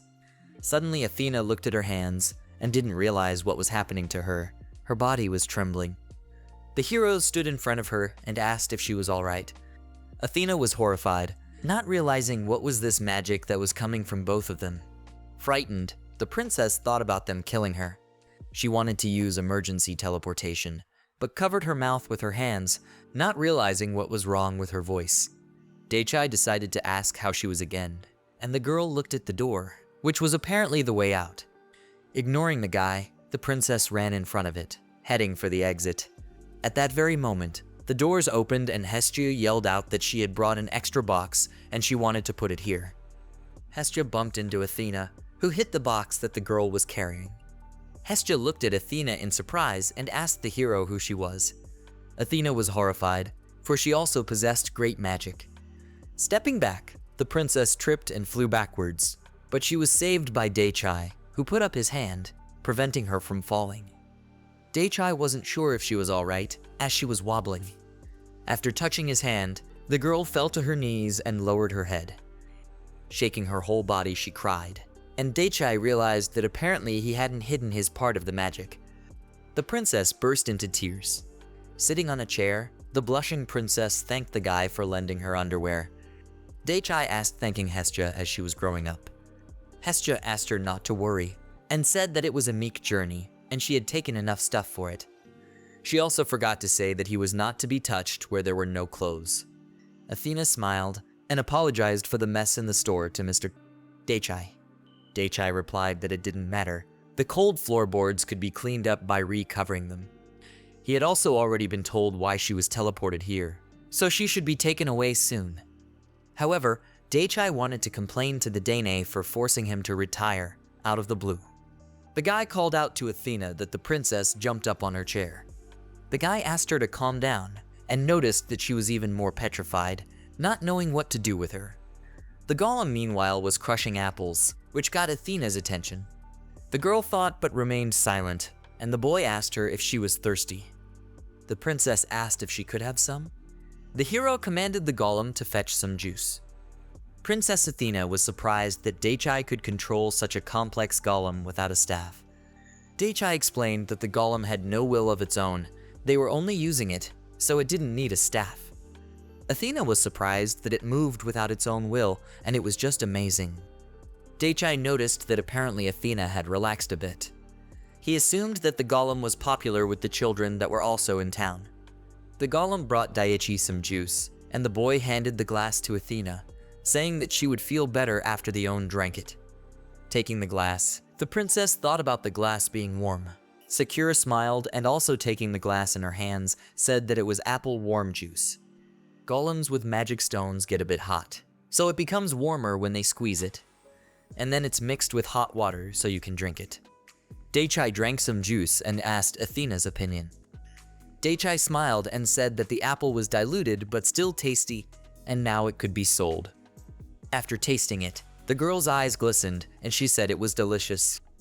Dake replied that they would be coming for her soon, but in the meantime she could rest. He held out a second glass to Athena and said there was another serving of apple juice. Taking the glass of juice in her hands, Athena thanked the hero. Dake was pleased at being told that his apples were delicious, watching as the girl drank the second serving. Meanwhile, the three dragons and Dainya were at the princess castle. Karen had ascertained from the princess words that Athena was in no danger. Dainya answered her that Lord Dake Dono was the strongest man and could be trusted, so she thought the princess would be alright. Although she thought about the fact that the hero might be angry because she teleported to him without permission. The only thing she could do in that case was to kneel in front of him as an apology. Karen said something. Just for an instant, she felt a tremendous amount of magic. Dainya understood her and knew someone who could possess such magical power. Dainya talked about how he wasn't a bad person and hoped they didn't mind. Karen was wary after she felt that the magical protection on Princess Athena's dress was now removed. Karen walked to the window and thought about the fact that if the princess hadn't torn her clothes, the seal would still be intact. Karen looked at the princess and asked if there were any Prussia followers here. Dainya replied that it wasn't really safe there. After all, it was a fortress wall. Karen concluded that something was going on with Princess Athena. Looking at the store from afar, the girl realized what it was. Opening the window of the castle, she exclaimed that she had no idea that Princess Athena was so close to them. Dainya called out to Karen, frightened for her. Karen apologized to the princess and said she would go first. Even if she was killed by that huge magic power, she asked Dainya to take care of everything. Karen swiftly headed towards the store, jumping down from the castle window. Dainya called out to her, but it was too late. The girl was already rushing towards the store at full speed and shouting that she would do anything. Dainya decided that she would stop him with deadly force because she could really die. But the princess was willing to take care of everything. The princess apologized to Anne, Lemuros, and the captain and said she would go first. After that, the girl used the teleporter. Anne, the captain, and Lemuros gave her a glance, and only then, after she disappeared, the captain called out to the princess. Meanwhile, Dainya was already at the entrance of Daichai's store. She thought about the fact that it's awfully quiet in there. The store is soundproofed and protected, probably because it's made of wood containing powerful energy. She had been so sleepy last time that she hadn't noticed it, but the protection inside the building was incredible. It was like a multi-layered shield. Dainya looked at the entrance of the building with horror. She could feel the presence of Lord Daichai and Lady Karen. This was really bad. Dainya thought about the worst-case scenario was for the two monsters to clash. She could accept Athena's challenge. The old man's stone was the first of many talismans. Even if she doesn't, her greeting is only a guess. To Lord Daichai, it may appear hostile. Dainya thought with horror that this city could collapse and burn in one fell swoop. But Lord Daichai was kind to everyone he didn't antagonize, but he couldn't stand hostile people. This was literally his home, and he was willing to defend it. Dainya didn't know how. In case of anything, would she stop it? If the Dragon Queen Karen and Lord Daichai clashed, and she entered the Jinkrisha, it would surely be death. But the princess couldn't just sit back and wait for the war. First, she had to call Athena at Daichai Dono's store. Dainya apologized to Daichai for disturbing her. Opening the doors, she saw the heroes sitting at the table. Karen stood across from them and thanked Daichai for protecting the princess, as well as giving her a drink and spare clothes. It didn't matter to Daichai, for they couldn't have done otherwise. Still, Karen bowed before him and thanked him. She was glad she had found Daichai, such a strong man. The princess asked permission to take Daichai's juice. Daichai was of course fine with it, and asked her to drink as much as she wanted. The princess was embarrassed about Daichai's brother being evil. The hero confirmed that he's just awful. Watching this scene, Dainya stood in a stupor, not understanding what was going on here. The princess replied to Daichai that he was evil, and just at that moment, the guy noticed Dainya standing at the door. Dainya couldn't understand what the hero was up to. The guy said he was only letting her go because Athena's guardian called him and warned him that she would be taken away. He was polite and familiar with Hestia. Karen didn't know what she would have done without Daichai and thanked him. It was an accident, but Daichai was glad that he was able to help them. He had been told that there was an unforeseen situation, and he didn't blame anyone in such a case. Dainya fell to her knees exhaustedly and sighed. Wiping her eyes from crying, she said that everything was fine, but Daichai didn't understand what happened. Wiping her eyes, she replied that everything was fine. Dainya explained that it was all on emotion, so she was a little strange. But the hero didn't understand why the girl was so scared, and feared that she wouldn't do anything like last time. Dainya embarrassedly pulled her nether regions lower, and said it was alright now. She had leaked because she had loosened something and could barely keep her underwear on, so the floor was clean. But the hero told her he didn't mean that. Daichai didn't understand why even a princess bladder goes out when she's strained. He couldn't even imagine being beaten twice in one day. One attempt had already been made. But what's past is past, and the guy suggested that Dainya go change. Dainya blushed and thanked Daichai for bothering her, and said she would change at the castle and come back. After that, the princess used the teleporter. After she left, the hero smiled and said that they had a lot of customers today. Sakura noticed that the guy looked happy. Daichai smiled and didn't even know what to say. Dainya came back a couple minutes later and thanked him for waiting. Karen asked for permission to introduce herself again. She is one of the powerful lords of the Dragon King of Ren. She was currently listed in Princess Athena's private army. Athena also introduced herself. She was the first royal princess, and her father was the king she lived with. Daichai couldn't understand why people with such statuses were showing up at his store. He noticed that it was getting late and assumed that everyone should have gone home by now. The princess persisted that she needed to talk to Daichai about the purpose of her visit to the city on an errand. She also asked Karen if she could talk to her, but Karen was already near her and said that if she was as strong as Daichai, she would know her movements. The princess knew that and wanted to talk about something by looking at Daichai. She started to talk about the 4 royal spirits that went berserk and escaped from the royal lord's treasury. Dainya slammed the table with all her might and asked what was happening to them. The 4 spirits are their country's defense trump card, and that's what they lost. The spirit builds up too much power, which caused the seal to break. She is here to find the genius, as instructed by her father. Prussian festivals, on the other hand, are meant to honor the spirits. The spirit will gladly go to a place where both men and demons who worship him are present. The princess knew that Dainya was coming here, and realized that they should have said so at once. She apologized to her sister, for she had been in a hurry and so had decided to tell her about it later. Dainya answered her that before she could tell her about it, she had teleported Athena, and as a result, they were here. And all this time, she had Daichai Dono with her, whom Athena had enjoyed talking to. Daichai didn't understand why he was involved in the search for the national security trump, but Daichi had great magical powers, and perhaps the spirits had something to do with it. The hero didn't understand what was wrong with them getting together. The princess knew that if the 4 spirits were together, catching them would be more difficult. She was sorry that she was interfering with their enjoyment of their vacation. But Athena didn't think that this damage was as big as Daichai's brother. The hero didn't mind as long as he wasn't harmed, and the festival went on while people went crazy.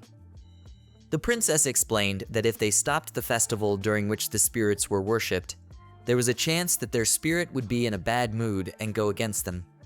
So catching them secretly was the safest way.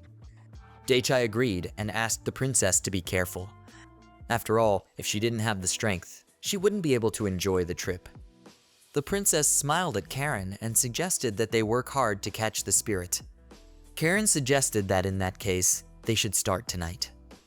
After bowing with the princess to the hero, Karen thanked Daichai for his help today and promised to thank him accordingly later. The guy waved goodbye and said they would see each other again.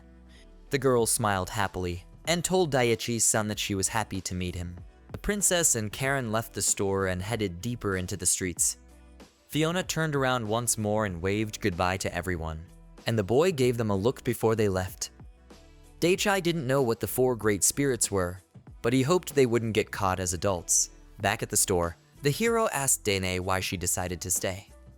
Dainya had promised the hero to show the festival, besides it was disgusting, and she wanted to do at least that to make up for her mistakes. Daichai thought she was supposed to help Athena, but when they left, they told the princess about how they didn't need her. Lady Anne said that they would take their own walk.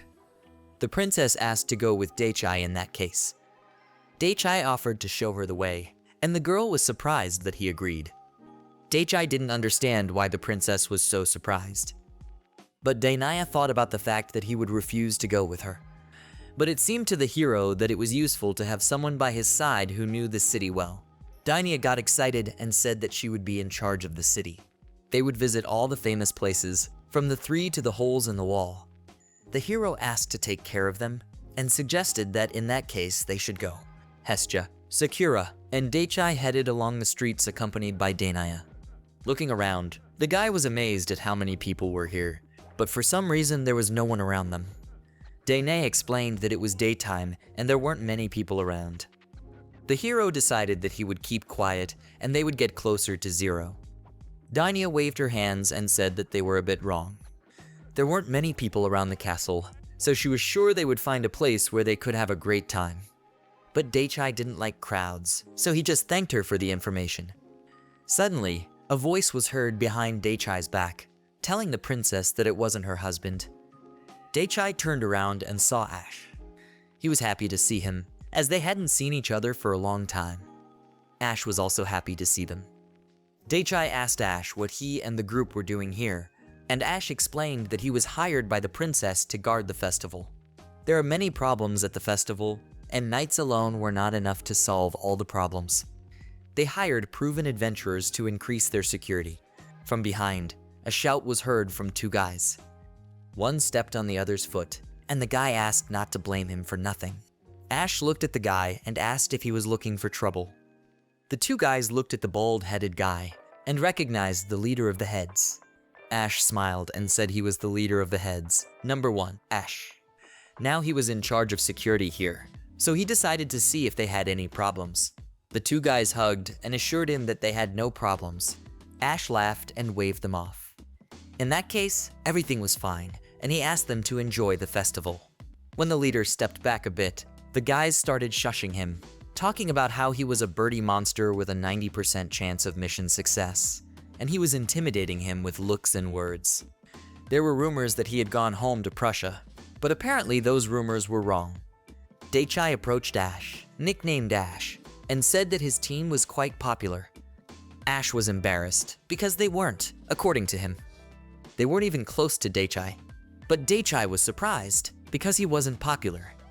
Ash mentioned about the master hero that protected the city from the dragon, and if he was recognized, there would be a lot of people around him.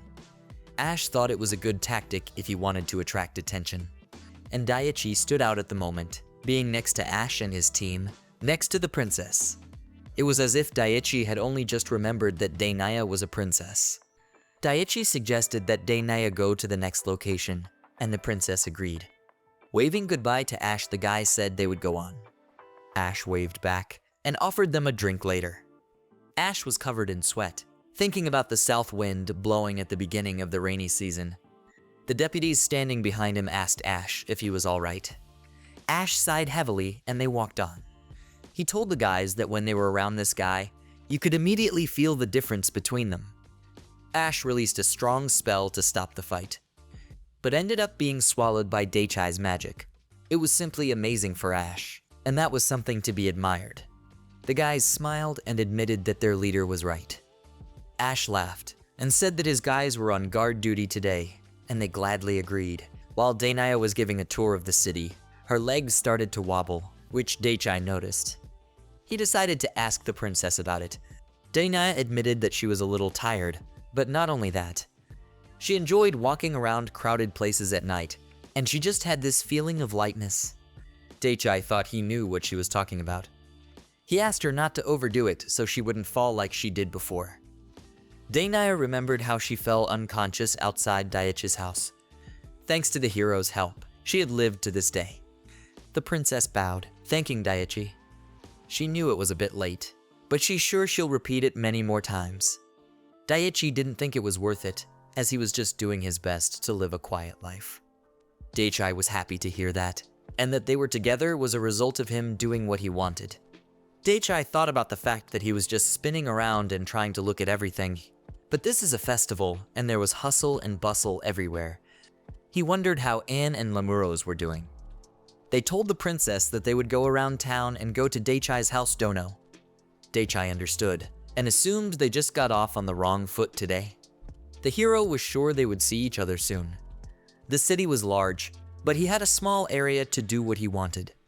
He offered to make a golem just in case, then took salt out of his pocket and sprinkled it on the ground.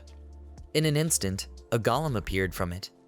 The guy explained that the salt in the town was magical, which was why it grew so beautifully. Dainaya wasn't sure if she could compete with Daichi Dono. However, its proximity to the city improved the magic pool, and the princess appreciated that. Daichi reiterated that he was just living an ordinary life. He decided to add a magic stone to the golem, and it would be done. Dainaya noticed that the golem had an increase in the magic that was coming out of it, as well as the speed of creation. She told the golem that it was just an amazing performance. Daichi assumed that Dainaya was already tired, in which case he offered to take the golem for a ride. Dainaya didn't understand such an offer, and the guy reminded her that she was tired, and didn't understand why the princess couldn't admit it. Dainaya thought about the fact that the Daichi girl might be so pathetic that she couldn't walk. Dainaya smiled and answered him that it was fine, and she just didn't want to feel helpless. Guy asked Sakura and Hestia to let him know if they were as tired as they were. The girls smiled and thanked the hero for his concern. But they say it's not disturbing, sort of. Meanwhile, Anne looked at the huge bonfire with surprise. She never would have thought she would be walking down the street and see a fire. Lamuros was glad to be helpful. Anne thought about the fact that he stepped away for a while to go to the bathroom, so it wouldn't be long. But in Lamuros' opinion, it was impossible for a person to create such a big fire. Anne reminded her that today was Bonfire Day. The festival could be in honor of fire, water, earth, and air. Tomorrow will also be the raising of a pole to put out the fire, and the day after tomorrow a windmill will be set up. On the last day, however, there will be a finale and fireworks. Lamuros smiled and remarked that Anne was a know-it-all. But Anne didn't think so, saying that her knowledge was nothing compared to Lamuros' sister. Suddenly, Lamuros noticed something in the fire.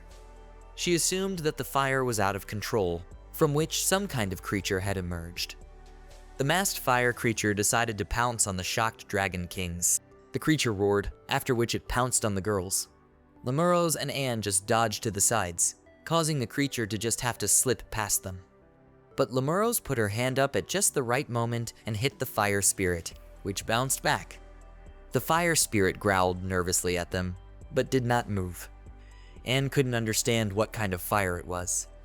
Lamuros also didn't know anything about it, and said that Anne looked fine. Anne looked surprised at Lamur's hand, which the girl decided to stretch. Lamuros admitted that she had burned herself, but assured that it would go away quickly. It was mild, so it didn't hurt much. Anne wondered if this fire was enough to burn the king's child. Whether it was a monster or a spirit, but it was very strong. Anne felt as if she was maddened, and her eyes sparkled. She would really like to taste the baked halo. If they were asked to make a fire, they should have headed to the Kushin. The spirit of fire flared up even more after her words. The voice that came up from behind replied to Anne that if she had let him show her the way, they would have been here by now. It was Daichai and the girls that greeted Anne and Lamuros. Anne didn't expect to see them, and the guy turned his attention to the fire monster. Fire pounced on Daichai that he didn't understand anything. Anne wanted to warn him but didn't have time, and Daichai's golem rushed to attack. He easily hit the fire monster with a large stone and sat on top of it, pinning it to the ground. Lamuros, putting his hands behind his head, said that this did happen. Daichai's first thought was that the wood had exploded and trapped him, but he had just lost his mind. Lamuros couldn't say anything except that Daichai was awesome. Anne agreed with her and left. Daichai approached the fire spirit and wasn't sure what happened. Looking at Dainaya, the hero thought she might have known what it was. Dainaya was shocked, assuming it was a flame spirit. She didn't understand how one of the 4 best spirits in the world ended up here. The fire spirit burst into flames, which frightened Dainaya. It growled and was angry, but it couldn't get up from under the golem. The golem only waited for a command and sat calmly on the fire monster. Daichai explained to the princess that the golem was fireproof, so it was safe. The boy thought they were talking about how Athena caught him. Dainaya assumed they met him because the spirits were attracted to strong magic. The hero decided to ask the fire spirit if he had come at the will of the Dragon King. He also wondered what he was going to do next. Dainaya didn't know what was going to happen, but if she did, she would just be burned. The guy muttered about how the flaws were of course much stronger. Daichai wanted to tie the fire spirit firmly to the golem, and reached out his hand in its direction, which alerted the spirit. But the guy only took the bag of apples from the golem, and Daichai didn't understand why the spirit was quiet. Dainaya realized that the fire spirit was simply frightened by Daichai's magic. It was probably the one that was controlling the golem. Spirits had a habit of following those who were stronger than them. Daichai wondered if this was true, and Dainaya said that the spirit defeated by Lord Daichai could not resist him. The guy looked up and said that if they were safe, he would get them himself. That was very kind of him, but Dainaya didn't want to bother him. Daichai explained that it wasn't a good idea to rampage through the city and start a fire. Daichai suggested that Dainaya contact Athena and give her the spirit tomorrow. Dainaya agreed and thanked the hero for his cooperation, whereupon the golem bound the fire spirit. Dainaya thought the speed of Daichai's coordination was incredible. She had never used footwork before. Daichai explained to her that the golem's hands were busy. For Dainaya, mating Daichi was a great incentive to keep improving herself. The girl sighed and said that she had found the best mentor. The boy didn't know anything, but he noticed that it sounded funny. He asked the princess to contact Athena and the others, saying that he would take whatever alcohol he liked to the store. Dainaya admitted to Daichai that she wasn't ready for him to be around yet, but was sure she would accept it soon. She decided it was time for her to return to the castle. In that case, he decided to ask the rest of the management when Dainaya was free. Dainaya promised that she would find some free time and asked for permission to walk with him again tomorrow. The Lemuros decided to stay together in Anne, and bowing, Anne said goodbye to everyone. As they left, the girls waved goodbye to the hero, saying that they would see each other later. Sakura smiled at her host. She hoped he enjoyed the festival. The guy said he had a good time, and he was glad to have Hestia and Sakura with him. He suggested that they head back to the store in that case, and the girls agreed with him. So they headed back towards the store. It was late at night, but the hero still couldn't sleep. He thought about the fact that he could not sleep because he was not at home. When he got up from the bed, he saw that Sakura was also awake and was sitting next to him, looking out the window. Daichai got up and walked over to Sakura. Noticing him, she asked if he was sure he didn't want to sleep. The hero sat down beside her and admitted that it wasn't very cozy here, and Sakura agreed with him. It was a little different from home. Sakura also said that there was a small space to clean and she didn't have to make the rounds, so there was nothing for her to do. She wouldn't be so bored if she watched her master sleep. Daichai admitted that he couldn't sleep and he was also bored. Daichai suggested that Sakura go to the festival since Hestia had gone there too. Hestia opened the doors and said about not sleeping, in which case she decided to go to the festival. Sakura smiled, for she didn't mind going there with Daichai, but she didn't really want to go to a crowded place. The hero noticed that she was talking just like him. Still, Sakura was not his property. Daichai was a little homesick, and Sakura asked if that was true. He could sleep with a different pillow in general, but the down comforter and the big rooms in the house wouldn't be traded for anything. He missed the cherry tree, the house, and the comfort of home. Sakura brushed a tear from her eye. She was insanely happy to hear that. Sakura took the hero's hand. She answered him that the store that the owner built with his own hands was also very comfortable and livable. She thought that it was also a very good house. If his building skills were approved by the Yo-Yo family's spirits, then they weren't so bad. Sakura didn't think that not using those skills was a good idea. The guy thought about the fact that if he ever felt like it, he would continue building here. Looking out the window, Sakura smiled, saying that the place was still bustling with life, and the hero agreed with her. He didn't like crowded places, and sometimes he wanted to sit alone with his buddy until late. Sakura tilted her head and rested it on Daichai's shoulder. She was in complete agreement with him, saying that opportunities like this don't come around very often. That was their mental connection. By nightfall, Princess Athena and Karen returned to Dainia's castle. Karen bowed and thanked Dainaya for contacting them and giving them the spirit. Athena called Dainaya a good sister and also bowed in return. But Dainaya asked her to ignore it, because they needed to thank Daichai Dono for helping them catch him. The girl thought it was wonderful, because she had read that it used to take a year to catch one of the 4 great spirits. Karen had seen it too, and realized why they had set up this festival. It was all to make it easier for the spirits to appear. Dainaya agreed with Karen, saying that this was the origin of the festival. The festival was considered a custom to invite and make a pact. Because when they held festivals, the spirits tended to stay for about 6 months. Nevertheless, it looked like it only took them a month. Karen agreed with the princess' words, so she was surprised when they caught the first one on the first day. The girl thought for a moment, and Dainaya asked Karen what was the matter. It was quite tricky. Karen gave one thing out of her jacket, saying they hadn't done something. They hadn't found wind, earth, and water, but they always felt the signs. She pulled out a rock and showed it to the princess. It was a magic stone that imprinted the 4 great spirits in the royal family. The 4 spirits were characterized by a black glow as they became more powerful.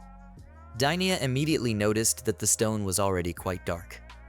And Karen replied that it was even darker than it was yesterday.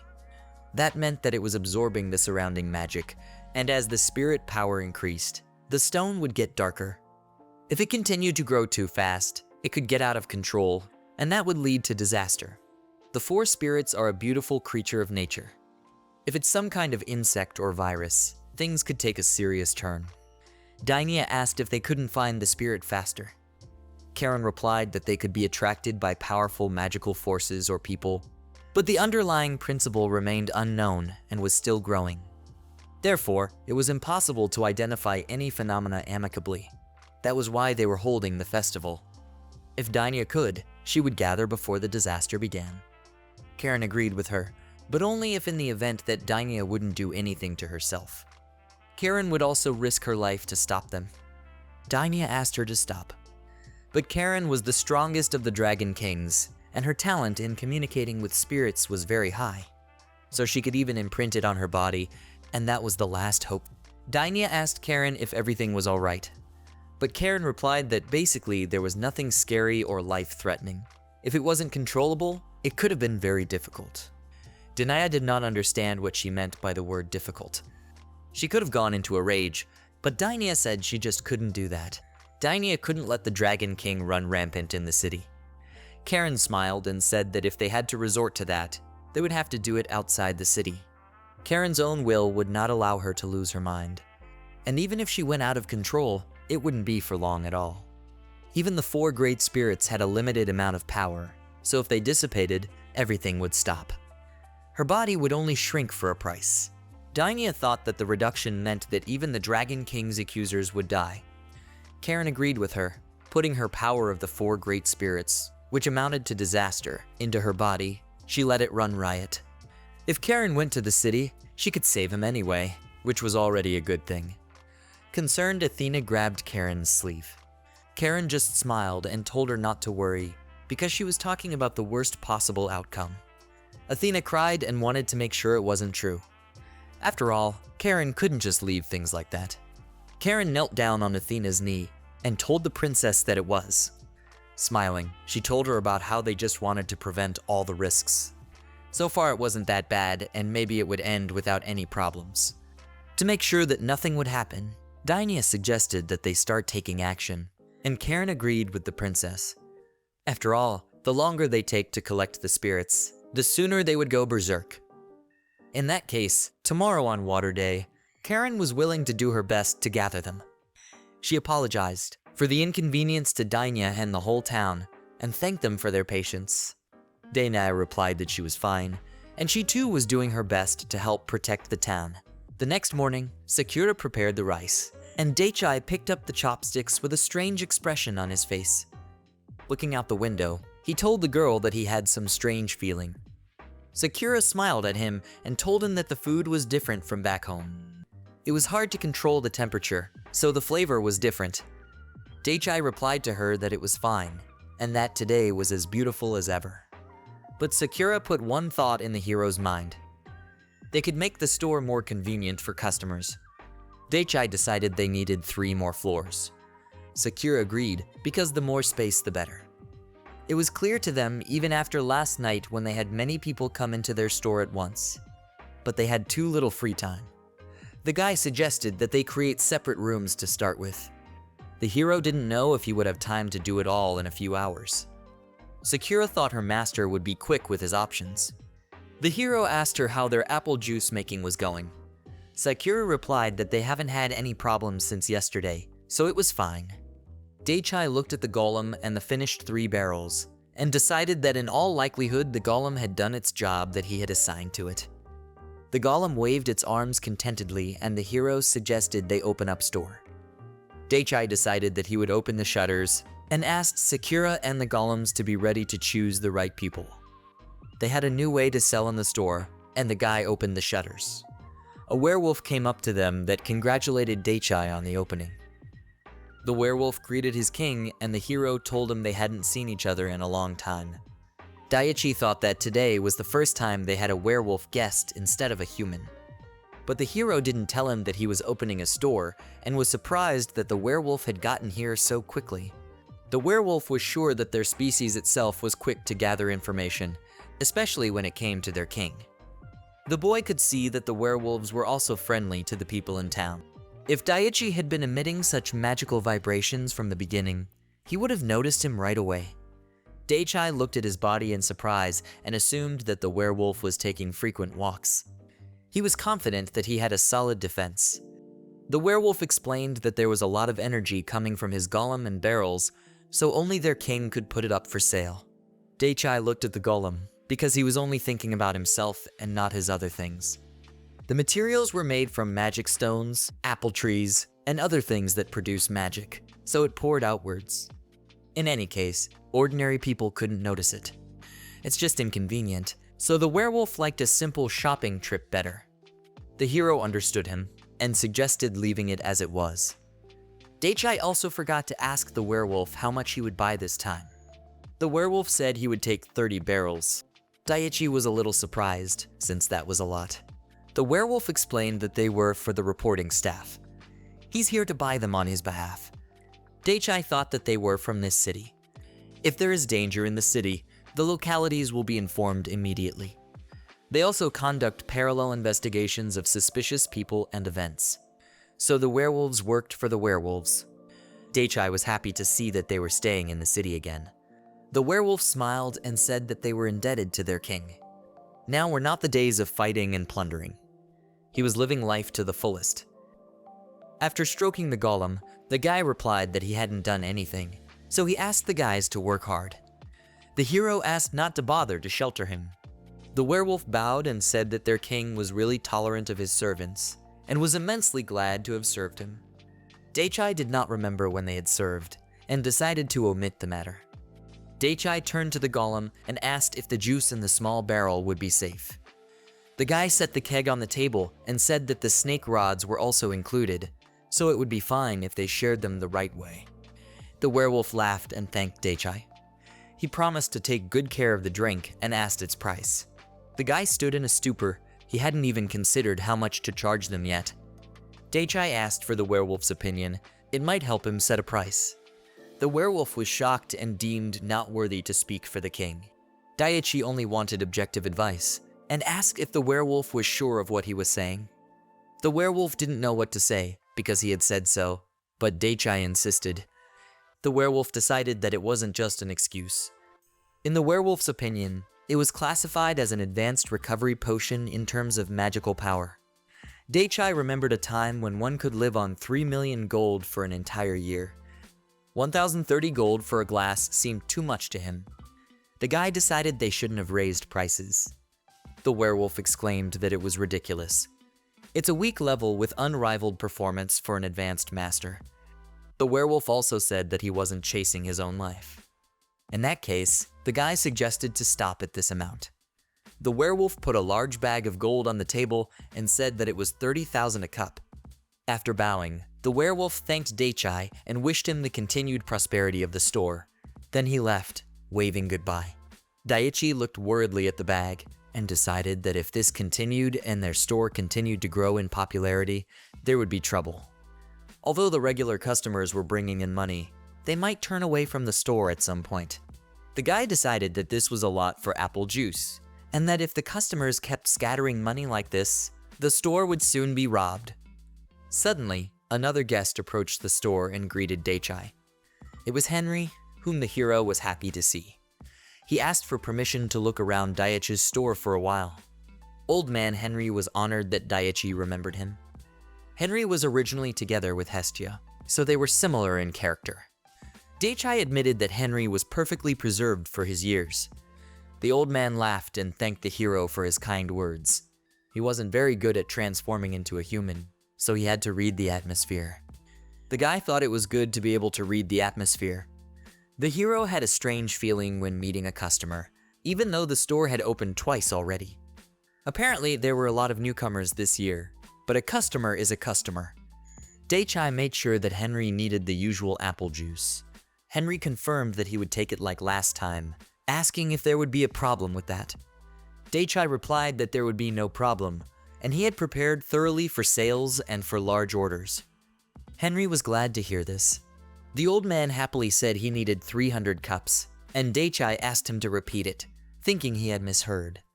Henry repeated, and the guy realized he hadn't misheard after all. Henry explained that it was all for the matured members of the clan. Hestia told them herself that it was the best thing she'd ever tried. There would always be those who would want to try something like this. Dake asked, "How long would 300 cups of juice last for the dragons?" Henry asked him not to worry, as they would be used as rewards for the missions. Dake was still doubtful though, and didn't realize if it was okay to use apple juice as a reward. Henry explained that their entire valley is overflowing with hero mana. And when that drink made from apples grown by the king personally, then of course it's a reward. If he said so, the guy decided to agree. But now there wasn't that much juice in the store, so Dake asked Henry to wait a bit while he made some more. Henry replied that it was okay, and if that was his request, he was willing to wait as long as it took. However, Henry did not know how long he could wait. Still, the spirit was approaching. The hero did not realize which spirit he was referring to. Dake assumed that Henry knew something about the 4 spirits and asked him about it.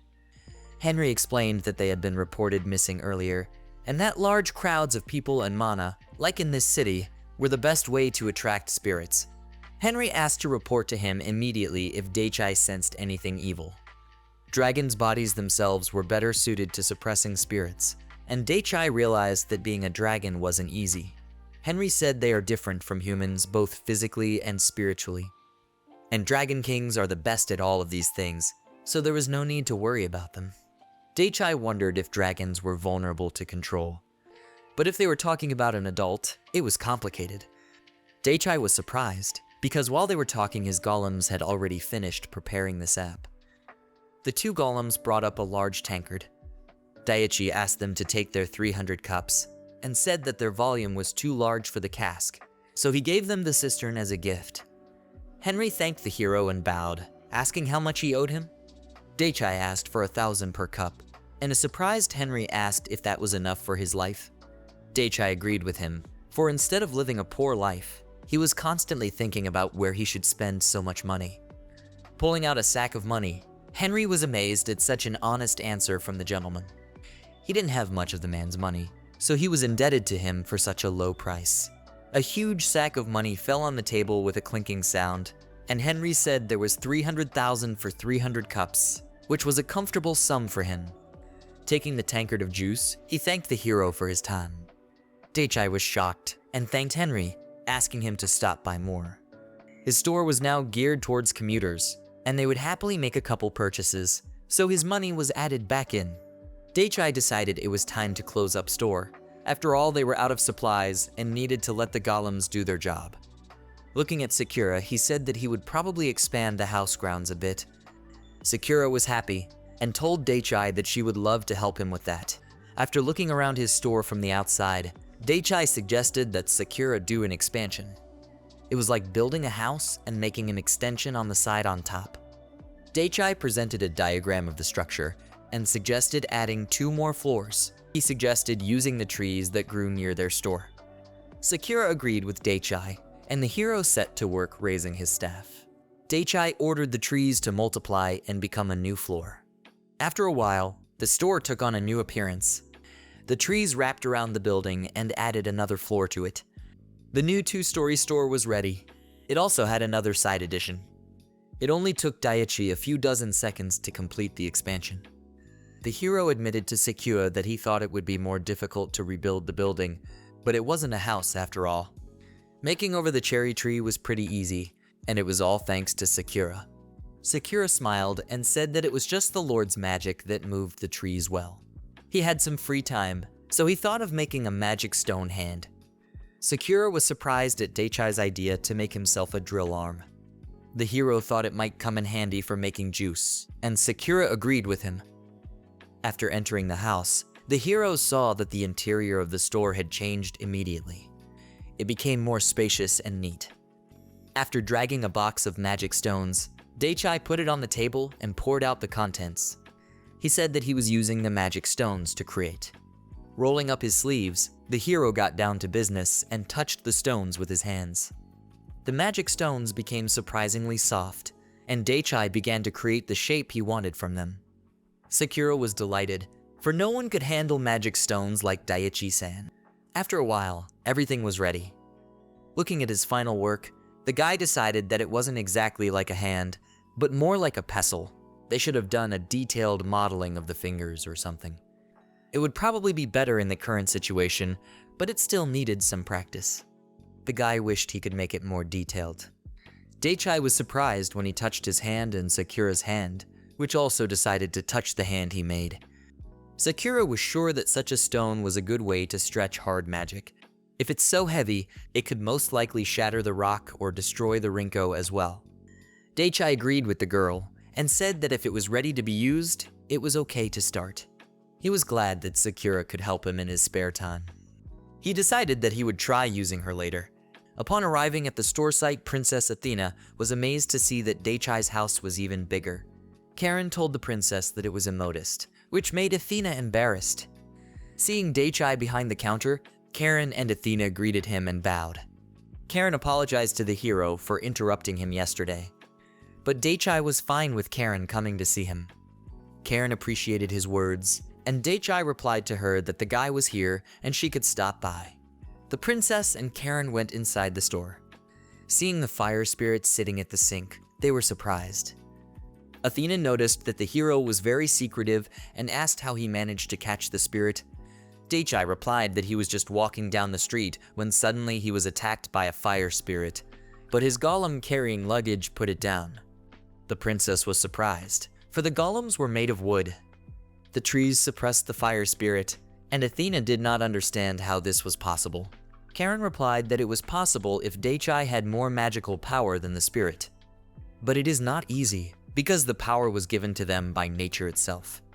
Athena agreed with her, and the hero offered to go back to the beginning. They could not leave him here for nothing. Athena understood him and asked Karen to hold out the pendant to her. Karen came to her senses and pulled the pendant out of her jacket.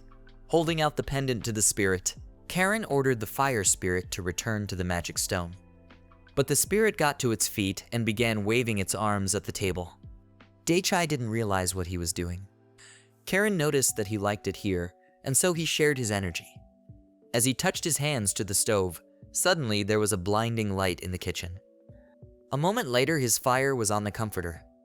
Daichai was curious what it was, and Karen explained that a spirit could separate body from consciousness. But the four main spirits rarely leave behind branch spirits, and thus he wanted to show his respect to Daichai. After the explanation, the fire spirit approached Karen's magic stone and calmly let himself be sealed in it. The guy assumed it was a part of Karen, and the girl said that when it came to four great spirits, splitting the body had power, so it was okay. Karen also said that if that wasn't enough, the king could just contract new powerful spirits. Or Princess Athena had to run around and take notes, and that's just the four great spirits that protect the country. Princess Athena smiled and thanked Brother Daichai for his help. If that wasn't enough, she would do her best, so he could take it easy. Athena praised Karen for being a great teacher. Daichai remarked that the princess was as hardworking as Dainaya. The hero wondered why Karen was training Athena if she was the princess child. Karen explained that the princess picked her up when she was hungry. Guy was surprised that she had a similar situation to Hestia. The hero said that it didn't happen with Hestia, and didn't understand why Karen was hungry. Karen explained that when they are in a human body, it is easy to miscalculate. And after using all the power, it was necessary to fill her up with food and sleep. She took care of her stomach. That's why they often didn't feel hungry, and they would run out of energy and lose. Daichai thought that he only started worrying about this when he met Hestia. If he didn't say anything to her, she could easily start eating grass. Though he had tried to invite her over for dinner lately. Karen smiled, thinking that even Daichai realized that she was a child king and appreciated his concern for Athena.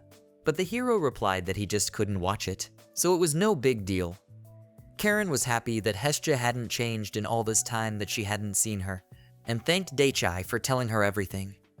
The girl admitted to Daichai that if they stayed longer and continued to talk about the past, in all likelihood they wouldn't get out of here until tomorrow, so she asked permission to bow out.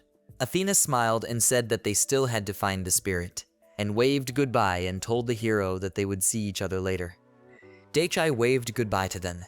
Daichi smiled and said he had fun, just like yesterday. Sakura thanked him for being with them. The girl decided that she would make some tea, and the guy thanked her for her help. Suddenly, Sakura saw something that surprised her, and the hero asked her what happened. Sakura looked at the fire in surprise and said that the stoves in the kitchen were very powerful. She was happy, because that was the way to make the food even tastier. It was probably because of the fire spirit, and they were lucky enough to meet it here. Opening the doors of the store, Hestia told the hero that she was home. Daichai greeted her, and Hestia's gaze shifted to the fire. She asked Daichai what it was. Hestia, watching the fire, realized it was one of the 4 spirits. The guy replied that it was just a part of him, and the main body was Karen's. Hestia replied to the guy that only he could use one of the great 4 spirits to cook. But there was nothing more that could be done about it, and it was the only thing that came to his mind. This spirit's flame was strong enough that it could burn through the skin of dragons. It was very powerful, even though they didn't need its power.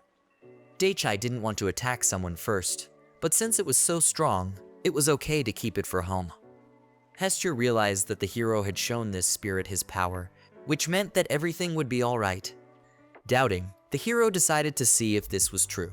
Hestia clarified with Daichai that he had defeated the spirit and suppressed it, so he could assume that they were in a master-servant relationship. Spirits followed the one who was stronger than them.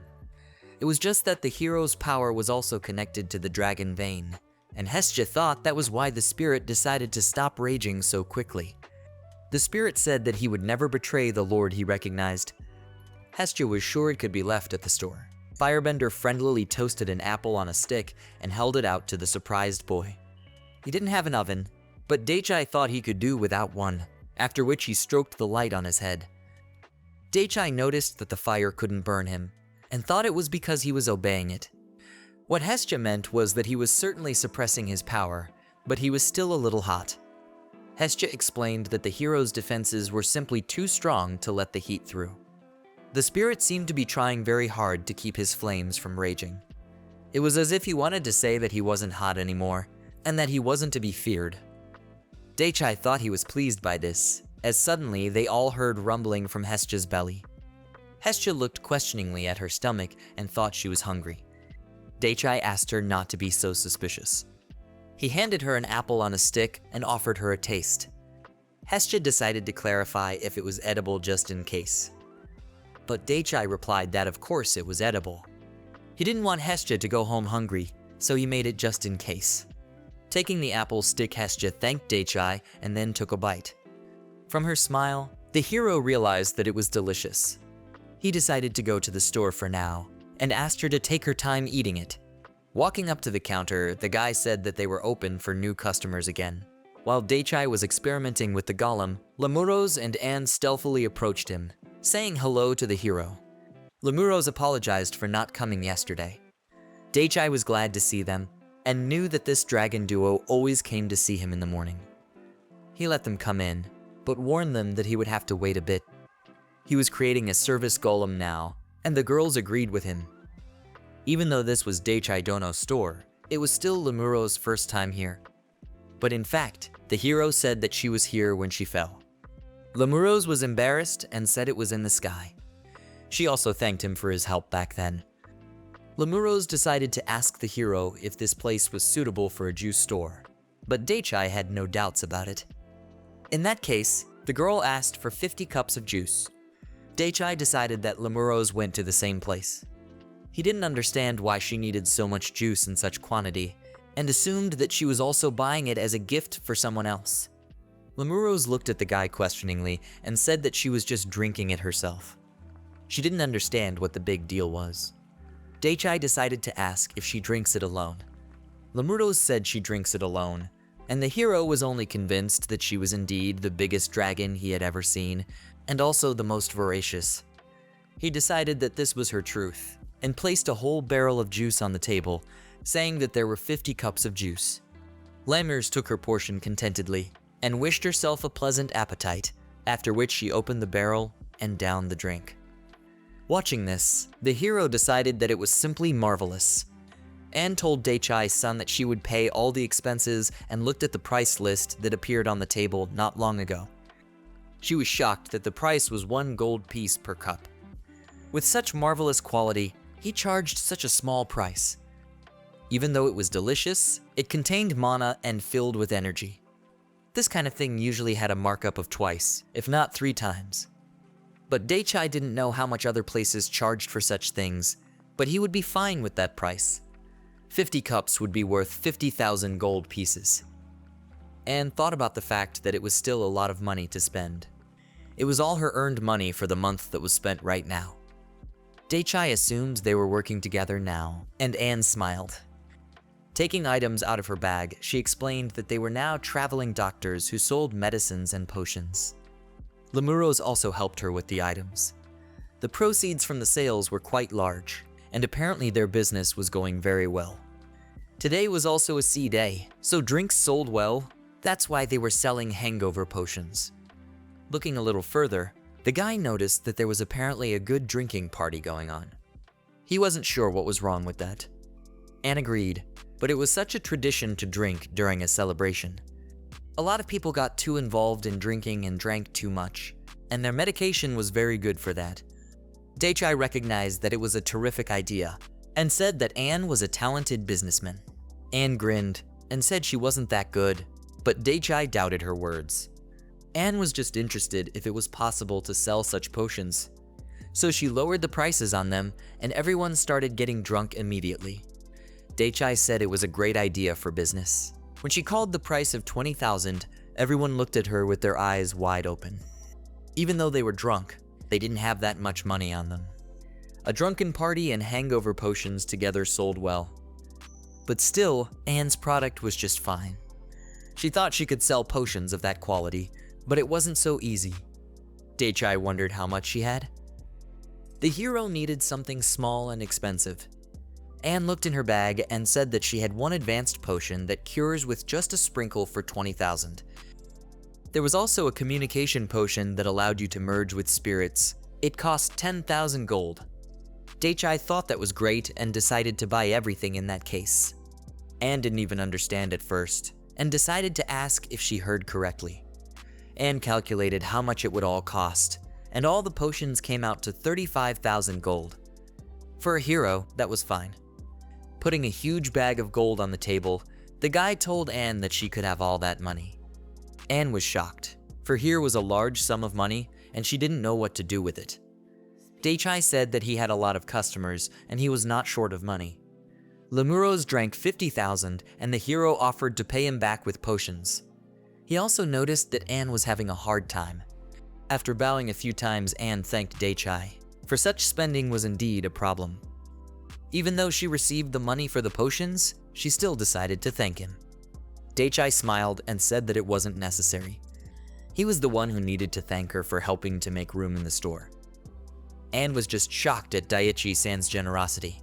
With a heavy exhale, the hero thought about the fact that he finished pretty quickly today. But once the werewolves and knights came to him, he would be busy again. The supply of juice he had was almost out. However, looking at his table filled with bags of money, he couldn't figure out if it was a warehouse or still a kitchen. The guy thought about how he could use this money. With these thoughts, he heard a voice behind him that called out to him. It was Ash, who was fresh from work and had just brought the hero a drink.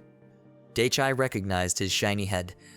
Ash smiled and offered Daichai a drink. If he had free time, of course. He kept telling Ash he would buy him drinks, but he couldn't wait any longer. Daichi agreed and said that he had just the time now, since there was a festival going on right now. Daichi asked them to wait, because he couldn't fit such a crowd of people. Raising his staff, the hero asked the apple tree to hear his call, and then ordered the platform to line up. Ash and his friends were shocked at how Daichai had built the platform so quickly, when suddenly the screams of the girls that were calling for their benefactor came from behind. It was the rabbits that were happy to see Daichi. They exclaimed that they hadn't seen him in a while, and the guy thought it was true. The werewolves told the rabbits that he had opened the store, but the hero was about to close it and go for a drink with his friends. The rabbits were good at serving and fetching drinks, thinking the heroes would need their help. They didn't get a chance to thank him, so they wanted to do at least something. Looking at Ash and his team behind him, Daichai told the guys that they were real womanizers since they looked at them like that. Daichai decided to trust the rabbits with everything, but asked them not to do anything vulgar, because he didn't want to break any social rules. The rabbits were happy and thanked the hero for the opportunity to thank him for his kindness. When the drinks and food were ready, the boys sat down at the table. Ash, with a bottle in his hand, asked Daichai if he was really the manager of this store. But the guy replied that he was just a regular salesman. Ash's eyes glistened, and he thought the hero was joking. To him, this was the best job in the world, and he was very jealous of him. Daichai was embarrassed by his look and asked him not to look at him like that. Rabbit poured drinks for the hero, calling him her benefactor. It was their pleasure to serve him, and the boy thanked her. After tasting their drink, Daichai recognized that it was quite spicy, but so tasty. Bunny decided to check with her benefactor to see if he was drinking at all. The guy didn't know what she meant and said he had just taken a sip. There was a lot of magical power in this rabbit's sake. Even one sip could be enough to make one intoxicated. The rabbit was shocked that the guy drank it all. Maybe his own magic power protects against intoxication, but this was just amazing. Daichai asked not to pour such strong drinks again. He didn't know what the rabbit was trying to accomplish by getting people drunk, and that one agreed. The sly rabbit decided to warn the hero that she wouldn't let him do anything to her, but the guy only looked at her uncomprehendingly. The rabbit exclaimed that it was a joke, and asked the benefactor not to look at her like that. The guy didn't want her to do something like that in front of his store, so the bunny apologized. She just wanted everyone to try such a rare drink. In fact, she usually dilutes it with water. It still tasted good even after this. Ash and his partners were just thrilled with her, and Daichai noticed that they were really her fans. But he agreed with what she said. If it was a strong drink, it just needed to be diluted. Daichai asked the golem to fetch some apple juice, then diluted it into sake. Bunny decided to ask her benefactor what it was, and the guy showed her a glass of apple juice. Customers said it had a lot of magical power, so it could be used instead of alcohol. The rabbit thought the juice was too much, and the hero replied that he had improved it so that even regular shoppers could drink it. The other rabbits were just as eager to try it, and Ash shouted that he wouldn't say no to it either. Daichai didn't mind everyone joining him, and everyone thanked the hero. After sipping from a glass of apple juice, the rabbit touched her burning cheeks and said that there was so much magical power in it. Ash squawked about how good it felt. He'd had experience with quality drinks before, but this was beyond good. Daichai was glad they liked it, and said that if anything, the golem could make another batch. Ash thanked him for the drinks, so passed 1 hour, and the hero came to the conclusion that it was still necessary to dilute the juice, looking at the drunken friends that were already lying on the floor and sleeping. Sakura brought them some water, but apparently they didn't need it anymore. Sakura noticed that everyone except the master had passed out. Looking at the rabbits and Ash and his friends, he told the girl that it was like that. Sakura didn't know what they should do in this situation, but it was warm today, so the hero suggested just leaving them here. Suddenly, something caught Daichai's attention. Near one of Ash's group members, a little girl was lying down with a bottle in her hands. She had a hat and a tail, and her appearance resembled some kind of sea creature. Apparently, she also drank and slept with everyone else. Daichai assumed it was a spirit, and Sakura thought the same. Daichai wasn't sure if it was okay to be drunk now, but Sakura replied that there was a festival going on right now, so it was okay. Once outside, the hero thought they would have to treat her gently when she woke up, and asked the trees to envelop her. The spirit girl was still sleeping soundly as well, and the branches of the trees quietly bundled her up. Just then Hestia entered the store. Not paying any attention to the drunken heroes, she saw the spirit at once.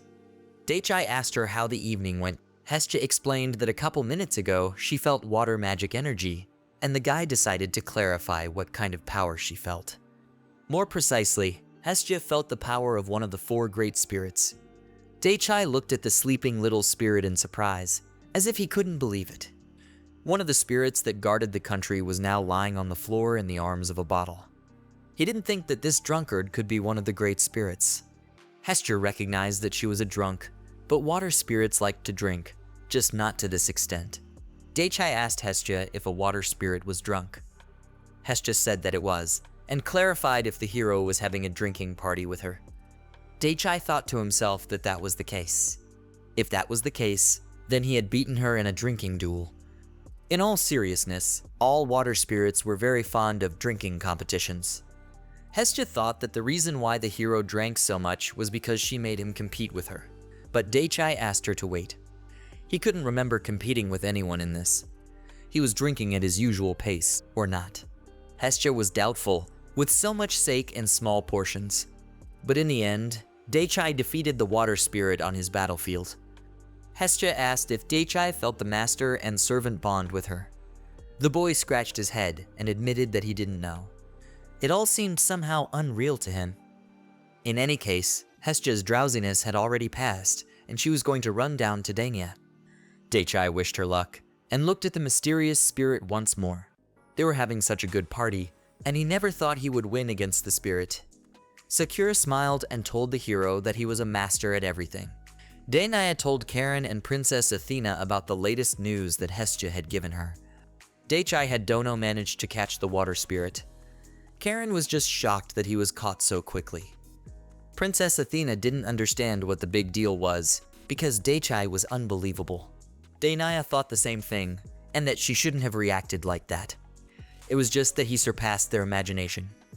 Even after all this news, Dania was calm. But Dania thought about the fact that she was still worried. A shiver ran through her body. She had told Karen that it was already normal for her, and wasn't much of a worry now. With Daichai Dono, that was the way it was supposed to be, though it was surprising that it was so easy for him to control the spirits. Karen agreed with the princess, and said that was right. She never would have imagined that she would be called every day to give up a great spirit. Dania smiled when she noticed Karen breathing deeply. It reminded her of her old self. Karen said that he walked smoothly past them, and they had no idea it would turn out like this. In that case, Dania decided to stop by his store tomorrow and thank him for his help. Princess Athena noticed that her older sister looked quite happy. Dania coughed and said that she wasn't.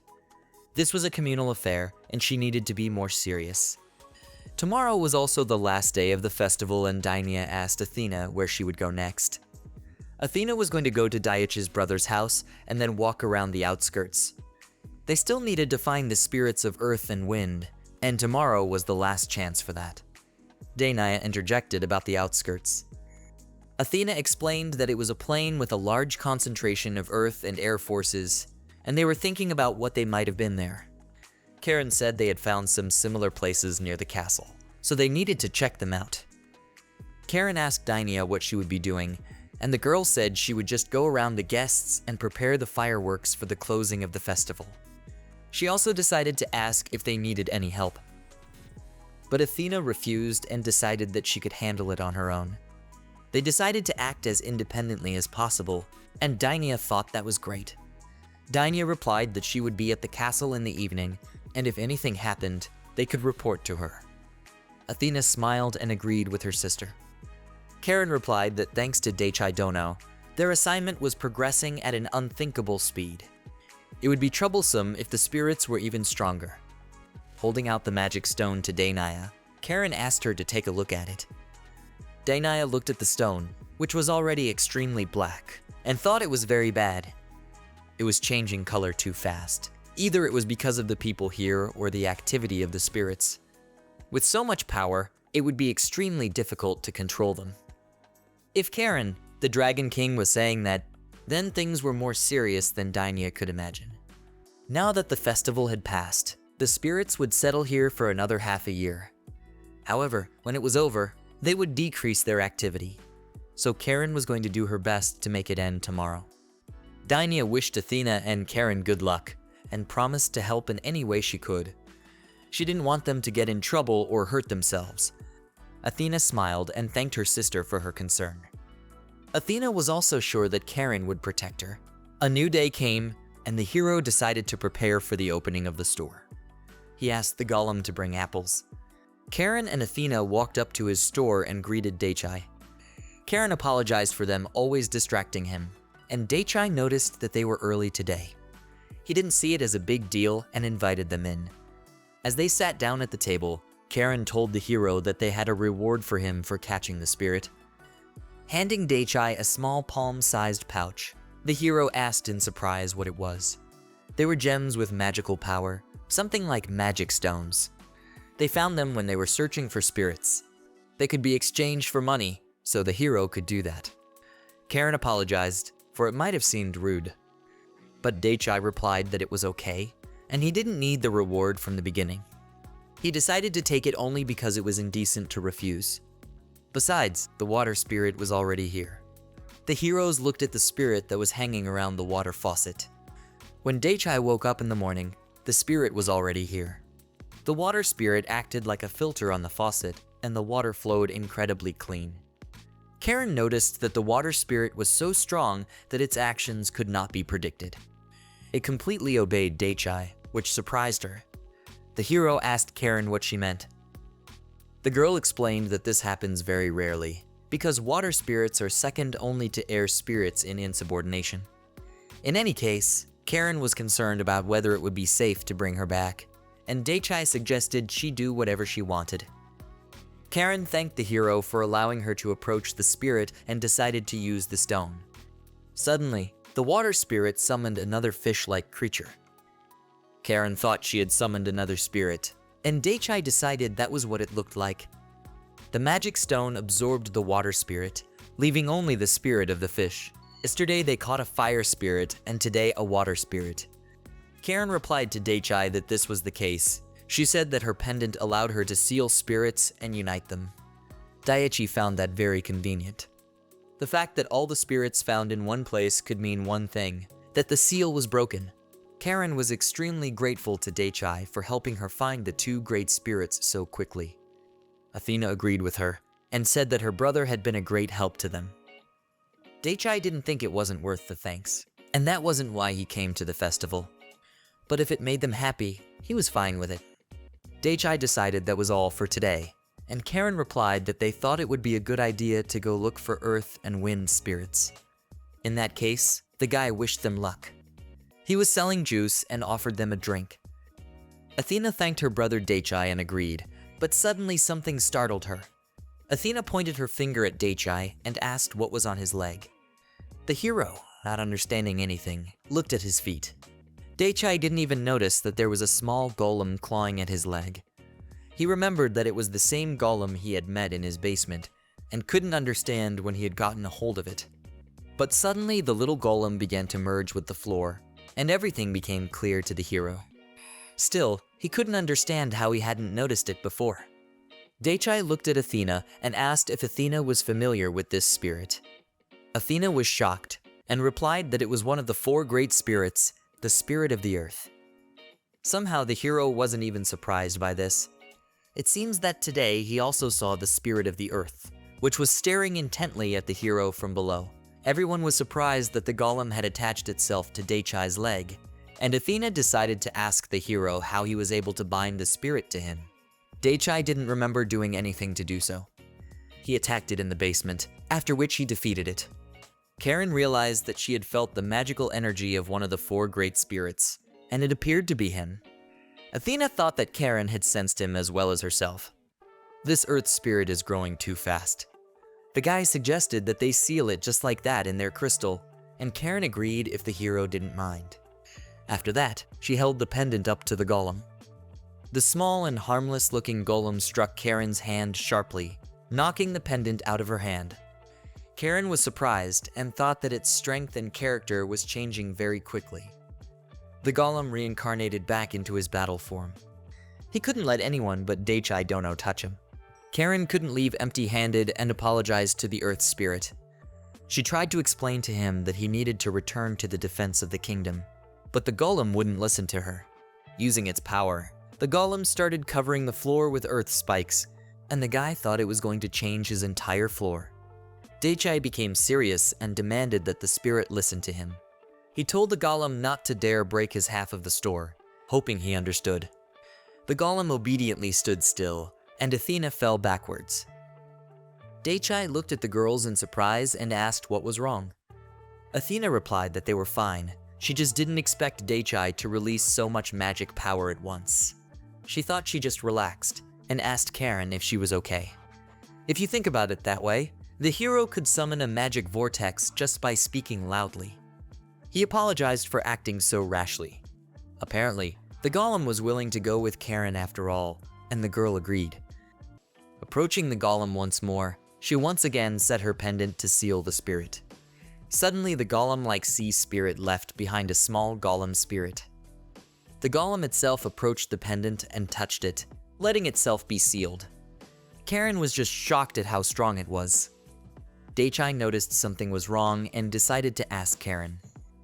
Karen replied that the power of the earth spirit was too strong, so the pendant made that sound. She assured Dake that everything was fine. It was just that the earth spirit had gotten even stronger during his absence. The hero hoped it was that simple. This pendant had a capacity limit. Karen confirmed Dake's speculation, saying that its volume was quite large. Apparently, the earth spirit had grown too much, and one wondered if it had absorbed someone in the meantime or had become one itself. Dake thought that he might have grown like that himself while he was sitting in his basement. Dake checked with Karen, had they successfully brought back the earth spirit in that case. He looked at the small golem that the earth spirit had left behind. Karen agreed and said that it was all thanks to Dake Dono. She thanked the hero for helping them seal it in the pendant. Golem looked at Dake and smiled. Karen and Athena bowed to the hero and thanked him again for his help. They apologized for asking so much for his help in finding the spirits. But this time, in Dake's opinion, it was just a coincidence. But that didn't matter to the girls. They just wanted Daichi to accept their gratitude for their help. Athena bowed and took the hero's hands, saying that she couldn't thank him enough. But she smiled sincerely and asked him to wait a little while for her gratitude to reach him. She said he would just have to wait and see. Dake didn't understand what she meant at all, but promised that he would look forward to his reward. While in the store with Dake, Hestia told the hero that she would be out for a while, and the guy decided to ask where she was going. Hestia snickered, thinking about the fact that she had promised Anne to go to the festival with her. Dake also noticed that Hestia looked unhappy about that promise. Hestia asked Anne to look after Lemuros, and that's what came out of it.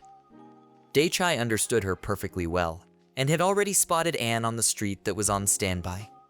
A distraught Anne stood around the corner of the house, and clutched at the boards with her hands, all waiting for her sister to approach her.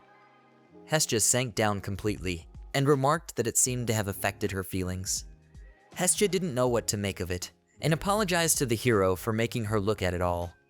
The guy didn't think she had to apologize for it, even though the neighborhood became empty after her arrival. Hestia decided to apologize to Dake, after which she was about to leave. Dake noticed that Hestia was indeed dedicated. Hestia wanted to do one more thing before she left. She noticed that the hero's shell was weakening, and asked him to be careful. Dake didn't understand what she meant and asked what she meant. The sheath was holding back his mana as well as storing it. That's why his shell wasn't resisting right now. Dake still didn't understand how it was all connected. Normally it wasn't this scary, but the hero had a lot of mana. The guy realized why he had recently spewed out so much mana, and needed to just use magic sometimes. Dake thanked Hestia for telling him about it and promised to make sure to spend his magic power. Hestia smiled in agreement. In that case, she had to go, and she reluctantly headed towards Anne. Dake looked at Anne with a dose of consternation and wished Hestia good luck. Anne immediately grabbed Hestia, who didn't even think of resisting, and they instantly disappeared from the horizon.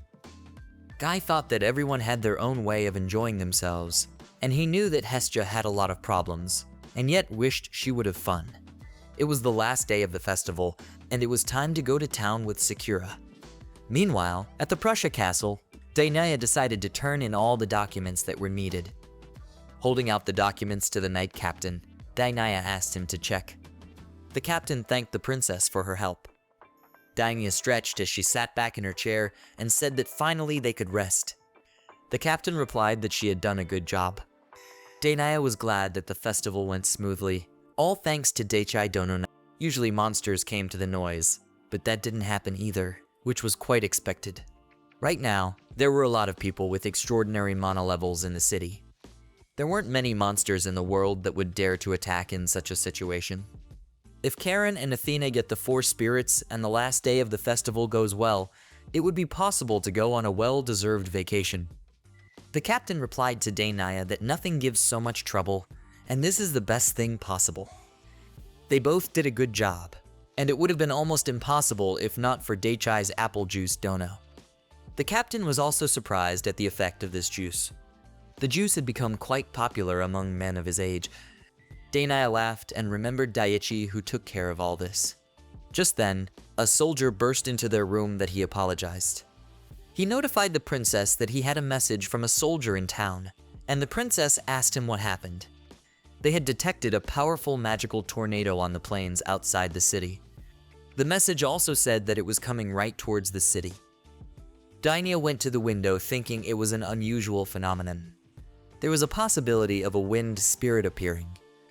The captain replied that they were lucky the tornado hadn't reached the city yet. Dainai decided that they needed to report everything to Athena and Karen right away. The order was taken by a soldier who left. Dainai told the captain that she would put aside all her duties and go to their aid, and asked the captain if he had checked the papers. The captain agreed with her and said he was done. In that case, all they had left was to get them there. The girl used the teleporter and disappeared.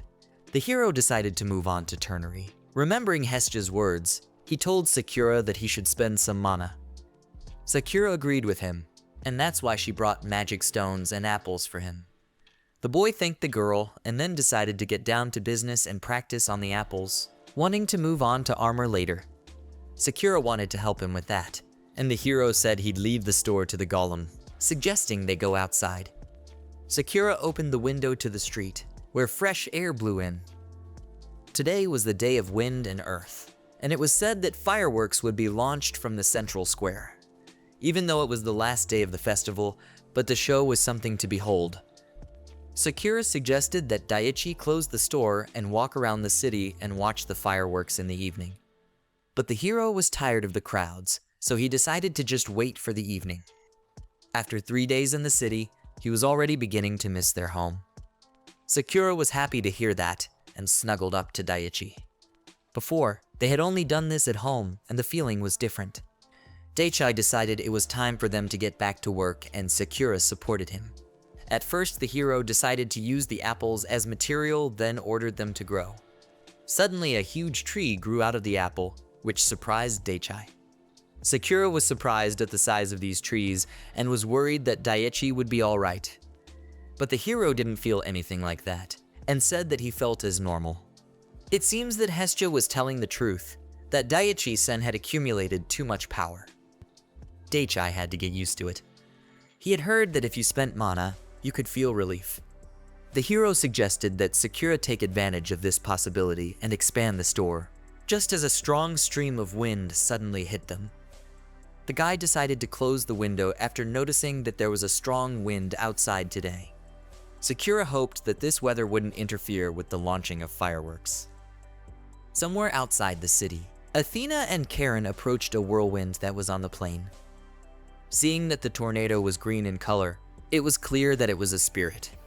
Karen noticed how strong its magic was, and it was definitely him. Athena knew that Karen had a lot of experience and asked how they could catch a wind spirit. Karen said she would use magic to overwhelm them with force before it was too late. She thought they could unify their attacks and defeat them. Athena suggested in that case to start. They just needed to hit them with their strongest magic. Karen told Athena that she would also hit him with princess-level magic, but only after her. The girl took out her magic wand. She may not have been as strong as Karen, but she was still a magician. Athena decided to show the wind spirit her strongest magic. She raised her wand and commanded the vortex to burn and smolder. The spell worked and Athena pointed the fire cannon at the enemy. Karen pronounced that their powers were united, then used the skill of mixed breathing. Their attacks converged in a whirlwind, followed by an explosion. It was their strongest attack and Athena hoped it would work. But they couldn't believe their eyes, it just couldn't be. The spirit was only getting stronger. Karen suggested that Athena repeat their technique, and Athena agreed. She thought it would be easy for Daichi Dono, but she couldn't rely on him. Karen was in complete agreement with her, after which they repeated their paired punch. The fire cannon and breath fused together, after which they collided with the vortex. There was a powerful explosion, from which the princess covered herself with her palm, hoping that they had succeeded. A spirit that looked like a bird appeared in front of them. At least they were able to get rid of a barrier like a tornado. The princess fell to her knees, even though she was with Karen, but her strength had gone a lot. Karen held out her hand to Athena, asking if she could get up. Athena apologized and said she just hadn't used magic in a long time. Karen told her to ignore it because it usually took an army to catch a spirit. Athena was doing just fine. Athena just made sure that Daichai's brother Dono was really cool, which Karen agreed with. Karen thought everything was fine now, and she needed to seal the spirit. Taking out a magic stone, Karen began to wait for the wind spirit to approach her. The spirit looked at the stone, then flew up to Karen and touched it. The magic pendant was able to seal the spirit. Athena gave a sigh of relief and said that they had collected them. Karen smiled. That was the end of their mission. The princess was happy that they had succeeded. In the beginning, they couldn't even know how many months it could have taken, and they ended up recovering in just a couple days. Karen decided that they needed to thank Daichai, and the princess agreed with her. They needed to make more preparations.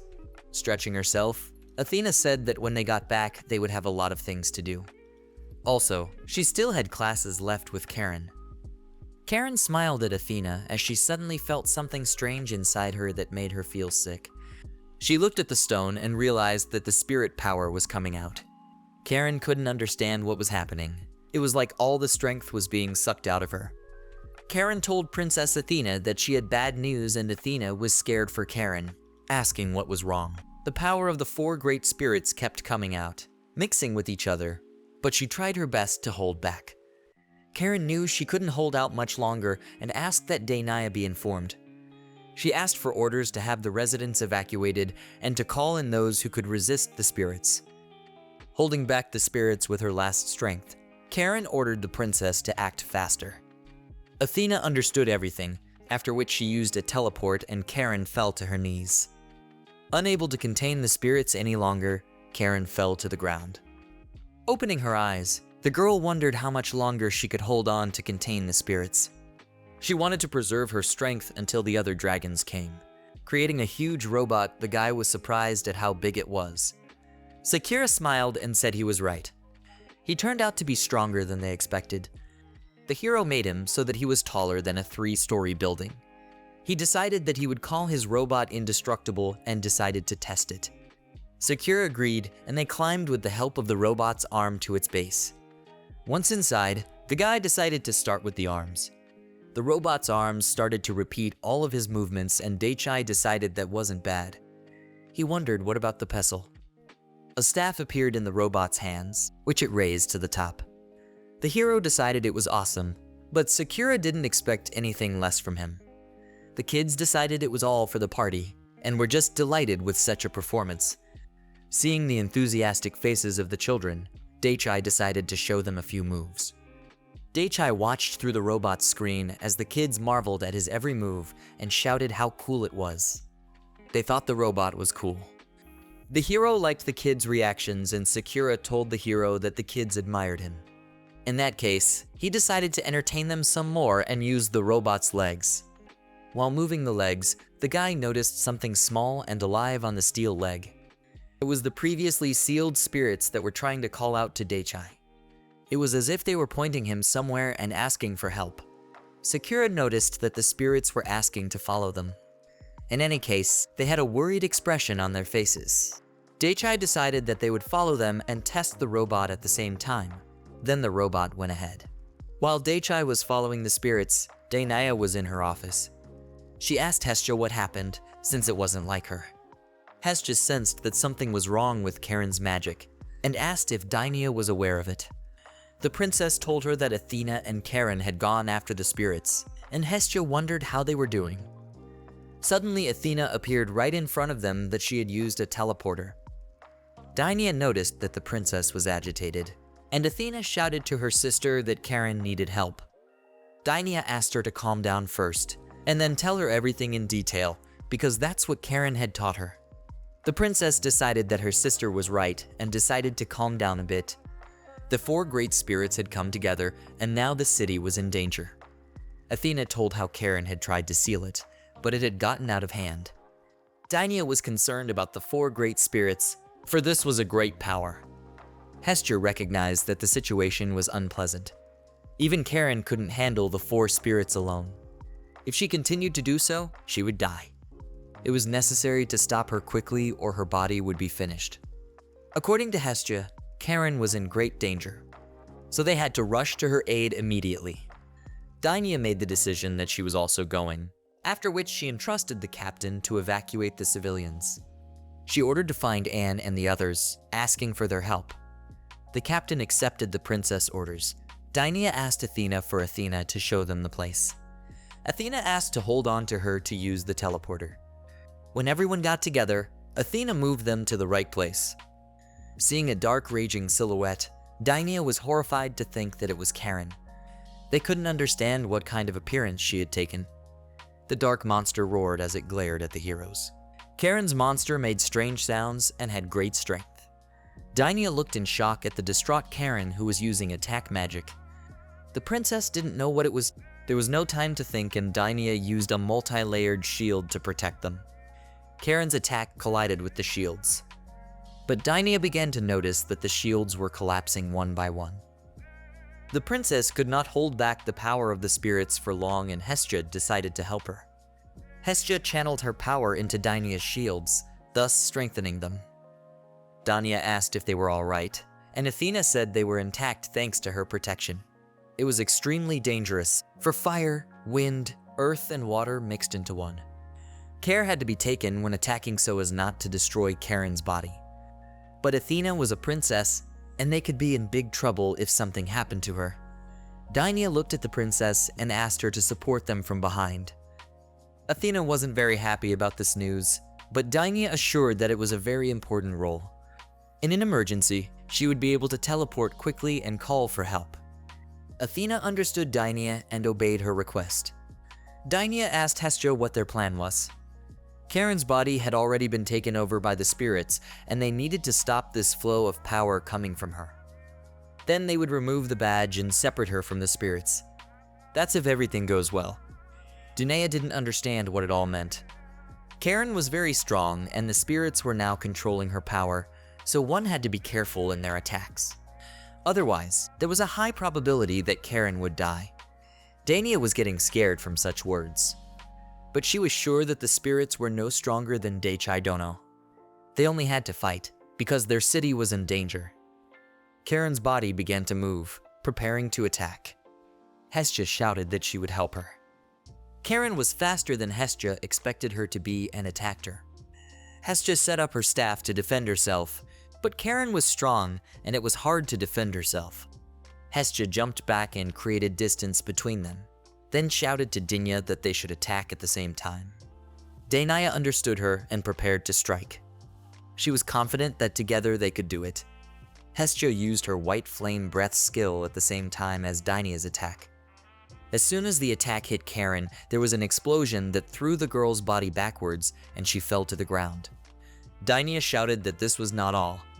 The dark spirit had no time to get up before Dainia used the attacking attack again. There was a second explosion. It was even stronger, causing Athena to cover her eyes. She also marveled at Dainia, exclaiming that her sister was awesome. She didn't know Dainia could fight like that. She had become much stronger than before. Huge puffs of smoke began to dissipate. But Dainia realized that these spirits could not be defeated like this. Karen's body rose up, and the spirits only became angrier. Dainia noticed that her strength was less, but not more. They needed to move on. It was the power of the spirits and the Dragon King. Even so, they did minimal damage to her. Karen began to concentrate the power in the pendant she had on her chest. She summoned a powerful tornado around her. Dainia knew it was bad, and if they didn't stop it, it would go into the city. Hestia shouted that it was a very high risk that they would die too. But Dainia knew that they had nothing else left. Dainia once again used her attack at the same time as Hestia. The evil spirit had no intention of dodging their attack, followed by an explosion. Hestia, Dainia, and Athena waited for the smoke to clear. Athena was admired by her sister and Hestia. They blocked her with a single blow. Hestia noticed that this was not all, and warned everyone. An evil spirit decided to attack them, and Hestia used white flames in response. Dainia decided to help her, then summoned a layered shield. Athena decided to keep up with her sister, and decided to help her with the same spell. All attacks collided with each other. The girls were horrified to see the evil spirits absorbed their attack. There was a massive explosion that sent Hestia and the two princesses to the ground. Dainia said it was too fast a pace, and was concerned that Athena should be okay. The princess replied to Dainia that she was fine, and was concerned about her sister, noticing that she was bleeding. Dainia wiped her face and said that she was fine, as she could still stand on her feet. The spirit was still emitting powerful energy and was waiting to strike back. Hestia asked Dainia if she could attack again, and the princess replied that it was not time to give up yet. The spirit decided not to wait for them and rushed to attack. Dainia realized that he was going to the city and blocked his path with herself. She shouted that they had people to protect, and she was willing to do anything to prevent danger to them. The spirit was about to catch up with Dainia, and the girl was holding on with her last strength, when suddenly Karen's body jumped back. The princess did not realize what had happened, and felt a small earthquake under her feet. Dainia could no longer stand, and fell to her knees tiredly. Hestia walked over to her, and Dainia raised her head. A magnificent and powerful magic surrounded them. Hestia enjoyed its warmth, and the princess agreed with Hestia as she looked at the robot. Daichai came to the rescue just in time. Looking at the girls, he asked if they were okay. Dainia replied that they were fine, and apologized that he had to see them like that. But the heroes saw nothing wrong with it. They kept the spirit from sneaking into town. They did a great job until Daichai arrived. The spirit stared embitteredly at the robot Daichi and didn't move. Daichai reached out with the help of the robot's hand to give Hestia's medicine in order for them to recover their strength. After waiting for a while, the spirit began to make strange sounds. Daichai was surprised at Karen's appearance, and Sakura answered him that her magic was mixed up, so it was hard to understand right away. Daichai tried talking to Karen, and asked the spirit if it could hear him. Hestia said that Karen didn't understand them at the moment because she was being controlled by the spirits. She asked the hero to look at her breasts. This black magic stone showed the power of the spirits. That's why Sakura and Daichai were brought here by these spirits. They came to Daichi to inform him that the city they live in is in danger. Daichi decided to find out what the situation was at the moment. Athena told the guy that Karen had tried to protect the city and seal the 4 great spirits inside her. But they had taken over her body and were now controlling her. Hestia couldn't understand how she had tried to protect the city in this way. Daichai, of course, knew that all the Dragon Kings were willing to sacrifice themselves. But this wasn't good anymore, and Daichai noticed the spirits starting to rage again. Karen aimed her attack at Daichai's robot, who defended himself with a huge tree that grew right out of him. Daichi realized that the spirit had begun to attack, and it was dangerous. But at least Karen was against the spirit's movement. Karen's body immediately jumped back again, and Sakura noticed that the spirits were afraid of his power. However, they were still not going to give up. The spirit concentrated its power and then summoned a large tornado again. Hestia warned the hero to be careful, for there was about to be a serious attack. Daichai thanked Hestia for her help. Daichai looked at the tornado and heard the pain in his voice. He couldn't just let it go. The hero decided to ask Hestia if there was any way to separate Karen from the spirits. Hestia answered him that theoretically there was no problem with that. Karen was not supposed to die just because she had sealed the spirits, and nothing was supposed to happen to the spirits either. But the danger was that there was a huge resistance. Daichai understood everything and thanked Hestia for the information. Daichai asked Sakura if it was okay for him to put all his power in, and Sakura asked Daichai to do as he pleased. The robot swiftly rushed to attack, heading straight for the tornado. Upon reaching the tornado, he tried to cut it with his staff in the robot's hand. The wind also came at them, slashing the robot from all sides. Daichai noticed that the power of the wind was certainly great, but they were not to be affected. Disregarding all the wind attacks, the hero walked right inside the tornado. The hero noticed Karen's body shrouded in perfume. He called out to her, and noticed that the spirit was crying. He shouted to her that he would save her, for she was the one protecting her town. Dasyai promised Karen that he would save her, and took a medicine that could be used to communicate with spirits. He decided to test its result, and drank the bottle. After the guy drank the potion, he decided to approach the spirit by extending a huge hand towards it. Daichai was glad when he was able to grasp his badge. At some point, he just tugged on it, whereupon Karen's body separated from the magic stone. It was so small for a robot that Daichai accidentally dropped it. Sakura warned Daichai that the dark mist from Karen was flowing into that pendant. The magical power continued to leave Karen's body, and was absorbed by the pendant. The spirit decided to run away so fast that Daichai didn't even have time to react, and shouted for him to stop. Daichai was amazed at this strong wind and assumed that this tornado was also moving. Sakura explained that the spirits were attracting everything to themselves. After picking up Karen's body that was unconscious, Daichai decided he needed to protect her. In a flash, the robot emerged from the tornado and headed towards Dainaya, holding out his hand to her. He lowered Karen's body to the ground and entrusted her to the girls. Dainaya said that as usual he handled the crazy obstacles with such ease. But that wasn't all, and they had another job to do. A terrifying and powerful tornado rose up in front of them. Dainaya was horrified to think that it was no match for the ones before. This was the true power of the Great Four Spirits. This only meant that Karen's seal had affected them after all. Daichai decided he still had no problem dealing with it, and Dainaya looked at the hero in surprise. He decided to check with Hestia. If he dispersed this tornado, would everything fall into place? The girl replied that it would. In that case, Daichai decided that everything was simple, so he took his staff and ordered the girls to stand behind him and put up shields. Twirling the staff and pointing it at the tornado, Daichai shouted to Sakura that he was relying on it. Sakura promised to do everything and asked Daichai to fight. Sakura applied tree magic that enveloped the robot's legs for stability. The girl shouted to her master that a tornado was approaching them.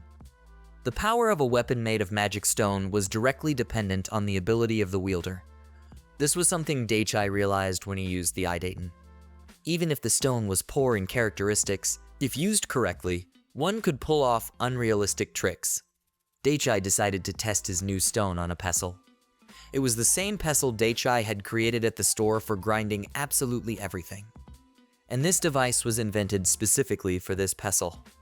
Daichai ordered the robot to smash everything in its path. The robot used the indestructible pestle skill by applying the Vajra mode. The pestle started spinning at an insane speed, unleashing a tornado. The spirit watched in fear as the pestle dispersed the tornado, then headed towards it and split the spirit into 4 pieces. Once the spirit was defeated, the sky became clear again and the sun peeked out. All the spirits were lying on the ground unconscious, and Daichai smiled, saying that they were back again. He looked at Sakura and told her it was over. Barely waking up, Karen asked the heroes where she was and what happened. She saw Daichai and Athena in front of her, who were worried about her well-being. Athena was insanely happy that Karen was alive. Karen slowly lifted herself up and grabbed her head due to the sudden onset of pain. She struggled to get to her feet, trying to remember everything. Daichai asked her if she was all right. The girl remembered how she used too much magic, so she felt a little sick. The tornado of spirits also drained her of enough power, after which she exclaimed that she remembered everything. Daichai saved her, and the hero was glad she remembered everything. But Karen couldn't understand how it was possible not to remember it. She thanked him for his warm attitude and for saving her. Karen asked what about the spirits, and the guy pointed his finger at the ground, saying they were here. The spirits surrounded Daichai's feet and tried to hug him. Daichai also handed Karen her badge, which made her feel sick. It was completely different, and it didn't feel like magic at all. It was a powerful attack. But in truth, Daichai admitted that he was still holding back. Dainaya was shocked by his words. Hestia walked over to the robot and touched it, saying that Daichai really didn't use half of the full power from that thing. Daichai was surprised that Hestia understood that, but Hestia knew that if he had used all the power, his color would have changed. Karen said the hero's name. Daichai asked her what happened as suddenly Karen's hand was on his shoulder. The girl seemed to be distraught and kissed the shocked Daichi on the lips. She looked into his eyes and told him that she would like to have a baby with him. All the girls were in total shock, and Sakura looked at the hero with tears in her eyes. Daichai took Karen by the shoulders and pulled her away from him, not knowing what it all meant. He asked her if she had mixed up anything, but Karen assured him that everything was just as she said it was. She marveled at his strength. Karen wished they could stare into each other's eyes all day long, compete, and then cuddle and make love afterward. She thought it was just adorable that there was a man who was stronger than she was. After pulling Karen a decent distance away from herself, the hero asked if she had been too hasty. Karen apologized and said her body reacted on its own. She promised to take permission from next time. Daichai asked Hestia what was going on, and were all dragons like that? Hestia replied that they weren't, and it was most likely Karen's peculiarity that he had induced. But he didn't realize what he had done, because he had just defeated the spirits. But Hestia clarified that it was the spirits that Karen could not overcome, so he became a kind of ideal for her. She always wanted to find someone who was stronger than her. Karen specifically traveled and studied pedagogy to find the one, and she found him. Daichai thought it was kind of unconventional. But the hero didn't want it to be like that, but what happened was what happened. Hestia simply asked him to accept the fact, and suggested that he remember Anne. The hero asked if she really thought so. It didn't seem that way to him personally. Karen asked not to worry, because she didn't want to cause him any trouble. She only wanted to be there for him, and she looked warmly at Daichai. Athena was simply delighted. She had never seen Karen like this. Since that was the case, the hero had nothing to worry about. When they had dealt with all this, the guy suggested that they return to the city, after which the group of heroes headed back. Daichai suggested that they should go back faster since they were expected, as Dainaya suddenly had an idea. She could just teleport them, and decided to start with Karen and Athena, who had wounds. Karen looked at Dainaya in surprise and said that she was fine. But Dainaya didn't listen and had already used the teleporter. A few minutes later, she came back for the others. She apologized for the wait, for she had sent Karen and Athena to the hospital. Dainaya looked around and asked where Hestia was. Hestia was on Daichai's back and waved to Dainaya. Dainaya thought she had hurt herself, but Hestia explained to her that she had fallen asleep on the ground and woke up in that position. Daichai thought it would not be good for her to lie on such cold ground, and the princess replied that she understood. Hestia jumped off the hero's back and said she was fine. Dainaya was overjoyed and asked Daichai what he would do next. The first thing Daichai wanted to do was to go home, which made the princess upset. Dainaya asked him to come to the party. She would really like him to be there. Daichai smiled and agreed. The hero asked Hestia and Sakura, and the girls decided they would go too. In that case, the guy told Daichai that they would all come to the celebration. Dainaya was happy and thanked them, deciding to teleport Daichai first. But Daichai knew the way out of here, so he decided he could handle it on his own. He thought Dainaya was tired and asked her not to overexert herself. But Dainaya asked for permission to help him, since he had already saved them for 3 days in a row. She apologized, for all they had done was to rely on him all the time. They thought that this time they would be able to manage and they would succeed. But Daichai didn't understand what she was saying. After all, she had tried her best. But Dainaya looked sadly at Daichai and said that she hadn't done anything. She had entrusted the work to him and already thought he hated her. Daichai asked her not to even think of such a thing. He wouldn't hate her under any circumstances. Being able to trust was a very good thing, and there was no shame in it in Daichai's opinion. The hero was, after all, doing all of this of his own free will. Dainaya smiled. Daichai's words were like a balm to her soul. Daichai moved closer to the girl, looking at her intently. Dainaya was embarrassed and asked what he was doing. Daichi saw the wound on her eye that still remained. Dainaya anxiously opened a small mirror and looked at herself.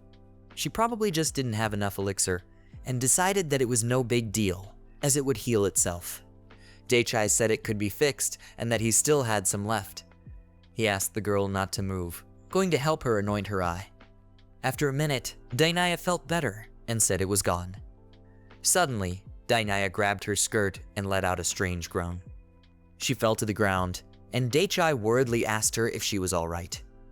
The girl replied that it was just a scratch that quickly went away, but Daichai's magic mixed with the effects of the elixir and her body reacted strangely to it. Daichai apologized for that and asked if Dainaya could stand up. Dainaya's whole body was trembling, and she asked for a second to stand up. But no sooner had she raised herself than she fell powerlessly to the ground. Daichi noticed that she couldn't move on her own and decided to do something different by reaching out his hands to Dainaya. He took the embarrassed princess in his arms, who was afraid of dirtying the hero's clothes. But Daichai replied that it was fine and there was nothing wrong with it. He was going to throw the clothes in the wash anyway. Dainaya thought that Daichi had become more likable, and the hero thought it sounded kind of rude. But this time he thought he was guilty, so he asked to ignore it. But Dainaya disagreed with him. She smiled and thanked Daichai for his help. As he approached the store, Daichai heard Athena behind him calling for the hero. Daichai was happy to see her and noticed that she was feeling better. Athena happily stated that she had fully recovered thanks to the apple elixir. Daichi thought to himself that it was juice and not elixir, and if everything was fine, then okay. Daichai asked Athena what she wanted, and Athena wanted to give something back to him. The hero looked at her feet, which were being held on by little spirits. There was a glitch with the badge at first, but they fixed it, so everything was fine. Athena showed the amulet and said that everything was fine now. This was what the badge was supposed to look like in normal condition. It had a beautiful and iridescent color. Athena walked over to Daichai's brother and took his hands. If it wasn't for him, they would still be in great danger, for which she was grateful to him. But the hero decided it wasn't worth the gratitude. But they still appreciated his efforts, so Athena exclaimed that she and her sister Dainaya would take care of him at the feast today. Dainaya confirmed, and decided that they would do their best together. Daichai smiled even though it sounded strange. It would be enough for him to just get drunk and fed. Athena grabbed the hero's hand and suggested that in that case, they go to the castle. She asked Daichai and Sakura to hurry up. Athena took Sakura and Daichai's hands from both sides and got between them. The girl happily pulled them behind her, and Dainaya asked Athena to wait for her. Dainaya apologized to Daichai for this behavior of the princess. But Daichai replied that it was no big deal, and they were fine with it. Sakura agreed because it felt like they were having a baby. Walking a little further down the streets, the hero was called out by a voice that he noticed familiar faces. It was Ash, who assumed that the guys were going to the party. Daichai was pleased to see a shiny head. The hero realized that they were also going to the feast, and Ash replied that they were called as well. He was insanely happy that he and Daichai were meeting again and suggested that they go together. Daichai sighed and thought that it was only a short walk here. At the Prussia Castle gate, they were met by the Captain Knight. He apologized to Daichi-san and the princess for the late reception and asked them to follow him. As they walked through the hall, they were surrounded by soldiers that parted in front of them. The knights were discussing the hero of Prussia, Daichai. They marveled at the fact that he walked on either side of the princesses and didn't even pay attention to it, but walked as if nothing had happened. Daichai did not understand why he was the hero of Prussia. The captain apologized for that and explained that he was now called that in their town. After all, this was the 4th time he had saved their town. The captain asked him to tell him if it made the hero uncomfortable, and he could order him not to be called that. Daichai thought he shouldn't have been so strict and replied that it was fine. The captain was happy with that answer and saluted, thanking the guy. Dainaya smiled and told the hero that he had become the most popular here. Half of the fame, in Daichai's opinion, he got it completely by accident. When they arrived at the main hall, Daichai and Sakura saw fancy tables covered with food and a bunch of people and servants. Daichai smiled at Sakura. He already felt that this was going to be interesting. Dainaya suggested that the hero relax and rest. Thus, Daichai's evening was more than fun. Having finally made it to his house, Daichai was glad that Dainaya had helped them get there. He told Sakura that he would take a sleepy Hestia to the house. Sakura decided in that case to prepare a bath for now. Daichi asked Hestia if she could walk. but Hestia asked not to worry about her, looking away. She noticed how all the spirits followed them, and Daichi also realized it. Hestia realized that they wanted to live near Daichi, and the boy ruffled his hair in embarrassment. Hestia suggested that it would suit them to live in his dungeon. The little golem and the rest of the spirits began digging up the ground beneath them. Apparently they didn't mind, and Daichi was slightly surprised by this. Hestia replied that these spirits trusted him. They would not go to a place if he forbade them, and they would also arrive quickly if he called them. And the dungeon was just the perfect midst for them. The air there was suitable, and the flow of water was also controlled. Even on a rainy day, everything would be fine. In that case, Daichi was in agreement and looked at the golem that was making strange noises. He tried to tell Daichi that he found a magic stone, but Hestia was surprised, noting that it was a spirit soul. Her eyes lit up, and she explained to the hero that it was very much like a magic stone, a terribly rare material. It was so valuable that she had never worked with one before. She was insanely eager to touch it. Daichi didn't understand why the spirit was giving it to him. Hestia assumed it was some sort of rent payment. The golem was happy that the hero accepted it and hid underground. The hero looked at the stone and decided to give it to Hestia. He asked to use it as she pleased, and Hestia gladly accepted it. Hestia was already impatient to make something out of it, and the lad looked forward to it. They reached Hestia's cottage, and the girl, barely reaching the threshold, fell to the floor. Daichi tried to tell her that she hadn't even reached the bed yet. After picking Hestia up in his arms, he decided to carry her to the bed some more. Hestia was surprised and told Daichi that he was really cool. Used so much magic and already fully recovered. But the guy still felt tired. After putting Hestia in bed, he asked if she was really alright. Hestia was sure that the bed would give her strength and that she would be more energetic tomorrow. Daichi smiled and replied that it was good, and Hestia thanked the hero for taking her to the feast, even though she had no energy left. Despite that, she enjoyed it all very much and smiled sincerely. Daichi admitted that he also enjoyed it, and Hestia wished him a good night. A moment later, she fell asleep, and Daichi wished her sweet dreams, then left the cabin and looked up at the moon. Looking up at the heights of the house, Daichi noticed that the house had gotten bigger. After entering the house, he called the elevator. Daichi went up to the upper floors and looking into the distance. He decided to watch the fireworks to celebrate the end of the festival festivities. Sakura greeted the guy and congratulated him on his homecoming. Daichi said he was home now and thought it had been an interesting day. Sakura agreed, a lot had happened, but they had fun. Daichi realized that he shouldn't have stayed home all the time and they should go out more often. Sakura leaned against Daichi and agreed with him. She would really like to go out on the town with Daichi sometime. Daichi agreed with her, but now was the time to rest. Silently, they watched the last of the city's fireworks for a while longer. So a few days had passed since the festival had been held. Danya was standing at the window when Captain Knight came up to her, saying that he had something to talk to her about. A very popular singer had requested permission to hold a recital in their town, which surprised Danya. But there was a bad rumor that a drought was coming after her concert. Danya couldn't be sure if this was true, and the captain decided to verify this information, saying that it was. Danya suggested that the concert be cancelled. The captain of the Knights thought that Danya might have heard about the concert in another city before, and Danya recalled such an incident.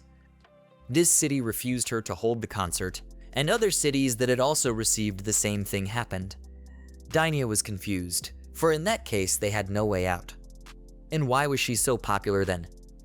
The captain of the Knights could barely contain his sympathy, saying that she just sings divinely.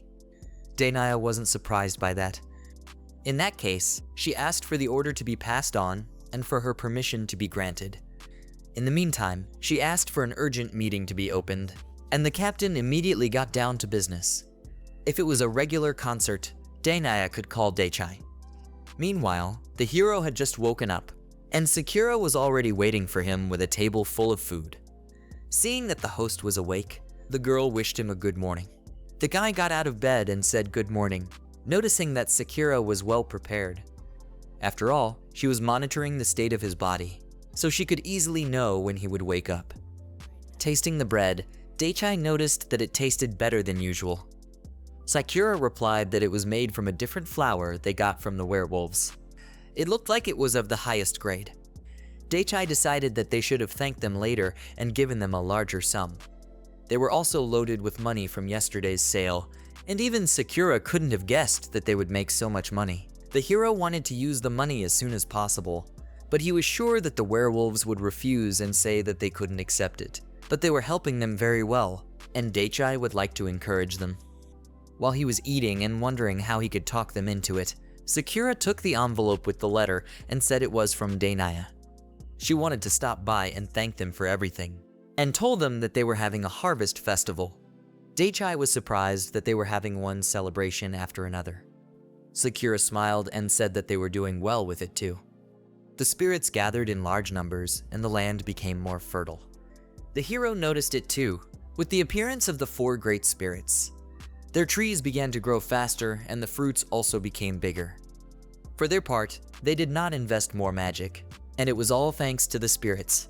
It was still good that they sheltered them, for the spirits helped them a lot. Sakura was in agreement. They also controlled the conditions in the dungeon. She also noticed that they were trying very hard not to make a mess, and she was happy about that. Daichai was glad that they were getting along with Sakura. The spirits also brought them a magic stone every few days, which would make Hestia happy. After finishing eating, the guy bowed to Sakura and thanked her for the food. Sakura asked Daichai if he was going for a walk. The guy said she was right, and he wanted to go for a walk after eating as usual.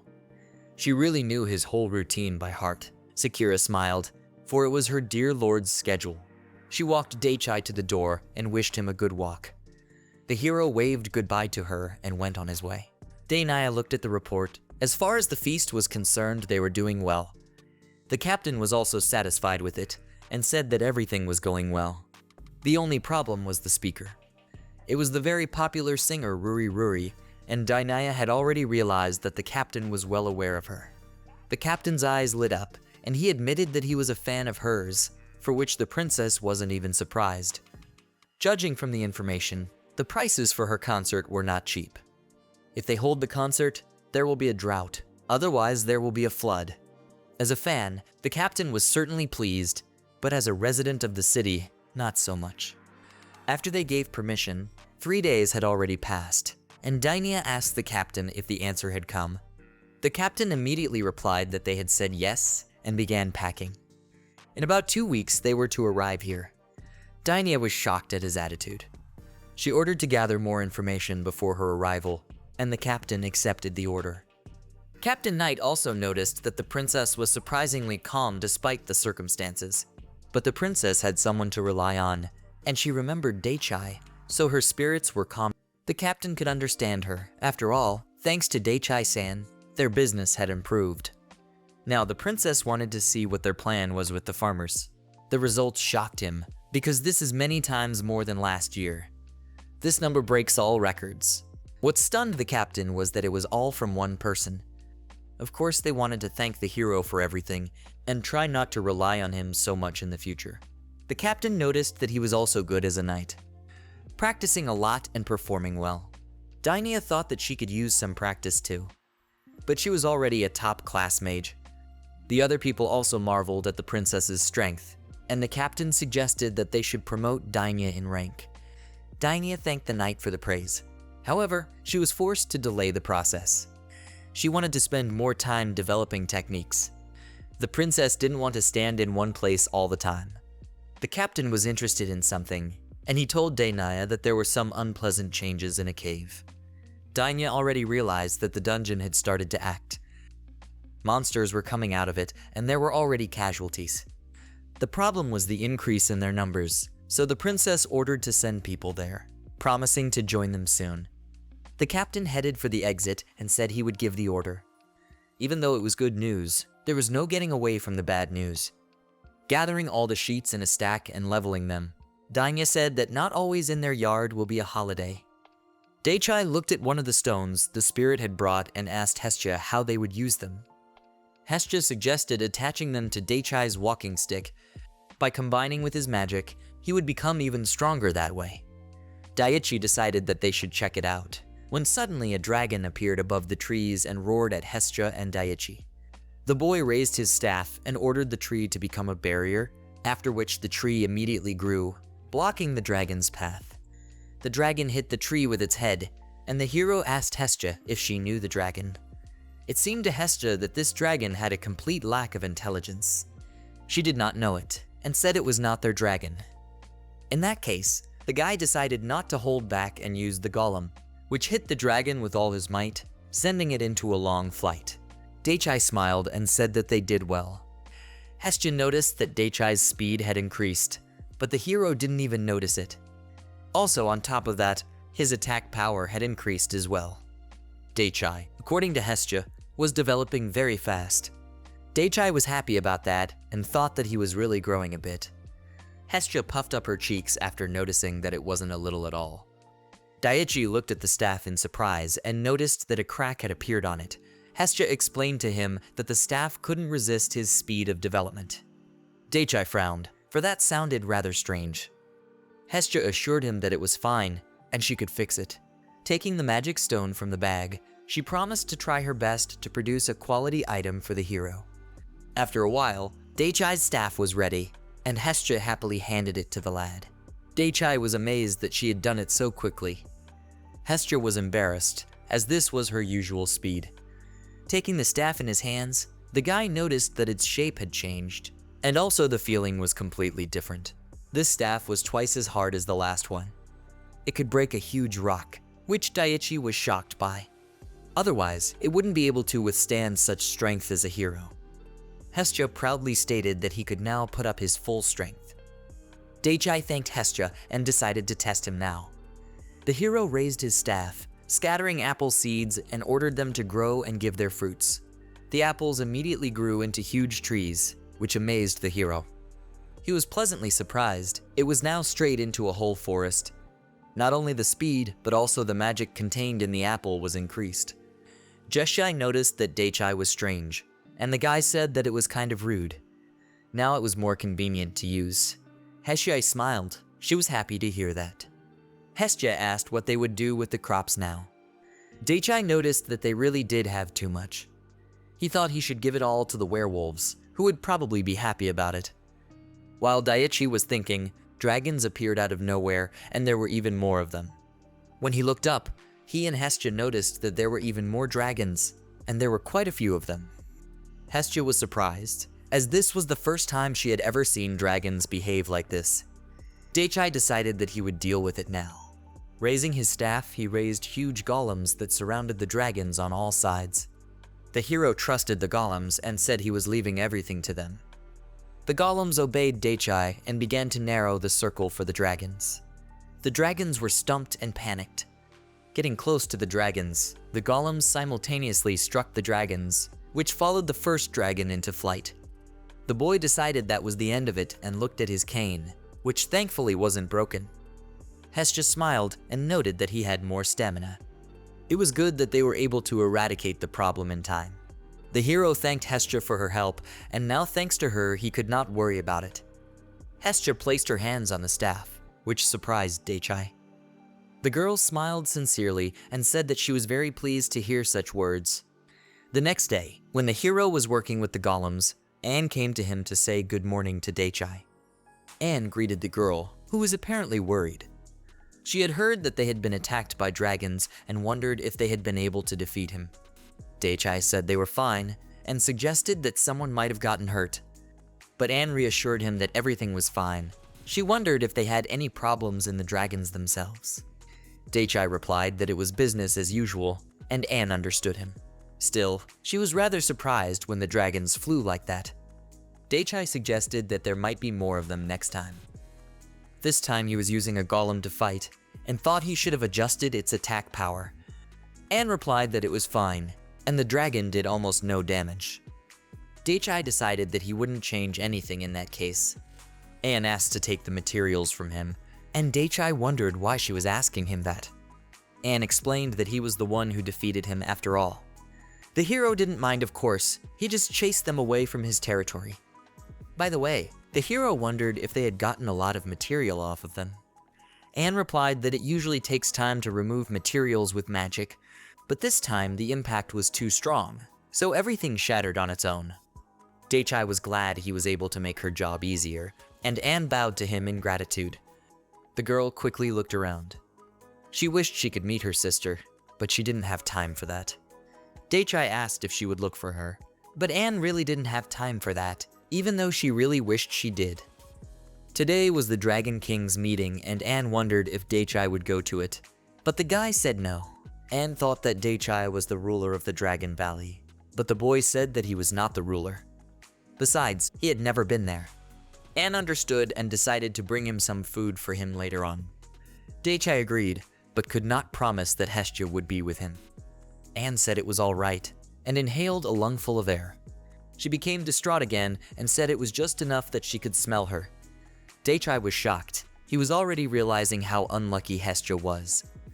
Waving goodbye to Anne, he invited her to come by more. Anne thanked and waved goodbye, then left. Sometime later, Hestia returned with a sack of stones. After greeting her, the hero asked how things were in town, and Hestia said it was bustling as usual. She was able to buy a lot of ingredients and opened the sack to show them to Dake. Dake was happy that she was able to buy everything she wanted. He remembered that Anne had come to visit them and informed Hestia about it. Hestia immediately became alarmed and started looking around sharply, asking where she was. Dake reassured that she was not here, for she had gone to the Valley of Dragons. Hestia sighed heavily, remembering the meeting. It was only to her advantage. Hestia explained that this meeting was where the Dragon Kings gathered once every 10 years, and Dake wondered why hold it. Dragon Kings had a habit of neglecting to gather information because of their power, so they followed it up with another Dragon King. The guy praised Hestia, saying that she was just fine. He asked if she would go to the meeting too in that case. But Hestia refused, for she was not a Dragon King herself, and all because she had lost to him. Dake heard the same thing from Henry. Hestia looked up into the sky where the dragons were hovering, and said that they knew that the hero could easily use them. But even if that was the case, Dake thought they were more of a substitute for transportation. Hestia agreed, though the others would be scared if they saw a whole pack of dragons. Hestia had tried it once before, and immediately felt uncomfortable. Dake remembered the town, and how shocked everyone was when they saw the dragon. The guy decided it was better to use a golem than a dragon. Although if you look at it that way, it would be much scarier than a dragon. Suddenly, they were interrupted by Sakura, who ran towards the hero. She shouted to Dake that dinner was ready. Hestia heard about the food and her stomach rumbled. Dake noticed that she was also hungry, and suggested that they go and fill their stomachs. Hestia smiled, and happily went after Sakura and Dake. Karen was insanely happy to meet Dake. The hero met the girl at the garden and recognized that they hadn't seen her in a long time. He heard that she was on her way back to the capital, and Karen explained that she was reporting on the 4 great spirits. Princess Athena wanted to join her, but she had to stay in the capital, which made Athena very upset. Suddenly, their conversation was interrupted by a large boar that ran out at the heroes and was about to attack. Karen didn't even think to stop him with her hand and didn't move. Karen smiled and assumed it was Dake's pet, but the guy looked at her in surprise. The hero replied that she was mistaken, but that the boar often dropped by his place. It turned out that he wasn't going to attack them, and it was clear to Karen. Karen turned to Daichi, asking if he could look her in the eye. Daichi looked at the girl in surprise, not understanding what that meant. The girl stared at the hero, and so a minute passed. Suddenly, the boar panicked, then turned around and ran away. Daichi looked at the boar, thinking that Karen had done something to him, but the girl only smirked. She explained to him that it was his power that could make a top-class monster run away with just one look. Karen started going crazy again. She admiringly told Daichi that he really is strong, and she wasn't wrong when she decided to give birth to him.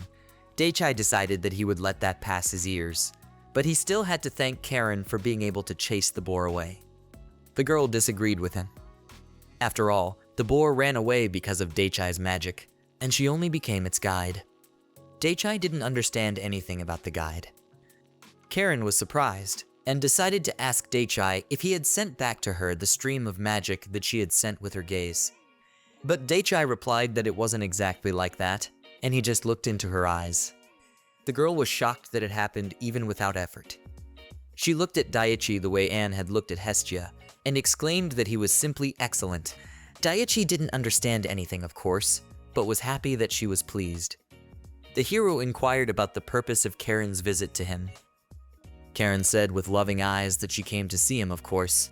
She still had business to attend to in the Dragon Valley, but she considered it all secondary. Looking around, Karen liked the place where Daichai lived. It was her first time here, and she also noticed his building, and admitted that she had never seen a building of this type before. Karen noticed that the magic of Daichai and this land mixed here was terribly powerful. Daichai didn't understand anything she said, and Karen apologized, admitting that she was too overexcited. The girl asked for permission to come to him after her meeting was over. She was still going to thank the hero properly for last time, so she wanted to come see him again. Daichai smiled, noticing that Karen had apparently come to her senses. He didn't mind, but decided to warn her that he would be sleeping at night.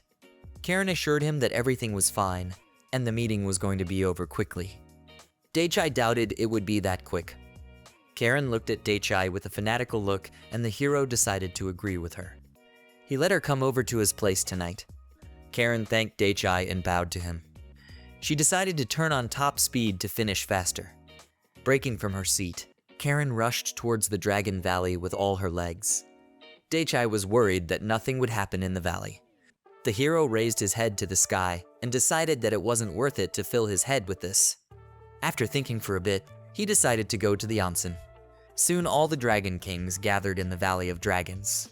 Sitting down at the table, Anne noticed that her older sister wasn't here, and said that they wouldn't be able to hold this meeting properly. Lemuros smiled and replied that it had been a long time since they had seen each other, but no one had changed in 100 years. Karen replied that Hestia had done a good job with gathering information, as she always did, and admiring her sister told the girls that Hestia was cool and should be looked up to, and suggested that they start with Daichai. Lemuros smiled and agreed that they definitely couldn't skip him. Karen's amorous look showed again, and she said that they could talk about Daichai forever. Anne had also been told by now that she wanted to have a baby with him. Karen got up from her chair and slammed the table, agreeing with Anne's words. She asked to see the girls to see how strong he was, and since she had fallen completely in love with him, she decided that the case had to be finished. Anne shook Karen's hand. She understood her completely. Lemuros smiled and asked her not to give Daichai any trouble, even though she herself had only recently piled so much trouble on him.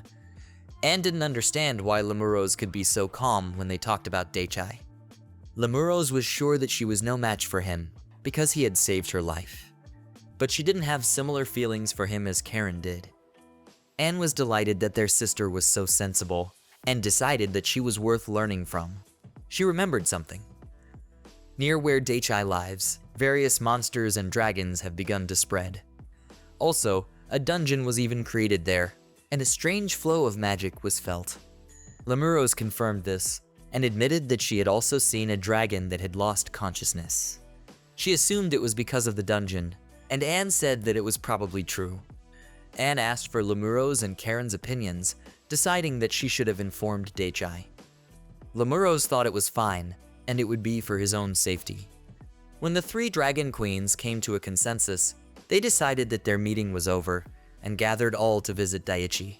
Thus they all ended up at the hero's house, and Daichai noticed that they were over pretty quickly.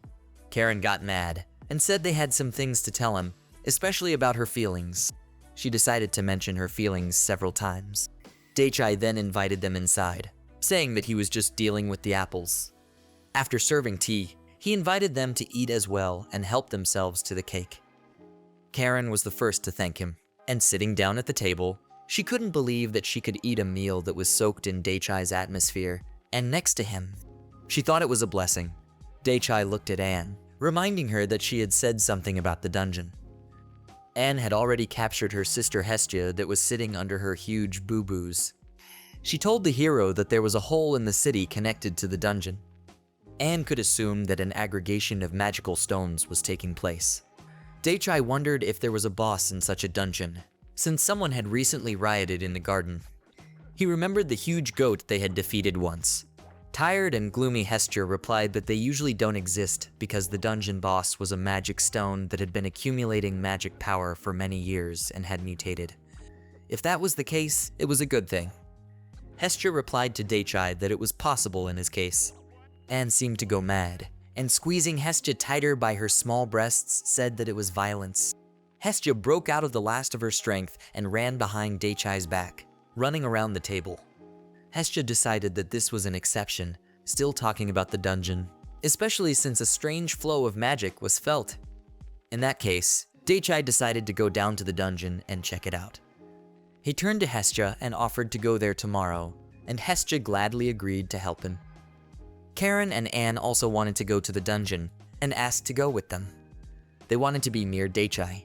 Lemuros supported them and asked for the same, because she was interested in seeing the dungeon. Daichai sighed and said that in that case they would all go there together. Sakura came into their room and smiled, saying that they were making a lot of noise. She decided to make them bento. Daichai apologized to Sakura that they had to leave that duty to her. But Sakura didn't see it as a big deal, and she was glad to be of use. She took the surprised Daichai's hand and had something else she wanted to say. Moving closer to the hero's face, she said that she would also join them in the dungeon. Daichai was surprised at first, but then thanked Sakura for everything. The princess and Ash's squad, while in the capital of Prussia, approached the entrance of the dungeon. Dainaya answered affirmatively that this was where the new dungeon was discovered. Ash and his team smiled at the princess and asked her to rely on them.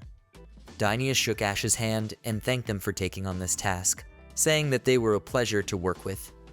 Their job today was escorting, destroying monsters, and reporting the situation in the dungeon. Dainaya asked not to worry, because she could protect herself. Ash was in agreement that the princess was strong, but they were ready to protect her anyway. He looked at his squad and his men supported his words. Dainaya smiled and noticed that the guys had a good attitude. Ash didn't doubt it, since it was in their specialty. In that case, Dainaya suggested that they go to the dungeon. Everyone was assembled and it was safe to begin. Meanwhile, the girls along with Daichai were also going to the dungeon, and Lemuros was happy thinking that they would have a picnic in the dungeon. Sakura was able to make the stairs for them, and the hero suggested they go quickly. Hestia decided to go ahead of everyone else, since she had good instincts. As they went down inside, Lemuros looked around and was impressed with such an interesting dungeon. It was the first time she had seen magical stones lighting their way. Karen could barely contain herself from this beautiful magic, and she could feel her surge of strength. In addition, Daichai was walking behind her. Karen's nose was bleeding, and she exclaimed about being aroused. Noticing the blood, she quickly started to clean it up, and Daichai asked her to be careful not to fall. Karen assured him that she was fine, and that she wasn't to worry about her. Daichi asked Sakura and Hestia if they heard any voices, but Anne replied that she didn't hear anything in particular, and neither did Hestia. However, Hestia noticed that the flow they had felt yesterday on the other side of the dungeon was increasing. Daichai realized that it was on the side of the city, hugging a sad Hestia from behind, and decided that she would show the way along with Hestia. Walking further into the dungeon, Daichai decided to tell Hestia that he was surprised at her sense of wonder. But Hestia replied that there was nothing ingenious about it, and that usually the boss had a special magic that was immediately felt. Unable to endure more torture, Hestia pushed her sister's large bidons away and said that she was in her way. Dropping to the ground, Anne asked Hestia for a little more, but Hestia was adamantly opposed. She let her do it yesterday, but not today. Anne brushed away a tear and told her sister that it was cruel. Daichai watched the girls in surprise and thought it was good that Anne listened to Hestia. Just then, someone tugged on his sleeve. It turned out to be Karen, who asked for permission to do the same to him.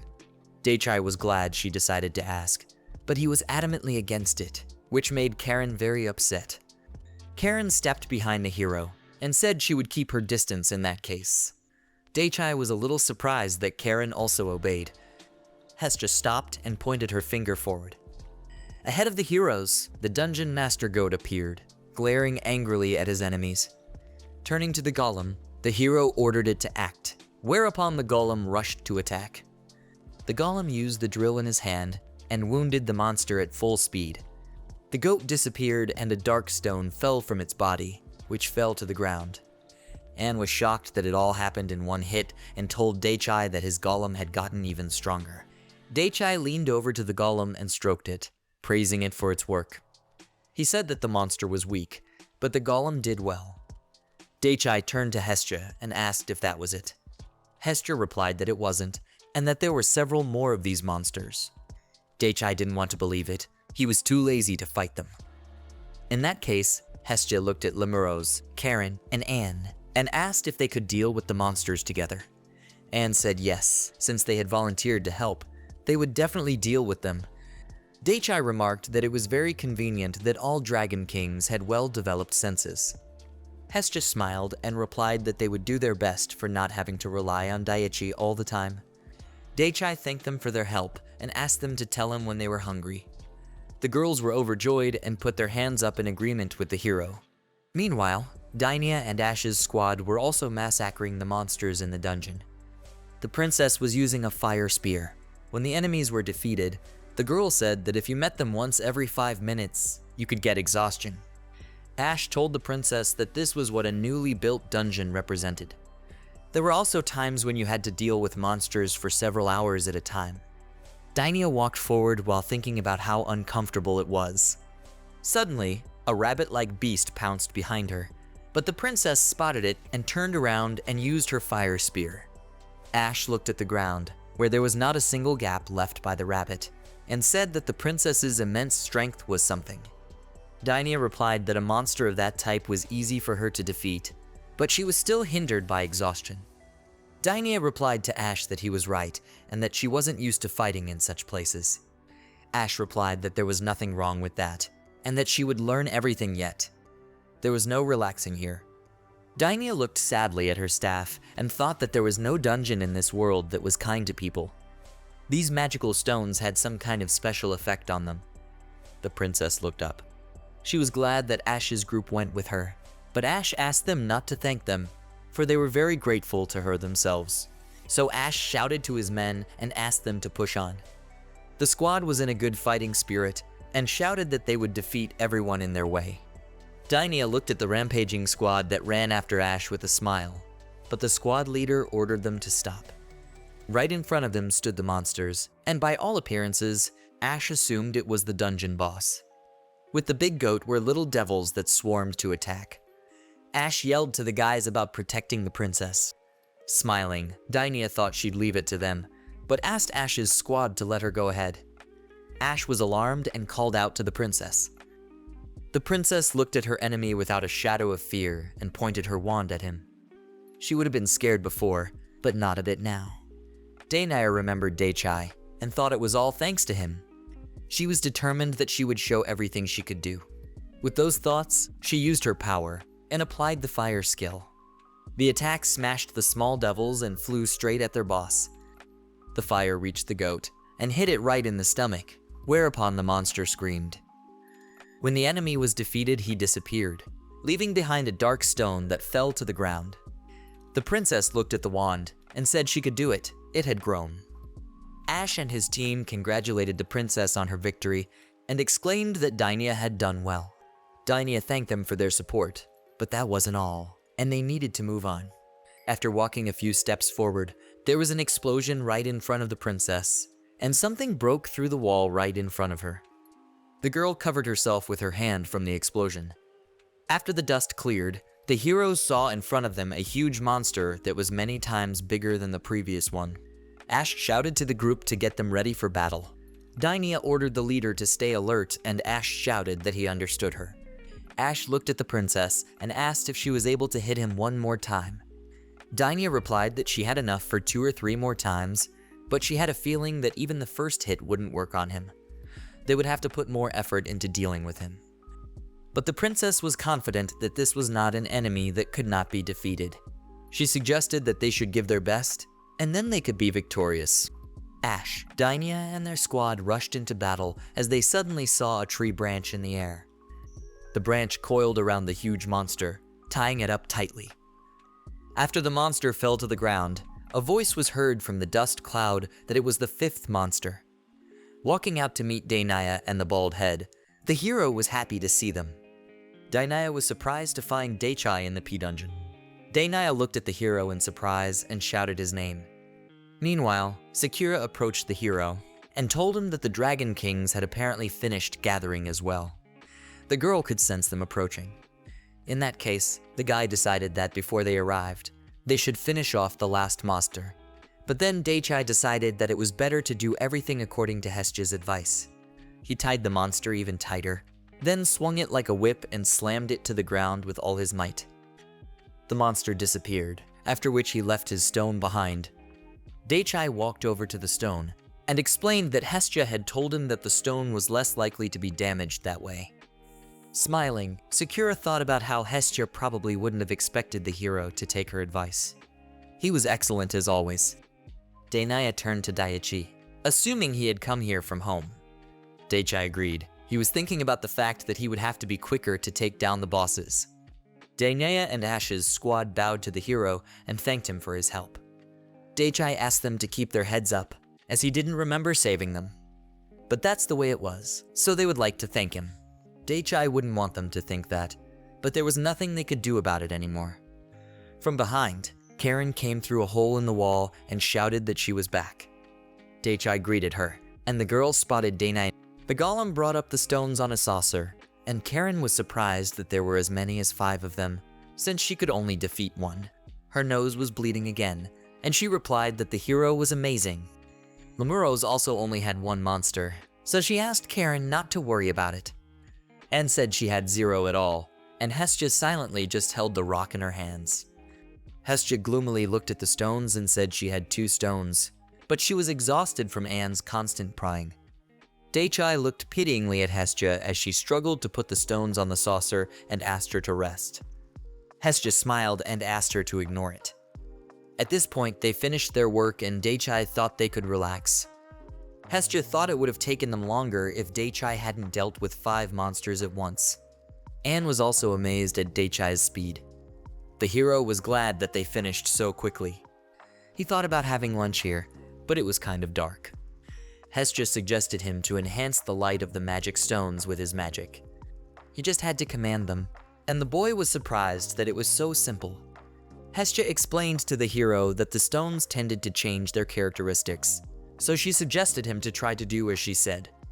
Daichai thanked Hestia and decided to give it a try. Daichai raised his wooden hand to the stones and commanded their light to become brighter, and the stones immediately glowed. Everyone was impressed and looked at the stones, and Daichai was as surprised as they were. Ash exclaimed that it looked like they were never in the dungeon. Daichai was in complete agreement with him, and now they could just eat. The hero looked at the guys Ash and the princess and asked what about them. Dainaya asked if they could join them. But they did meet, and Daichai didn't see anything wrong with them eating together. Dainaya agreed with him and smiled. She told the hero that they would join him. Ash and his squad were thrilled that they could eat in the lighted dungeon with Daichai himself. Nothing could be better for them. The heroes laid out a whole field of food, having a picnic right in the dungeon.